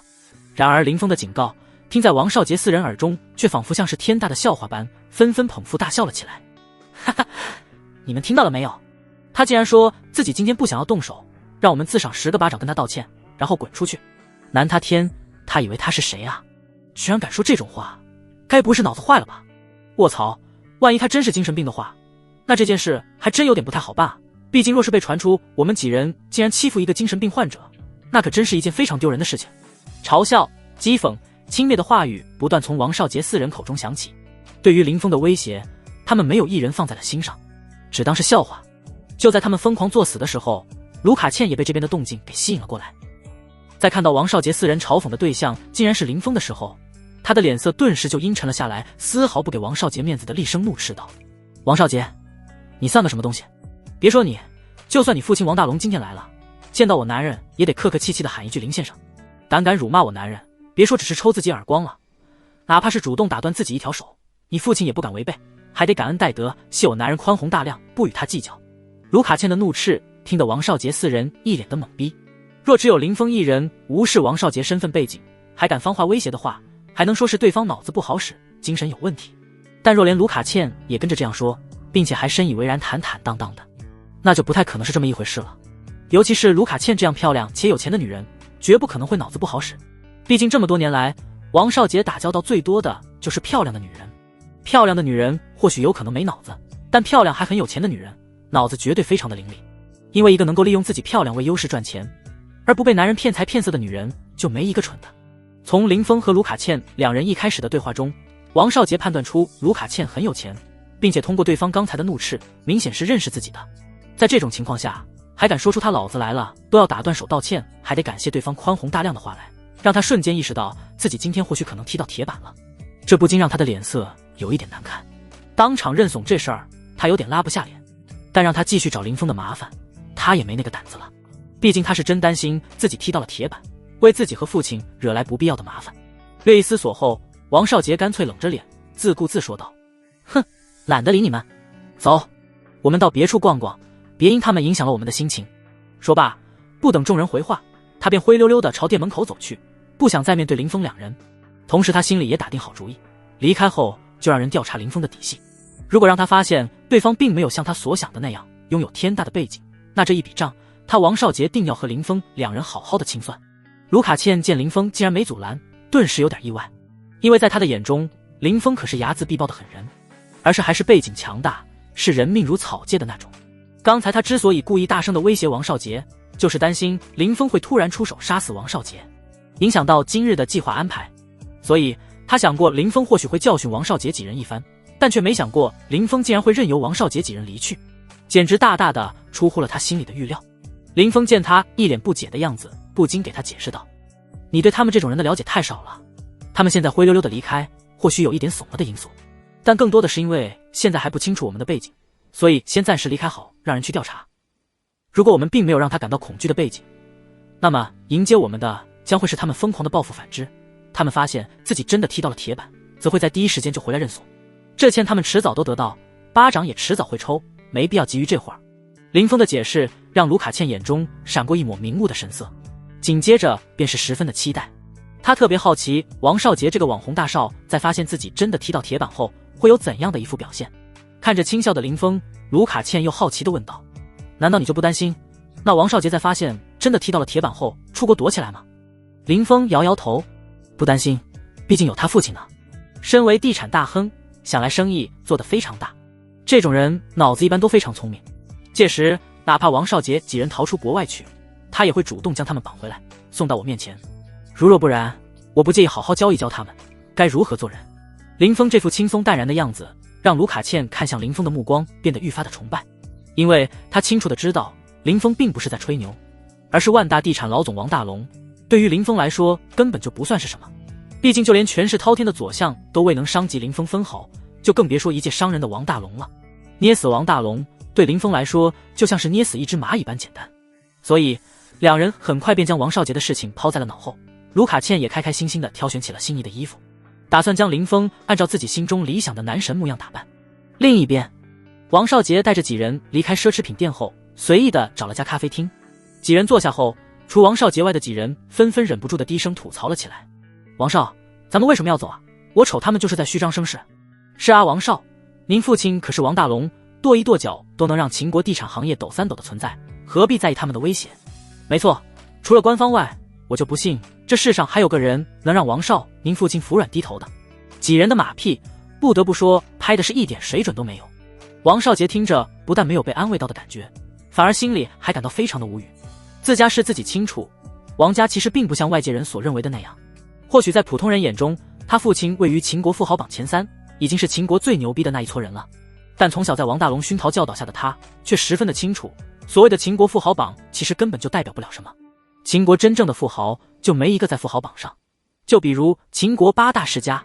以及那些传承久远的官宦世家，同样都没一个上榜。这难道能说明他们没钱吗？很显然不是。这些个家族随便拎出一个来，都不是他父亲能惹得起的。只是他们平日非常的低调，以至于普通人根本就不知道他们的存在。王少杰之所以暂时认怂离开，就是因为他看不出林峰的底细，担心林峰是出自某个古老家族的子弟，以防彻底将人得罪死，给自家老爹招来惹不起的麻烦。心中这般想着，王少杰顿时有些不耐烦地打断了他们吹捧：“行了，都少说2句，你们又知道些什么？我王家这些年之所以能一直屹立不倒，靠的就是平日里为人做事足够的谨慎。在面对未知的情况，首先要做的是多动动脑子，不要去犯傻。收拾一个人很简单，但前提是必须先将那人的底细给调查清楚，要不然盲目自大的行为只会给自己和家里招来巨大的麻烦。况且地都就这么一点大，我若真想要收拾他们，那还不是随时的事儿。完全不必急于这一时。王少杰这一反常态的严肃话语，顿时让几人心中感到非常的意外。这还是那个日渐飘然的王少杰王大少吗？咋还突然变性子了呢？虽然很意外王少杰性格的变化，但事实也的确如他所说的那样，帝都就这么点大，凭借王少杰的身份背景，想找两个人还不是件轻轻松松的事儿。这时其中一人看向王少杰，讨好的说道：王少，我有那导购的微信，可以让他将那两人的照片发给我，相信以您的背景，肯定用不了多少的时间便能查出他们的一切。这人最后那句话深得王少杰认同，原本阴沉的脸上也不禁露出了些许笑容。万大地产身为秦国顶级的地产集团之一，自然有着一套强大且详细的人事系统，这近乎是公开的秘密。凡是秦国记录在档的，只需要有一张清晰的照片，便能通过万大人事系统的档案库中调出那人的详细资料，整个过程甚至都要不了10分钟。所以在听完对方的话后，王少杰便点了点头，示意他去和那导购联系，取得林峰和卢卡倩两人的照片。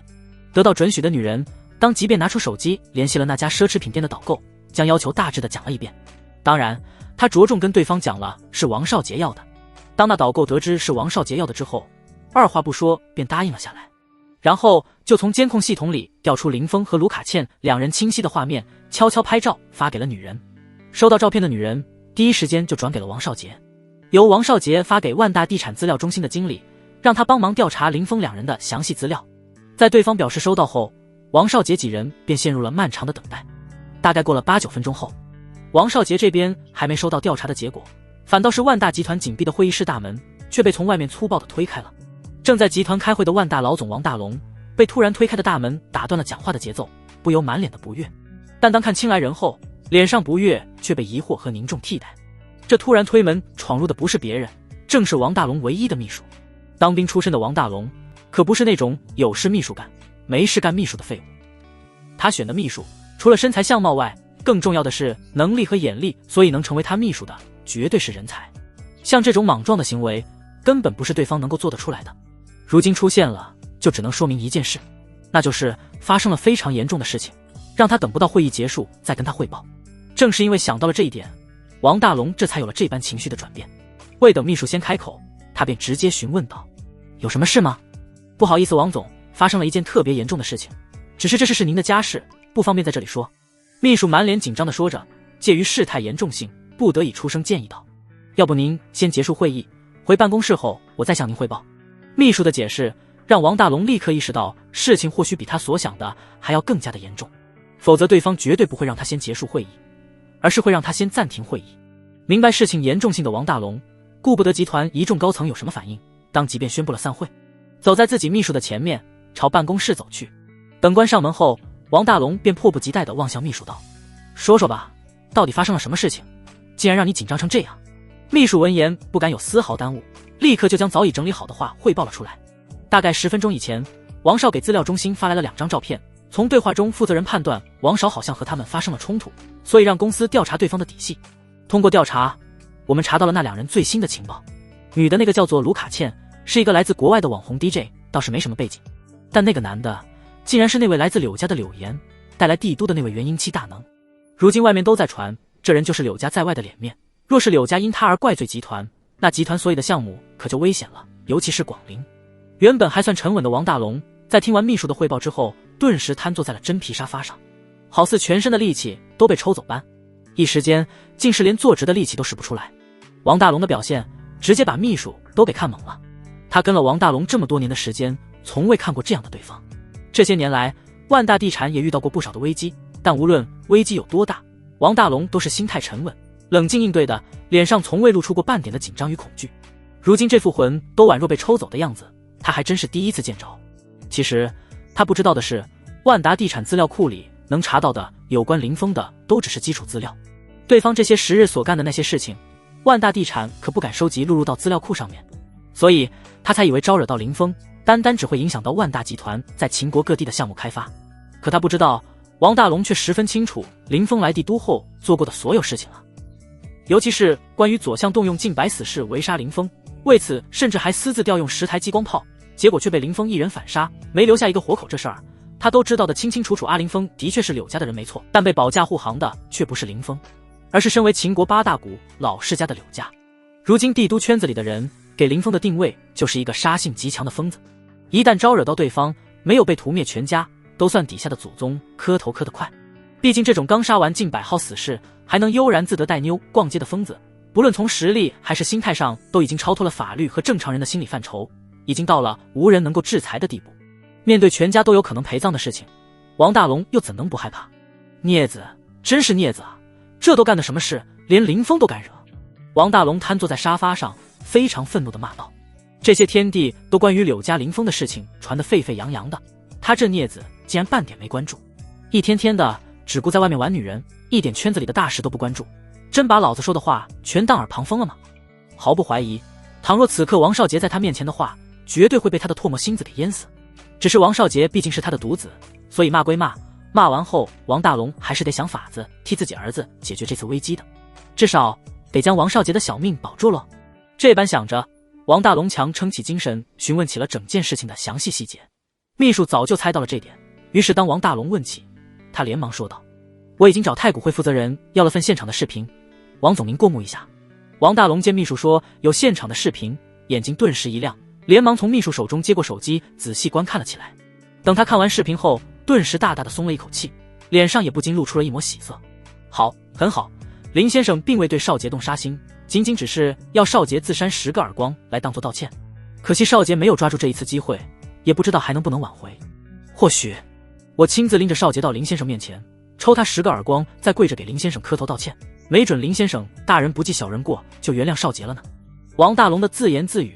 听得秘书人都要傻了，这林峰到底是什么人物，竟能让王总放下身段，不惜亲自拎着王少钱去给他下跪抽耳光道歉？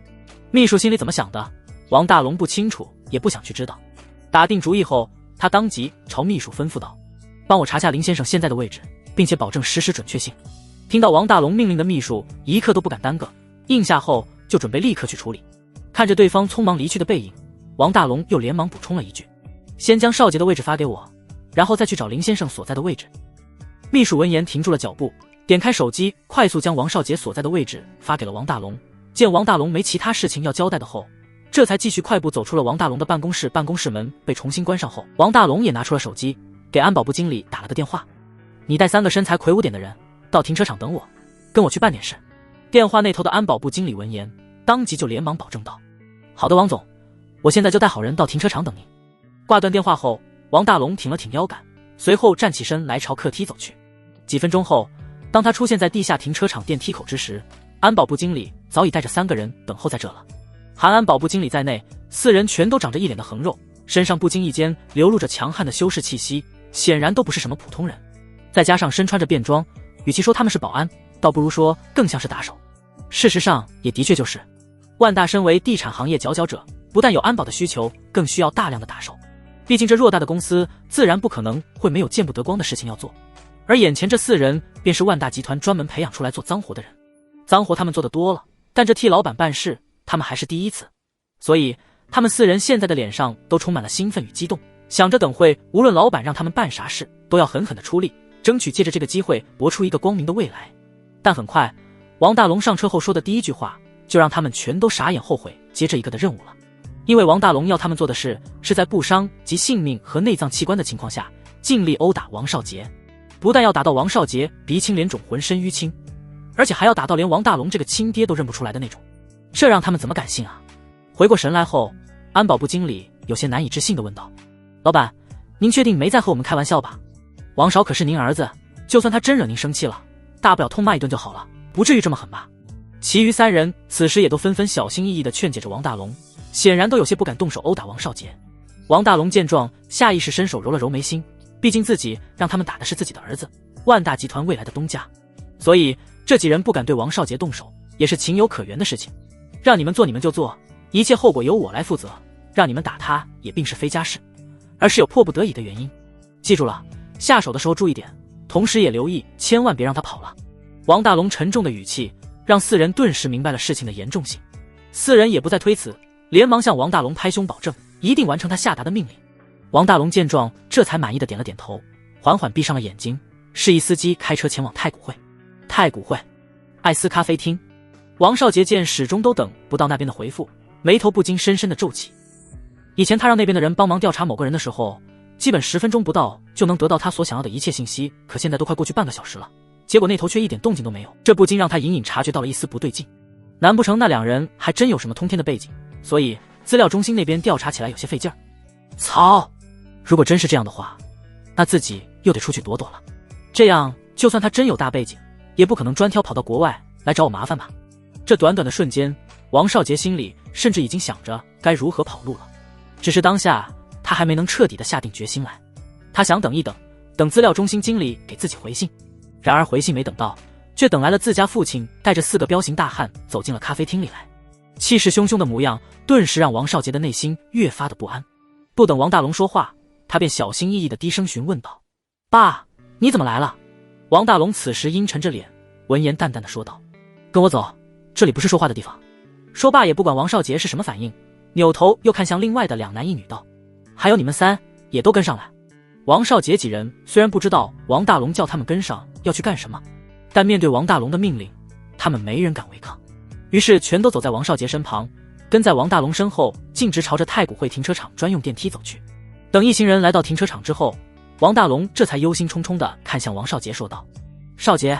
这次你真的是招惹到了我们王家得罪不起的人了，为了你的命，更是为了我们全家人的命，这一次就只能先委屈你了。王大龙哽咽着说完，也不管王少杰是否能理解自己的苦心，当即便朝安保经理4人挥了挥手，示意他们按计划进行。下一刻，不等王少杰几人反应，安保经理4人便抡着拳头砸在了他们的身上。啊！卧槽！你们在干什么？你们凭什么打我？随着沉闷的击打声响起，王少杰4人在安保经理几人的手里完全没有一点的反抗之力，被打得痛呼哀嚎连连，不明白王大龙为什么要让人打他们。看着几人的惨状，王大龙轻声解释道：别怪叔叔心狠，今天你们得罪了不该得罪的人，为了保住你们的性命，叔叔只能这么做，希望你们能理解。王大龙的话让王少杰几人纷纷闭上了嘴，除了哀嚎外，不再抱怨或询问王大龙为什么让人打他们。几分钟过后，王大龙感觉差不多之后，才是对着安保经理几人摆了摆手道：将他们扶起，跟我去向人道歉。安保经理几人闻言当即停下了手来，小心翼翼地扶起王少杰4人，跟在了王大龙身后。王大龙从秘书那得知林峰目前还在太古汇4楼的一家知名的香水店后，便立刻带着4人直奔电梯而去，准备亲自向林峰赔罪。香水店，林峰正在卢卡茜的服侍下打着清新好闻的香水，此时的他和半个多小时前相比已经焕然一新，宽松舒适的休闲装变成了一套修身的黑色西装，白蓝相间的运动鞋也在卢卡茜的要求下换成了一双黑色的皮鞋。林峰的气质本来就特别犀利，如今换上西装后，这种感觉就显得愈发的明显。西装暴徒，这便是卢卡茜看着此时的林峰，内心下意识浮现出来的第一想法。他想过林峰穿西装会很好看，但没想到会这么有气质，这不禁让他感到非常的惊喜。受自己国家生存环境的影响，卢卡茜从小就对影视中那些西装革履但却正义感十足的主角非常的崇敬，所以他一直都有一个拥有西装暴徒式男友的梦想。现在的林峰，不论是外形上还是从气质上，简直完美符合他心中对梦中情人的一切幻想。若不是和林峰有过约定，不能在假扮男女朋友的时候动手动脚，此刻的卢卡茜都恨不得想要跳到林峰的身上，对着他的嘴唇狠狠地亲上一口了。虽然有点小郁闷，但他很快便调整了情绪，开始琢磨如何找机会和林峰拍一张合照留作纪念，顺带将合照当成自己的手机屏保。就在这时，王大龙却带着人走进了店里。卢卡茜因正面向门口，所以第一时间就发现了他们。看着跟在王大龙身后被人搀扶着，鼻青脸肿浑身是伤的王少杰4人，卢卡茜的内心顿时充满了震惊。不愧是我看中的男人，单凭一句话就能让万大地产的老板吓到这种程度的，怕是整个秦国也没有几个吧。更重要的是，他的强大和其他人不同。其他人之所以强大，靠的是背景和关系，离开秦国就不好使了。但林峰的强大却是来自于他本身的实力，不管他到哪，都能凭借自身的强大而到处横着走，哪怕是米国。这些念头自卢卡茜心中升起，让他打心底觉得自己找林峰当男人的行为实在是太过明智了。可一想到林峰只同意当他一天的男友，而且是不发生关系的那种，他的内心就一阵的苦恼。但很快他便调整了心态，总归是还有机会的，只要自己今晚再多努力点。旋即卢卡茜便将这些想法给抛到了脑后，准备先好好享受白天的情侣游戏，同时也凑到了林峰的耳边，小声提醒他王少杰4人被人给扶着走了进来。林峰转过身，朝门口的方向望去，一眼便看到了王少杰4人的惨状。以林峰的实力，清楚地感知到了这几人身上的伤全都是真的，并不是故意弄虚作假过来骗他的。当林峰看向他们的时候，王大龙这时也一路小跑着来到了林峰的身前。面对尚且稚嫩的林峰，王大龙这个秦国著名的地产大亨竟是不顾自身的颜面，当即给林峰鞠了个标准的90度躬，而后才真挚诚恳地道歉道：不好意思林先生，是我管教不严，让少杰和他的几个朋友口无遮拦地冒犯到了您，非常的抱歉。我在来的路上已经将他们4个都狠狠地收拾了一顿，将他们带来亲自给您磕头赔不是，希望您大人有大量，饶过他们这一次。王大龙说着，转头瞪了王少杰几人一眼，厉声呵斥道：还不快过来跪下，按照林先生的要求道歉。王少杰4人此时有点懵，虽然从王大龙让人殴打他们时候，他们就已经意识到今天这是踢到铁板了，但王大龙在林峰面前如此卑微的表现，却是让他们更加明白了这铁板远比他们想象的更硬。闻言当即挣开了打手的搀扶，跪在了林峰面前，自顾自地抽着自己的耳光给林峰道歉，并且期间愣是不敢有任何投机耍滑，每一巴掌都用尽了全力，直抽得自己龇牙咧嘴，生怕因自己力度小了，林峰对惩罚结果不满意，真要打断他们的手臂。直到王少杰4人抽完耳光后，王大龙这才恭敬地望向林峰：林先生，他们已经深刻地意识到自己的错误，也愿意接受林先生任何的惩罚，只要能让林先生满意，无论是怎样处罚，我都不会皱一下眉头，只求林先生消气。王大龙的姿态此时放得要多低就有多低，语气也充满了恳求与坚定。林峰见他如此懂事，也不好再去为难他，于是摆手道：既然已经道歉了，今天这事就算接过了，带他们走吧，别影响我游玩的心情。林峰的话虽然充满了对王大龙的轻视，但王大龙却根本不在意，反而脸上还露出了一抹喜色。多谢林先生，我这就带他们离开，绝对不会影响您继续购物。说罢，他见林峰确实没什么其他事情要交代的后，便快速让打手扶起4人离开了香水店。至于这里的监控，自然有人会进行处理，店里的店长和导购则是继续为林峰2人服务着。只是那小心翼翼的谨慎模样，显然是被刚才的场景给吓得不轻。毕竟做奢侈品这一行的，对王大龙和王少杰2人又怎么可能不认识？尤其是对王少杰，那可是如雷贯耳啊。毕竟王少杰平日最喜欢做的事情，便是带着那些小网红逛奢侈品店了。联想到他们的身份都栽在了林峰的面前，他们这些普通人又怎能不紧张？以至于接下来的购物过程中，林峰和卢卡茜2人真正的体验到了什么叫顾客就是上帝的待遇。直到2人带着满意离开店铺后，店内的店长和导购们才松了一口气。那男的是谁啊？气场也太可怕了点吧？不知道，但肯定是个很大的人物。虽然他一直都很平淡，但不知为何我就只是站在他身边，都有种发自内心感到害怕的感觉。能让王总低声道歉，王少跪地磕头的人物，气场自然是非常强大了。站在他身边感到害怕很正常。妈呀，我一直以为万大老总就已经是秦国顶尖的存在了，直到今天我才真正的明白什么人外有人啊。眼见这些个导购们越谈越兴奋，香水店的店长不得不出声制止道：行了行了，都别这么八卦了，全都记住了，今天发生的事情半个字都不许说出去，要不然是这2方大人物谁来找你们算账，可都不是你们能够承受的了的。直到这一刻，导购们这才安静了下来，显然都明白店长方才那番话绝不是危言耸听，全都听进心里了。另一头，走出太古汇，林峰望向搂着自己手臂的卢卡茜，颇为好奇地问道：接下来咱们去哪？帝都水上世界。卢卡茜闻言毫不犹豫地说道：帝都的水上世界非常的出名，我来秦国这么久还从没有去过，正好趁着这次机会好好的体验一回。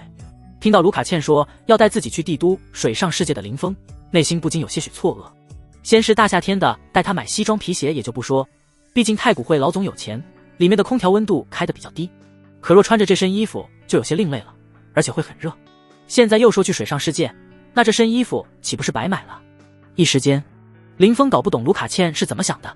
不过说到水上世界嘛，他貌似已经有很多年没去过了，上一次去好像还是他6岁的时候。此时被卢卡茜一说，他心里还真有点异动。那今天就陪你好好的玩上一天。林峰没拒绝卢卡茜的提议，笑着点头道。2人此时看着就像一对热恋的情侣，引起不少路人的羡慕。尤其是男同胞们，更是对林峰能够拥有卢卡茜这样极品的女人嫉妒到后槽牙都要咬掉了。可他们不知道的是，让他们无比垂涎贪婪的卢卡茜，此时脑子却是在绞尽脑汁地想着怎样才能将林峰睡了。一直到2人驾车抵达帝都水上世界，卢卡茜也没能想出能将林峰彻底拿下的方案。一无所获的他不得不先暂时放弃思考这件事，将所有的精力全都投入到游玩之中去。卢卡茜从小就是一个喜欢追求刺激的人，所以他对那些刺激的娱乐设施有着极高的兴致。只是成年后，他一直都在忙着挣钱，全球到处飞，根本就没有时间玩。所以今天他也有抱着弥补这些年的遗憾的想法，打算带着林峰一起将所有刺激项目都好好玩一遍。在接下来的时间里，像什么摇滚巨轮、巨蟒滑道、超级大喇叭、风暴双响炮等等，各种刺激的项目，卢卡茜是一个都没有落下，全都体验了个遍。幸亏林峰有先见之明，买了速玩通，可以走 VIP 通道，不需要排队。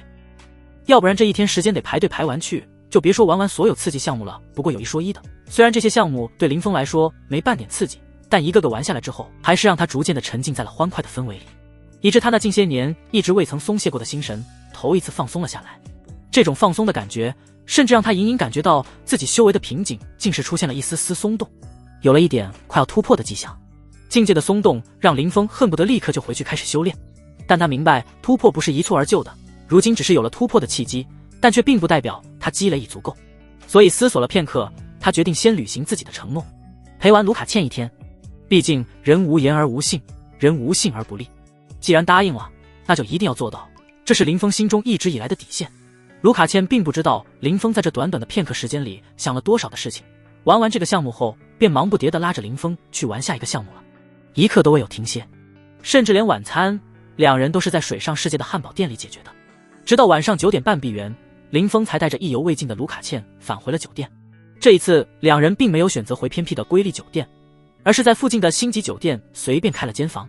当然因不差钱的原因，两人开的依旧是最好的总统套房。进入房间后，卢卡茜当即便按照自己心中的计划看向林峰道：天气有点热，这会儿功夫又出了一身汗，我准备再去洗个澡，清洁一下黏腻的身体。林峰你呢？要不要履行下男友的义务，进来跟我一块洗？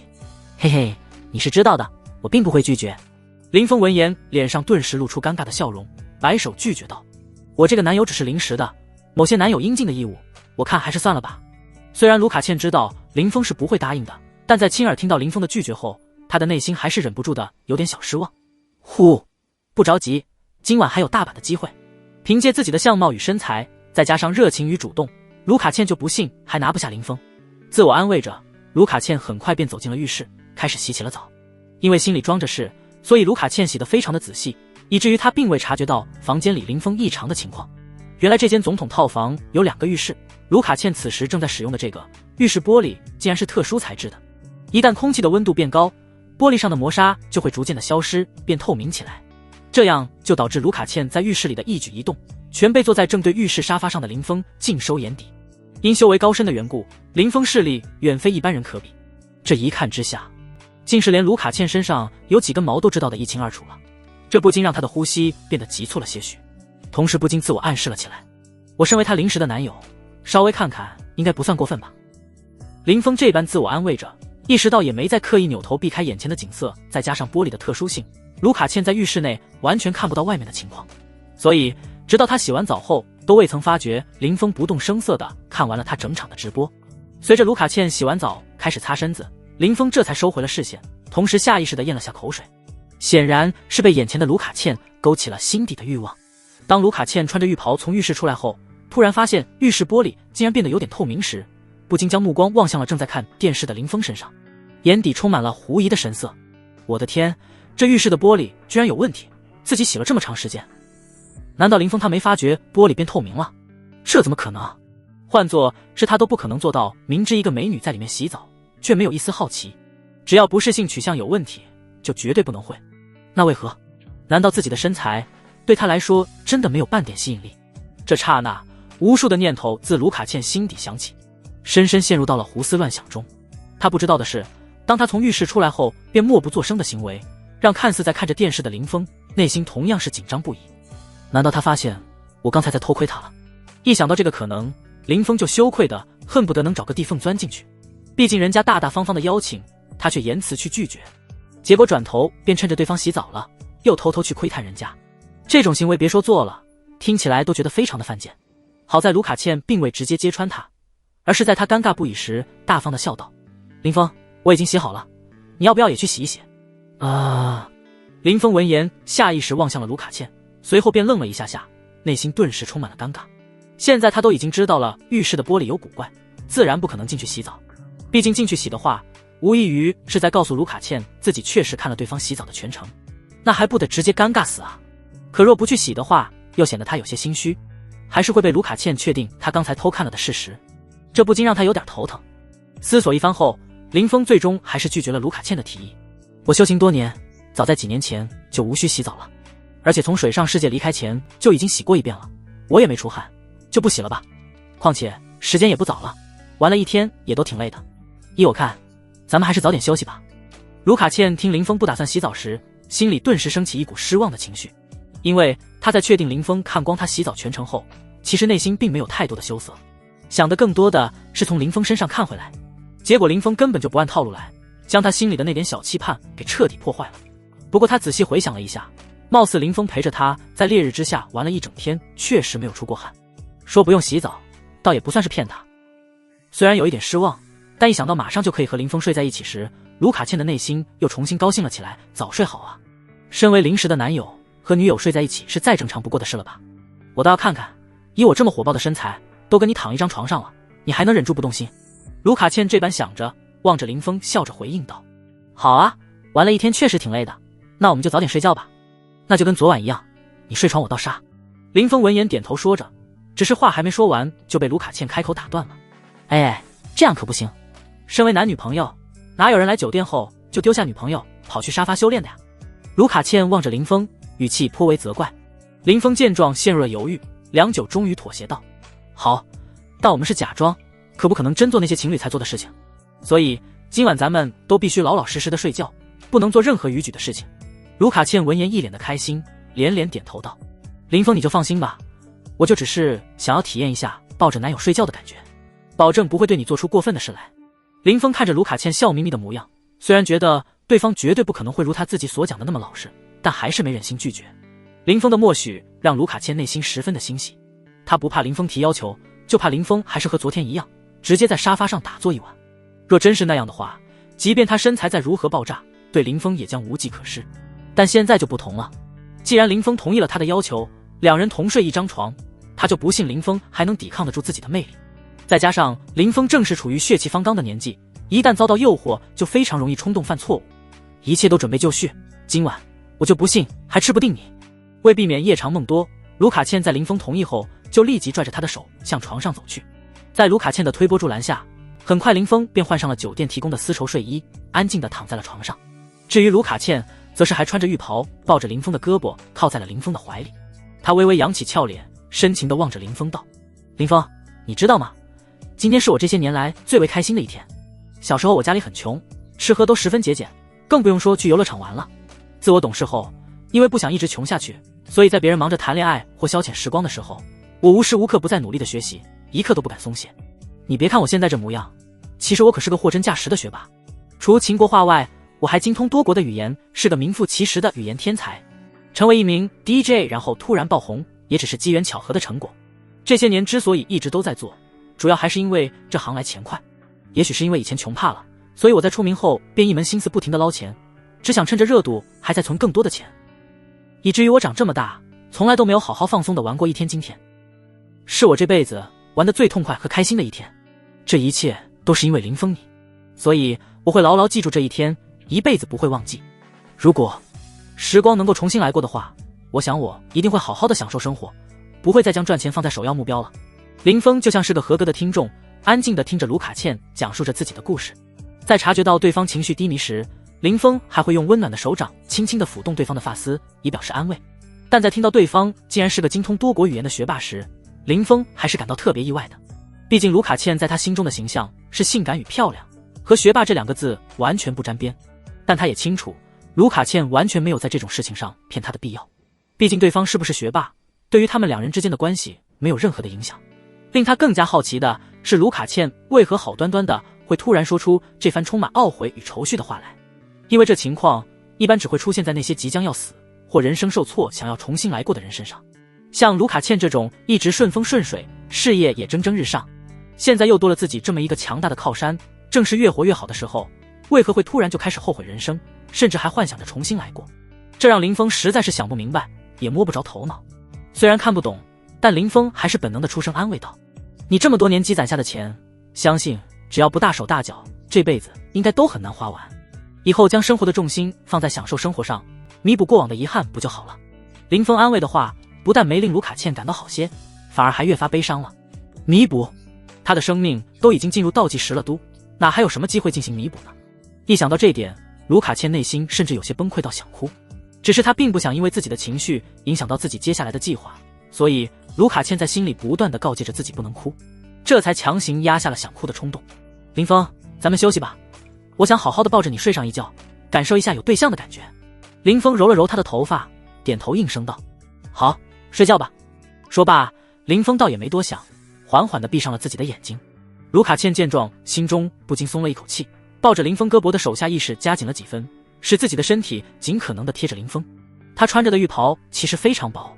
这样紧贴在林峰身上，只要他没睡死过去，就不可能感受不到卢卡茜身材的火爆。此时的林峰只是刚闭上眼睛，自然不可能那么快入睡，所以当卢卡茜贴近的瞬间，林峰就已经感受到了，这让他下意识地想要将手从卢卡茜的怀里抽出来。只是对方仅是抱着自己的胳膊，其实并没有其他更多的动作，这才让他强行压下了心头的冲动。静心，屏气，凝神，就只是安静的睡上一觉罢了，并不算什么，正好趁此机会磨练一下自己的心境。林峰这般自我安慰着，很快便压下了心头杂乱的想法，让自己尽量保持在空明的状态。只是卢卡茜此时和他的距离实在太紧了，以至于卢卡茜身上自带的香味不断的往林峰鼻子里钻，就像是天然的多巴胺不断刺激着他身体的欲望，让他浑身的血液都像要燃烧起来般。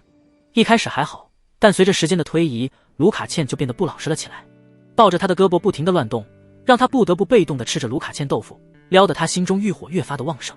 好你个金发碧眼的卢卡茜，你就拿这种事情来考验干部的？原本紧闭双眼的林峰缓缓地睁开眼睛，望向了卢卡茜。不行，再这样下去，是个正常的男人都经受不住这样的考验。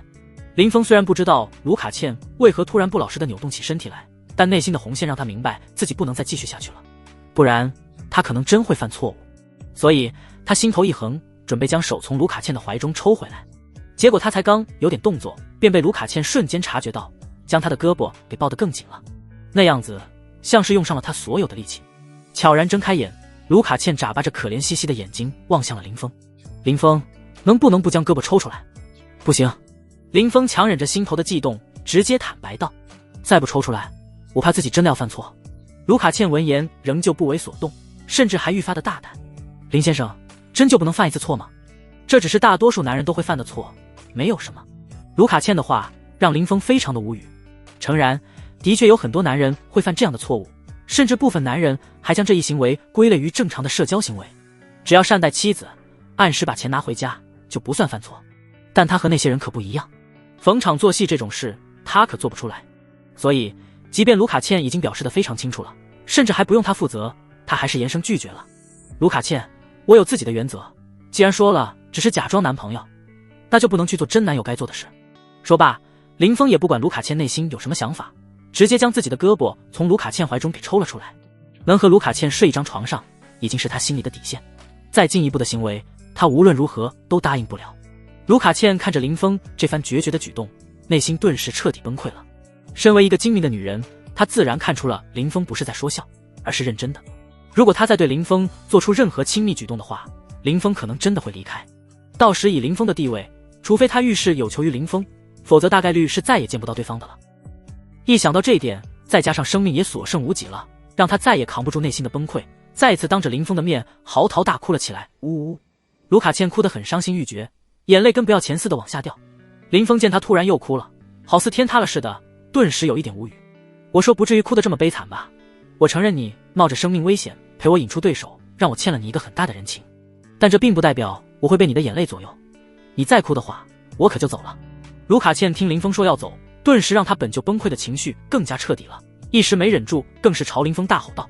走，要走你就赶紧走，我才不需要你欠我人情。我一个得了癌症的将死之人，还能有什么麻烦需要你帮忙？你要真想报答我的话，就娶了我啊！做不到就赶紧走，在生命最后的一段时间里，我才不要听你在这里呵斥我。将死之人！”林峰听到这句话时，脸上顿时充满了震惊，然后便明白了为什么卢卡茜这样一个魅力十足的女人会如此没有底线的勾引他，非得和他发生那关系。毕竟在对方看来，他都快死了，根本就没那么多的时间去慢慢谈恋爱。想明白这些的林峰，第一次对卢卡茜动用了神识，检查起了对方的身体状况。待检查完毕后，林峰顿时一脸的无语。他就说，凭他的医术，若卢卡茜真患有绝症的话，他怎可能会看不出来，还将死之人呢？简直就是在放屁。但林峰知道卢卡茜那崩溃的情绪做不得假，他命不久矣这种事，想来是别人告诉他的。于是他看着卢卡茜，无语地问道：“是谁和你说你命不久矣的？医院体检的医生啊？”卢卡茜麻木地抬起头，一脸绝望地看向了林峰。林峰见状无奈地解释道：“我修行多年，略懂些许医术，我可以100%确定，你的身体非常的健康，根本就不可能患有绝症，最多就是时寝不规律，有些月经不调而已。好好休息段时间，药膳调理一下，便能够彻底恢复。”说到这，林峰颇为好气地打趣了卢卡茜一句：“别再哭得要死不活的了，等下哭晕了，我上哪找人给你做人工呼吸去？”林峰这番话直接就把卢卡茜给彻底整懵了。自从他知道自己得了小细胞肺癌晚期后，他的情绪就一直处于巨大的恐慌之中，生怕自己某天睡着后就再也醒不来了。现在突然从林峰口中得知自己没得癌，他想不懵都不行。若是其他人跟他这么说，卢卡茜肯定会认为对方是在故意安慰他，但说这话的是林峰，他不会有任何的质疑，因为林峰那超出常人认知的实力，注定对方不可能会在这种事情上欺骗自己。虽然知道了结果，但他还是有些忐忑的想再确认一遍。林峰，你确定我真的没有患上小细胞肺癌吗？我非常确定。林峰闻言一脸的肯定，中医讲究望闻问切，寻常通过脸上的气色便能判断出对方身体的具体情况。你气色看起来虽然差了些，但一看就不是什么大事，绝对不会有什么大病，就更不用说小细胞肺癌晚期这种会痛苦不堪日渐消瘦的癌症了。说到这，林峰很是好奇地问出了自己心中的猜测：你是不是去了某些挂牌的私人医院，被人给当肥羊仔了啊？林峰的问话让对秦国医院不甚了解的卢卡茜当场就懵了。他虽然来过秦国好几次，但每次都是在跑各种通告活动赚钱的，哪里去深入了解过秦国的医院？在他的心里，医院一直都是非常神圣的地方。故意编造虚假病情骗取病人钱财这种事，已经完全超出了他从小到大的认知。看他一脸迷茫的样子，林峰不禁耐心地给他解释了一句：你拿手机查一下就明白我说的是什么怎么一回事了。这种无良的私人医院，他们都有个共同的代名词：莆田系医院。卢卡茜得到搜索关键词，当即便拿出手机搜索了起来。很快，随着一条条有关莆田系医院的新闻映入卢卡茜眼帘，顿时让他彻底看傻了眼。过了好半晌，他才扭头望向林峰道：没想到秦国的医疗行业竟然这么的黑暗，那家医院分明是想将我当肥羊来宰。这些人实在是太可恶了，医院那么神圣的地方，他们怎么可以做这种事情？卢卡茜此时转悲为怒，望着林峰道：林先生，你不是说会报答我吗？我希望你能替我出手，将这个害人的医院给彻底解决掉。这种害人的医院就不配存在这个世界上。卢卡茜的这番请求完全出乎了林峰的意料，但又觉得在情理之中。想到这些天卢卡茜一直都沉浸在自己快要死掉了的恐惧当中，此时会这般的气氛也实属正常。不禁换作是他的话，恐怕会比卢卡茜还要愤怒。于是他没拒绝，点头应下道：没问题，既然你都这么要求，那我明天就陪你去一趟医院。至于现在，就先好好睡觉吧。睡觉。卢卡茜此时心情好了不少，脸上也恢复了些许的笑容。虽然不能再搂着林峰的胳膊睡觉了，但只要能躺在林峰的身边，卢卡茜就已经很是满足了。因为他不用死了，不用死就代表他若想和林峰在一起，以后还有着很多的机会，完全不需要再急于这一时了。而且今天到底是玩了一整天，无论是心力还是体力上，他都处于一种严重透支的状态之中。当此刻真正放松下来后，身体传来的强烈疲惫感让他很快便沉沉的睡去。林峰察觉到卢卡茜呼吸与心跳都逐渐平稳下来时，明白对方这是真的睡着了，不会再对他进行各种的骚扰，不由才放下了心来。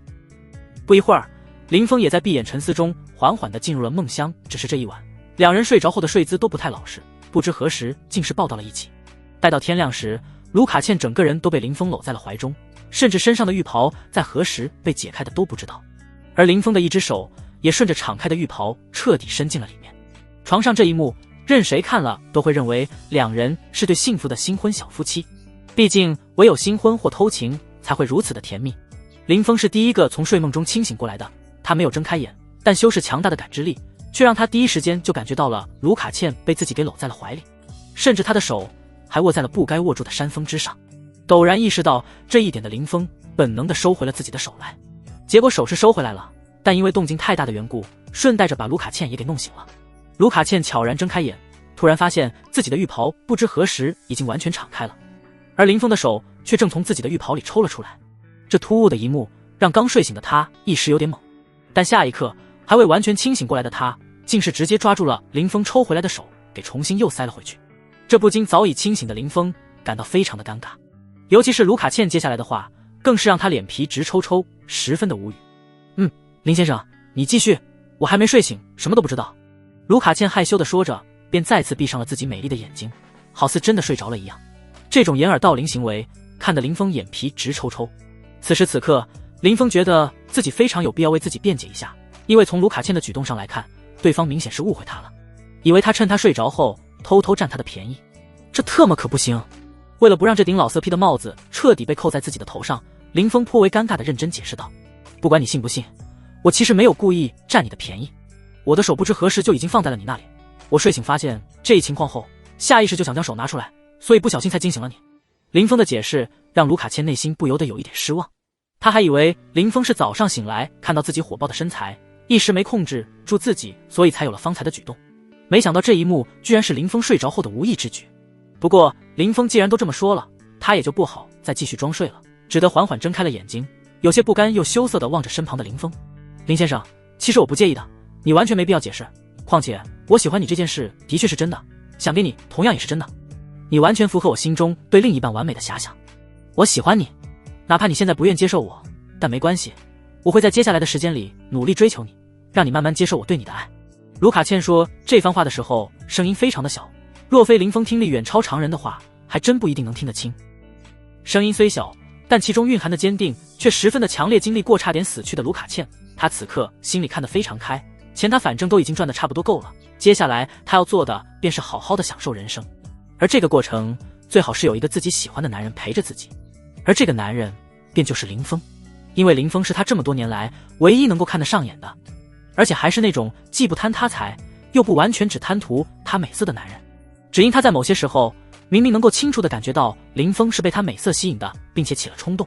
但偏偏林峰每次都会克制自己的冲动，不让自己对他做出出格的事来。这便足以证明林峰是个正常男人的同时，还是一个有规矩且内心特别尊重他的人。毕竟林峰要是不尊重他的话，完全可以视他为玩物，在他主动送上门的时候就先睡了他，然后再随意抛弃。但林峰没有，所以在没了生命危机后，卢卡茜现在看林峰那是哪都满意，一心就想着成为林峰的女人。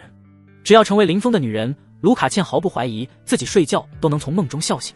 即便无法成为林峰的女人，她也要想办法睡林峰一次，让自己此生不会因为这件事而留下半点的遗憾。林峰虽然不清楚卢卡茜内心的活动，但通过他话中语气的坚决，隐隐觉得对方以后恐怕要缠着自己了。这不禁让林峰心底暗自做出了决定，等帮卢卡茜解决完医院的事后，以后就尽量不与他见面了。我早就跟你说过我有女人的，她也一直在等我，我办完事以后就会立即去找她。林峰望着卢卡茜的眼眸，认真的说道，况且你我之间最多只是有过生死交情的朋友，不可能会再更进一步的。林峰在说这话的时候，已经在尽可能的让自己的表现显得冷淡些，好让卢卡茜熄灭心里那些不该的念头。说罢，他便起身下了床，朝卫生间走去。只是他不知道的是，即便他表情冷淡，却仍旧没能打消卢卡茜心中对他的热情，甚至在他看不见地方，脸上绽放出一抹娇艳的嗤笑。哼，我知道你现在是不会答应我的，但那又怎样？我就不信凭我这身极品的外观，会一直不能让你这铁树开花。两人洗漱完，换好衣服后便离开了酒店，直奔欺骗卢卡茜的黑心医院而去。路上，卢卡茜忍不住好奇地看向林峰道，林先生，你打算怎样替我报仇呀？是准备打那些没有医德的老专家的一顿，还是将那黑心医院的大门给砸了？卢卡茜的话让林峰的嘴角一抽，顿时满头的黑线。你真当我是地痞流氓啊？只会用暴力解决问题？虽然你不是，但是你比他们更加的暴力。卢卡茜闻言忍不住在心里吐槽道，他们最多是揍人一顿，而你却经常把人给杀了。林峰在他的眼里简直就是彻头彻尾的暴君，不过林峰的暴君行为只针对敌人，对自己人还是非常温柔的，所以他才会下意识认为林峰帮他报仇就是要揍人，甚至是杀人。但林峰此时这副无语的样子，又让他知道了事情貌似并不是他所想的那样，这不禁让他更加好奇林峰到底要怎么帮他报复回去了。那么林先生，你心里是怎么打算替我解决这个麻烦的呀？林峰见卢卡倩这么好奇的样子，倒也没有和他卖关子，但笑着说道：一般像这种黑心的私人医院都是有后台的，毕竟没有后台的，敢做这种事早就已经被查封倒闭了。所以我打算带你去教训恐吓一下这所医院的院长，威胁他说出背后的靠山，然后我再想办法弄死他背后的靠山，再将这些黑心医院彻底给一网打尽。既然决定要做，那就绝对不能留有任何的余地，必须让他们永不得翻身。毕竟像这种医院不彻底解决掉根源是完全没用的，治标不治本。今天关了这家，明天又会出现另一家，顶多就是换个名字罢了。所以林峰既然打算替卢卡倩出头，那就必须一次性将那些人打怕，至少在未来的很多年里，没人胆敢再开类似的黑心医院。卢卡倩听完林峰的计划之后，心中不由得撇了撇嘴，嗨，说到底还是换汤不换药，用暴力解决麻烦嘛。不过这种行为算不算是冲冠一怒为红颜呀？卢卡倩突然想到，心底忍不住的开始期待了起来。林峰和卢卡倩两人要去的医院，不得不说光从名字上来看，那是相当的专业，洛圣都第一人民医院，一听就像是一家非常正规的医院。只有上网仔细去查阅资质，才能发现这家医院其实就是一家纯粹的私人企业，连医院都不算。若非来时林峰就让卢卡倩从网上查过这家医院的情况，此时站在医院大厅的林峰都差点以为这是一家标准的3甲级医院了。只因这医院内4周的墙壁上都挂着医生的简介，这些医生无一不是名牌大学毕业，且拥有多年就业经验的存在，甚至有极个别还是某一方面公认的专家。医院大厅到处都是行色匆匆的护士与白大褂，还有许多看病排队拿药的病人，甚至时不时还能听到一些患者在那分享自己就医的经历，吹嘘医院医生医术有多么高超，什么癌症被其他医院判了死刑，结果硬是被这家医院的医生给救活了，还彻底治好了云云。有人附和肯定着医院医生医术的高超，却又抛出医院收费不合理，但很快就被另一个人反驳了，说这里的药全是进口的特效药，全国也就这里才有了，数量还有限什么什么的。这些人在将这家医院吹嘘成癌症克星的同时，还给患者或患者家属心中制造了一直瞻前顾后在意前，没准后面知道的人多了，想治都莫要的焦虑。站在旁观角度上去看，其实一眼就能看出这些人其实全都是医院请来的依托。林峰便是如此，瞬间便明白为什么身体没病的卢卡倩会被这家医院诊断成肺癌晚期了，显然是将卢卡倩当大肥羊了。若他猜的没错的话，接下来这家医院的人肯定会想办法让卢卡倩知道自己的癌症并不是必死之症，而且还会告诉卢卡倩医院是有特效药可以控制病情的。到时候卢卡倩为了活命，肯定会花大把的钱向医院购买特效药。以卢卡倩目前的身价来算，医院最终至少能在她的身上赚到上千万，甚至是更多。想到这，林峰也不禁有些感慨，特奶的地段名字和正规的装修，以及那么多的医生和护士，外加一群专业的病人，来看病的人想不上当都难啊。也不知有多少病人被这黑心企业给骗得倾家荡产，家庭也因此而变得支离破碎。叹息一声后，林峰内心为此感到愤怒的同时，更加坚定了要拔除这些黑心医院的念头。不单只是为了给卢卡倩报仇，而是他心中尚且存在的良知，让他看不得国内还有这样黑心的医院存在。决定了就做。林峰带着卢卡倩很快便打听到了这家医院院长办公室所在的楼层，而后两人花了不到10分钟时间便找到了院长办公室门口。只是刚靠近，林峰的眉头便不由得皱了起来，只因强大的修为让他隔着门就听到了原本不该出现在医院办公室内的男女苟合而发出的那种声音。这一发现让林峰内心感到非常的无语，没想到这黑心医院的院长竟然这么的饥渴，一大清早的就在办公室里行这种苟且之事，当真是完美的契合了他心中对黑心医院的刻板印象。砰！吐槽了一句，林峰直接抬起脚狠狠地踹在了门上。砰！接连2道巨响，院长办公室反锁的大门被林峰一脚给暴力踹开，里面顿时传出了一道女人尖锐的惊叫声。等林峰带着卢卡倩走进办公室，办公桌后面的一男一女正在匆忙地穿着衣服。男的看上去50岁左右，戴着一副银边眼镜，长相倒是挺有气质的，而那女的长得也不错，非常的漂亮，足以秒杀80%以上美颜过后的网红，身高腿长，非常丰满，凌乱的发型加上一身护士装，给人的视觉冲击力特别的强。此时那因未能及时提起而一闪而逝的白，让林峰都有种想要前去抓上一把的冲动。怪不得这老东西大白天都憋不住，直接在办公室里搞这种事儿，换他也不一定能够忍得住啊。稍微感慨了一下，等两人匆忙穿好裤子后，林峰这才朝着那女护士道：“这没你的事，出去吧。还有，记得抓紧去洗洗屁屁，不然小心会感染发炎。”林峰打趣的话让那女护士顿时羞红了脸颊，但却仍旧是不敢离开，而是紧张地望向了那个老院长。直到对方点头示意他可以走后，他才捂着脸匆忙逃离了，颇有一种没脸见人的即视感。倒是那老院长就显得坦然了许多。等女护士走后，他竟然伸手点燃一口烟，十分淡然地看向林峰和卢卡茜说道：“说吧，多少钱能让你们闭上自己的嘴巴？只要价格合适，我很乐意支付你们一笔封口费。当然，我也希望你们不要太不识好歹，不然我宁可花一大笔钱让你们彻底闭嘴。”老院长提了提自己的眼镜，平静的声音却将威逼利诱这4个字表现得淋漓尽致，斯文冷静，但又不缺果断狠辣，倒是有那么一丝枭雄的意味。对方的表现显然有点出乎林峰的意料，本来他还以为这种只知道白日宣淫的家伙只是个酒囊饭袋，没想到这家伙还颇有枭雄的气度昂。若换成普通人的话，这回没准还真就怂了。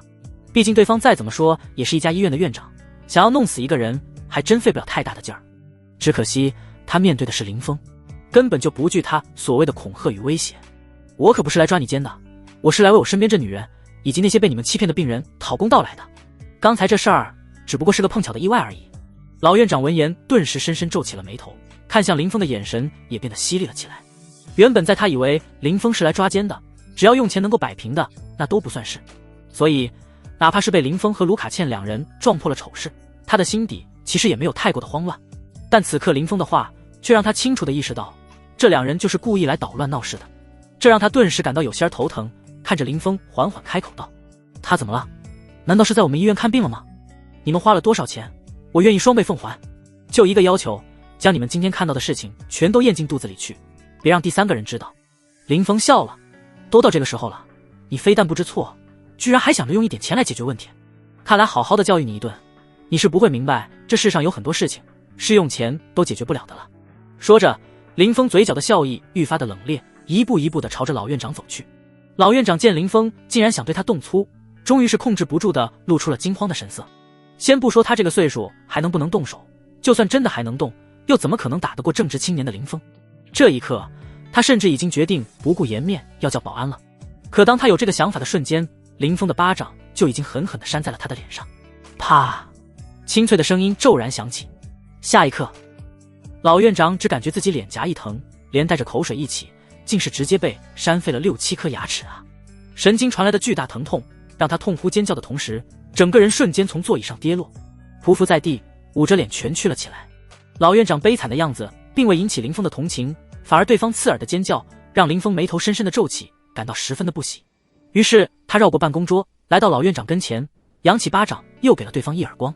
直接将他两边的脸都给扇对称了去，不一会儿便肿成了猪头。因为眼镜被林峰扇飞了的缘故，让他本就不大的眼睛此时看起来越发的小了。巨大的疼痛让他血泪横流，鼻涕也糊得整张脸到处都是，想喊却又不敢喊，害怕林峰不满又给他一巴掌。林峰看着老院长此时的惨样，脸上终于是露出了一抹满意的笑容。刚一进来就看你这张猪脸不爽了，抽你2巴掌，果然舒坦了不少。感慨了一句，林峰这才转过身望向了院长办公室门口。其实早在林峰踹门的时候，就已经引起了不少医院的工作人员和患者的注意了。再加上老院长刚才被林峰扇的痛哭惨叫声，更是直接将人都给吸引了过来。此时的院长办公室外，不但站着近10位护士医生，更是有着10来个医院保安，显然是听到了老院长的惨叫声之后，特意跑来支援对方的。老院长在看到这些人之后，原本惊惧的小眼睛顿时就被愤怒所充斥，指着林峰之恩咆哮道：“打！给我往死里打！不管出多大的事，我都替你们担着，保证不会让你们坐牢。不但如此，弄死他之后，我给你们每人发50万奖金。所谓重赏之下必有勇夫。”这些人在听到老院长的许诺后，瞬间心动了，因为这事是有案例的，之前医院就有过医闹，结果保安一不小心将人失手打死了。原本大家都以为这保安要完了的时候，却没想到这事却被院长花钱解决了。那保安不但没事，还被调到了其他医院去当了保安队长。正是因为清楚打死人也有老院长帮忙兜底摆平，一时间他们竟然真的面露凶相的朝林峰和卢卡茜两人冲了过来。看样子是真的打算要打死林峰和卢卡茜。看着冲来的众人，林峰眯了眯眼，迸发出一抹凌厉的杀意。原本还打算将他们交由秦国法律解决的林峰，当即决定送他们和老院长一同上路，一跃跳到了卢卡茜身前，将他护在身后的同时，一脚踹向了冲在最前面的壮年医生。砰！壮年医生直接被林峰踹中了肚子，瞬间倒飞了出去，砸倒了好几个医生。你自己躲好！林峰头也不回的朝卢卡茜交代一句后，便主动冲了医院的医生和保安。随着林峰出手，一道道或清脆又或沉闷的击打撞击声不断的在这间不算很大的办公室内响起，不到3分钟的时间，办公室内便整整齐齐的躺着20来个跟死狗一样彻底没了呼吸的医生、护士和保安。此时尚且存活的老院长看着林峰不但身手这么好，而且还敢如此干脆的出手杀人时，彻底傻了眼。他虽然没修炼过，但凭借他的身份和地位，也是了解修士和秦国针对修士犯罪组建的特殊机构的，所以他十分清楚，即便是修士也没人敢像林峰这样大肆屠杀普通人，哪怕是有罪的普通人也轮不到修士来审判，而必须要交由秦国法律来制裁。而胆敢在秦国这样大肆屠杀普通人且不会被秦国特殊机构制裁问责的，就只有一种，元婴期大能。所以他们这些本就是做着见光死之事的医院，若是坑人坑到了元婴期大能的头上，即便被屠光也属于白死。心中的猜测再结合上林峰的身手，让老院长内心顿时充满了错愕。难道这年轻人是个元婴期大能？只是看着林峰这副年轻的模样，他又本能的不敢相信林峰是一位元婴期大能，可偏偏对方做的事又只有元婴期大能才敢这么干。种种的想法顿时让他彻底崩溃了。哪怕明知林峰不会放过他，但心中的恐惧与求生的本能还是让他直接跪倒在地上，满嘴漏风汁，摁着向林峰磕头求饶道：对不起，对不起大人，我知道错了，我真的知道错了，我愿意为我所犯的错向您和您的女伴进行应有的赔偿，求您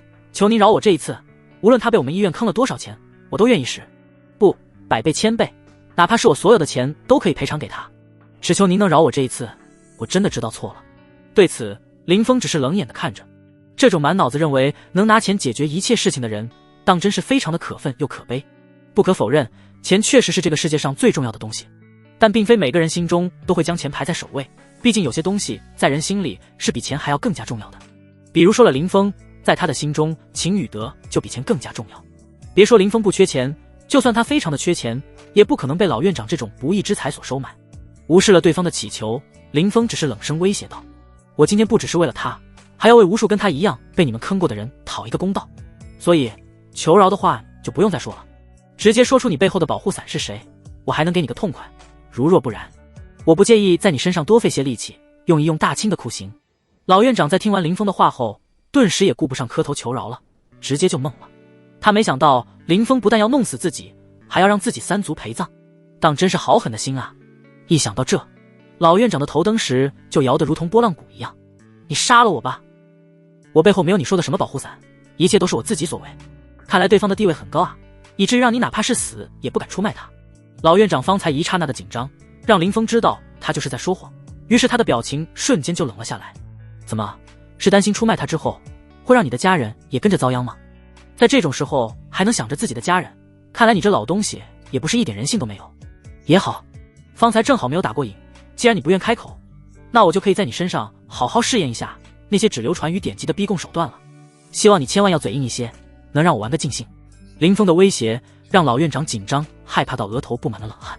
但自己后台那强大的背景又让他深刻的清楚，一旦出卖了对方，不但自己的死，自己的家人也会跟自己一起陪葬。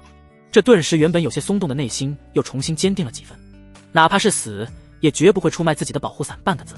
只可惜他低估了林峰手段的狠辣，更高估了自己的骨气。在林峰的刑讯手段下，他连1分钟都没扛住，就开口求饶了，并一字不落的交代了林峰想知道的一切。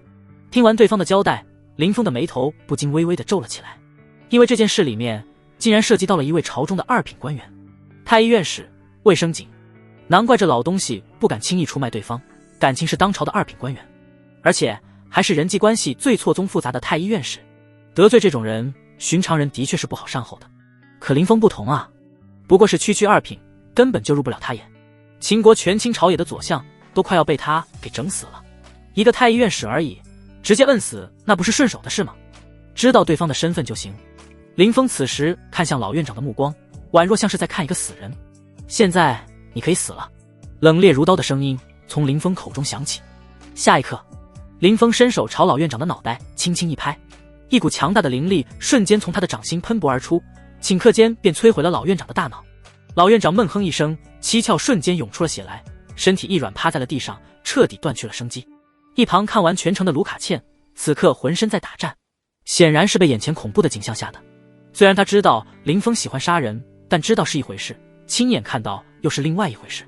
若不是他胆子本就比一般人都大，此时没彻底晕死过去都算是好的了，就更别说还能站着打战了。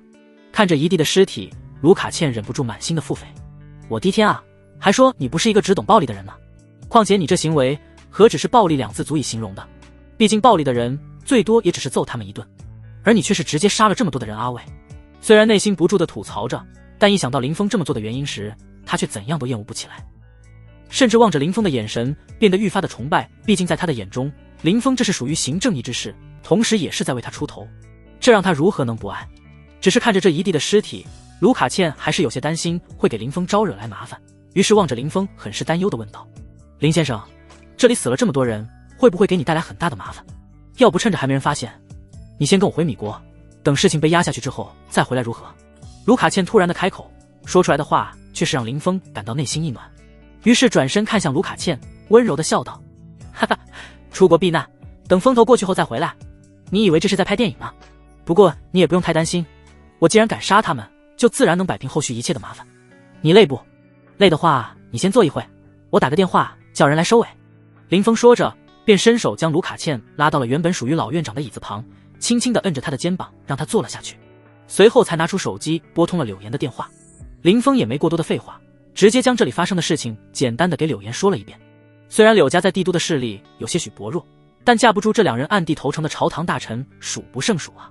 所以只要柳岩放出风声去，自然会有人去收拾那太医院使。无论他上头是谁，为了不在这个节骨眼上被林峰盯上，从而给自己惹上天大的麻烦，都会含泪挥刀斩了那太医院使卫生警，从而给林峰一个满意的交代。不出林峰所料，电话那头的柳岩听完林峰的话后，当即自信满满的说道：放心吧林先生，我现在就去和那些人沟通，绝对不会让那太医院使卫生警活着看到明日的太阳。闻言，林峰满意的笑了一下，交代了点细节后便挂断了电话。收起手机，林峰这才重新看向卢卡茜：好了，这里的事情已经彻底解决了，你住哪？我送你回去。卢卡茜听到林峰说要送自己回去，望着林峰的眼睛顿时充满了不舍。就不能再陪我一天吗？此时的他正是对林峰崇拜感爆棚的时候，哪怕是1分1秒，他都不想和林峰分离。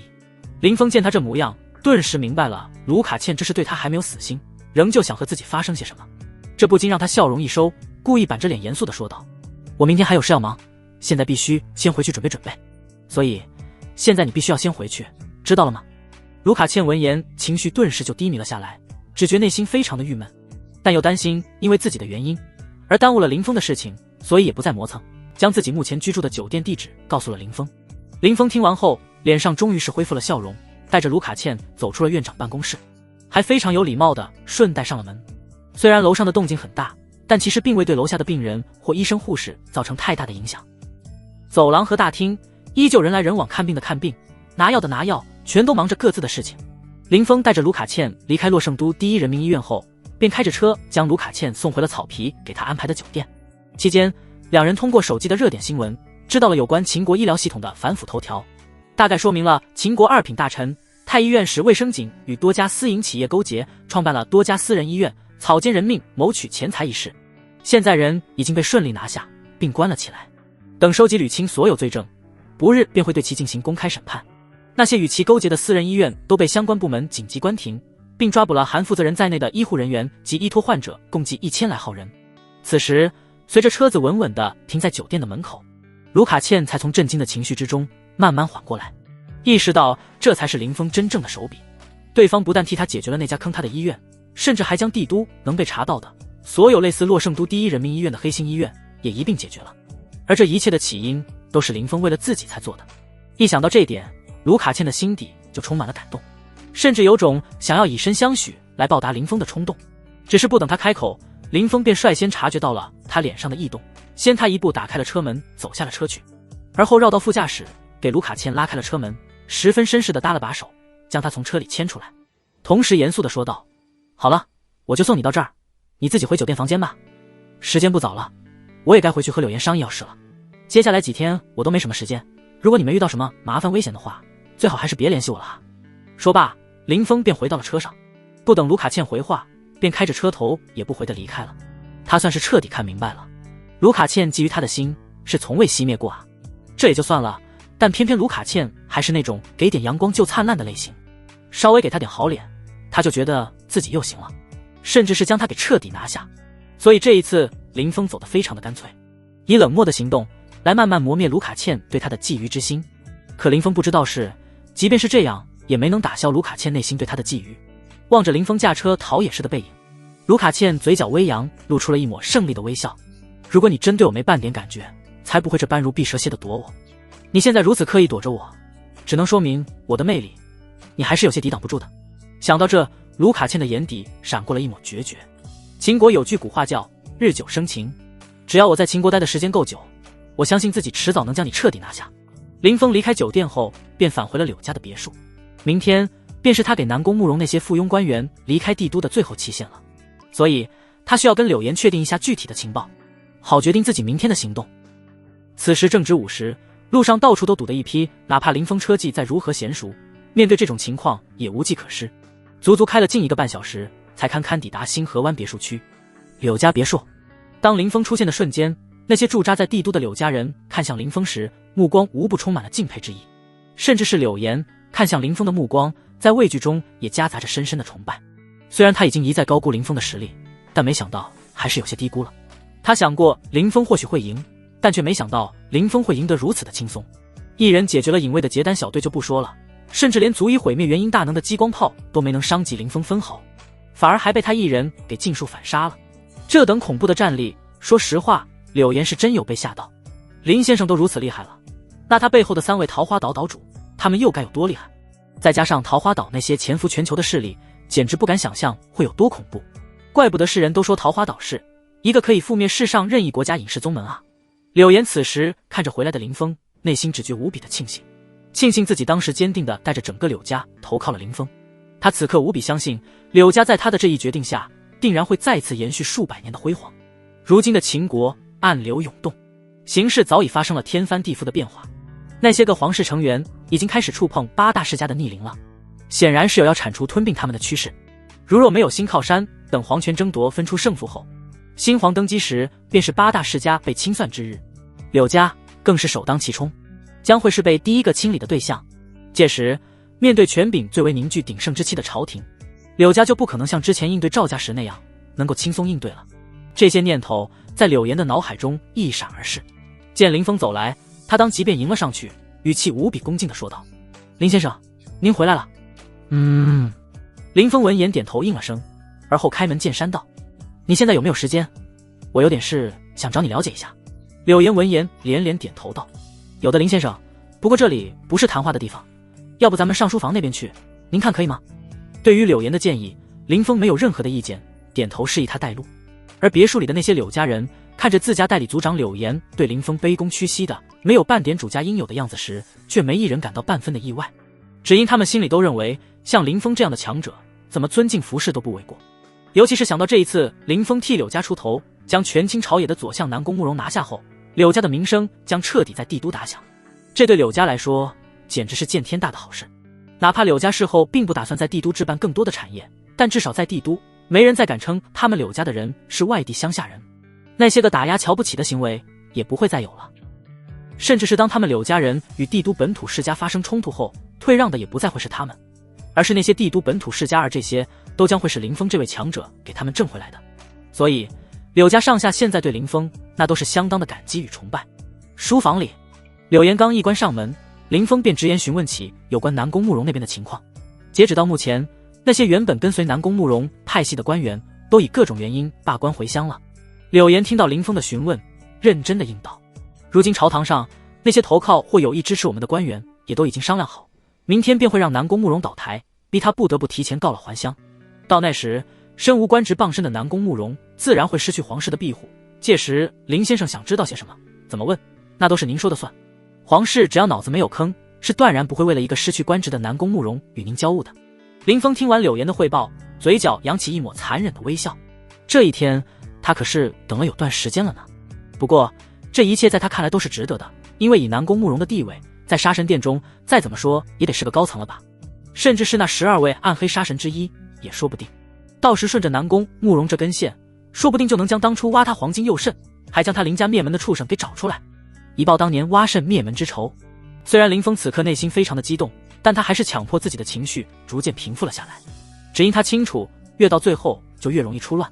为了避免发生这种事，林峰强行压下了心头的杀意与激动，望向柳岩道，派人盯好南宫慕容的一举一动，并及时汇报上来，直到他乌纱帽被彻底摘下前，我不希望出任何岔子。察觉到林峰情绪不对的柳岩，面对林峰严肃的交代，他当即应声保证道，林先生放心，我们一定会将您交代的事情严格落实，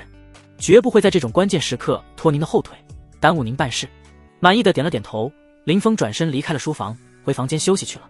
对于柳岩这女人，林峰是越发满意了，恭敬听话，办事不拖沓，且效率还高。刘老爷子的眼光不错，这柳岩的确有几分本事。如若这份表现能一直保持住的话，等报完仇之后，林峰不介意给柳家个机会，将他们纳入桃花岛前世的势力之一。桃花岛的势力之所以能这般强大，便是每一代岛主们通过吸纳外界忠诚的势力慢慢发展出来的。林峰身为桃花岛下一代岛主之一，自然也背负着同样的任务。当然，这是以后的事了。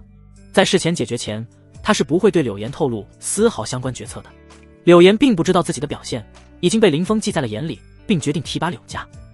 在林峰离开书房后，他便按照林峰的交代，加强了对南宫慕容安排的监视力度，并实时记录对方的动向，汇集有用的信息，并将之传递给林峰，以至于南宫慕容就连上厕所的时候都有柳家人打着保护的名头贴身跟着，绝对不会出现有南宫慕容脱离监视视线的时候。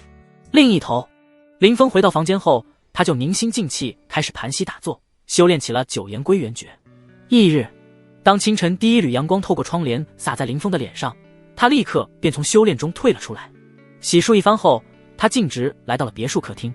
在他醒来之前，别墅里的保姆就已经先他1个小时起来准备早餐了。这倒不是柳家的保姆上班早，而是柳岩特意的交代，因为他知道林峰虽然身为元婴期大能，但仍旧保持着每日用餐的习惯，所以哪怕林峰不在家，别墅里的保姆也会时时待命，以便林峰想吃东西时，有人能够及时为林峰制作。林先生早啊！林峰这边前脚刚坐上餐桌，后脚柳岩的声音便从他身后响了起来。听到柳岩的问好，林峰不禁诧异的微微转过头，望向柳岩道：早，你也起这么早啊？这几天事情比较多，所以起的会比平时早些许。柳岩闻言回以恭敬的微笑，并开口解释道。林峰点点头，不疑有他。正好，要不要一起吃个早餐？听到林峰邀请的柳岩面色一喜，能够和林峰一起吃早餐，这种亲近的表现，他求之不得呢，又怎可能拒绝？于是柳岩当即点了点头，连忙找位置坐了下来。吃过早餐后，柳岩便将自己整理过后的有用信息跟林峰汇报了一下。你那边让人继续盯着，一旦南宫慕容被正式免职后，第一时间来通知我。林峰用温湿巾擦了擦嘴，交代一句后便准备回房继续修炼了。好的，林先生，您放心，南宫慕容那边我会让人盯得死死的，绝对不会让他离开我们监视的视线。柳岩见林峰起身，忙不迭的躬声保证道。林峰轻哼回应后便离开了客厅。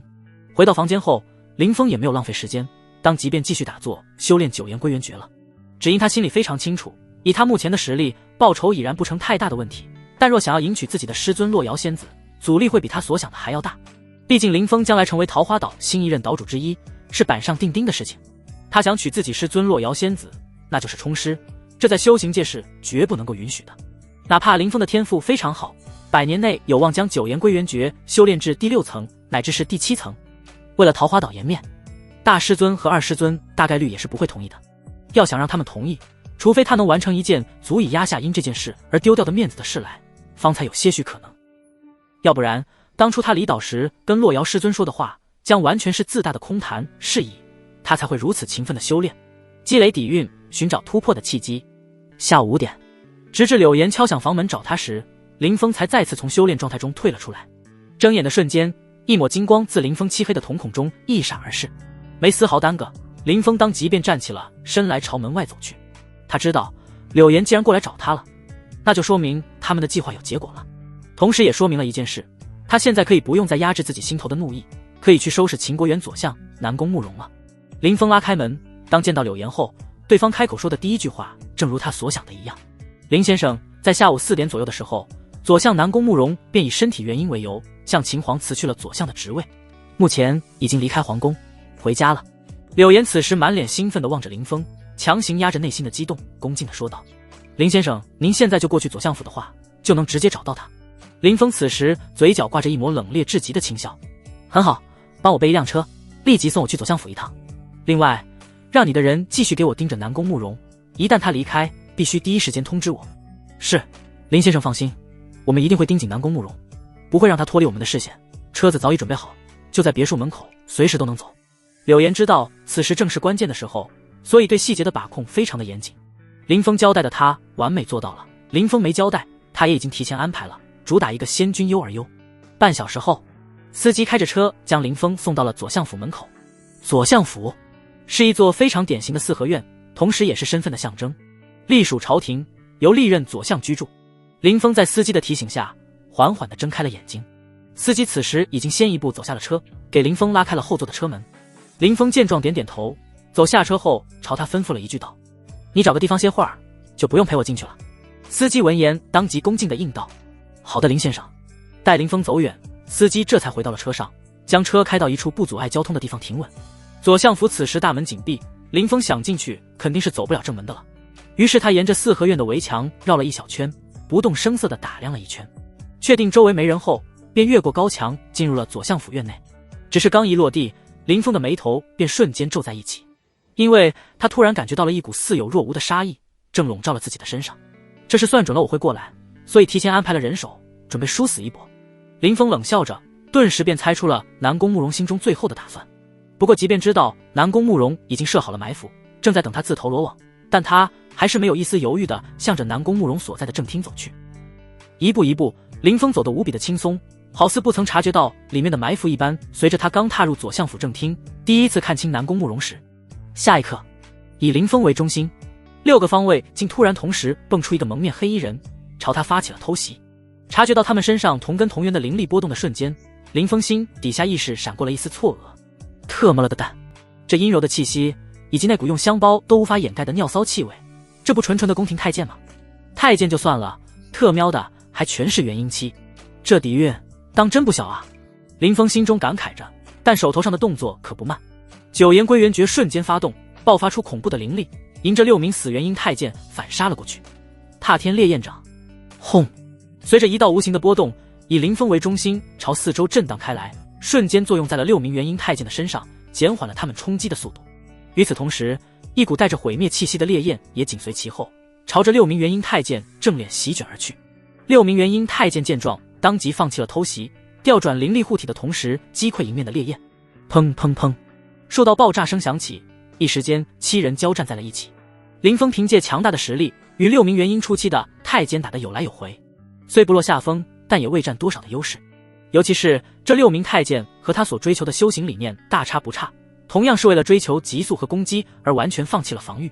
面对他们招招直击要害的进攻，以多打少下，林峰还真不敢分心。毕竟稍不留神，被他们任意一人击中，都将给林峰带来巨大的影响，甚至是交代在这里也并非没可能。至于林峰的攻击，他们6人也没人想着躲，显然是将生死完全置于事外了，只求将林峰杀死。一时间，被迫只能一直抵挡的林峰也打上头了，同样舍弃了生死，将9言归元诀催动到了极致，让自身的实力又提升了半个档次。一边腾转挪移的躲避6名太监致命的攻击，一边拳掌连连拍出。求天指、舞动拳、烈焰求天掌，几门功法就跟不要钱似的，缠住其中1名元婴期太监就不要命的轰击而下。砰砰砰，数道爆炸声响起，林峰竟是凭借着这股子狠劲，硬生生地打出了一道突破口，将他们其中1人的脑袋给直接拍碎抽飞了出去，借机逃出了6名太监的包围圈。面对剩下的5名太监，林峰的压力降低了不少，开始主动朝着他们发起了猛烈的进攻。只见他这一刻仿佛对自身武学的认知又更加精进了一个层次，双掌如同闪电般不断的挥出，每一击都带着巨大的威势，轰击在剩下的6名元婴期太监身上，给他们身内留下严重的伤势。一番激战后，林峰最终以极度险胜的姿态将最后1名元婴期太监斩于脚下。林峰所修习的烈焰掌本名为销魂烈焰掌，是一门专门用来对付元婴及以上修士的稀有功法，只因这功法所凝聚的烈焰能够作用在修士的元婴之上，一旦被沾染，极其难熄灭，除非元婴被彻底燃尽，才会渐渐的自主散去。所以林峰根本就不担心这6名元婴期太监有逃遁的可能。确认他们都彻底死透后，林峰这才散去身上的灵力，缓步走进了内堂。南宫慕容虽已经快60岁了，但面相却一点都不显老，一身黑色中山装，尽显一国宰相的儒雅。只是当林峰走近，彻底看清南宫慕容后，瞳孔却骤然一缩，只因眼前安详坐着的南宫慕容眼神有很大的问题。一个人正常人眼神是充满灵动和焦距的，而南宫慕容的眼神不但有没有丝毫的焦距，并且还没有半分的灵动，就像是失了魂一样。身为仅靠自己的才能一步步实现权倾朝野的左相，这种眼神绝不可能会出现在南宫慕容的身上。他可以是睿智，可以是狡诈，更可以是阴森，唯独不可以是失了魂一般没有半点的焦距。这一发现让林峰心中出奇的愤怒。该死的，那6个畜生的目的压根不是为了对付我，而是来毁掉南宫慕容的。只是自己来得太巧了，让他们避无可避，不得已只能对自己出手。闹了巨大乌龙的林峰此刻只能强行压下心头的愤怒，探出手给南宫慕容检查身体，借此确认一下南宫慕容目前的身体情况，看下是否还有机会抢救的必要。正是这一查，顿时又让林峰的脸色难看了一分。只因他在南宫慕容的后脑涉及人体记忆的神经处探查出了3道银针刺过留下的痕迹，确定了南宫慕容的脑子被动过，并且已经被彻底清空了记忆，成了无法动弹的植物人，哪怕以他的医术都无法帮南宫慕容恢复过来。突，曹明草。望着目光呆滞的南宫慕容，林峰气的胸膛剧烈起伏着，不甘的低声嘶吼道：妥玛的，难道线索到这就彻底断了吗？该死的，没想到南宫慕容背后那伙人竟然如此的狠辣。南宫慕容位居左相10几年，明里暗里都不知道给他们做过多少事，结果一有事就被直接抛弃了，这手段真特娘的果断啊。林峰深吸了口气，虽然很愤怒，但倒也不至于彻底绝望，毕竟他此行也并非一点收获都没有，至少还遇到了6个该死的太监。通过这6个太监的身份，他至少知道了南宫慕容并非杀神殿12暗黑杀神之一，而他背后之人则是来自秦国皇室的成员或是大内的高手。至于其具体的身份，林峰暂时还无法摸清，不过没关系，他已经想到了引出对方的完美计划了。既然无法确定对方具体的身份，那他目前的马甲也就彻底失去了作用。毕竟对方截止至今都只是以为他是柳家培养的天才，此行就是为了解决南宫慕容替柳家找回场子，所以在对方心中，以南宫慕容如今的情况，与柳家之间的恩怨也算彻底了结了。接下来对方应该会彻底潜伏，所以借助柳家这层皮，已经很难查到对方的身份情报了。若想将对方从皇宫引出来，他必须要换回自己真实的身份，引起对方的注意。届时为了避免被自己堵上门去，对方肯定会想办法先发制人，率先对自己动手。只要方法一出手，林峰就有诸多的办法通过细节判断出对方的身份。林峰这般想着，心中的愤怒也逐渐平息了下来，视线重新在呆滞的南宫慕容身上聚焦，面若寒霜地说道：不管你是谁，皇子也好，秦皇也罢，到时定叫你求生无门，求死不得。不甘的林峰最终将整个左相府里里外外搜寻了个遍，试图搜出一点对自己有用的情报线索。只是像南宫慕容这种层次的人物，根本就不会在府邸存放对自己不利的东西。是以林峰哪怕是将左相府都快搜了个底朝天，仍旧找不到半点有用的证据。放弃搜寻后，林峰见视线放回了地上的6具太监尸体上，掏出手机给他们各自拍了些 4K 特写，准备将他们当作线索，看能不能找出他们都是隶属于谁的手下。确保拍无遗漏后，林峰这才走到了南宫慕容身前，一把扭断了对方的脖子，送他去和那些个手下团聚。既然是敌人，哪怕南宫慕容已成植物人，在林峰心里也难逃一死。毕竟只有死透的敌人才能让林峰心安。做完这些后，林峰没有丝毫留恋地向府外走去。来到围墙边，林峰轻车熟路地越了过去，很快便重新回到了车上。走吧，回别墅。林峰坐稳后，朝驾驶位上的司机轻声吩咐道。司机通过后视镜发现了林峰身上的异常，内心不禁颤了颤，有些许担忧，但又担心自己的询问让林峰心生不满，所以在听到林峰的吩咐后也不敢多问，当即调转了方向，一脚油门便朝着柳家别墅所在的方向行驶而去。一路上，司机频频透过后视镜偷看林峰，目光始终充满了担忧与好奇，明显是想问林峰受没受伤，伤得又严不严重，需不需提前报备给柳岩安排医生，以免伤势过重为及时救治而留下隐疾。当然更多是好奇林峰到底是怎么解决左相南宫慕容的。毕竟当时左相府内不断响起的轰鸣以及红色光束和气浪，让后在府外等候林峰的司机看的是震撼无比。当时内心的激动与憧憬让他恨不得翻墙进去瞧瞧现场的情况。不过内心的崇敬与恐惧，让他最终还是将想问的话全都咽回了肚里，一直默默地开着自己的车，没有发出半点的声响。因为他知道，以他的地位，完全不够资格询问林峰这种事，不单单是他，就连所有驻扎在帝都的柳家人都没有资格与林峰对话，唯有从广陵来的嫡系大小姐柳岩，才有资格和林峰谈话。但也仅此而已了。毕竟从柳岩对待林峰毕恭毕敬的态度上，就足以说明一切。车子一路平稳的前行，半小时之后，顺利的停在了柳家别墅前。几乎是在车子停好的刹那，司机便开门下车，一路小跑着给林峰殷勤的拉开了车门。见此一幕的林峰，由衷的朝他轻笑着点了下头，甚至心中开始犹豫，要不要让他来给自己当专职司机了。毕竟接下来，为了完成引蛇出洞的计划，林峰会在帝都生活上很长的时间，具体有多久，暂时他自己都不太清楚。所以有个眼力劲不错的司机，在他办事的时候也会方便上许多。一边思索着，林峰却并未对司机说些什么，径直走进了柳家别墅。别墅内，柳岩此时正一脸不安的在大厅等候着，显然是害怕林峰那边发生什么无法预料的意外，所以坐立难安的一直在来回踱步着。直到看到林峰的身影，柳岩一直提着的心才落了下来，悄悄松了一口气，赶忙小跑着朝林峰迎了上去，很是紧张的问道：林先生，事情都解决了吗？林峰点点头，然后伸手指了指书房。不过发生了些许变故，和计划的不太一样，我们去书房详聊。柳岩闻言面色一紧，不敢有丝毫耽搁，连忙跟着林峰一起走进了书房。书房内，两人全都落座后，林峰这才慢条斯理的将在左相府那边所遇到的事情全部告诉了柳岩。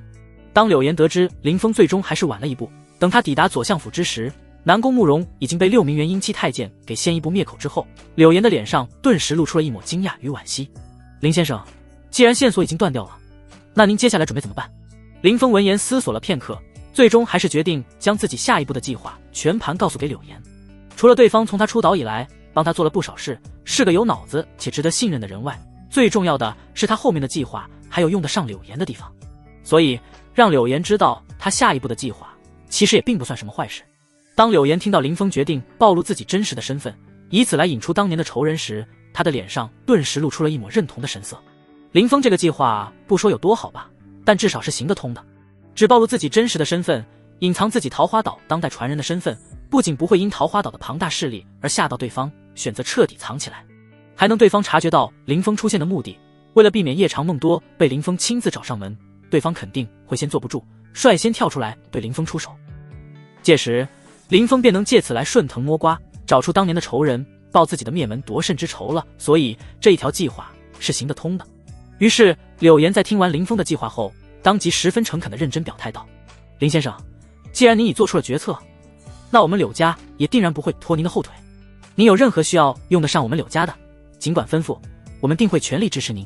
林峰相信柳岩，更是相信自己的实力，同时也对柳岩的态度感到非常的满意。放心吧，等我解决复仇的事情后，绝对不会亏待你们柳家的。现在我有件事情要你们即刻去做，想办法通过这几张照片帮我调查出他们的真实身份，看能不能通过他们的身份拉扯出一些有用的线索。好的，林先生，您将照片传我一下，我立刻就让人下去调查。柳岩闻言当即应声道，表示一定会将这件事办好。对了，另外给我安排一处新住处，最好是顶层，能够望到皇宫的那种。林峰想了想，继续补充道，然后再给我整一台车，让今天的那个司机给我当专职司机，没有问题吧？没任何问题，林先生您就放心吧，在明日之前，我一定给您安排好一切。听完林峰所有的要求，柳岩笑着给予了肯定的答复。见林峰心情不错，他便针对林峰的计划提出了一点小小的建议。只是如果林先生您不介意的话，有些细节的问题，我觉得或许可以再优化一下。林峰闻言下意识挑了挑眉，看向柳岩好奇地说道，哪里需要再优化优化，你暂且大胆地说出来便是，不必这么畏畏缩缩的。柳岩听林峰都这样子说了，他也就没啥好犹豫的了，当即解释道，比如说您的身份问题，如果由我这边泄露出去的话，多少就有些刻意了。我想您应该是有朋友或同学这些年已经搬到帝都的，我可以帮您调查他们的情报，您到时有空的时候和他们来场偶遇，然后由他们将您的信息散播出去。这样一来，就算您的仇人知道了您的身份，也不会有任何的怀疑。唯一的缺点便是可能会慢一些，但胜在隐秘。当然，具体要怎么去做，还得看您自己的决定。柳岩这番话让林峰顿时陷入了思索，开始琢磨到底哪种方案更适合自己。3秒钟过后，经过林峰的深思熟虑后，他决定采用柳岩的提议，走稳妥路线。毕竟5年都等了，也不差这10天半个月了。与其冒着消息走漏的风险，让仇人彻底躲起来，倒不如稳妥一些，让自己的身份在帝都圈子里慢慢的传开。届时彻底传开后，不愁那该死的仇人不知道。有着柳家这层皮继续做掩护，对方绝对猜不到他背后站着的其实是桃花岛，这样才能让对方有恃无恐，才能够成功将他引出来。柳岩办事，林峰还是非常放心的，所以在交代完柳岩之后，林峰便缓缓闭上了眼睛，准备继续修炼了。柳岩见状知道林峰已经没有其他事情要交代，于是站起身来与林峰告别，准备开始安排林峰交代的事情了。毕竟林峰明天就要入住新房子，想要找一家符合林峰要求的大平层可不是一件容易的事情。毕竟拥有这种能够俯视皇宫顶层豪宅的，哪个会缺钱？除了买房子以外，还得替林峰布置一套全新的家具家电，还要调查林峰以前同学的情况，又要想办法安排他们偶遇。这一大堆事情都必须在今天晚上就安排妥当，如果不抓紧点时间去做的话，怎么可能处理得过来？所以在告别林峰后，柳岩立即就忙碌了起来。好在因为林峰的原因，柳岩最近在帝都认识了不少真正的上位者，经过一番联系后，还真让他成功的为林峰找到了一个紧贴一环且能俯视皇宫的高层大豪宅，基本能够符合林峰提出的要求。于是柳岩在联系好房子主人后，便第一时间赶到了现场进行验证，仔细地观察了一番这里的情况，确定没有弄虚作假后，这才满意的点了点头，直接以4个亿的价格买下了这座豪宅，并联系顶级室内设计师为林峰连夜置换所有的智能家具家电。钱不是问题，只求能够在最短的时间内将能安排的做到最好。哪怕林峰其实并不在乎的，但能做到的柳岩都一定会做到，让林峰看到自己对他的重视程度。交代完这里，他并没忘林峰说的车和司机一事，当即看向一旁原本给林峰安排的司机说道：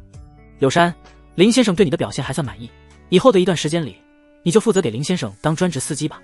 到时我会安排2个信得过的人给林先生当家政保姆，他们有什么需求，我会让他们提前通知你，你到时负责给他们办好。这段时间你是代表柳家为林先生服务的，所以我暂时给予你调动柳家一切资源的权利，好好做，别让柳家人蒙羞。听着柳岩认真的交代，柳山顿时连连点头道：知道了表姐，你就放心吧，我一定会尽全力服务好林先生，绝对不会在关键时候拖家族和林先生后腿。柳岩听完柳山的保证，顿时露出了一抹满意的笑容。对于柳山，他还是比较放心的，因为从这几天的短暂接触中，他发现柳山这个人还是挺机敏懂事的。而且柳山和他不一样，他是柳家的嫡系，柳山却只是庶出，否则也不会被派来帝都这边受气了。所以柳山但凡只要有点上进心，为了抓住这次出人头地的机会，肯定会尽心尽责地为林峰办事。只要能和林峰搞好关系，那他柳山在柳家的地位可就不一样了。虽然庶出的身份仍旧改变不了，但有林峰的情面在，柳家很多嫡系的地位都未必能比较高。至于在帝都这块地方，有林峰司机这层身份在，柳山基本可以说是能够横着走了。为了避免柳山因此飘了，柳岩还是特意的交代了一句：林先生是有事情要做的，记住不该说的千万不能透露半个字，而且为了不引起些不必要的麻烦，你在外人面前称呼林先生为老板就好。柳山闻言明白其中的重要性，于是表情严肃的点了点头。知道了表姐，在外我一定会管好自己的嘴，不会多说半句有关林先生的事。我也会深刻谨记自己的身份定位，将林先生当作真正的老板，绝对不会出现任何问题的。柳岩闻言满意的笑了，而后才拿起电话联系起了帝都的豪车车商，为林峰选购合适的座驾。对于车，虽然林峰说了只需要1辆，但是柳岩觉得既然都已经决定要死抱林峰大腿了，那自然就要将姿态彻底的放下去，把马屁拍得全面些。于是大手一挥，直接给林峰安排了5辆：劳斯莱斯幻影、布加迪黑夜之声、法拉利拉法、阿波罗 EVO、迈巴赫 G650。劳斯莱斯幻影是柳山给林峰开车时准备的，而布加迪黑夜之声、法拉利拉法、阿波罗 EVO、迈巴赫 G650 则是留给林峰私下自己开的，全是限量级豪车，开出去牌面绝对满满的。这边搞定房车和司机，柳岩便着手安排人调查收集林峰以前同学的情报了，顺带琢磨一下该如何给林峰制造合理的偶遇。所有的事情在柳岩强大的执行力下有条不紊地进行着，唯独在给林峰安排家政人员的时候，柳岩却是犯了难。因为林峰的身上有着太多的秘密，想来应该是不会想和其他人住在一起的。这般想着，柳岩忽然灵光一闪道：或许我应该在这个小区再买一套保姆房，让他们除了在给林先生打扫屋子和做饭时，平日则是住在保姆房里面待命。一番犹豫后，柳岩竟是真的拿起手机联系了物业，拿到了楼下那一层豪宅住户的联系方式。经过一番友好的沟通，以远超市场2成的价格拿下了这套豪宅。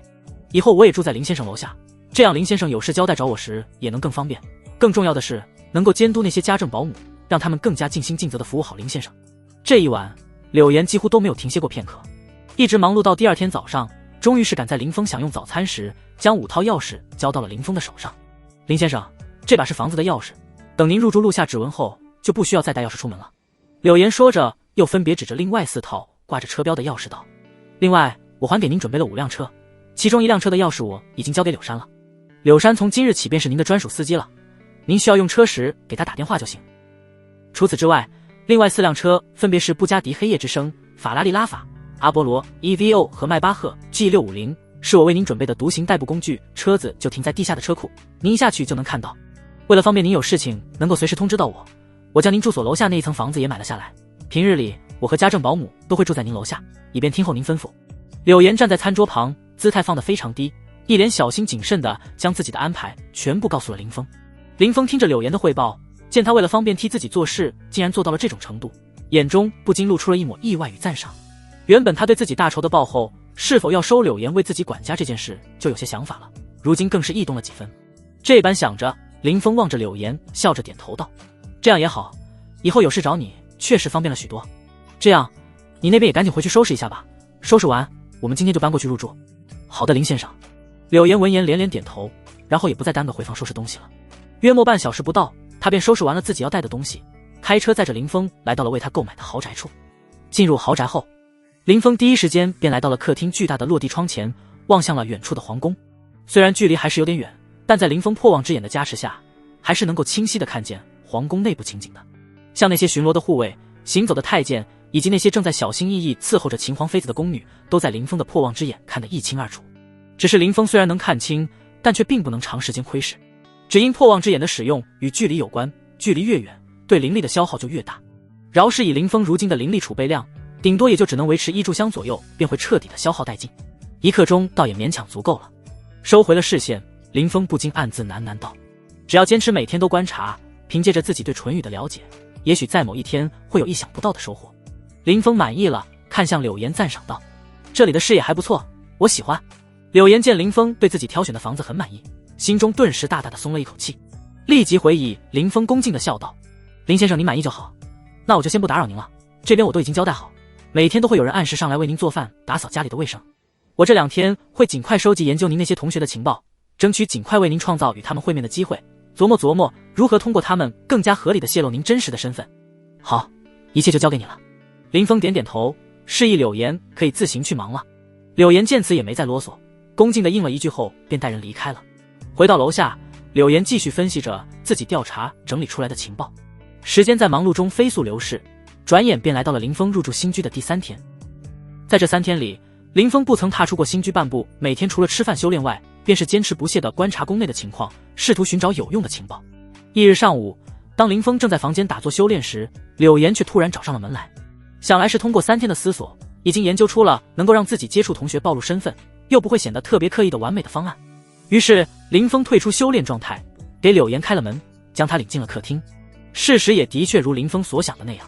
刚一坐定，柳岩便已经迫不及待地主动开口道：林先生，经过我的一番调查与分析，得知您有一位初中同学后天过生日，到时他会举办一场生日宴，邀请了一堆老同学过来庆生。举办生日宴的具体时间和饭店我也已经调查清楚了，是帝都一家属于打卡圣地的饭店，您去那吃饭绝对不会引起任何人怀疑。届时我会安排人让您的同学注意到您，让您趁机顺利地加入到这场同学生日宴中，巧妙地让他们得知您在帝都的情况，然后您再慢慢无意地暴露出身份，他们知道后肯定会在或小或大的范围内散播出去，等扩散到一定程度后，您在帝都的仇人定然会注意到您。林峰听完后顿时对柳岩的计划感到非常的满意，脸上也露出了一抹满意的笑容。同时他也有些好奇，这个准备办同学生日宴的初中同学到底是哪个，于是他望向柳岩好奇地问道：这个过生日的是我初中的哪个同学啊？是您班的夏雪。柳岩听到林峰的问话，当即解释道。时隔多年，从柳岩口中再次听到这个名字，让林峰顿时露出了回忆神色。那时的林峰因成绩优异，跳级上了初中。那所初中虽然学习氛围没有顶尖学府强，但有一说一的，美人胚子是真特娘的多。夏雪便是其中一个。一头清爽的秀发在脖颈处开始扎成了2条小马尾，看起来就像是短发，呆呆的眼神和表情让他看着好像永远都睡不醒似的，简直和康纳酱一模一样，十分的可爱。而且他不但人长得可爱，做起事来也非常可爱，在班里特别受男生欢迎和喜欢。只是当时的林峰就喜欢性感的女生，且也不爱谈感情，所以林峰一直不曾撩拨过对方。是他啊，若是他的生日宴，想来很多留在帝都这边的同学都会露面吧，的确是个不错的机会。林峰笑着感慨了一句，而后吩咐道：你把饭店的地址发我，到时我自己开车去。柳岩闻言点点头，二话不说便将地址发给了林峰。随后确定林峰没有其他事情要交代之后，便起身告辞了。当天傍晚，林峰便自己开着车提前来到了柳岩提供的饭店地址处。这家饭店的名字还挺雅致的，叫玉鼎轩。光听名字就知道这家饭店一定不简单，事实也的确如此。这家饭店是秦国御膳房的顶级御厨之一，黄家人开的御厨黄家，距今已有300年历史。黄家一流的厨师全都进了御膳房，剩下的则散落在了秦国各地的饭店。但黄家御厨也有休沐的时候，他们有事无事便会来玉鼎轩路上几手。所以因为这个原因，玉鼎轩在帝都饭店中的名气一直都非常的高，更是外地人来帝都后必到的打卡点。林峰到这时才刚过5点3个字，玉鼎轩的大厅内就已经坐满了人了。好在柳岩有先见之明，提前安排好了人占座。当林峰走进玉鼎轩之时，那人便刚好接了个电话，临时有事离开了，而他的位置便顺理成章的被林峰给占下了。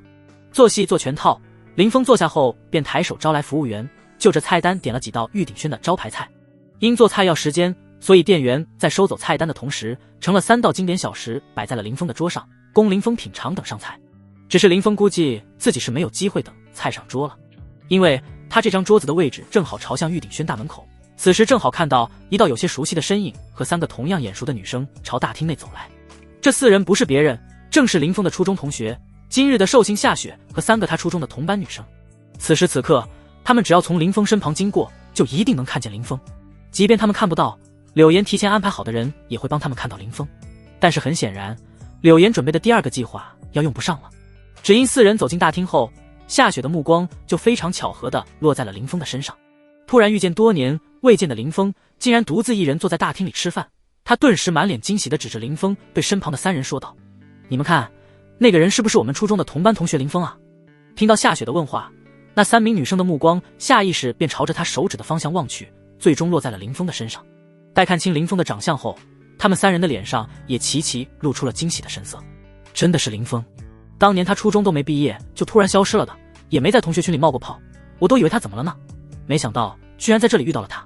是啊是啊，没想到这么多年过去，他居然和小时候没多少的变化，依旧这么的帅气。兴奋的声音自他们3人的口中接连响起，显然对能遇见林峰这个老同学感到非常的惊喜。他们一边激动的笑着，一边快步的向林峰走去，尤其是夏雪这个林峰的同桌，更是一边走一边佯装埋怨的说道：林峰你也太不够意思了，竟然一个人在玉鼎轩吃独食，当年你突然消失，不知道让我们有多么的担心，这么多年过去，也不知道联络一下我们这些老同学报一报平安，可真让人伤心啊。林峰望着夏雪还是和记忆中一样的活泼，顿时发出了由衷的微笑道：这要巧，既然遇到了，那就一起来吃吧，听说这家店的御膳菜系非常的美味，刚好我点了几道招牌菜，一起尝一尝。没有喜欢吃的话，你们也可以再点几道自己喜欢吃的菜，当做赔罪，这顿饭我请。林峰谦逊大方的样子顿时让夏雪几人笑得愈发的灿烂。一边笑，夏雪还一边摆手道：今天就不需要你破费了，因为今天是我的生日，我已经在这里订购了包厢，相遇便是缘分，今晚我请客，你赶紧喊服务员问下你的菜开始做了没，没做就算了，做了的话就让他们送到我们包厢里，到时我一起买单。林峰听到夏雪的话后，脸上顿时故意露出一抹意外的神色，而后有些尴尬的说道：这相遇有点突然，我一时间也没有准备什么，要不这样，你将包厢告诉我，我去给你准备个生日礼物。夏雪听林峰说要给自己准备生日礼物，看着林峰的眼神更加满意了，但他本身就有钱，并不贪图这些物质的东西，所以摆手拒绝道：礼物就不需要了，你现在若是没事的话，就和我们去包厢里吧，大家聚一聚，一起热闹热闹就够了。林峰闻言站起了身来，一脸认真地看着夏雪道：这样可不行，咱们差不多有5年未见了，既然遇见还是你过生日，那就必须得准备一份礼物才行，你将包厢告诉我，我去就来，不会耽误宴会开始的。夏雪见林峰如此的坚持，也不好再说什么，只得将包厢告诉了林峰。从夏雪口中知道是哪个包厢后，林峰叫来服务员，将还未做的菜全退了，然后便快步离开了玉鼎轩。玉鼎轩位于帝都最为豪华的商业街里，林峰再来时就看到这边有家知名的购物商场。林峰走出玉鼎轩，便径直走进了这家购物商城。一楼基本都是大牌的彩妆用品，非常适合用来当礼物送人。林峰在一楼随意的转了一圈，最终走进了赫莲娜专柜，要了一套黑绷带礼盒。这款礼物既不贵也不便宜，属于中等偏上，非常符合他们各自的身份，拿来送给夏雪当生日礼物特别的合适，既不会让夏雪觉得没新意，也不会让她以为林峰对她有想法，招惹不必要的桃花债。拎着装好的赫莲娜礼盒，林峰很快便回到了玉鼎轩，走进了夏雪他们的包厢。此时包厢里已经来了不少的同学，看见林峰进来后，顿时爆发出了一阵兴奋的叫声。林峰，没想到居然真的是你，自从那年你突然消失后就没了任何的消息，今天能够见到你可真的是太意外了。哈哈，这么久没见，今天可得好好喝上一场了。是啊，林峰，这些年你都去了哪里？听说当年你家遭了点变故，现在怎样了？林峰，包厢里每个人都十分的热情，纵使已经有5年多未见，仍旧保持着当初真挚纯粹的同学情谊，没有人对林峰产生排斥的情绪。当然，这种热情或许也只是单纯地体现在表面，若是有事相求的话，也许就是另外一副光景了。毕竟同学嘛，其实友谊并没有那么的深厚，大家聚在一起，不会特意吹捧谁，也不会特意贬低谁，当然更不会和谁好到能无偿帮助谁。当然，不排除有那种老好人存在，但至少在林峰的印象里，他们班是没有这一种人的。但这样的同学情也最让人舒服。反正林峰在给夏雪送完礼物后，很快便融入到了他们当中去。大家坐在一起，宛若当初在学校的时候一样，吹嘘着各种自夸自大的牛逼。只是有些人到底是提前经过了社会的毒打，吹起牛逼来倒是不如当年了。林峰依稀的记得，当年这些家伙吹起牛逼来，那是一个比一个狂。什么中考要考上清北，毕业要当上市公司大老板，20岁前程明星等等结果吗？嘿嘿。反正现在是一个比一个低调了许多，牛逼也不敢吹这么大了，最多也就只敢吹嘘一下自己正是事业上升期，要在帝都买套100平大房子云云，气氛倒也还算挺热闹。说着说着，便有人将话题再次引到了林峰的身上。林峰，我记得你可是金陵富二代啊，怎么会突然出现在帝都？难道你当初突然消失是在帝都安家了吧？那倒没有，不过近期的确打算在帝都玩段时间。林峰听到问话，淡笑着应道，并不想过多透露自己的情况。听到林峰打算在帝都待一段时间，这些个在帝都已经生活好几年的同学当即便为林峰出谋划策了起来。有询问林峰打算玩多久，准备上哪玩，如果不知道的话可以提供攻略的。有问林峰玩完后愿不愿意上班的，可以为林峰介绍工作。也有问林峰需不需租房子，表示可以给他提供房产中介联系方式的。更有甚者还询问林峰有没有对象，需不需要帮他介绍的。反正各种杂七杂八的事情全都询问了个遍。那些原本还在小声交谈的女生们，在听到这边谈论林峰是否有对象之时，纷纷都竖起了耳朵。在听到林峰说暂时还没有的时候，顿时就坐不住了，纷纷将话题指向了林峰。没想到林峰这么帅，竟然还一直单着。你们这些单身狗可要好好把握机会，抓紧脱单啊！算了吧，人家可是富二代，哪看得上咱们这些庸脂俗粉呢？倒是夏雪你，不论长相或身材都不比林峰当初勾搭的女生差，家庭环境也不错，想来应该是有机会拿下林峰的。对啊，夏雪，你不是说最近有个很没边界感的追求者让你很是恼火吗？不如趁着这个机会将林峰拿下，让他当你男朋友，好让那家伙知难而退。夏雪见众人说着说着竟然把话题扯到了自己身上，顿时一脸的尴尬。哎呀，你们可都别闹了，先不说我们都是单纯的同学，就说这么多年没见了，我也不好意思拿林峰去当挡箭牌啊。而且那人的背景有点复杂，若是因此而给林峰招来麻烦的话，那就不好了。夏雪此时正一脸尴尬的给众人解释，只是一想到那人，他的眉头就不禁皱得紧紧的，非常的苦恼。他是帝都一家银行的职员，靠着家里的关系和家里拉来的投资存款，自己的小日子过得相当的滋润。但是最近这段时间来，他的小日子却过得非常的不爽，甚至一度都想要辞职不干了。只因他所在的银行来了一个关系户，名叫章鱼哥，家里是开酒吧的，在帝都有着好几家分店，也算是挺有钱的，能给银行不定时拉来挺多存款的，所以在银行的地位有点特殊。反正他基本和夏雪一样，不需要坐在柜台给客人办业务，只要人在银行里待着，干什么都行。可让夏雪感到非常郁闷的是，那家伙居然看上了他，在入职第一天就对他展开了猛烈的追求。而且章鱼哥这人就是个典型的地痞流氓，开口闭口便是各种荤脏话，看谁都一副不顺眼的样子，甚至在入职第3天就动手殴打了同事。对夏雪的追去也是各种耍无赖调戏，都快让夏雪要苦恼死了。这次生日将同学喊来，除了缓解郁闷的心情外，也是想和多年未见的初中同学们聚聚，聊聊天放松一下。只是他到底还是小瞧了章鱼哥的无耻程度，竟是顺着他和其他同事的社交账号得知了他发的朋友圈，并从包厢的装潢认出他在玉鼎轩之后已经开车再来的路上。不出意外的话，这会儿已经快到了。正当夏雪忍不住想要吐槽的时候，章鱼哥竟是直接不请自来的推开了包厢的大门走了进来。小雪，你今天过生日怎么也不提前和我说一声，搞得我来的匆忙，都没时间给你准备什么好礼物。幸好附近有家购物商场，我给你买了个 LV 新款包包当做生日礼物，希望你能够喜欢。章鱼哥一进门便看向夏雪，不断吐槽道，完全不顾夏雪那难看的脸色，径直走到她身旁，要求她身旁的杨洋将座位让给她。看着对方不但不请自来，还要强迫自己的好闺蜜将位置让给她，夏雪好看的眉头顿时就皱得更深了。虽然她一直都是个脾气很好的人，但此刻也不禁有种想要骂章鱼哥一顿。只是想到对方那复杂的背景，夏雪最终还是强行压下了这股骂人的冲动。虽如此，但她还是拉住了自己的闺蜜杨洋，没让她给章鱼哥让位。看着没有丝毫边界感的章鱼哥，夏雪控制着让自己语气尽量显得冷淡些许道，章鱼哥，这是我和我初中同学的聚会，我并没有邀请你来。倘若章鱼哥是个要脸的人，在听到夏雪这种变相拒绝的话后，绝对会主动离开，给彼此留一点脸面。但偏偏章鱼哥就不是个要脸皮的人，不但没有丝毫要离开的意思，甚至还嬉皮笑脸的朝夏雪说道，这有啥关系？你的初中同学不就是我的朋友吗？大家可以认识一下吗？到时只要是你的同学来我家酒吧里玩，都可以报我的名字，给他们全都打7折。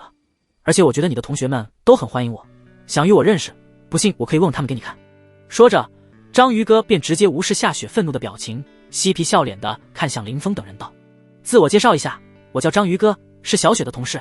我家在帝都开了一些小酒吧，等会吃完饭我带大家一起去我家酒吧玩玩，不知道大家意下如何啊？众人闻言，你看看我看看你，最终陷入了沉默。不说夏雪明显的表现出了对章鱼哥的不欢迎，况且他们又不认识章鱼哥，自然都是不愿接受的。只是看着对方一副虎视眈眈的模样，他们却又没有一人敢开口拒绝。毕竟章鱼哥已经说得非常清楚了，他家是开酒吧的，而且还不止一家。毕业出来后，他们早已没了学生时期的热血，面对章鱼哥这一种人，他们深知自己是招惹不起的。所以在章鱼哥凶狠目光的注视下，他们此刻没一人敢站出来替夏雪拒绝他。只是他们不知道的是，林峰此时看着突然冒出来装逼的章鱼哥，心里充满了窃喜，当真是瞌睡来了送枕头。原本林峰还想着该如何借助这些同学们的嘴，慢慢的将身份暴露出来呢，结果下一刻，这个貌似小有背景的章鱼哥便跳了出来，给他提供了装逼打脸的机会。林峰见状自然是非常高兴的，他最喜欢对付这种有背景的装逼犯了，毕竟打了小的，老的肯定会坐不住跟着跳出来。就这样一步步收拾下去，他还用愁身份曝光的速度不快吗？想到这，林峰看向章鱼哥这张大饼脸时都觉得带上了一丝可爱，想要用鞋垫子好好的奖励他一顿。不过嘛，计划的循序渐进，所以下一刻林峰当即冷着脸斥道，你耳朵是不是聋？没听到夏雪已经说得很清楚了吗？这里是我们的同学聚会，没有一个是外人，所以这不欢迎你。这么简单的道理都听不出，看来你不但耳朵有问题，脑子也都不太好使啊。原本还一脸得意的章鱼哥在林峰开口的时候就已经懵了，看着林峰丝毫不给自己面子的模样，他只觉自己的脑子好像这回真的有些不够用。这么多年了，他无论走到哪里，遇到任何人或任何事，只要一爆出背景就没有解决不了的。哪怕是在银行上班暴揍了一个同事，最终也因为他背景的原因不了了之了。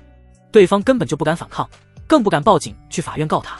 敢这样毫不留面辱骂他的，截止到目前就林峰一个。所以他怒了，双拳紧握，睁着一对虎目，恶狠狠地盯着林峰道，你是想要找死吗？找死！林峰见章鱼哥竟然出口威胁他，心里顿时就更加高兴了。毕竟事情闹得越大，他的身份无意暴露出去的机会就越多。于是听到章鱼哥的威胁后，林峰顿时满脸不屑地说道，不就是家里开了几间小酒吧吗？真把自己当成人物了？我就在这里坐着，有本事你过来弄死我啊！没本事的话就立刻给我滚出去，别在这里碍我的眼。好不容易偶遇初中同学聚一聚，我可不想被你影响到了我高兴的心情。林峰的话宛若一把利刃，径直地插在了章鱼哥的心脏上。他见林峰不但不在乎自己的威胁，甚至还敢继续出言嘲讽自己，心中的怒火顿时就彻底压不住，直接上头了，一拍桌子就伸手指着林峰怒骂道：“我尼玛，既然你想死，那老子我就成全你！”下一刻，章鱼哥顺手操起桌上的啤酒，就朝着林峰的面门扔了过去。眼前这突然混乱的一幕，顿时将包厢里的众人都给吓得不轻。毕竟这一切发生的都太快了，而且章鱼哥说动手就动手，让他们根本就反应不过来，因此无法制止章鱼哥这冲动的行为。可林峰不一样，他不但看清了飞来的啤酒，甚至还反应了过来，一伸手便将快到不行的啤酒给稳稳地接在了手中，同时下意识的便想要原路扔回去。但看着满桌色香味俱全的菜肴，他还是压下了心头的冲动，从座位上缓缓地站起了身来。喜欢扔啤酒是吧？林峰说着，嘴角扬起一抹危险的微笑，直接绕过一旁的初中同学，走到了正处于懵逼状态的章鱼哥面前。下一刻，不等章鱼哥反应，林峰便伸手掐住了章鱼哥的脖子，将他朝包厢门口外面拽。呜呜！脖子被林峰用力的掐住，章鱼哥的脸很快便因缺氧涨成了猪肝色，神色十分痛苦的挥舞着双手，试图从林峰的手中挣脱出去。只可惜他的动作在林峰看来软绵无力，事实也的确如此，因为被掐住，他一身的莽肉根本就使不上力来，很快便因缺氧而如同面条般无力的瘫软了下来，被林峰强行拽出了包厢。当包厢里的人从震惊中回过神来时，林峰已经将章鱼哥给彻底拽到了外面，并放倒在地上。等他们追出来包厢后，林峰更是蹲在了章鱼哥身旁，拿起手中装满啤酒的玻璃瓶，便有一下没一下的砸在了章鱼哥的头上。砰砰砰！只是3下，章鱼哥的脑袋便被林峰砸开了花，鲜血止不住的流，看起来无比的瘆人。看着眼前这恐怖一幕的众人，顿时就被彻底吓傻了，一时不知该感到害怕还是感慨啤酒瓶真硬，这样用力砸都砸不碎它。最终还是夏雪第一个回过神来，赶紧跑到林峰的身边，制止了林峰残暴的行为。林峰，不能再打了，再打下去会出人命的。夏雪一边试图伸手夺去林峰握着的啤酒，一边紧张地劝诫着林峰，让他不要再冲动。毕竟在夏雪看来，林峰家里或许很有钱，但却终究不是本地人，完全斗不过帝都本土的势力，尤其是章鱼哥这种家里搞酒吧有涉黑性质的势力。所以为了防止林峰上头将章鱼哥打死，而被张家疯狂地报复，夏雪甚至都顾不上男女之别了，劝诫2句后便干脆伸手从后面死死地抱住了林峰，为此更是用尽了全力，整个身子都贴在了林峰的背上。林峰感受到后背传来的柔软，终究是放下了手上装满啤酒的玻璃瓶，低头的瞬间，眼底闪过了一抹不易察觉的愧疚。只因夏雪是真心在为他考虑，而他却是在利用对方，表面看似在为他这个老同学出头，实则是为了自己心中的算计。他看似打得很凶，其实却并未伤及到对方的筋骨，不然以林峰的实力，一下就能将章鱼哥给爆头砸死了，哪里还需要砸这么多下。他之所以这么做，完全是为了做给这些老同学们看的，顺带让章鱼哥丢尽脸面的同时，能够尽快恢复找人报复他，以求能将事情闹大，加快自己曝光身份的计划。如今目的也已经达到，林峰自然也就不会再继续动手了。哎，以后再想办法补偿夏雪吧。林峰这般想着，扭头望向夏雪，温柔地说道：“松手吧，我不会再打他了，我又不是傻，怎么可能会在大庭广众之下打死他？”林峰这番还算清醒的话语，让夏雪心中顿时大大的松了一口气。确定林峰表情平静，没有发怒的迹象之后，他这才相信了林峰的话，慢慢的松开了抱住林峰的手，放开了林峰。但是为了防止林峰再次对章鱼哥动手，他还是朝躺在地下痛苦哀嚎的章鱼哥说道：“章鱼哥，你赶紧起来离开吧，不然我怕一会按不住他又冲上来打你了。”正所谓软的怕硬的，硬的怕狠的，狠的怕不要命的。此刻林峰的行为在章鱼哥眼中就属于是不要命那种，毕竟他都已经将背景说得清清楚楚了，但林峰还是对他动手了，不但动手，还一副想要打死他的样子。这种人不是不要命的疯子，又能是什么？对于这样的疯子，章鱼哥自然是不会选择与林峰继续死磕，准备先逃离这里，回去召集人马，再找林峰报复回来。原始章鱼哥一边在心中安慰着自己，一边强忍着疼痛与心中的愤怒，挣扎着从地上爬了起来。甚至因为害怕林峰继续发疯打自己，章鱼哥甚至连狠话都没敢对林峰放，便灰溜溜的小跑着离开了。那表现要多怂就有多怂。夏雪见章鱼哥就这样走了，心中松了一口气的同时，望向林峰想说些什么，但见周围已经有不少人出来看热闹之后，明白这里不是说话的地方，于是连忙将到嘴边的话给咽了回去，伸手将林峰给强行拽回了包厢里去。拉着林峰坐下后，他这才满脸焦虑地说道：“林峰，你难道没有听出章鱼哥话中透露出来的含义吗？他家是开酒吧的，一直都在跟三教九流打交道，非常的危险。我知道你不差钱，但这里是帝都，不是精灵城，光有钱在这里根本不好使。以那家伙的性子，他回去后肯定会召集人马过来报复你。林峰，你现在就听我的，抓紧趁着他还未带人过来，赶紧离开玉鼎轩，离开帝都回精灵。至于你在帝都的东西，你把你在帝都和精灵的地址都给我，我帮你邮寄回去。回到包厢的众人见夏雪在劝说林峰赶紧离开帝都回精灵，他们这时也都不由分说地劝起了林峰。林峰，夏雪说的没错，那家伙的背景成分非常的复杂，不是有钱就能与之硬碰的。是啊，林峰，你就听夏雪的吧，趁着那个章鱼哥还没带着人回来，赶紧跑路，先离开帝都再说吧。没错没错，林峰现在不是逞能的时候，章鱼哥这种家里经营灰产的人心里是没有底线的。你刚才把他打得那么狠，他肯定会带人疯狂报复回来的。众人你一句我一语，纷纷跟着夏雪一起劝说，赶紧趁着章鱼哥没带人回来报复，先出去避避。如此真挚的话语让林峰的内心还真有一点小感动，尤其是夏雪这个善良到骨子里的姑娘，她若是现在跑了，章鱼哥肯定会将这笔账算在夏雪的头上。夏雪和章鱼哥共事这么久，不可能会不清楚这些，但就算这样，他还是一个劲的劝说他离开帝都避难，足以说明夏雪这是打算自己大出血来赔偿章鱼哥，替林峰还债了。心中感动的同时，林峰表面却不动声色的淡笑着说道：大伙就把心放到肚子里去吧，咱们该吃吃，该喝喝，不必想太多。我林峰又不是傻子，既然在知道他背景的情况下还对他动手，自然是因为不惧。林峰淡笑着扫了众人，而后继续道：我家在精灵，但却不代表我在帝都就没有关系，不过是家里在帝都经营着几家酒吧而已，还不配被我放在眼里呢。林峰的话顿时就将夏雪等人全都整懵了，在他们看来，林峰的家庭情况应该是招惹不起章鱼哥的才对，所以才一个劲的劝说林峰赶紧逃离帝都。结果没想到林峰却说自己根本就不怕。看着林峰仍旧一脸淡然的样子，他们此刻才是真正的意识到，自己对于林峰这个5年未见的老同学似乎一点都不了解。难道林峰在帝都也有很大的背景，以至于让他能够无视章鱼哥家里的势力？这样的念头几乎瞬间浮现在了包厢内每一个人的脑海之中，随后纷纷暗自猜测起了林峰在帝都有什么背景，能让他这么的有恃无恐。虽然好奇，但社会的经验让他们没有没头没脑的继续追问。只是在确定林峰是真的有底气面对章鱼哥的报复后，他们这才不再继续劝林峰跑路了。唯一可惜的是，这场原本喜气热闹的同学生日宴，气氛怎么也达不到一开始时的热闹了。众人虽然都没走，但每个人的脸上都隐隐透露着一抹担忧的神色，显然还是担心一会章鱼哥带人来报复，而林峰应付不了对方的情况出现。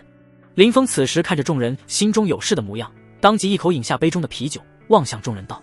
看来我不做些什么来证明一下的话，你们是不能放下心来好好吃饭了。这是夏雪的生日宴，可不能因为这么一件小插曲就扫了大家的兴致。这样，你们在这里等我，我出去打个电话就回来。众人闻言点点头，示意林峰可以先出去打电话摇人。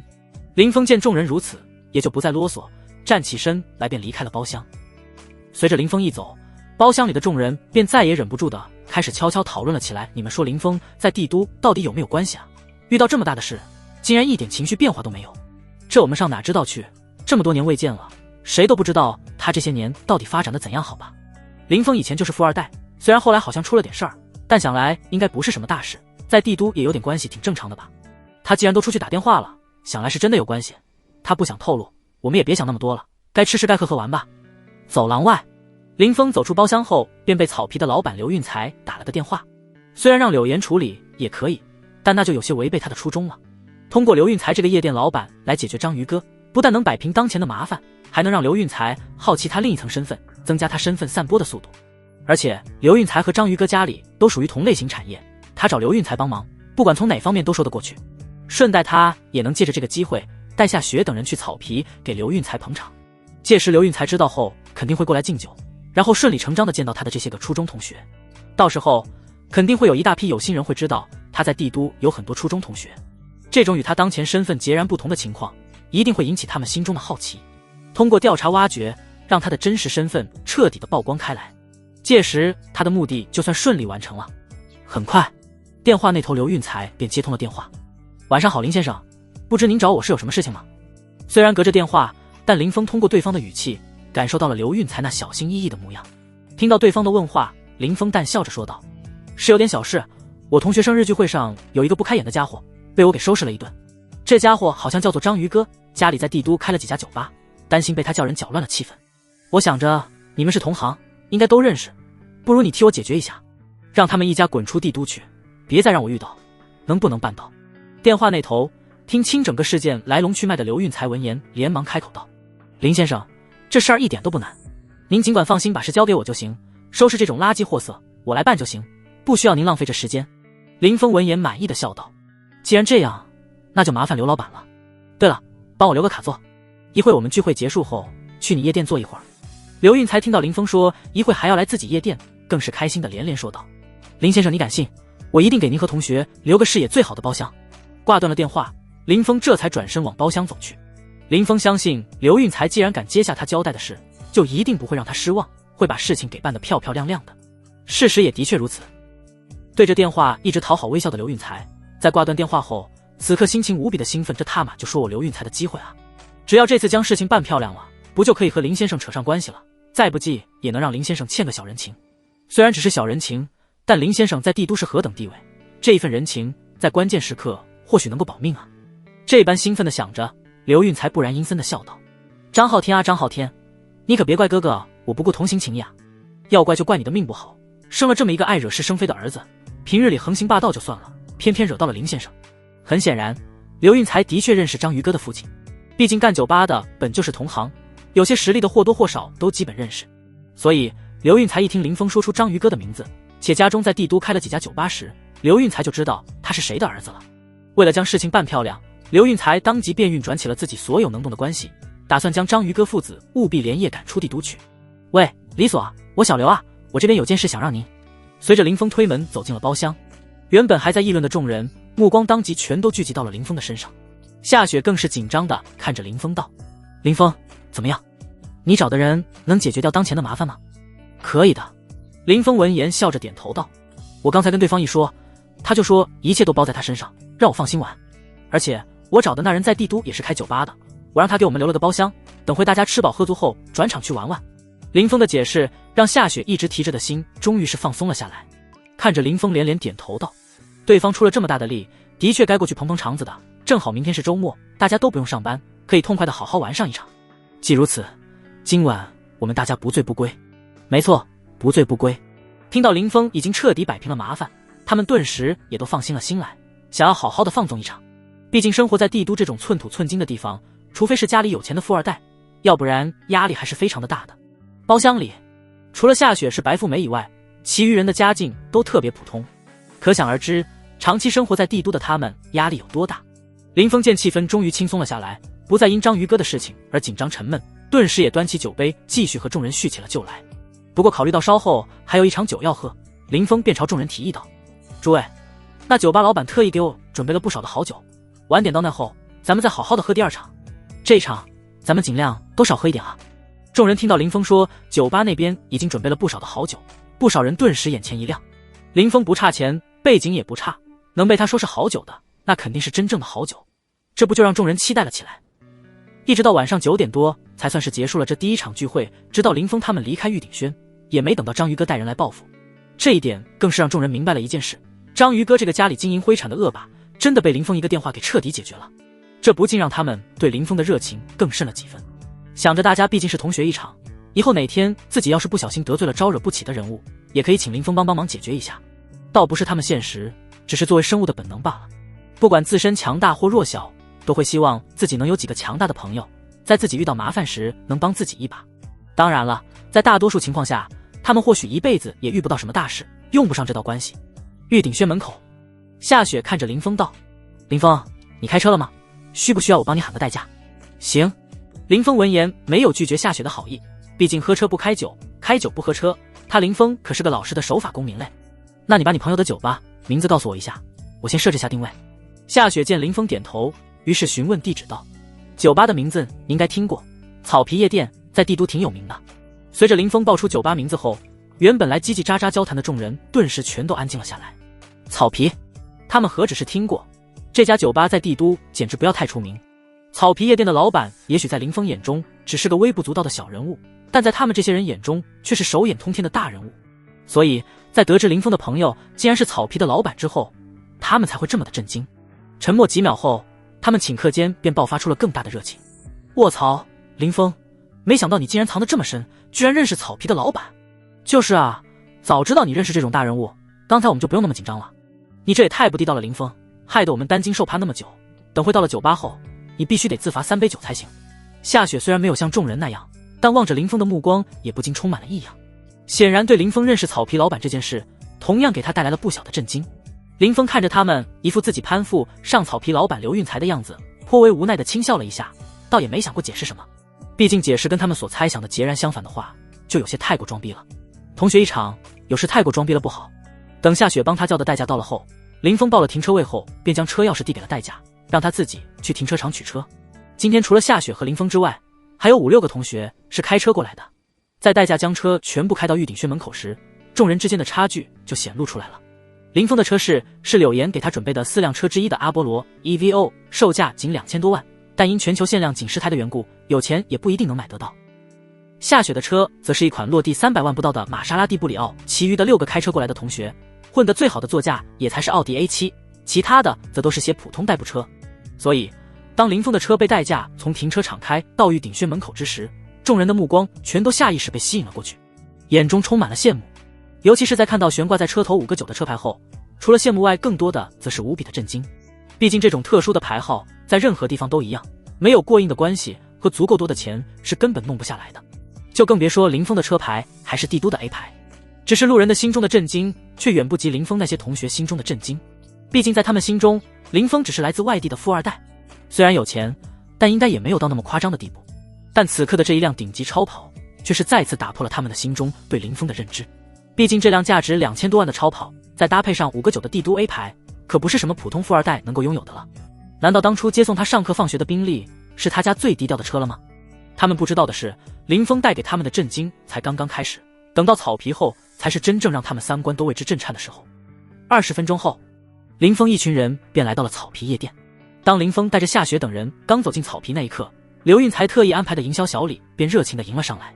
林少，夜店位置最好的包厢已经给您留好了，我现在就带您和您的朋友们过去。营销小李一边满脸恭敬地说着，一边给林峰等人带着路。很快，他们一群人便被带进了草皮的包厢。这个包厢是正对着舞池中央的，可以说是草皮视线最好的位置。包厢的桌子上早已摆满了各种摆盘绝美的果盘，以及各式的香槟名酒。凡是夜店能够叫得上名的好酒，桌子上都有。为了照顾女生或许喝不了烈酒的情况，还专门为他们准备了各种口味的果酒，安排的可谓是相当全面。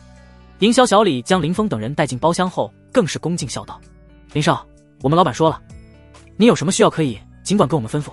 只要是帝都有的，我们老板都会在第一时间给您找过来。林峰闻言朝营销小李笑着点了点头，倒也没再提其他要求，毕竟以现在的排场便已经足够了。示意对方自己暂时没有其他需求后，便挥手让他可以先出去忙了。营销小李见状，这才恭敬地退出了包厢，但却也哪都没去，只是站在包厢外随时听候林峰的吩咐。而且不只是他一人，包厢外还站着2个身材健硕的壮汉，专门预防那些喝多想要进入包厢卡座的客人，保证林峰在玩耍期间不会遭到任何不相干的人打扰。夏雪等人看着草皮营销对林峰如此恭敬的态度，不禁感到非常的意外，于是纷纷好奇地询问了起来。我的天，林峰，这草皮的营销对你的态度也太恭敬了些吧，是他亲爹过来都不一定能享受到他如此恭敬的服务。林峰，你到底在这家夜店砸了多少钱，竟然这么有排面？看来我的想法还是太过单纯了，总以为外地人来到帝都后再有钱也得要夹起尾巴做人，可如今看来，那是因为他们的钱不够多啊。若是他们能有林峰这种消费力，在帝都定然也能交到一堆能帮上忙的朋友。林峰的一众同学们不禁一脸的感慨，下意识认为林峰在这里能如此受尊敬，完全是因为他在这里花了很多钱消费出来的。甚至他们不少人都觉得草皮老板之所以替林峰出头，也是有这一方面的原因在内，不想失去林峰这个有钱大方肯散财的财神爷。就连夏雪也不例外，此时也都生出了同样的念头。对比起这些同学，身为白富美的她对桌上的这些酒水有着更加清楚的认知。单单就这2张桌上的酒水，保守估计都要200多万了。别说是同学聚会，就是他圈子里的那些2代聚会都没有如此奢侈过，最多也就点1-2瓶好酒来冲冲场面。敢如此挥霍，想来家中不但收益稳定，且至少得有100亿资产吧。夏雪看着林峰淡然的模样，心中感慨不已，突然觉得自己越发看不透自己这个初中同学林峰了。但越看不透，他的心底就对林峰越发的好奇，想要更进一步的去了解探索林峰身上的隐藏秘密。只是他忘记了，当一个女人对一个男人产生好奇的时候，就是这个女人即将开始沦陷的时候。林峰不知夏雪在想些什么，听到同学的谈话，他只是一味的笑而不语，没有过多去解释什么。等众人的目光全都聚集在他身上的时候，这才轻声的笑道：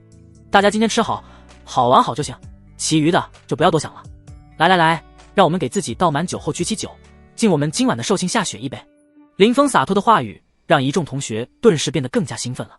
纷纷拿起自己想要喝的酒给自己倒满，然后在夏雪的号令下一口全干了。随后便各自聊起了天来。女生们聚在一起窃窃私语的聊着天，男生则是三三两两不断的点评着正在舞池蹦跶跳舞的美女。要知道他们的包厢卡座可是草皮最佳的观赏位，不但能够清楚的看清大多数女人，更是能看到一些没穿安全裤蹦跳女人的大好春光。这也就是身边还有女同学，所以他们表现的还算收敛，不然谁也不知道他们会放开到哪种程度。但即便如此，他们在看到某些女人因动作过大走光的时候，还是会忍不住的吹口流氓哨调戏一下。而女同学们则目光更多是集中在了林峰的身上，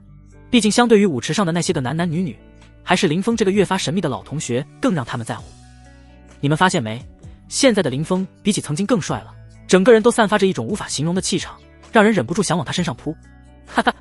我看是你这小浪蹄子看林峰有钱，想和他滚床生娃当阔太了吧？呸，我倒是想，但林峰他也看不上我啊。这也是，毕竟就算不讲门当户对了，就咱们这颜值和身材也入不了他眼。说真的，我觉得咱们这些人里，也就只有夏雪你才有资格拿下林峰了。本着肥水不流外人田的原则，夏雪你反正也还单着，还是早点出手将他拿下的好。这几人聊着聊着，不一会儿便又把话题指向了夏雪，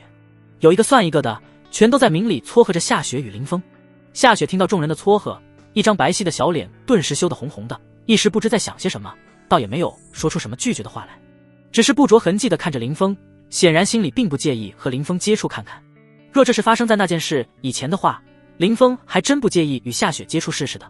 但现在家仇未报，师尊还在桃花岛等着自己，还有白小纯和卢卡倩这两个桃花债就已经够他头疼的了，所以他此时根本就没有任何的想法。听到众人的撮合，也只是自顾自地喝着酒，佯装没听到或不知道他们在说什么的样子。林峰等人没到多久，草皮夜店的老板刘运才便匆匆忙忙地从远处赶了过来，进入卡座，来到林峰跟前后，一脸恭敬地说道：林少，您交代的事情已经做完了，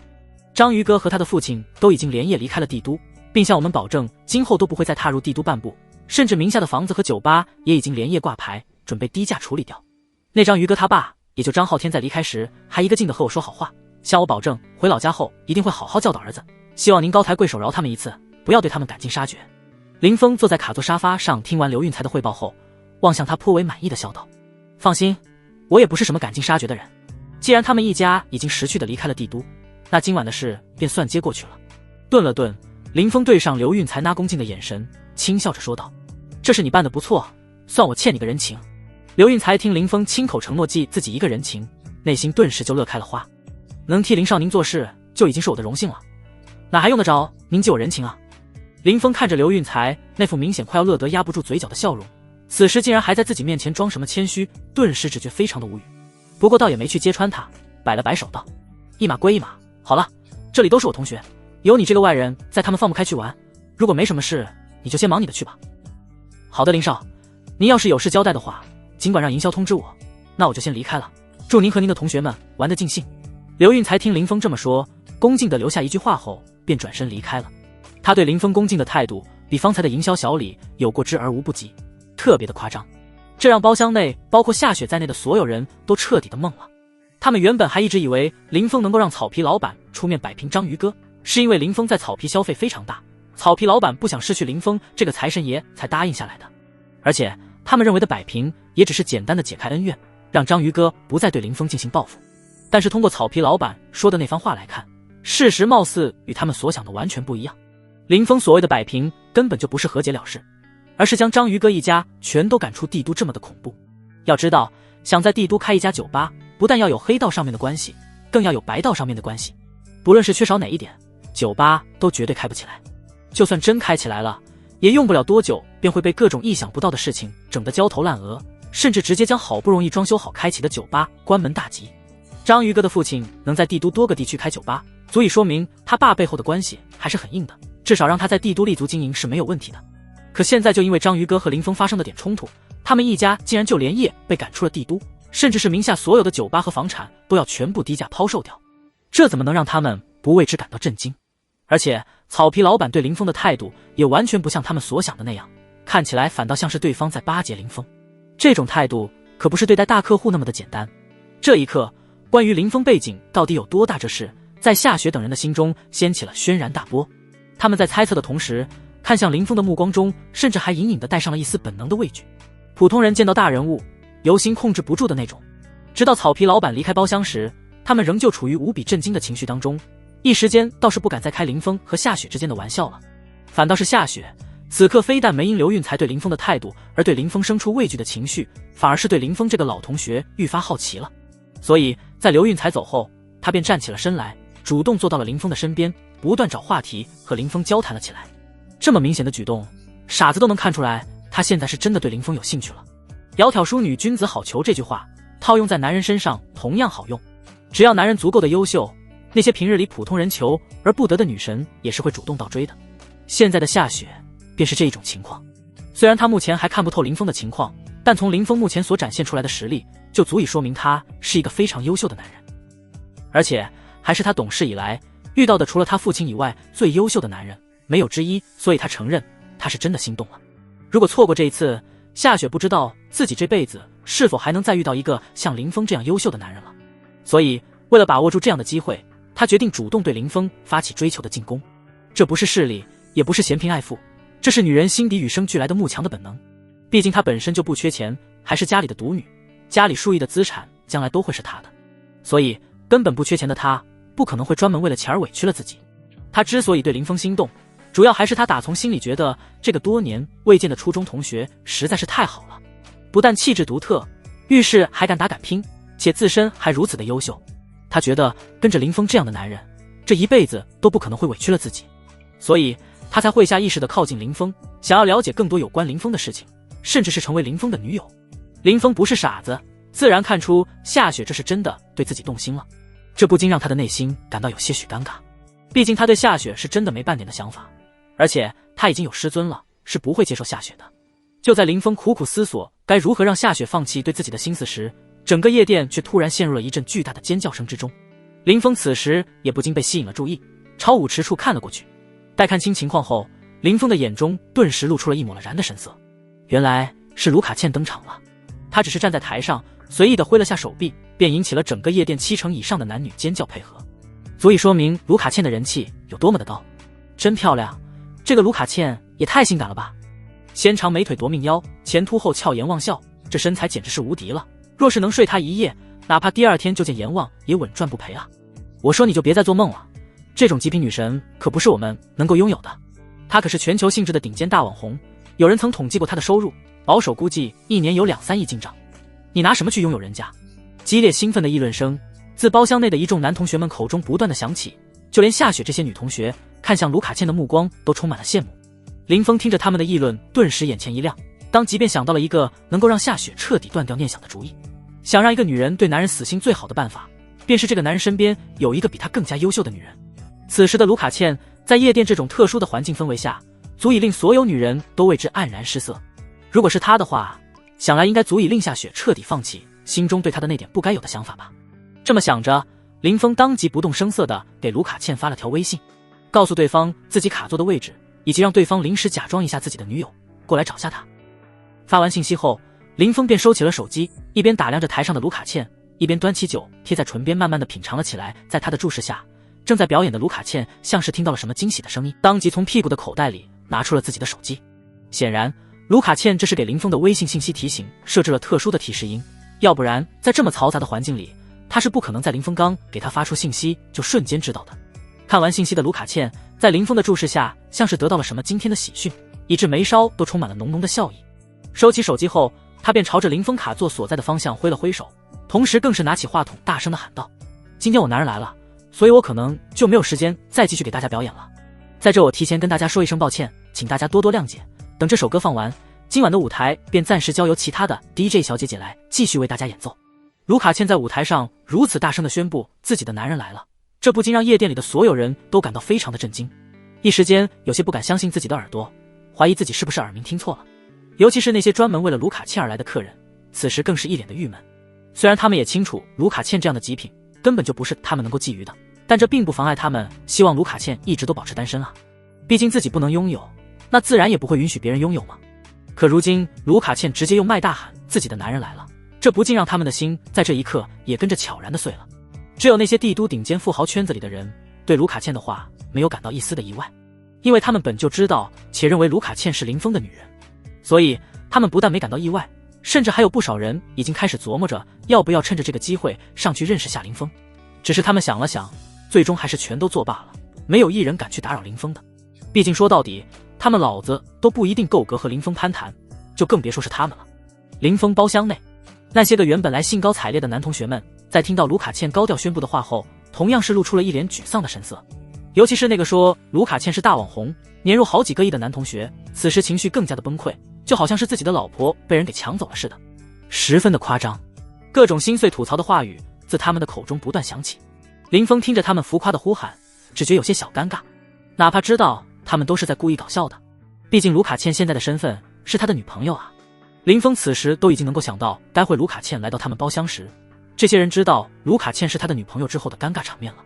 为了避免一会更尴尬，林峰只得一味低着头品酒，两耳不闻声外事，等着这首 DJ 尽快的结束。一旁一直在找话题和林峰聊天的夏雪，见林峰只是不断的品酒，并不怎么搭理自己寻找的话题时，内心顿时充满了失落。看着明明近在咫尺的林峰，他的内心却总感觉两人之间的距离隔得特别远，就像是两条永不相交的平行线一样。他无论怎样的努力都无法接触到林峰，这种感觉就像他面对那些想要追求他的普通银行职员一样，看起来彼此之间的差距不大，实则背后的家庭情况却截然不同。这种一眼就能望到头，一年工资都不够他买一个包的生活，他又何必去没苦硬吃呢？现在林峰给他的感觉便是这样，而且他和林峰之间的差距比那些银行职员和他之间的差距还要更大。可即便明白这些，他却还是想要试一试，因为他知道这一次错过林峰，或许这辈子都不可能会再遇到林峰这样优秀的男人了。但就在他鼓起勇气准备继续努力一把的时候，却被眼前所见的一幕给整愣住了。因为台上的卢卡茜在喊完最后一句后，竟是直接放下了麦克风，朝着他和林峰所在的方向径直走来了。虽然卢卡茜距离他们这边还有一些距离，但女人的直觉却告诉她，卢卡茜就是冲着他们所在的卡座而来的。难道她口中的男人是林峰？刹那间，夏雪脑海灵光一闪，想到这离谱但又非常合理的可能。这种可能让她顿时觉得特别的不舒服。虽然她一直对自己很有自信，但若是让她和卢卡茜去争夺林峰，说实话她还是很没有信心的。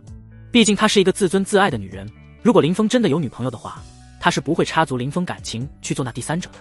而且以她的条件，她也根本不需要也没必要委屈自己去当第三者，哪怕那人是在她看来十分优秀的林峰。这般默默地想着，夏雪一脸紧张地观察着卢卡茜的动向，想要确定一下她到底是不是和她猜想的那样，是冲着自己这边的卡座来的。然而现实没有那么多意外，在她紧张的注视下，卢卡茜径直地走到了他们的卡座，一脸开心地坐到了林峰的另一边，语气高兴激动地说道：老公，你今天怎么有时间来捧我的场呀？也不知道提前通知我一声。卢卡茜坐下后便非常自然地伸手抱住了林峰的胳膊，靠在了林峰的身上，任谁看了都不会怀疑两人之间的感情莫逆。见此一幕的夏雪顿时只觉无比的尴尬，当即悄无声息地朝一旁挪了挪，与林峰拉开了些许的距离。那些原本还在搞笑不已、高谈阔论的男同学们，此时更是瞬间安静了下来。过了好半晌，他们才是压低声音悄悄交流道：卧槽，刚才我们讲的那些话，林峰应该没有听到吧？应该没有吧，这里这么吵，他又坐得离我们那么远，还一直在和夏雪聊天，想来是顾不上我们这边的。卧槽了个 DJ， 真没想到林峰竟然就是卢卡茜口中的男人，真是太令人感到意外了。是啊，他们在暗自议论着，对林峰充满了好奇。唯有夏雪一人在黯然神伤，觉得自己的爱情还未开始呢，就已经彻底结束了。一时间郁闷不已，看向桌上的酒水，眼中跳动着跃跃欲试的光芒，想要借用酒精来麻痹自己。只是他却忘了一件非常重要的事情，其实他的酒量并没有多好，哪怕他喝的只是些果酒，但那后劲上来后，还是让他很快便喝醉了过去。这个平日里有点迷糊的乖乖女，在喝多了以后，竟是意外地耍起了酒疯。突然站起身来，大声嘀咕了一句要给众人表演个舞蹈助助兴之后，竟是迷迷糊糊地站在了卡座的桌上，当着众人面伴随着夜店的 DJ 直接跳起了舞来。夏雪一直走的就是可爱风路线的，今天自然也同样不例外。上身白衬衫，下身黑短裤，还搭配了一对小白丝。虽然只有1米5几的个子，但她的身材比例却非常的完美，尤其是那双腿特别的长。当她随着音乐开始跳舞的时候，恍惚间竟让人有种动漫女主走进现实的错觉。这一刻，哪怕是林峰都被此时的夏雪给惊艳到了。难怪在这个男人都喜欢性感美女的时代，当年他却能够凭借这1米6都不到的身材，碾压一众美女，成为男生公认最美的校花。林峰一边感慨着，一边看着夏雪那明显有些意识模糊的醉样，不禁担心她会站不稳，从桌上掉下来。结果还真如他所想的那样，夏雪跳着跳着，忽然脚下一个重心不稳，直接朝着后面跌了下去。好在林峰意识到这一点后，便一直都在注意着夏雪的情况，见状当即起身，一把拉住了夏雪柔软纤细的手腕，将她给拉入了怀中，这才没造成什么惨痛的意外发生。林峰接住夏雪后，便将她抱起，放到了卡座沙发上，露出一脸无语的表情。因为夏雪之所以没站稳，竟是因为她在跳着跳着忽然睡着了，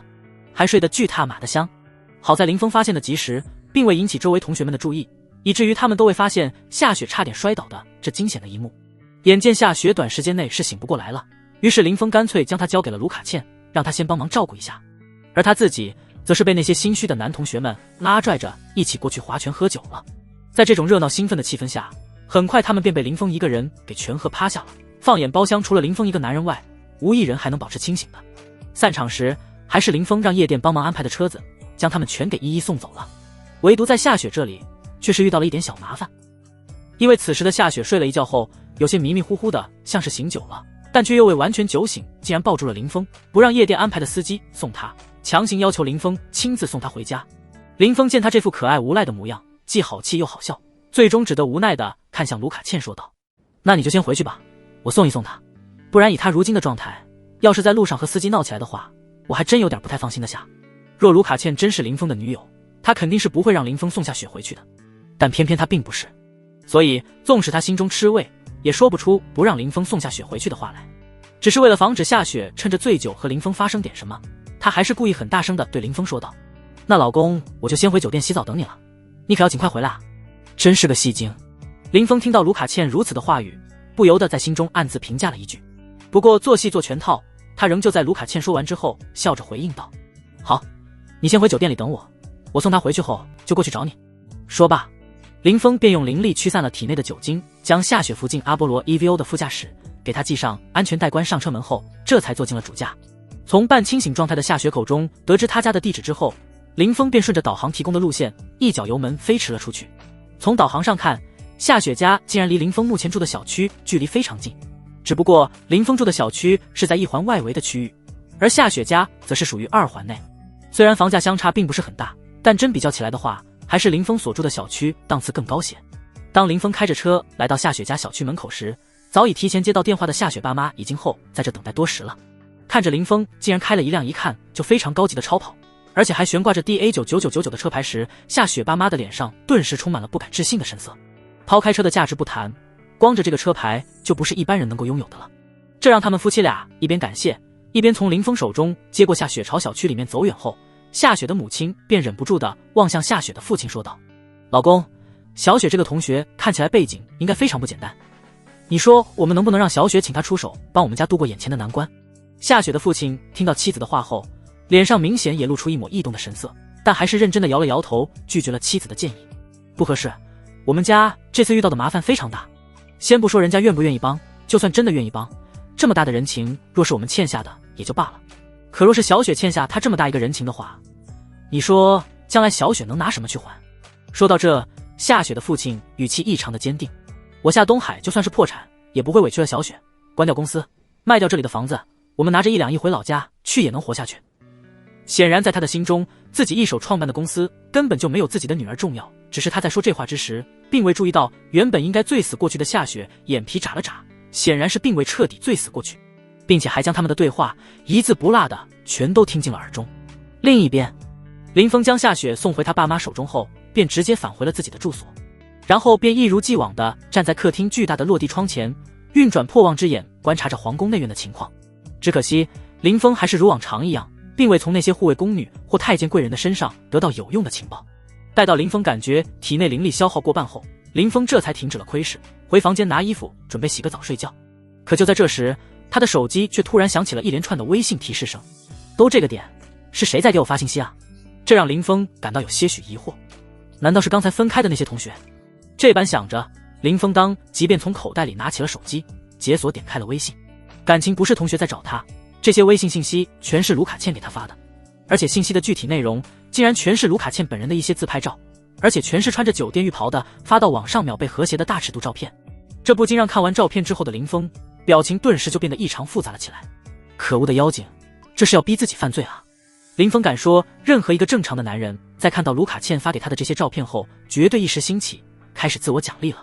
毕竟饶是以他如此坚定的意志，仍旧避免不了被这些照片所影响，而导致血脉膨胀了起来。此刻的心里就好像是有一团火在烧一样，就更不用说寻常人等了。吐槽几句后，林峰并不打算回卢卡倩信息，但信息那头的卢卡倩也显然是猜到了这一点，照片根本就乱不了林峰坚定的心，所以在发完照片后也没有说邀请林峰来他赞助的酒店快乐之类的话语，而是转换了攻略方式的发了一段语音道：林先生，我最近突然喜欢上了拍写真，以后我会定期给您发我的自拍写真，让您帮我点评一下模特和拍摄技术。哪怕是隔着屏幕，林峰都能从这段语音中听出卢卡倩此时的开心。显然对于这种追求撩拨林峰的行为，卢卡倩是真的喜欢和享受。林峰听完语音后，虽然仍旧没打算回复卢卡倩，但身体却很老实的从对方发来的第一张照片开始重新认真欣赏了起来。又一说一，越看林峰就越觉得卢卡倩的身材是真特娘的好，腿长腰细，挺胸翘臀，可以说是他见过的所有女人里身材最好的一个。而且不但长得漂亮，还非常的妩媚，口红一抹又增添一份妖艳的气质，简直是个完美的尤物。也难怪网上会有那么多人喜欢她。唯一可惜的是，这些照片看似大胆，实则还是太过保守了，该露的地方那是一点都没露。只是她与生俱来的身体优势，再加上动作又特别大胆，所以才会显得这么的诱惑。一边暗自点评着，一边看完最后一张照片后，林峰这才放下手机，拿起换洗的衣服，准备继续去完整，还未开始洗的澡。只是在洗澡的过程中，他却发现自己的脑海竟然总是不受控制的闪过卢卡倩刚才发来的那些性感的照片。有意思，没想到只是几张照片而已，就已经让自己的心乱到这一种程度，看来自己的心性比自己预想中的还要更差啊。林峰一边让水顺着自己的头发肆意的流下，一边紧皱眉头，眯着眼想起了自身的问题。前2年自己之所以能够突破，原因很大的原因是因为受到了娇肾的影响，其实本身心性上的修养还远远达不到突破的标准。既然卢卡倩要发，那自己正好借用她的照片来磨练自己的心性，只要心性能大成，或许将会成为自己突破原因后期的最大契机。这般想着，林峰洗完澡出来以后，竟是拿起放下的手机给卢卡倩回了条信息：照片很不错，继续保持稳定更新啊。另一头原本已经躺下准备休息睡觉了的卢卡倩，在听到林峰专属的来信提醒音响起时，脸上顿时露出了一抹惊喜的神色。待他看完林峰给他发来的信息后，脸上更是浮现出了兴奋激动的表情。没想到林先生，你竟然是这样的男人。既然你想看，那我以后便坚持每天都让你看。等你看多了，不再满足于只看照片时，便是你彻底沦陷被我拿下的时候。这一刻，卢卡倩已经开始想着明天晚上该穿怎样的衣服来拍写真照片给林峰看了，甚至他的内心非常的享受这种与林峰互相拉扯的感觉。哪怕以后自己仍旧没能将林峰拿下，但有这些拉扯的经历也不算是一无所获。翌日清晨，林峰正在慢条斯理地享用着保姆精心准备的早餐。昨夜与他分开后的夏雪，此时同样坐在餐桌前，盯着丰盛的餐点，正出神，眼里闪烁着犹豫的神色，不知在想些什么。从昨天晚上回来后，他便一直处于这种茫然朦胧的状态，一直到今天早上，在他爸妈吃完早餐，他爸夏东海出门离开后，他这才开口向自己妈妈询问了家里的情况。一开始，他妈妈还因丈夫昨晚的交代而藏着掖着，但随着时间的推移，终究是没能抗住夏雪的不断追问，将一切事情都告诉了夏雪。夏雪家里是做开工厂的，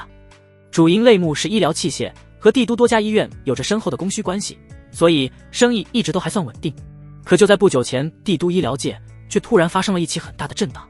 导致很多家私立医院被官府查封。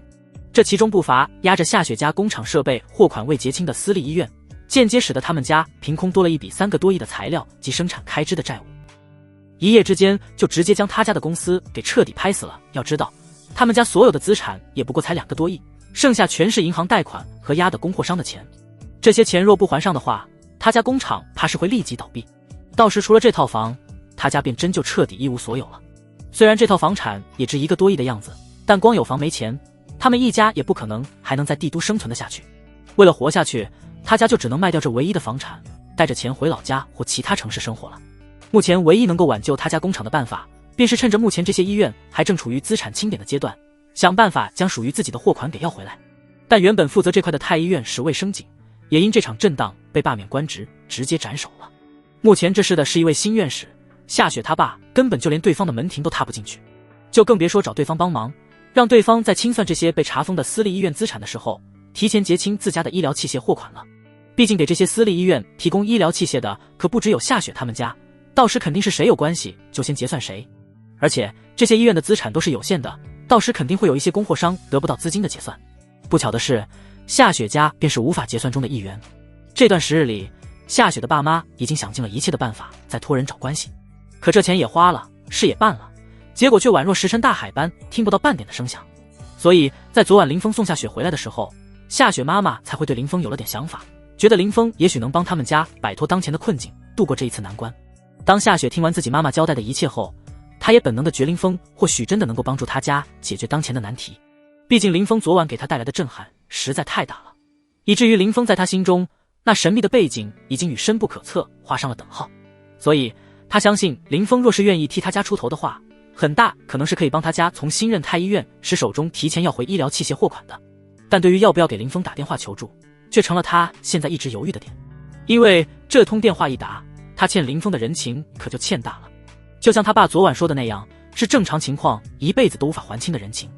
而身为女人，想要偿还这一份人情，唯一的办法便是以身相许。可这一切的前提是要建立在对方同意的情况下才能进行的。若是对方根本看不上女方，就算女方主动提出愿意以身还人情这事，对方也是不会接受的。毕竟这可是涉及3个多亿的人情，还不包括对方为了办好这件事中间消耗的人情。愿意付出如此之大的代价而换取的人情，什么样的女人睡不到？况且林峰还一个那么漂亮的女友，又对他没有半点特殊的想法，让人家为了那点甚至连朋友都算不上的同窗情谊，帮自己一个价值3个多亿的大忙，简直就像是在天方夜谭。所以夏雪现在才非常的纠结，一是担心林峰答应出手帮忙后，自己欠下他那么大的人情，将来该如何偿还；二是害怕林峰知道他的目的后，会毫不犹豫的电话拒绝他。可看着自己妈妈如今脸上憔悴的样子，又想到自己爸爸这么早便急忙出门，在外面低3下气四处奔波去求人，只为能够解决家里危机的情况，夏雪心里最终还是做出了决定。为了爸妈以及这个家，就算被拒绝丢了颜面又能够怎样？爸爸妈妈这些天每日外出四处求人都不怕丢脸，身为爸妈精心照料养大的自己，此刻为了报答爸妈这么多年以来对自己的付出，丢个人又有什么好怕的？夏雪此刻一边在心中不断的为自己加油鼓劲，一边解锁手机，从通讯录里找到了林峰的电话，便直接拨打了过去。这边正打算回房修炼的林峰，看见手机忽然响起夏雪的来电提示，顿时感到了一阵的好奇。不知夏雪突然给他打电话干嘛？难道是有什么重要的事不成？这般想着，林峰右手的大拇指却是下意识地滑动了接听的按钮。另一边，夏雪见林峰接通了自己的电话，一直提着的心不由得放松了下来，深吸一口气后，才是朝林峰开口说道：林峰，我是夏雪，我有点事想约你出来谈一谈，不知道你有空没？我们约家茶室聊聊。林峰见夏雪打电话给自己，竟然是为了约自己出去谈事，不禁愈发好奇他要讲的到底是什么事了。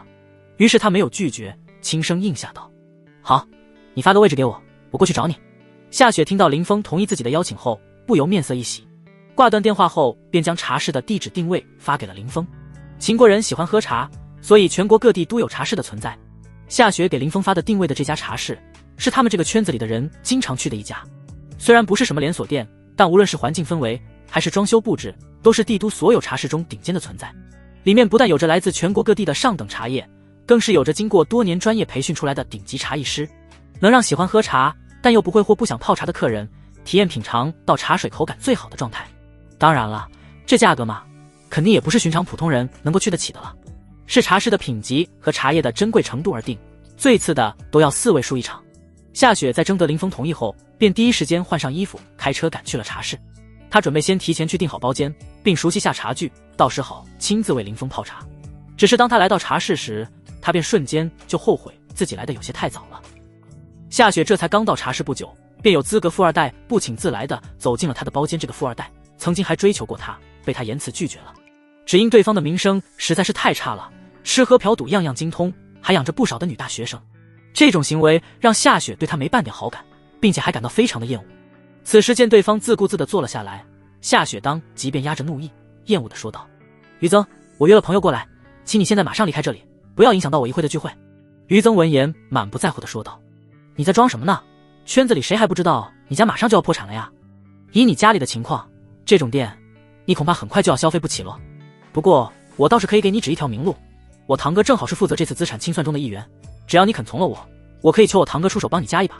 说到这，于曾忽然阴恻恻一笑，忽而威胁道：若是惹我不高兴，我保证让人拖死你家的工厂，让你家工厂倒闭。夏雪本就不好的心情，看着他这副愈发面目可憎的嘴脸，就变得愈发不好了。我家工厂破不破产是我的家事，现在我还待等朋友过来，能麻烦你离开吗？于曾看着夏雪貌似温和了些许，脸上顿时露出得意的笑容，得寸进尺道：你确定要让我走？我可告诉你，今晚那些被查封的医院资产结算就要结束了，过了今天，你就算是主动让我睡我都帮不了你。所以要想帮你的家里解决这次的危机，现在是你唯一的机会。看着于曾一副吃定自己的小人得志的模样，夏雪终究还是没能压住心中的怒火，彻底的怒了。他虽然性格有点迷糊，但却并不代表他没有脾气。于曾，我家的事情不需要你来多管闲事，现在请你从哪来的就滚回哪里去，别在我面前恶心我了。夏雪，你这是在找死！原本还一脸得意的于曾，在听到夏雪竟然敢骂自己的瞬间，噌的一下就满脸愤怒地站起了身来。不管你家能找来什么样的人帮你家解决工厂的麻烦，我都会提前让我堂哥将你家的资料给盯死在最后。我就不信在明知有人盯着的情况，还有人敢去为你家出头。于曾此时一脸阴狠地盯着夏雪，愤怒恶毒地威胁着：帮一个人或许很难，但想落井下石，害死一个人却非常简单。夏雪的不识趣让他感到无比的愤怒，决定给这个不知死活的女人一点颜色瞧瞧。面对于曾无耻的威胁，夏雪刹那间是真的急了，想要说些什么缓和一下当前的气氛。可就在这时，一道声音却从包间外忽然响了起来，却莫名的让夏雪原本着急的情绪顿时安定了下来。我会替他出头的，你可以滚了。冰冷的声音落下，林峰的身影也缓缓地出现在了包间的门口。原本他还不清楚夏雪约自己出来的原因什么，可就在方才无意间听到于曾对夏雪的威胁后，他便猜出了些许，虽然暂时还不太清楚具体是何事，但能把夏雪逼成这样，想来事情明显不是很小。考虑到自己昨晚利用了夏雪，林峰决定无论夏雪遇到的是什么麻烦他都帮定了。除了偿还对夏雪的一点小歉意外，更重要的是他本就想在帝都搞点事来，好让自己真实的身份暴露得快一些。只是夏雪和林峰高兴了，于曾却是非常郁闷了。本来他还想着靠威胁逼夏雪就范的，见林峰一来什么都还不清楚就要帮夏雪出头，顿时就让他的脸瞬间阴沉了下来。你替他出头？你知道他家遇到的麻烦有多严重吗？你就出头？林峰闻言一脸无所谓的样子道：我不在乎他家遇到的麻烦有多大，反正我都能解决。反倒是你，现在可以抓紧回去联系你堂哥，盯紧他家工厂了，别继续待在这里影响我和老同学喝茶聊天。于曾看着林峰如此的自信，阴沉的脸稍稍平静了些许，深深地看了林峰一眼后，起身便准备就此离开。但在走到包间门口时，他还是凶狠地威胁了一句：夏雪，等着吧，我现在就去找我堂哥，有我堂哥在那里压着，无论这家伙有什么背景，都没人敢为你家出头的。说罢，他便头也不回地离开了茶室。夏雪听着于曾临走时凶狠的威胁，内心顿时又变得紧张了起来，因为他知道若是于曾堂哥是真有能力盯死他家工厂的申请资料，在这种情况下，林峰动用关系将他家的资料放在了审核最前位，就意味着主动将自己的把柄送到了对方的手中。那些好不容易才爬到当前高位上的人，又怎么可能会犯这种低级错误？所以正常情况下，是没有人会在这种时候还出手帮助他家。这一刻，哪怕林峰不问缘由便说要帮助他，夏雪的内心还是顷刻崩溃了。豆大的泪珠仿佛不要钱似的不断地从夏雪的眼中顺着脸颊滑落下来，懊恼崩溃的声音也不断自夏雪口中响起：我该压住自己脾气的，早知道他会在这里，我就应该换一个地方约你的。本来有你出头，我家应该能躲过这一劫的，结果却因为我的原因导致我家……林峰听着夏雪崩溃的哭声，正想出言安慰一下呢，结果还不等他开口，夏雪便突然直接抱住了他，嗷嗷大哭了起来。突然被夏雪抱住，林峰的内心还是有些许尴尬的，但更多的却是意外，因为他一直以来都以为夏雪是那种身材一般但长相漂亮的可爱型美女，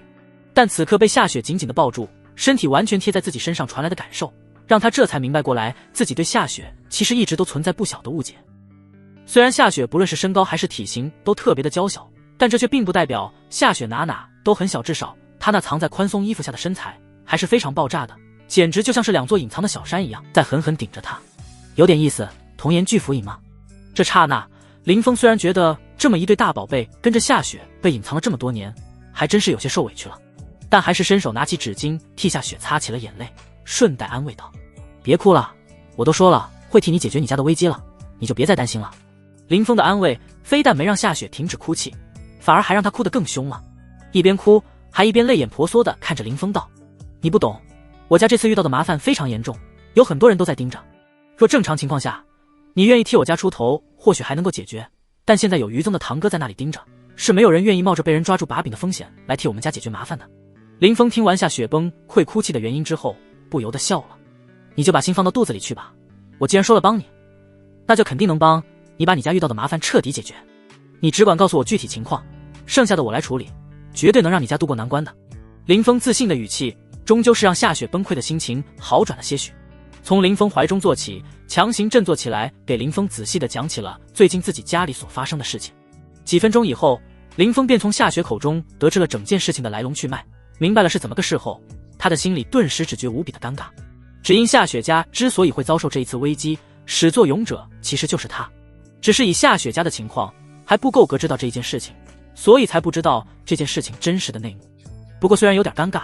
但就算是让他重来一次，他还是会毫不犹豫的这样做。既然知道了这个世上还会有这种恶心的医院存在，他就肯定不会容忍对方继续存在下去，坑害更多病人的。了解完事情的始末，林峰还是决定帮助夏雪家度过当前的难关，反正这对他来说也不过只是一句话的事，而且通过这件事还能让更多的人注意好奇自己和夏雪之间的关系，继而彻底曝光出去，让有心人传入到自己的仇人耳中，这样自己就能找机会一点点将对方揪出来报仇雪恨了。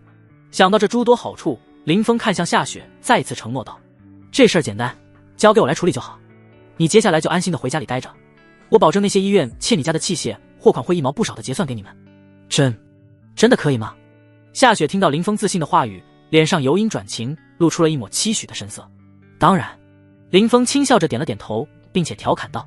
若你还是放心不下的话，等会喝完茶我亲自带你去帮你解决你家的麻烦。至于现在，你还是抓紧给我泡茶吧，这上好的茶叶要是不品尝一下浪费掉的话就太可惜了。对于茶这种东西，林峰其实还蛮喜欢的，因为喝茶能够让他感到心神放松，心情愉悦和宁静，有助于他思考遇到的问题。平时若是没事或沉不下心修炼的时候，林峰就会自己泡一下茶喝，让自己的心慢慢的平静下来。夏雪听到林峰说喝完茶就带他去解决他家的危机，脸上终于是露出了一抹喜悦的笑容。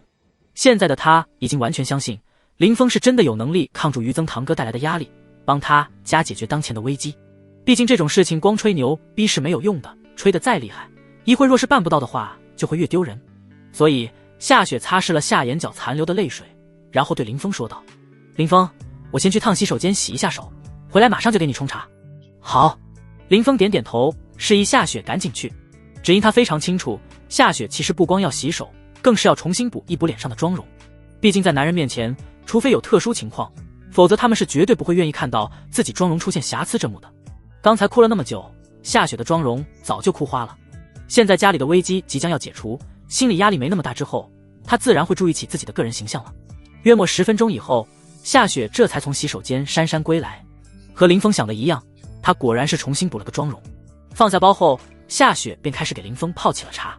该说不说的，夏雪泡茶的手法还是可圈可点的，一套流程做得丝毫不比林峰在抖音上看到的茶艺师差多少。很快，在夏雪那赏心悦目的冲泡下，一杯冒着腾腾热气的上好茶水便被盛到了林峰的面前。闻着茶水散发的淡淡清香，林峰端起茶杯慢慢品鉴了一口，脸上顿时露出一抹颇为享受的表情。夏雪见状，不由愈发开心了起来，给自己也倒了一杯，陪林峰一起品鉴起了茶。很快，在他们聊着天品着茶的轻松氛围下，一壶清水也随之见底了。喝完最后一口茶水后，林峰看向正眼巴巴地望着自己的夏雪，笑着调侃道：吃人嘴短，拿人手软，既然喝了你的茶，也该替你办事了呢。夏雪听到林峰的调侃，顿时满心尴尬地羞红了脸。林峰见状，倒也没再调笑他，起身朝外面包间外走去，显然是准备离开茶室了。夏雪见状，同样是站起了身来，紧紧地跟在了林峰后面。出了茶室，夏雪便跟着林峰上了他的车。系好安全带，我们现在就去太医院办事处帮你解决你家的问题。林峰见夏雪上车后，头也不回地轻声提醒道。夏雪听到林峰的话后，顿时一愣，转头看向林峰，有些迷茫地问道：林峰，我们难道就这样直接过去太医院办事处吗？难道就不需要提前联系一下你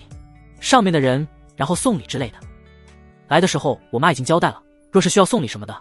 你只需要跟我说一声，无论是现金还是房产，古董还是字画，我爸妈他们会提前把东西准备好。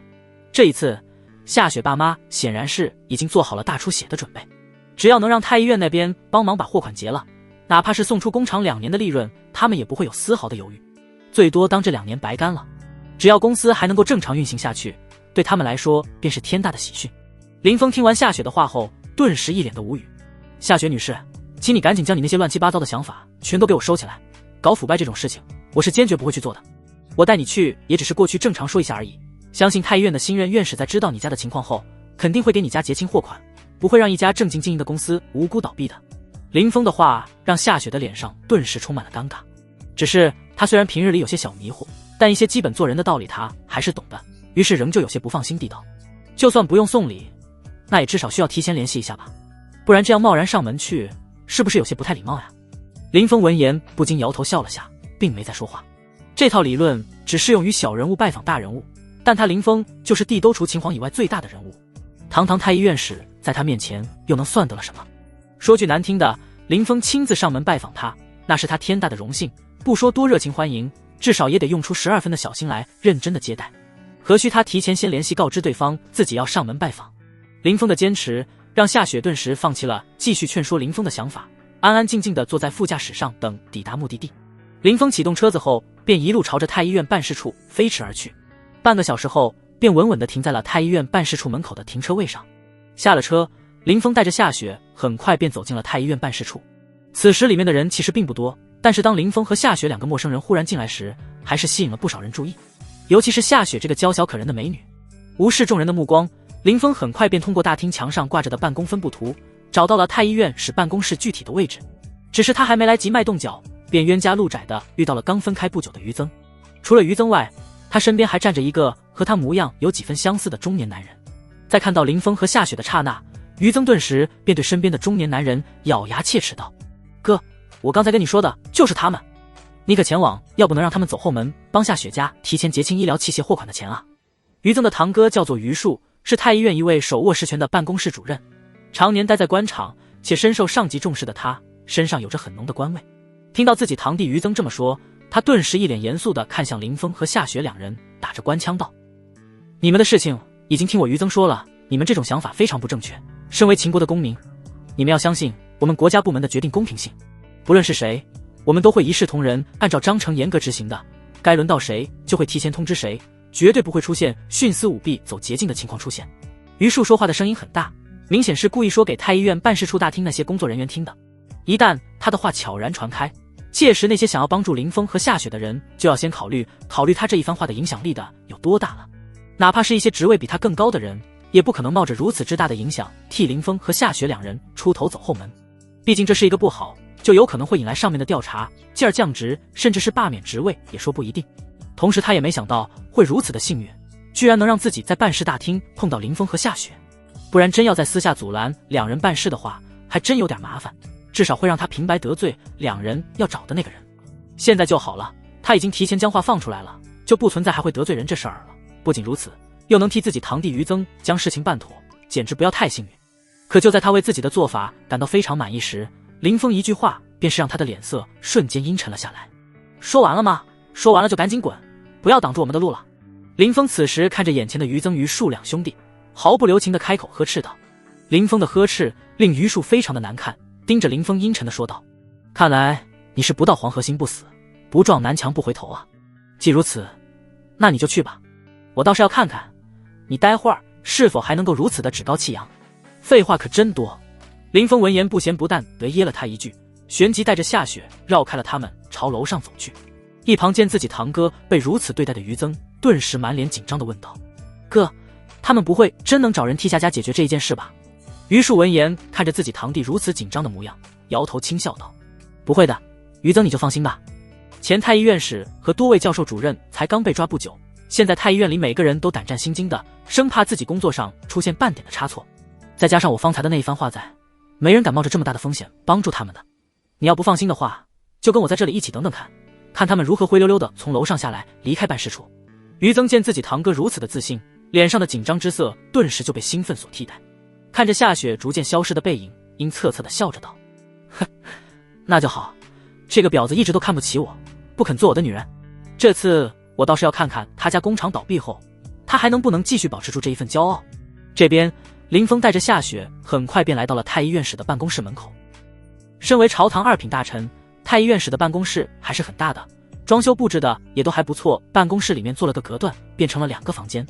外面是太医院使助理的，里面才是太医院使真正的办公区域。显然任何想要见到太医院使的人都必须先要经过这位太医院使助理的确认同意之后方才能进去。当夏雪在林峰的示意下敲响太医院使办公室门的时候，里面的太医院使助理打开门，看到林峰与夏雪2个陌生面孔时，脸上不禁浮现出浓浓的疑惑。对于太医院办事处里所有的工作人员，他敢保证自己绝对都认识，所以他此时非常肯定林峰和夏雪绝对不是太医院的人。想通这一点的他并未有任何不耐的情绪，反而是很有礼貌地笑着询问道：这里是太医院使的办公室，请问2位有提前预约吗？我是临时决定过来的，并没有提前预约。林峰听到太医院使助理的询问，表示没有的同时又补充了一句道：不过你可以和新任太医院使说林峰想找他说点事，相信他听到我的名字会出来见我的。林峰听到林峰报出自己名字的太医院使助理，心跳顿时就提到了嗓子眼，瞬间就紧张了起来。身为新任太医院使的助理兼心腹，他自然知道很多常人不知道的事，比如上一任太医院使倒台就是出自林峰之手这种事，太医院的普通工作人员或许不知道，但他却是门清到不能再门清的。所以在林峰自报名字后，他立即就明白了林峰的身份，本就礼貌的表情变得愈发的恭敬。林先生，您现在进来稍坐片刻，我这就进去帮您跟院士通报一声。好。林峰闻言笑着点了点头，带着夏雪走进了太医院使助理办公区，随便找了张沙发坐了下来。太医院使助理见2人坐下之后，这才匆匆忙忙地跑进了里间办公室，将林峰到访的事情告诉给了新任太医院使张仲达。得知此事的张仲达顿时一脸震惊地从椅子上站了起来，无数不好的念头自脑中响起，以致紧张的手心都开始微微冒汗了。他来找我是为了什么事？纵使心中万分的紧张，但他还是不敢有一刻耽误地朝外面走去。正如林峰所想的那样，张仲达或许在别人眼里是天大的人物，但林峰在张仲达眼里更是天大的人物，而且还是1分钟都不敢怠慢的那种通天大人物。虽然不知道林峰来访的目的，但他还是得第一时间出来接见林峰，并且还得保持极度的热情。若林峰真有什么事情是需要他办的，只要在他能力范围内，他绝对会2话不说的毫不犹豫满足林峰一切的需求。如果要办的事超出了他的能力，那他就将事情向上报，由上面的领导去头疼这事吧。很快张仲达便走出了办公室，一脸热情的朝林峰迎了上去。林先生，您怎么有空亲自来我这儿了？有什么事您可以电话联系我，只要我能替您办到的，我一定替您办到，何必劳烦您亲自跑一趟，浪费宝贵的时间呀。张仲达对林峰这份过分的热情与谦卑，顿时就将夏雪给彻底看傻了。他本以为林峰带他来这里也只是来求人办事的，即便林峰非常的心大，不懂半点人情世故，准备上礼物，至少拜访的时候要说些恭维的话来拉近一下关系，然后好为他家的事情求情吧。结果他看到了啥？林峰不但没有如同他想的那样讨好张仲达这位新任太医院使，反倒是这位新任太医院使在主动讨好着林峰，并且这讨好的姿态还放得如此的低下，这简直完全超出了夏雪能够想象的极限之外，彻底颠覆了他对林峰的认知，让他在震惊之余开始怀疑林峰背后站着的是当朝某个有望继承大统的皇子了，不然根本就解释不了一位2品大臣为什么会在林峰的面前甘愿将姿态放得如此之低。林峰并不知道夏雪此刻在脑补着什么，他见张仲达出来便立即开门见山道：也没什么大事，就是我同学父亲经营着一家负责给很多医院提供医疗器械的公司，这次被查封的那些医院里有不少压着他们家货款还未结清，如果年底回不了款的话，他们家公司将会破产的。张仲达听完林峰的话后，立即便猜到了林峰此行的目的，心头不禁大大的松了一口气。一开始他还以为林峰亲自到访是有什么大事呢，这点小事哪用得着林峰亲自跑来啊？随便打个电话通知一声不就办成了？嗨，真是差点吓死宝宝了。平复了下心头紧张的情绪，张仲达连连点头道：林先生，这件事我知道了，稍后我便亲自帮你安排好，保证让这位女士家被压的货款尽快清点结算完，不会影响到她家公司正常运营。林峰闻言朝他露出满意的笑意，旋即伸手指向夏雪道：主要是他不放心，正好下午没什么事，我就陪他过来一趟，好让他彻底放心。既然事情也已经说完了，那我也该回去了。张仲达听林峰说要走，并没有其他事情要和自己说时，一直提着心终于是缓缓地落下。身为朝堂高官的张仲达在林峰身旁待着，竟是有种比伴君还要可怕的感觉。毕竟伴君人家想要搞你还得找一个理由，但林峰想搞你却根本就不需要半点的理由，而且手段还极其的残忍。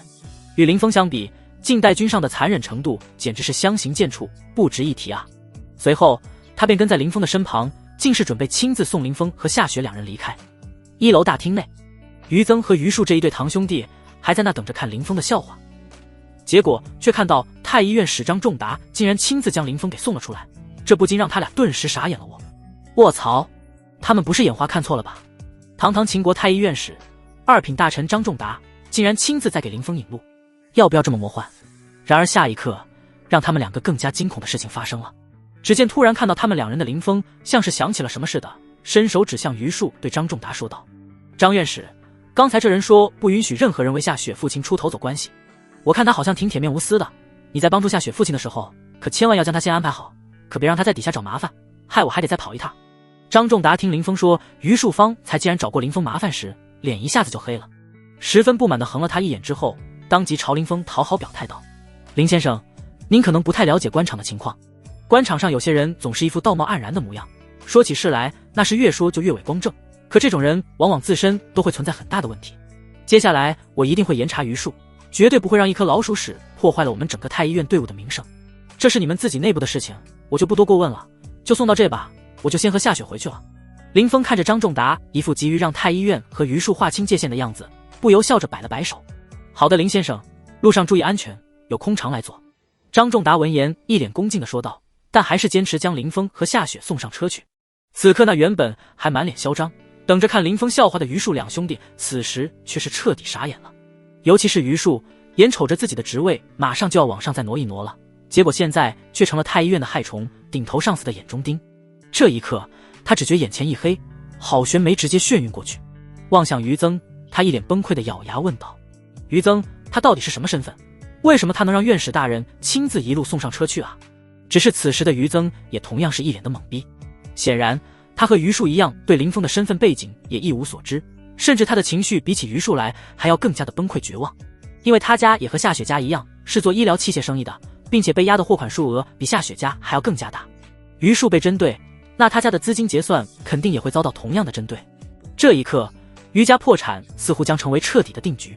这让过惯了富贵生活的于增突然就要面临一无所有的生活。倒是别说是夏雪这种白富美了，怕是就连普通的女人都会瞧不起她，这让她怎能不崩溃？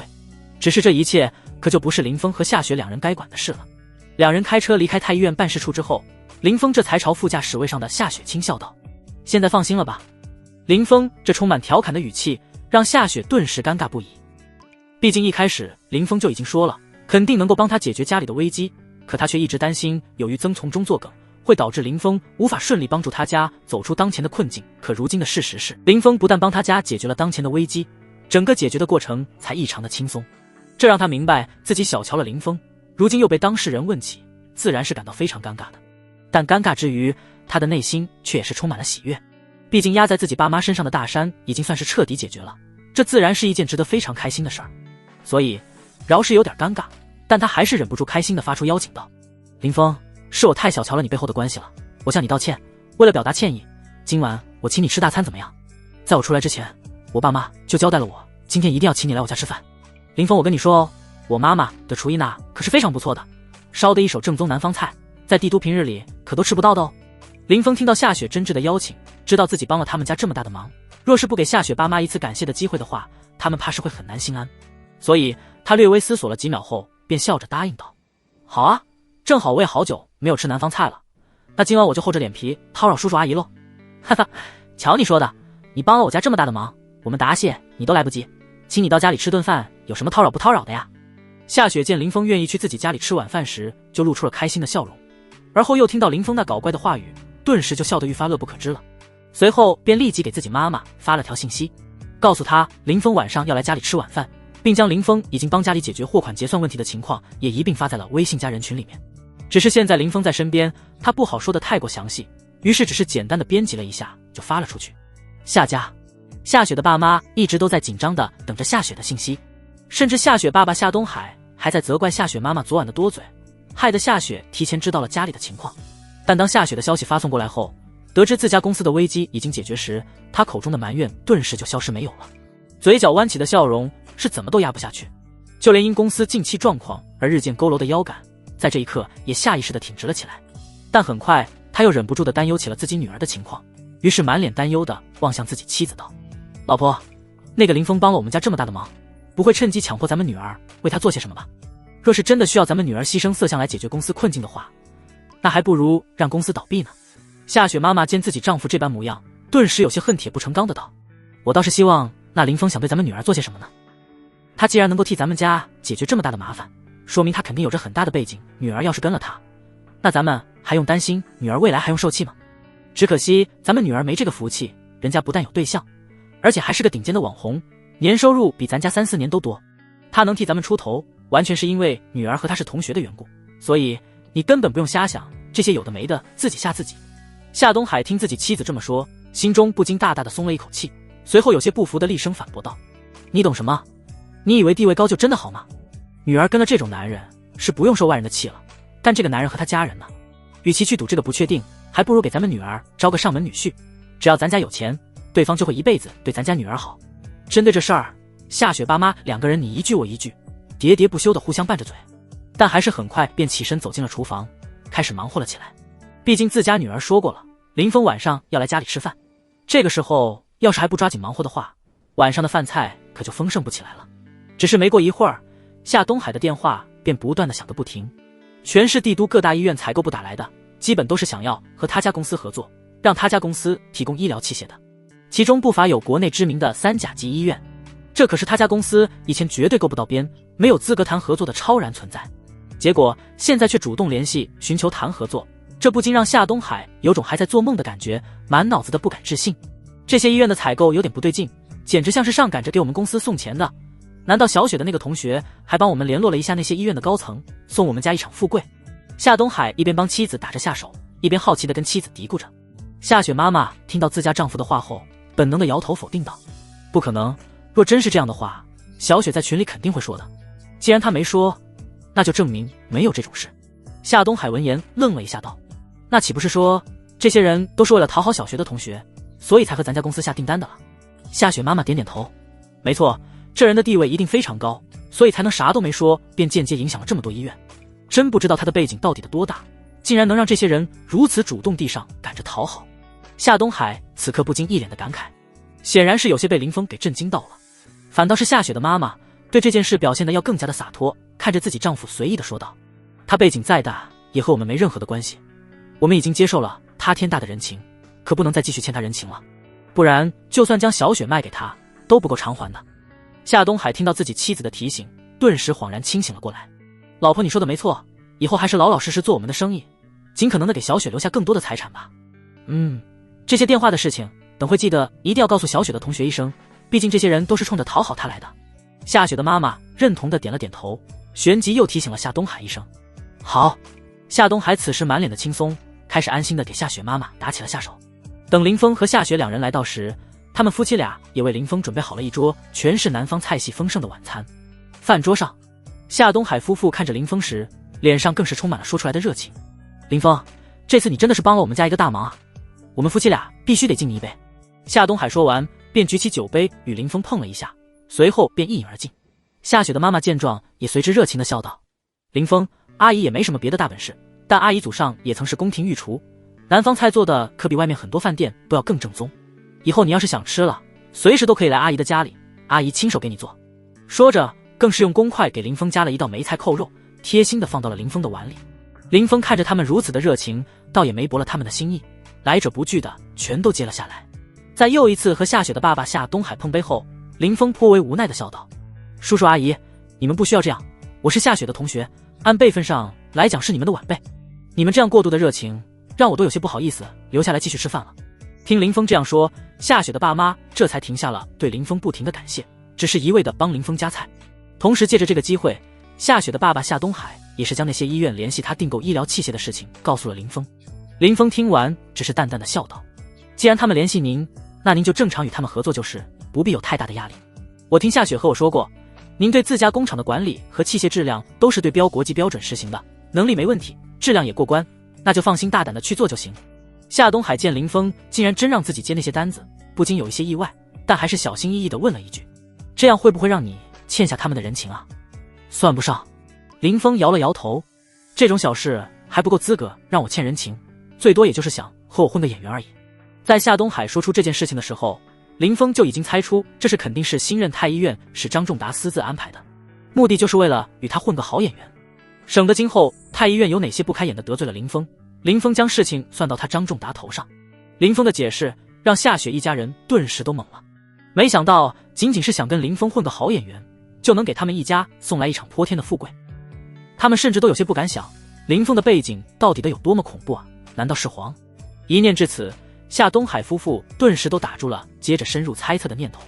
毕竟如今秦皇体弱多病，各大皇子野心勃勃，导致整个皇宫里到处都暗流涌动，危机四伏，特别的乱。此时此刻，夏东海夫妇感到非常的庆幸自己女儿与林峰只是同学，而不是男女朋友的关系。自古以来，伴君如伴虎，尤其是目前秦国正处于皇子争储的阶段，除了夺嫡成功者，其余的竞争者怕是全都逃不过被斩的命运。而身为他们追随者的那些人就更不用说了，基本没一个会有好下场，从古至今都是满门抄斩的悲惨结局。很显然，在夏东海夫妇心中，林峰的身份是某个皇子的亲信，不然他们实在想不出为何林峰能够拥有如此特殊的待遇。事实也的确如此，毕竟这世上至今为止根本就没有出现过仅凭个人实力就能造成如此影响的人存在。林峰并不知道夏雪爸妈心里在想些什么，已经很久没有吃过南方菜的他，这顿饭吃得非常的开心，不仅干了3大碗米饭，更是吃了过半的菜肴。酒足饭饱后，这才在夏雪爸爸夏东海的招待下坐到了客厅的沙发上休息品茶。至于夏雪，则是在当工具人给他们烧水泡茶。叔叔阿姨，时间不早了，我也该要回去了。又坐了一会，林峰看了眼时间，便朝夏雪的爸妈提出了告辞。夏雪闻言当即表示要替林峰叫一个代驾，林峰想了想道也没拒绝，坐了下来，又和他们闲聊了一会。直到夏雪给林峰叫的代驾到了后，林峰这才起身与夏雪以及他爸妈告别。叔叔阿姨，那我就走了，以后有空了再过来叨扰。你们公司的事情想来应该是不会有问题的了，若发生什么意外的话，你们再让夏雪联系我。说罢，林峰便站起了身来，在夏雪的执意陪同下离开了夏家。小区门口，林峰上车前又跟夏雪交代了一句，送到这酒醒了，你也回去早点休息吧，有事在电话联系我。好，谢谢你林峰。3天后，林峰给夏雪家出头的事情已经在帝都小范围内传播了开来，虽有成效，但还远远达不到林峰想要的效果，因为这样的传播速度太慢了。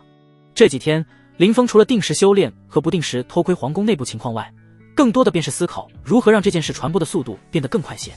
好让隐藏在暗处的仇人得知他身份。就在林峰品茶思索时，夏雪却是时隔3天再一次给他打来了电话。看着来电提醒，林峰不禁有些好奇夏雪又找他干嘛，便接通了电话。电话刚一接通，夏雪那充满紧张的声音便传来过来。林峰，我让闺蜜从外地带了点5亿大红袍给你，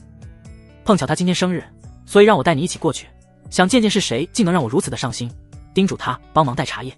夏雪说着，声音越来越小。林峰即便是隔着电话也能听出夏雪的尴尬，毕竟他们只是初中同学，可夏雪的闺蜜却明显不这么认为，不然也不会非要夏雪带她一起参加生日宴。不过林峰对此却是眼前一亮，嘴角不由扬起了一抹微笑，当真是瞌睡来了送枕头。他正愁如何扩大身份曝光的影响呢，夏雪就一通电话打来，给他送了一个不错的机会。毕竟能做夏雪闺蜜的，家境肯定不会差。届时去参加生日宴的来客，想来也是以帝都上流的2代居多，这对林峰名声的传播确实有着不小的好处。所以在夏雪话音落下后，林峰走神了片刻后，便欣然接受道：上次的茶味道确实还不错，既如此，我亲自过去还送他一份生日礼物，也是理所应当的。你现在在哪？用不用我过去接你，然后一起去太古汇挑选送他的礼物？夏雪原本还特别忐忑的情绪，在听到林峰答应自己时明显愉悦了起来，连忙笑着回应道：好啊，我现在在家，你来接我吧。我等会到小区楼下去等你。好。林峰应了一声后便挂掉了电话。这一边放下手机后的夏雪当即便对着镜子整理起了自己的衣服，哪怕早就已经打扮好，还化好了美美的妆，但她还是忍不住的想再整理一下自己，让自己最好的一面展现在林峰面前。即便她知道林峰有对象，但她就是忍不住。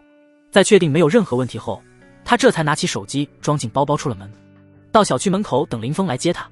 林峰倒也没让夏雪等太久，20分不到便已经来到了夏雪家小区的门口，以及看到了正在门口等他的夏雪。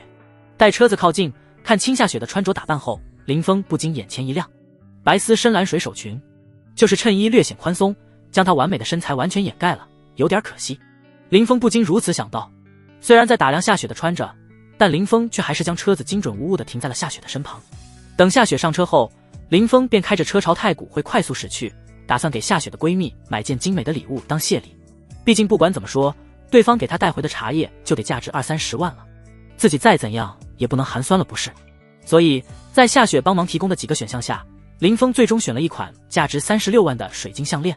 而夏雪则是给对方买了个20多万的包。两人选定礼物，出了太古汇后便快速驱车赶往了帝都郊外的一栋别墅里。别墅的位置虽然有些偏，但面积倒不小，含花园泳池在内，占地近3000多平米，保守估计得6-7个亿。光从这点就能看出夏雪闺蜜家在财力方面俨然要比夏雪家更好。当林峰和夏雪来到这里时，别墅门口早已停了不少的豪车，但当林峰开着布加迪黑夜之声将车停下时，还是吸引了不少人目光。毕竟这种炫酷高级的车型，外加那晚若猛兽咆哮般的引擎轰鸣，想不引起他们的注意都难。尤其是场上的女人，这一情况顿时就引起了不少二代的不爽，纷纷窃窃私语了起来，相互打探起了林峰的身份。然而林峰对这一切却都不清楚，就算是知道了也并不会在意，甚至只会在心中暗喜，毕竟这才是他今晚过来的真正目的。两人下车后，夏雪示意林峰先等他一下，而他则是快步朝着自己的闺蜜严丽丽走了过去。严丽丽和夏雪身高差不多，但要比夏雪稍高一丢丢。单论美貌而言，两人不分上下，但严丽丽笑起来时要比夏雪更加的甜美，甜自内心的那种。林峰暗自打量着两人的同时，心中暗自猜测道，夏雪之所以能和严丽丽成为闺蜜，除了长相身高共同喜好外，最重要的一点大概率是因为两人家里情况相差并不是特别大，要不然两人的思想都不在同一层面上，根本就没有聊得来的话题。在林峰打量着严丽丽，并暗自拿她和夏雪做对比的时候，严丽丽同样也在偷偷观察着林峰，随后悄悄朝自家闺蜜夏雪道，小雪虽然她并不怎么帅，但却很耐看，而且不知道为什么就感觉她身上有种莫名的气场，让人有种非常可靠的感觉。小雪你眼光不错，可千万别让她跑了。严丽丽最后那句调侃的语气让夏雪脸上瞬间布满了尴尬，连忙轻声提醒道，哎呀，小声点丽丽，我不是和你说过林峰他有个特别漂亮的网红对象吗？等下被人听见传到他对象耳中，那得多尴尬。况且我这种类型根本不是他喜欢的菜，丽丽你就别跟着瞎起哄调侃我了。夏雪在说这话的时候，内心不知为何有一点失落，同时还感到非常的郁闷。严丽丽见他这副自气自馁的丧气模样，却是继续出言调侃道，悠悠，小雪，你怎么知道他的口味会一直不变呢？没准他早就已经吃腻了原先的山珍海味，如今想换种口味尝尝鲜，体验下不同的类型呢。我对他眼缘不差，你若不打算尝试一下的话，那我可就出手了，哪怕是一碗我也愿意啊。哎呀，丽丽你这都说了些什么啊？大庭广众的也不知道害臊。夏雪被严丽丽的话说的下意识羞红了脸，随后嘟着嘴说道，不和你说了，林峰他还在那边等我呢，走吧，我带你过去介绍你认识。说着他连忙拉起严丽丽的手，将她带到了林峰的跟前，并介绍给了林峰。然而夏雪不知道的是，她和严丽丽讲的悄悄话已经被林峰一字不落的全都听入了耳中。尤其是严丽丽最后那句话，让她有些好奇对方会如何出手。不过表面上林峰却是一脸微笑的和严丽丽打着招呼，将自己为她准备的礼物交到了她手上，同时送了生日祝福。谢谢，你这也太客气了。严丽丽见林峰居然还特意给自己准备了生日礼物，脸上的笑容顿时愈发的甜美。我让小雪带你来，其实就是单纯的想看看你，结果不但小雪给我送了生日礼物，你还又给我送了一份，怪不好意思的。听小雪说你很喜欢喝茶，等会你走的时候我再让人给你多带点好茶回去，要不然我都不好意思收你的礼物了。严丽丽和整天迷迷糊糊不善言辞的夏雪不同，她的性格非常的善谈，很是熟络热情的和林峰交谈着，将两人给迎进了别墅内，这才又重新返回了门口去迎接其他的客人。完全不知因为自己方才不动声色套话的行为，让林峰已经对他生出了不喜之意。严丽丽此时并不知道这一些，重新回到门口迎接宾客的同时，她便已经开始琢磨怎样拿下林峰了。她一直都想把自己嫁给一个合适的男人。林峰的财力以及能够帮助夏家度过危机的能力，足以证明林峰背后强大的实力，所以她才会一直探林峰的底，想确定林峰是否真的能够满足自己对老公人选的需求。这一边，进入别墅院子后，没兴趣与人结交的林峰便带着夏雪品尝起了生日宴上的美食来。这里的食物以西餐为主，除了各种新鲜的肉外，还有不少西式糕点和各类摆盘精美的热带水果。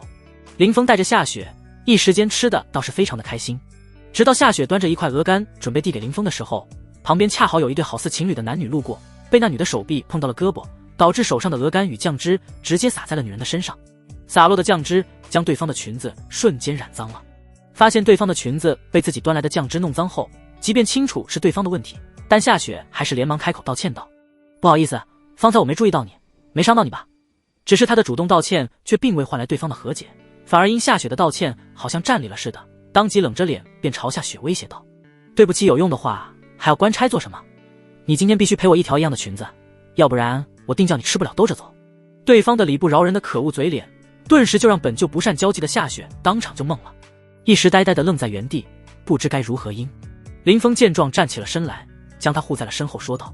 刚才明明是你走路手臂晃动幅度太大，以至于撞到了他的胳膊，才导致他盘子上的东西洒落在了你身上。他没说，你还跟你道歉，都已经是他善良了，只不过现在来看，你根本就配不上他的善良。”林峰的话让女人的脸色变得非常的难看，看了眼林峰冷冽的表情，却是不敢像对夏雪那样威胁林峰，于是扭头看向身旁的男人，语气撒娇道：“老公，他们欺负我，你可得替人家出头教训他们一顿呀。”他这一声老公听得他身旁的男人非常的受用，于是他同样冷着脸盯着林峰道：“现在立刻给我女人道歉，不然不管你们家是做什么的，我都让你们在帝都混不下去。”此刻这男人比起他怀里嚣张的女人还要更加的盛气凌人，俨然一副不把任何人放在眼里的态度。周围那些认识他的听到动静忍不住窃窃私语了起来，那人是谁？怎么好端端的和石景硕起冲突了？这一下可有好戏看喽！要知道石景硕可是六皇妃的亲弟弟，这小子敢得罪他，肯定没好果子吃。哈哈，本来就看那小子不爽了，这一下正好让石景硕那家伙探探他的底。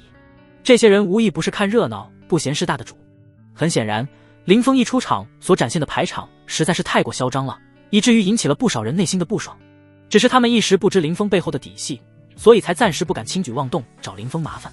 如今林峰却和石景硕刚上，正好合了他们的心意，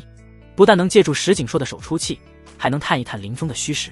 林峰听力超凡，自是听到了周围众人的议论，不解他们在幸灾乐祸些什么的同时，也间接知道了眼前叫嚣之人的身份背景，明白了对方为何敢如此嚣张的原因。如今秦皇年老，身体一天不如一天，在太子因病薨了后，却偏偏一直未曾设立新太子，这也间接给了每个皇子继承大统的资格与机会。因此那些有野心有实力的皇子为了争夺唯一的地位，相互之间打得头破血流，最终仅有最符合顺位继承的二皇子，因常年在外征战，在军中有着极高威望的四皇子，以及在民间有着极好名声的六皇子杀出了重围，成为最有希望成为储君继承秦国大统的存在。石景硕身为六皇妃的亲弟弟，借着六皇子在民间的威望，四处横行霸道，招惹是非，却也无人胆敢招惹他。但因脑子不好，经常闹出各种的笑话，所以在暗地里经常被嘲笑看不起。若换做他人，在得知石景硕有这般天大的背景，定然会退缩让步。可林峰不同，抛开他本就想搞事扩大影响这事外，他林峰才是整个帝都秦国最大的背景，所以他不怕石景硕背景大，就怕无法将事情闹大。至于其背后势力的报复，他根本不在意，只要他林峰不叛国，以他如今所展现出来的武力，哪怕是秦皇想动他，都得好好的思量一下。不过是收拾六皇子的一个小舅子而已，他谅对方也不敢对自己怎么样。林峰下意识转头看了眼夏雪，只觉对方简直就是自己的福星。先是生日宴帮自己将身份传播了出去，而后又因家里的事让他的身份曝光速度加快了一步，如今更是陪他来参加个生日宴的功夫，就撞上了背景深厚的傻帽，让自己的身份又能更进一步的得到曝光。这不禁让林峰对他生出了感激的情绪，决定事后一定要找机会报答对方。这般想着，林峰将视线重新放回到石景硕身上，想着该如何给他点震撼的教训。然而当林峰盯着石景硕看时，石景硕却是突然朝他亮起了肌肉。旋即一脸狂妄的叫嚣道：“你瞅你妈那小子，你是听不懂人话还是怎的？我让你带着你女朋友给我女人赔礼道歉，你没听到吗？”不说林峰啥情绪，反正夏雪是真的懵了。毕竟不论怎么看，若是真起冲突的话，他们这边观看体型就明显不够对方打的。听到对方的威胁，夏雪一时间还真有了退一步赔礼道歉的念头。然而下一刻，林峰的举动却是让他彻底懵逼了。嘴贱！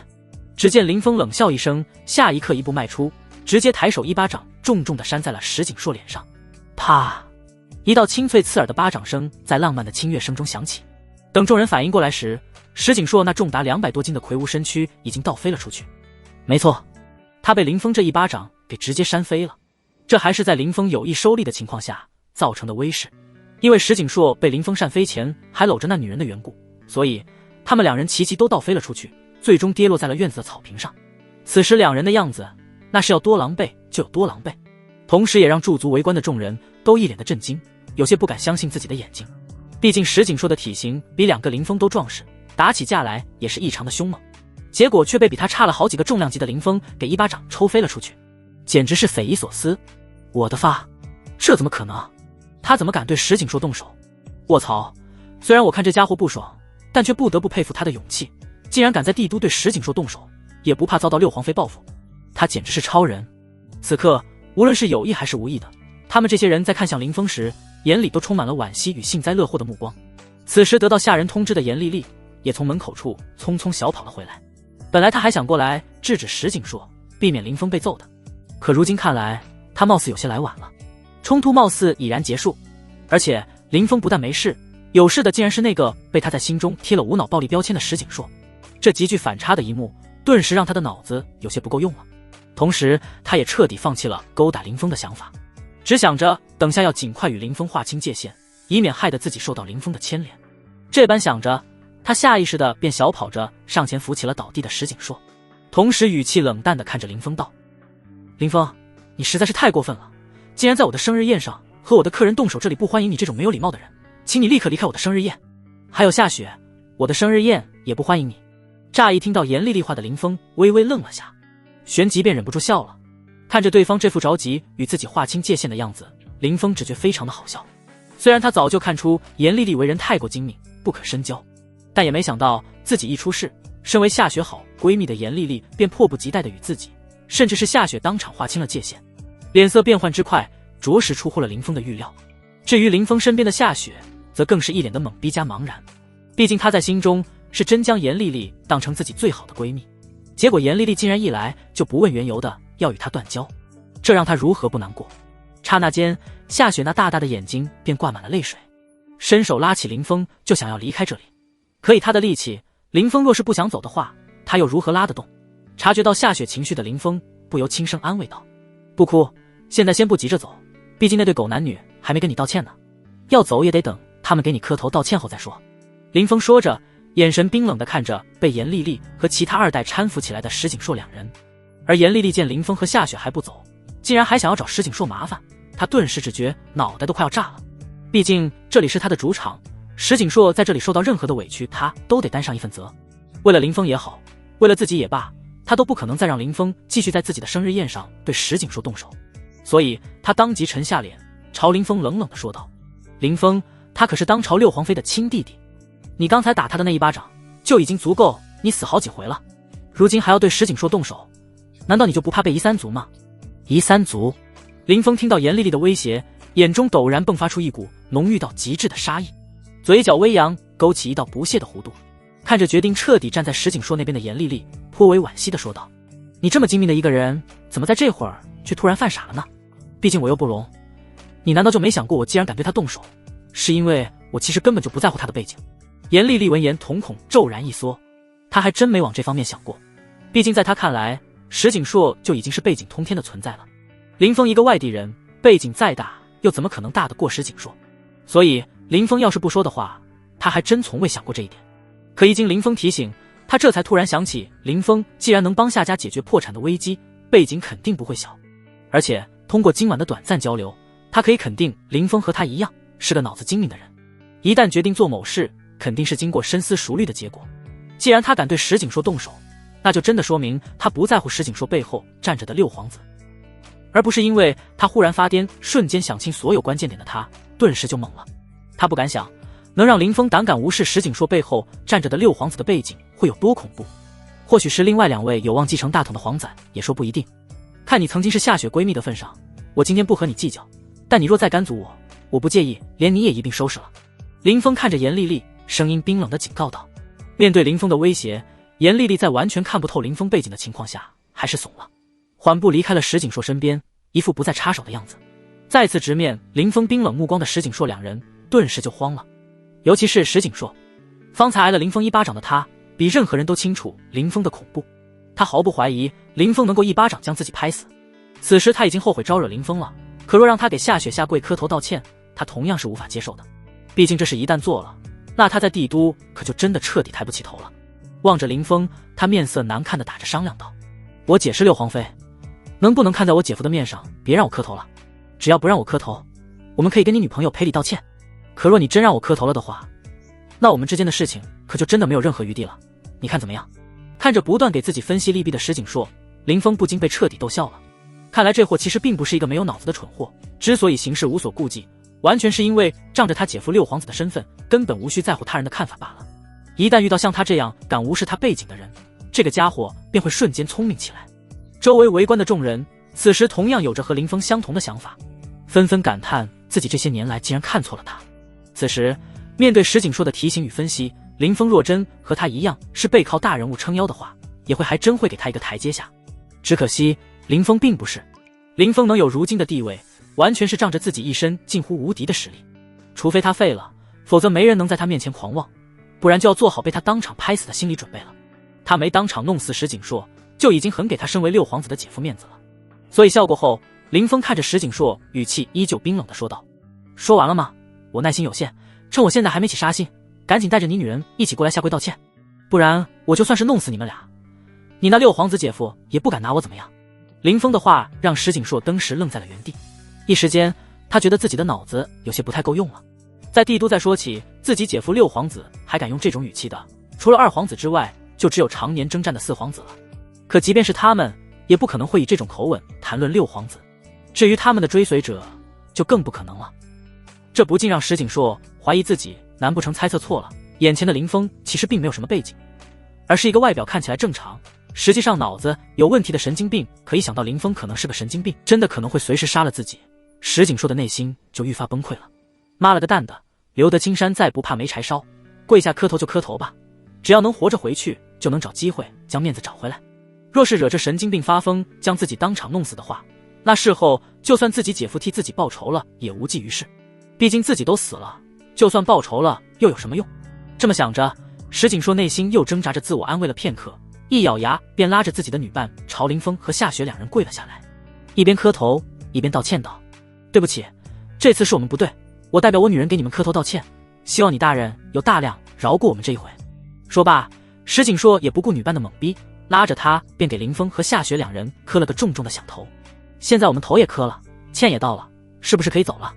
石景硕磕完抬起头来，一脸屈辱地望向林峰道：滚吧。林峰见状，朝门口所在的方向动了动手，示意他们可以滚了。见此，石景硕的心里不由得松了一口气，好在眼前这个神经病现在没犯病，要不然自己2人可就危险了。担心林峰突然反悔的石景硕，甚至连一句狠话都不敢放，当即拽起身旁的女人，便灰溜溜地朝别墅外走去。直到走出门口，石景硕这才二话不说的给了身旁女人一个重重的嘴巴子。他妈的，都是因为你，害我今天丢了这么大的脸，臭婊子，老子晚点再慢慢和你算这一笔账。说着，石景硕便掏出了手机，准备给自己姐夫打电话，让他派个高手过来帮自己找回场子先。被石景硕抽了一巴掌，那女人不仅没半点委屈，反而还无比妩媚的王者石景硕说道：好啊，老公，不论你想怎样收拾人家，人家都依你，只是在此之前，人家想先看看你收拾他们。石景硕望着女人这副马早气的模样，下意识地咽了咽喉咙，咬牙暗恨道：放心吧，他不过是个脑子有点不太正常的修士而已，我姐夫身边有的是强大的修士，这次我便让他给我派个强大点的来帮我收拾那个猖狂的家伙。石景硕说着，便已经拨通了自己姐夫的电话，向对方请求支援。院子里，林峰在石景硕带着人走出门外后，便拉着夏雪随便找了个没人的位置坐下。看着一直跟着自己的严丽丽，林峰淡淡的说道：“去将给我准备的茶叶都拿来吧，毕竟是我用项链跟你换来的。”严丽丽见林峰到这时还在惦记着他的茶叶，内心不禁有些凝重的想到：难道他真的不怕石景硕的报复？林峰此时淡然的模样，让他感觉自己有些越来越看不懂了。可越是看不懂，他就越是不敢违背林峰任何的要求。所以在愣神之际，他还是下意识的点头应声道：“好的好的，我现在就去给你把茶叶拿过来。”说罢，他便一路小跑着进入了别墅，马不停蹄的去给林峰取茶叶去了。夏雪见严丽丽走后，当即在林峰耳边小声的说道：“林峰，我们赶紧离开这里吧，这些人的注视和议论让我感觉非常不舒服。离开倒简单，可对方今天丢了这么大的脸，肯定不会就此善罢甘休的。”林峰听到夏雪的话后，无奈的笑道：“我的信息他未必能调查得到，但打探你的信息却轻而易举，至少你这塑料闺蜜在石景硕询问时，定然会毫无保留的将你出卖了。到时石景硕带人报复你的话，你和叔叔阿姨拿什么抵挡？所以还是先在这老实待着吧，至少得等石景硕带人回来报复后再说。”夏雪听到现在离开会给自己爸妈带来危险时，顿时也不再继续劝说林峰离开了，但还是忍不住担忧的问道：“林峰，那石景硕可是六皇子的小舅子，你真没问题吗？”林峰看他如此的紧张，不由笑着安慰道：“没事，一切有我，你只要照顾好自己的肚子，别饿着就好。”听着林峰的安慰，夏雪只觉内心充满了安全感，当即也不再多想，开始和眼前的美食较起了劲来。毕竟林峰上一次这么说时，还是他带着自己轻松解决了自己家里危机的那次，所以对于林峰说的话，他是打心眼里充满了信任。林峰见他终于放下了心来，也不禁开始和他一样开始享用起了现场的美食。不得不说，严丽丽为了这场生日宴确实做足了准备，至少这些厨子的手艺那是绝对没话说的，很符合林峰的口味。两人这番的做态，顿时让周围来参加严丽丽生日宴的宾客们全都露出了诧异的神色。这家伙是真的狂，难道他就真的一点都不怕石景硕一会带人回来报复吗？有意思，吃吧吃吧，就是不知道他等会能不能扛住六皇子派来帮石景硕找回场子高手。哼，我反倒是觉得这家伙说不等真有办法扛住石景硕的威胁，毕竟他敢如此的张狂，到现在都还不跑，或许是有着什么不为人知的底牌。宴会上的宾客们视线时不时地落在林峰和夏雪两人身上，不停地小声议论着。眼见林峰丝毫没有要走的意思，不禁好奇起了等会可能发生的事来。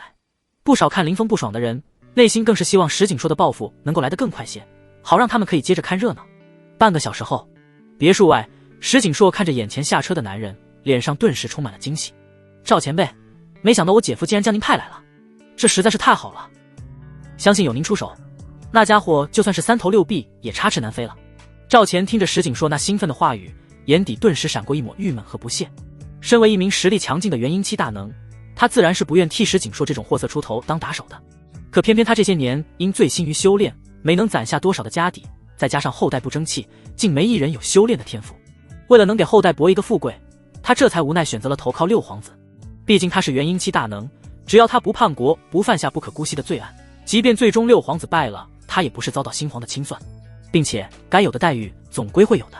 心中暗自叹息一声，赵钱望向石景硕说道：“走吧。”石景硕闻言顿时兴奋的点头应是，旋即带着赵钱和女人再次朝院子里走去。刚一踏进院子，石景硕便看到了正在大快朵颐的林峰，这不禁让他心中的怒火蹭蹭往上冒。我尼玛的，老子在外面吹冷风，你小子倒好，竟然在里面悠闲的吃奥龙。这般想着，石景硕一脸愤怒的朝林峰冲去。那些见到石景硕再次回来的宾客见状，不由纷纷兴奋的站起了身来，准备看热闹。快看，石景硕带人回来了！卧槽，还真是，跟在他身后的那个人是谁？有没有人知道？这我们上哪去知道？不过他必然是六皇子派来给他出头的高手，这还用你说？这下有好戏看了。该说不说的，那家伙心是真的大，难道还没发现石景硕带人杀回来报复他了吗？众人兴奋的交谈议论中，石景硕终于是带着赵钱来到了林峰的身前。碰巧林峰刚好解决完了手中的虾钱，抬起了头来，神情不屑地瞥了他一眼，后冷冷地说道：“有什么话等一会再说，别影响了我吃饭的心情，不然我可不保证心情不好的我会不会动手杀了你。”石景硕被林峰的威胁给彻底整懵了。他妈地，老子不是回来求你的，而是带人回来报复的，你他妈地竟然让老子别影响你吃饭的心情。这种羞辱在石景硕看来简直比之前林峰扇他一巴掌让他下跪磕头道歉还要更加的严重，因为林峰如此行为简直就是从骨子里就瞧不起他的蔑视。此时石景硕双拳紧握，就在他准备发飙怒骂林峰的时候，一双粗糙的大手却是突然从后面死死地捂住了他的嘴巴，让他把那些即将骂出口脏话全给咽回了肚子里去。这突然的情况让石景硕又一次懵了，有心想要挣脱开来，询问赵钱这是干什么，但偏偏赵钱的力气很大，根本就不是他能抵抗的，只能被迫闭上了嘴巴，问不出半个字来。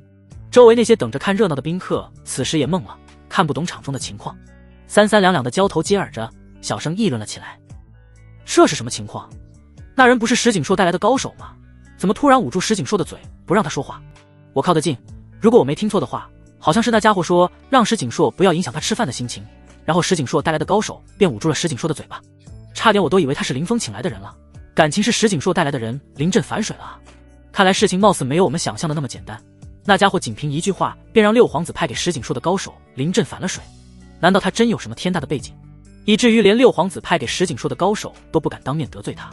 此时此刻，宴会上不少人看向林峰的目光终于是有了一抹出于本能的畏惧。这一刻，即便脑子再傻的人也该明白，林峰之所以有恃无恐，绝不是因为他脑子有问题，而是真有那份实力或背景。毕竟能被六皇子派来给石景硕出头平事，就说明这人肯定是六皇子心腹。但身为六皇子心腹，却不敢招惹林峰，这足以说明林峰的背景可能比他们想象的都大。反倒是林峰这边，夏雪只是抬头看了这一幕一眼，然后便不再关注了，完全没有意识到这一幕背后蕴含的能量有多么的恐怖。只是他不知道，身为她前闺蜜的严丽丽却无比的清楚，望着林峰的眼神充满了后悔。毕竟一开始她就想着和对方发生点什么，如果合适的话就让林峰当她男朋友。可后来她却因为一点事主动地站在了石景硕那边，导致林峰与她彻底划清了界限。如今看出林峰确实有着强大的背景，可他却连和对方成为朋友的资格都没了，他怎能不后悔？至于林峰之所以晾着石景硕，并非是无的放矢，毕竟他现在把对方压得越狠，今日过后这件事才会传得愈发的激烈，让他的真实身份尽早的传入到灭族仇人的耳中。林峰倒是没觉得有什么，但石景硕可就非常郁闷了。他虽然莽撞，但却不代表他真的没脑子。从他在明知不敌林峰的情况下，能够瞬间给自己和对方找到合理的台阶下，就足以证明他挺聪明的。既然周围的人都能从赵钱的举动猜测出林峰背景深厚，他又怎能猜不到？所以他的内心此刻非常的后悔。只可惜到这个时候，说什么都晚了。赵钱此刻感觉到石景硕不再反抗，便知道他这是已经彻底想明白了，于是这才缓缓地松开了捂住石景硕嘴巴的手，而后在他耳边小声提醒道：别说话，耐心的等林先生吃饱了再说，到时该道歉道歉，该赔礼赔礼，等离开这里我再告诉你想知道的一切。石景硕听到赵钱说还要他道歉赔礼，眼中顿时露出了一抹难以置信的神色，望着赵钱，那表情仿佛在说：你有没有搞错？他羞辱完我，转过头却要我跟他赔礼道歉。只是在对方那不容置疑的严厉注视下，石景硕最终还是点头同意了赵钱的建议，因为他知道赵钱这么说肯定有他的道理。身为六皇子真正的心腹，肯定知道很多常人不知的内幕。既然赵钱不愿得罪那家伙，说明六皇子同样也不愿，所以石景硕选择相信他这次。时间在石景硕煎熬的等待中缓慢流逝，最终在他不安的注视下，林峰总算是吃完了所有的美食，非常满足的打了个响个。林峰这才重新抬起头，将视线投向被罚站寺的石景硕身上，说吧，你这次回来是想怎么报复我啊？如今的石景硕哪还有报复林峰的勇气啊？纵使非常的憋屈，闻言也只能当即朝林峰挤出一抹难看的微笑，说道：林先生，您看您这是误会我了。我这次回来是因为方才了解完整个事情的真正经过后，发现自己在没询问清楚的情况下就对您和您女朋友发脾气的行为实在是太没礼貌了，所以特意带着女朋友回来，再次向您和您女朋友真挚道歉的。希望您们能够原谅我们这一次，不论是赔礼还是什么，我们都可以拿出自己的诚意来给你们道歉。石景硕一旦彻底放下脸面后，道起歉来那是越说越顺口，态度也是越放越低下，直接将认怂两个字体现得淋漓尽致。林峰见他这样，顿时也就失去了继续收拾对方的兴趣，摆了摆手道：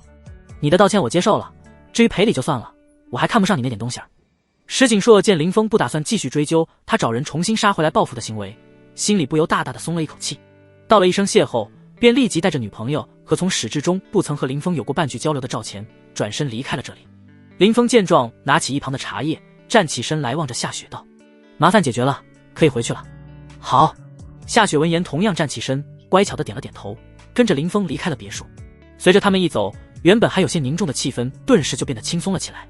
一个个如同林峰事先所想的那般，纷纷激烈地探讨起了林峰的身份。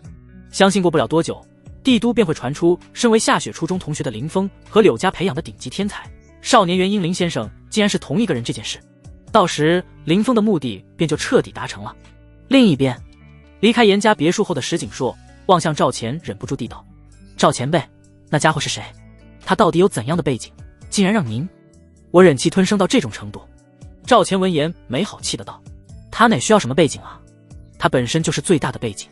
秦国8大家族之一的柳家，你应该知道吧？不久前这柳家差一点就被人吞并了，结果就因为他的存在又重新站了起来，甚至连左相南宫慕容都因他的缘故彻底倒了台。你得罪了他2次，如今却没死，已经算是对方给了六皇子天大的面子了。”赵钱一边给石景硕解释，一边感慨着，话语中充满了对林峰的羡慕与崇拜。毕竟只有同样身为元婴期修为，才能更加清楚林峰的实力到底有多么恐怖。只是随着赵钱的介绍，石景硕是越听越震惊，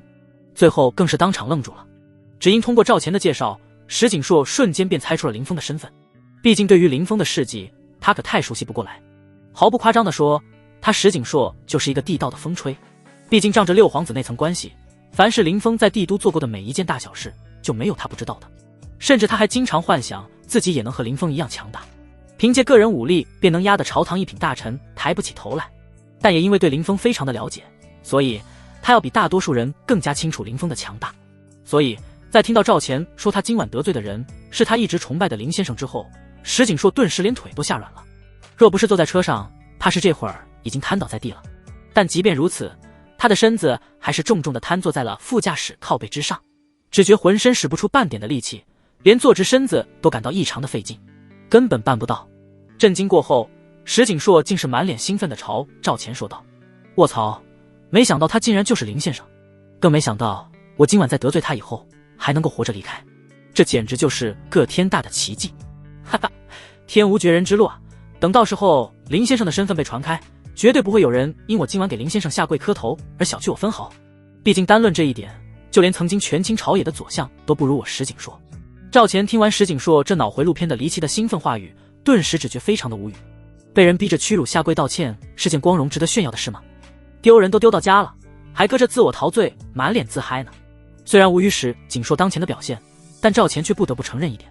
那就是石景硕在得罪了林峰之后还能够活着，的确是件非常幸运的事情。毕竟林峰自打出现在帝都以来干的那些个事，无一不在诉说着他是个无法无天的狠人。如今的帝都，林先生3个字的威慑力甚至要比皇室更强大。毕竟得罪了皇室成员，因为各种利益关系，他们不一定会死，但得罪林峰必定得死。这几乎已经是帝都贵族圈子里所有成员的共识了。这也让赵钱明白，林峰这是已经卖了六皇子一个极大的面子了。虽然搞不懂石景硕的脑回路，但他还是忍不住交代道：“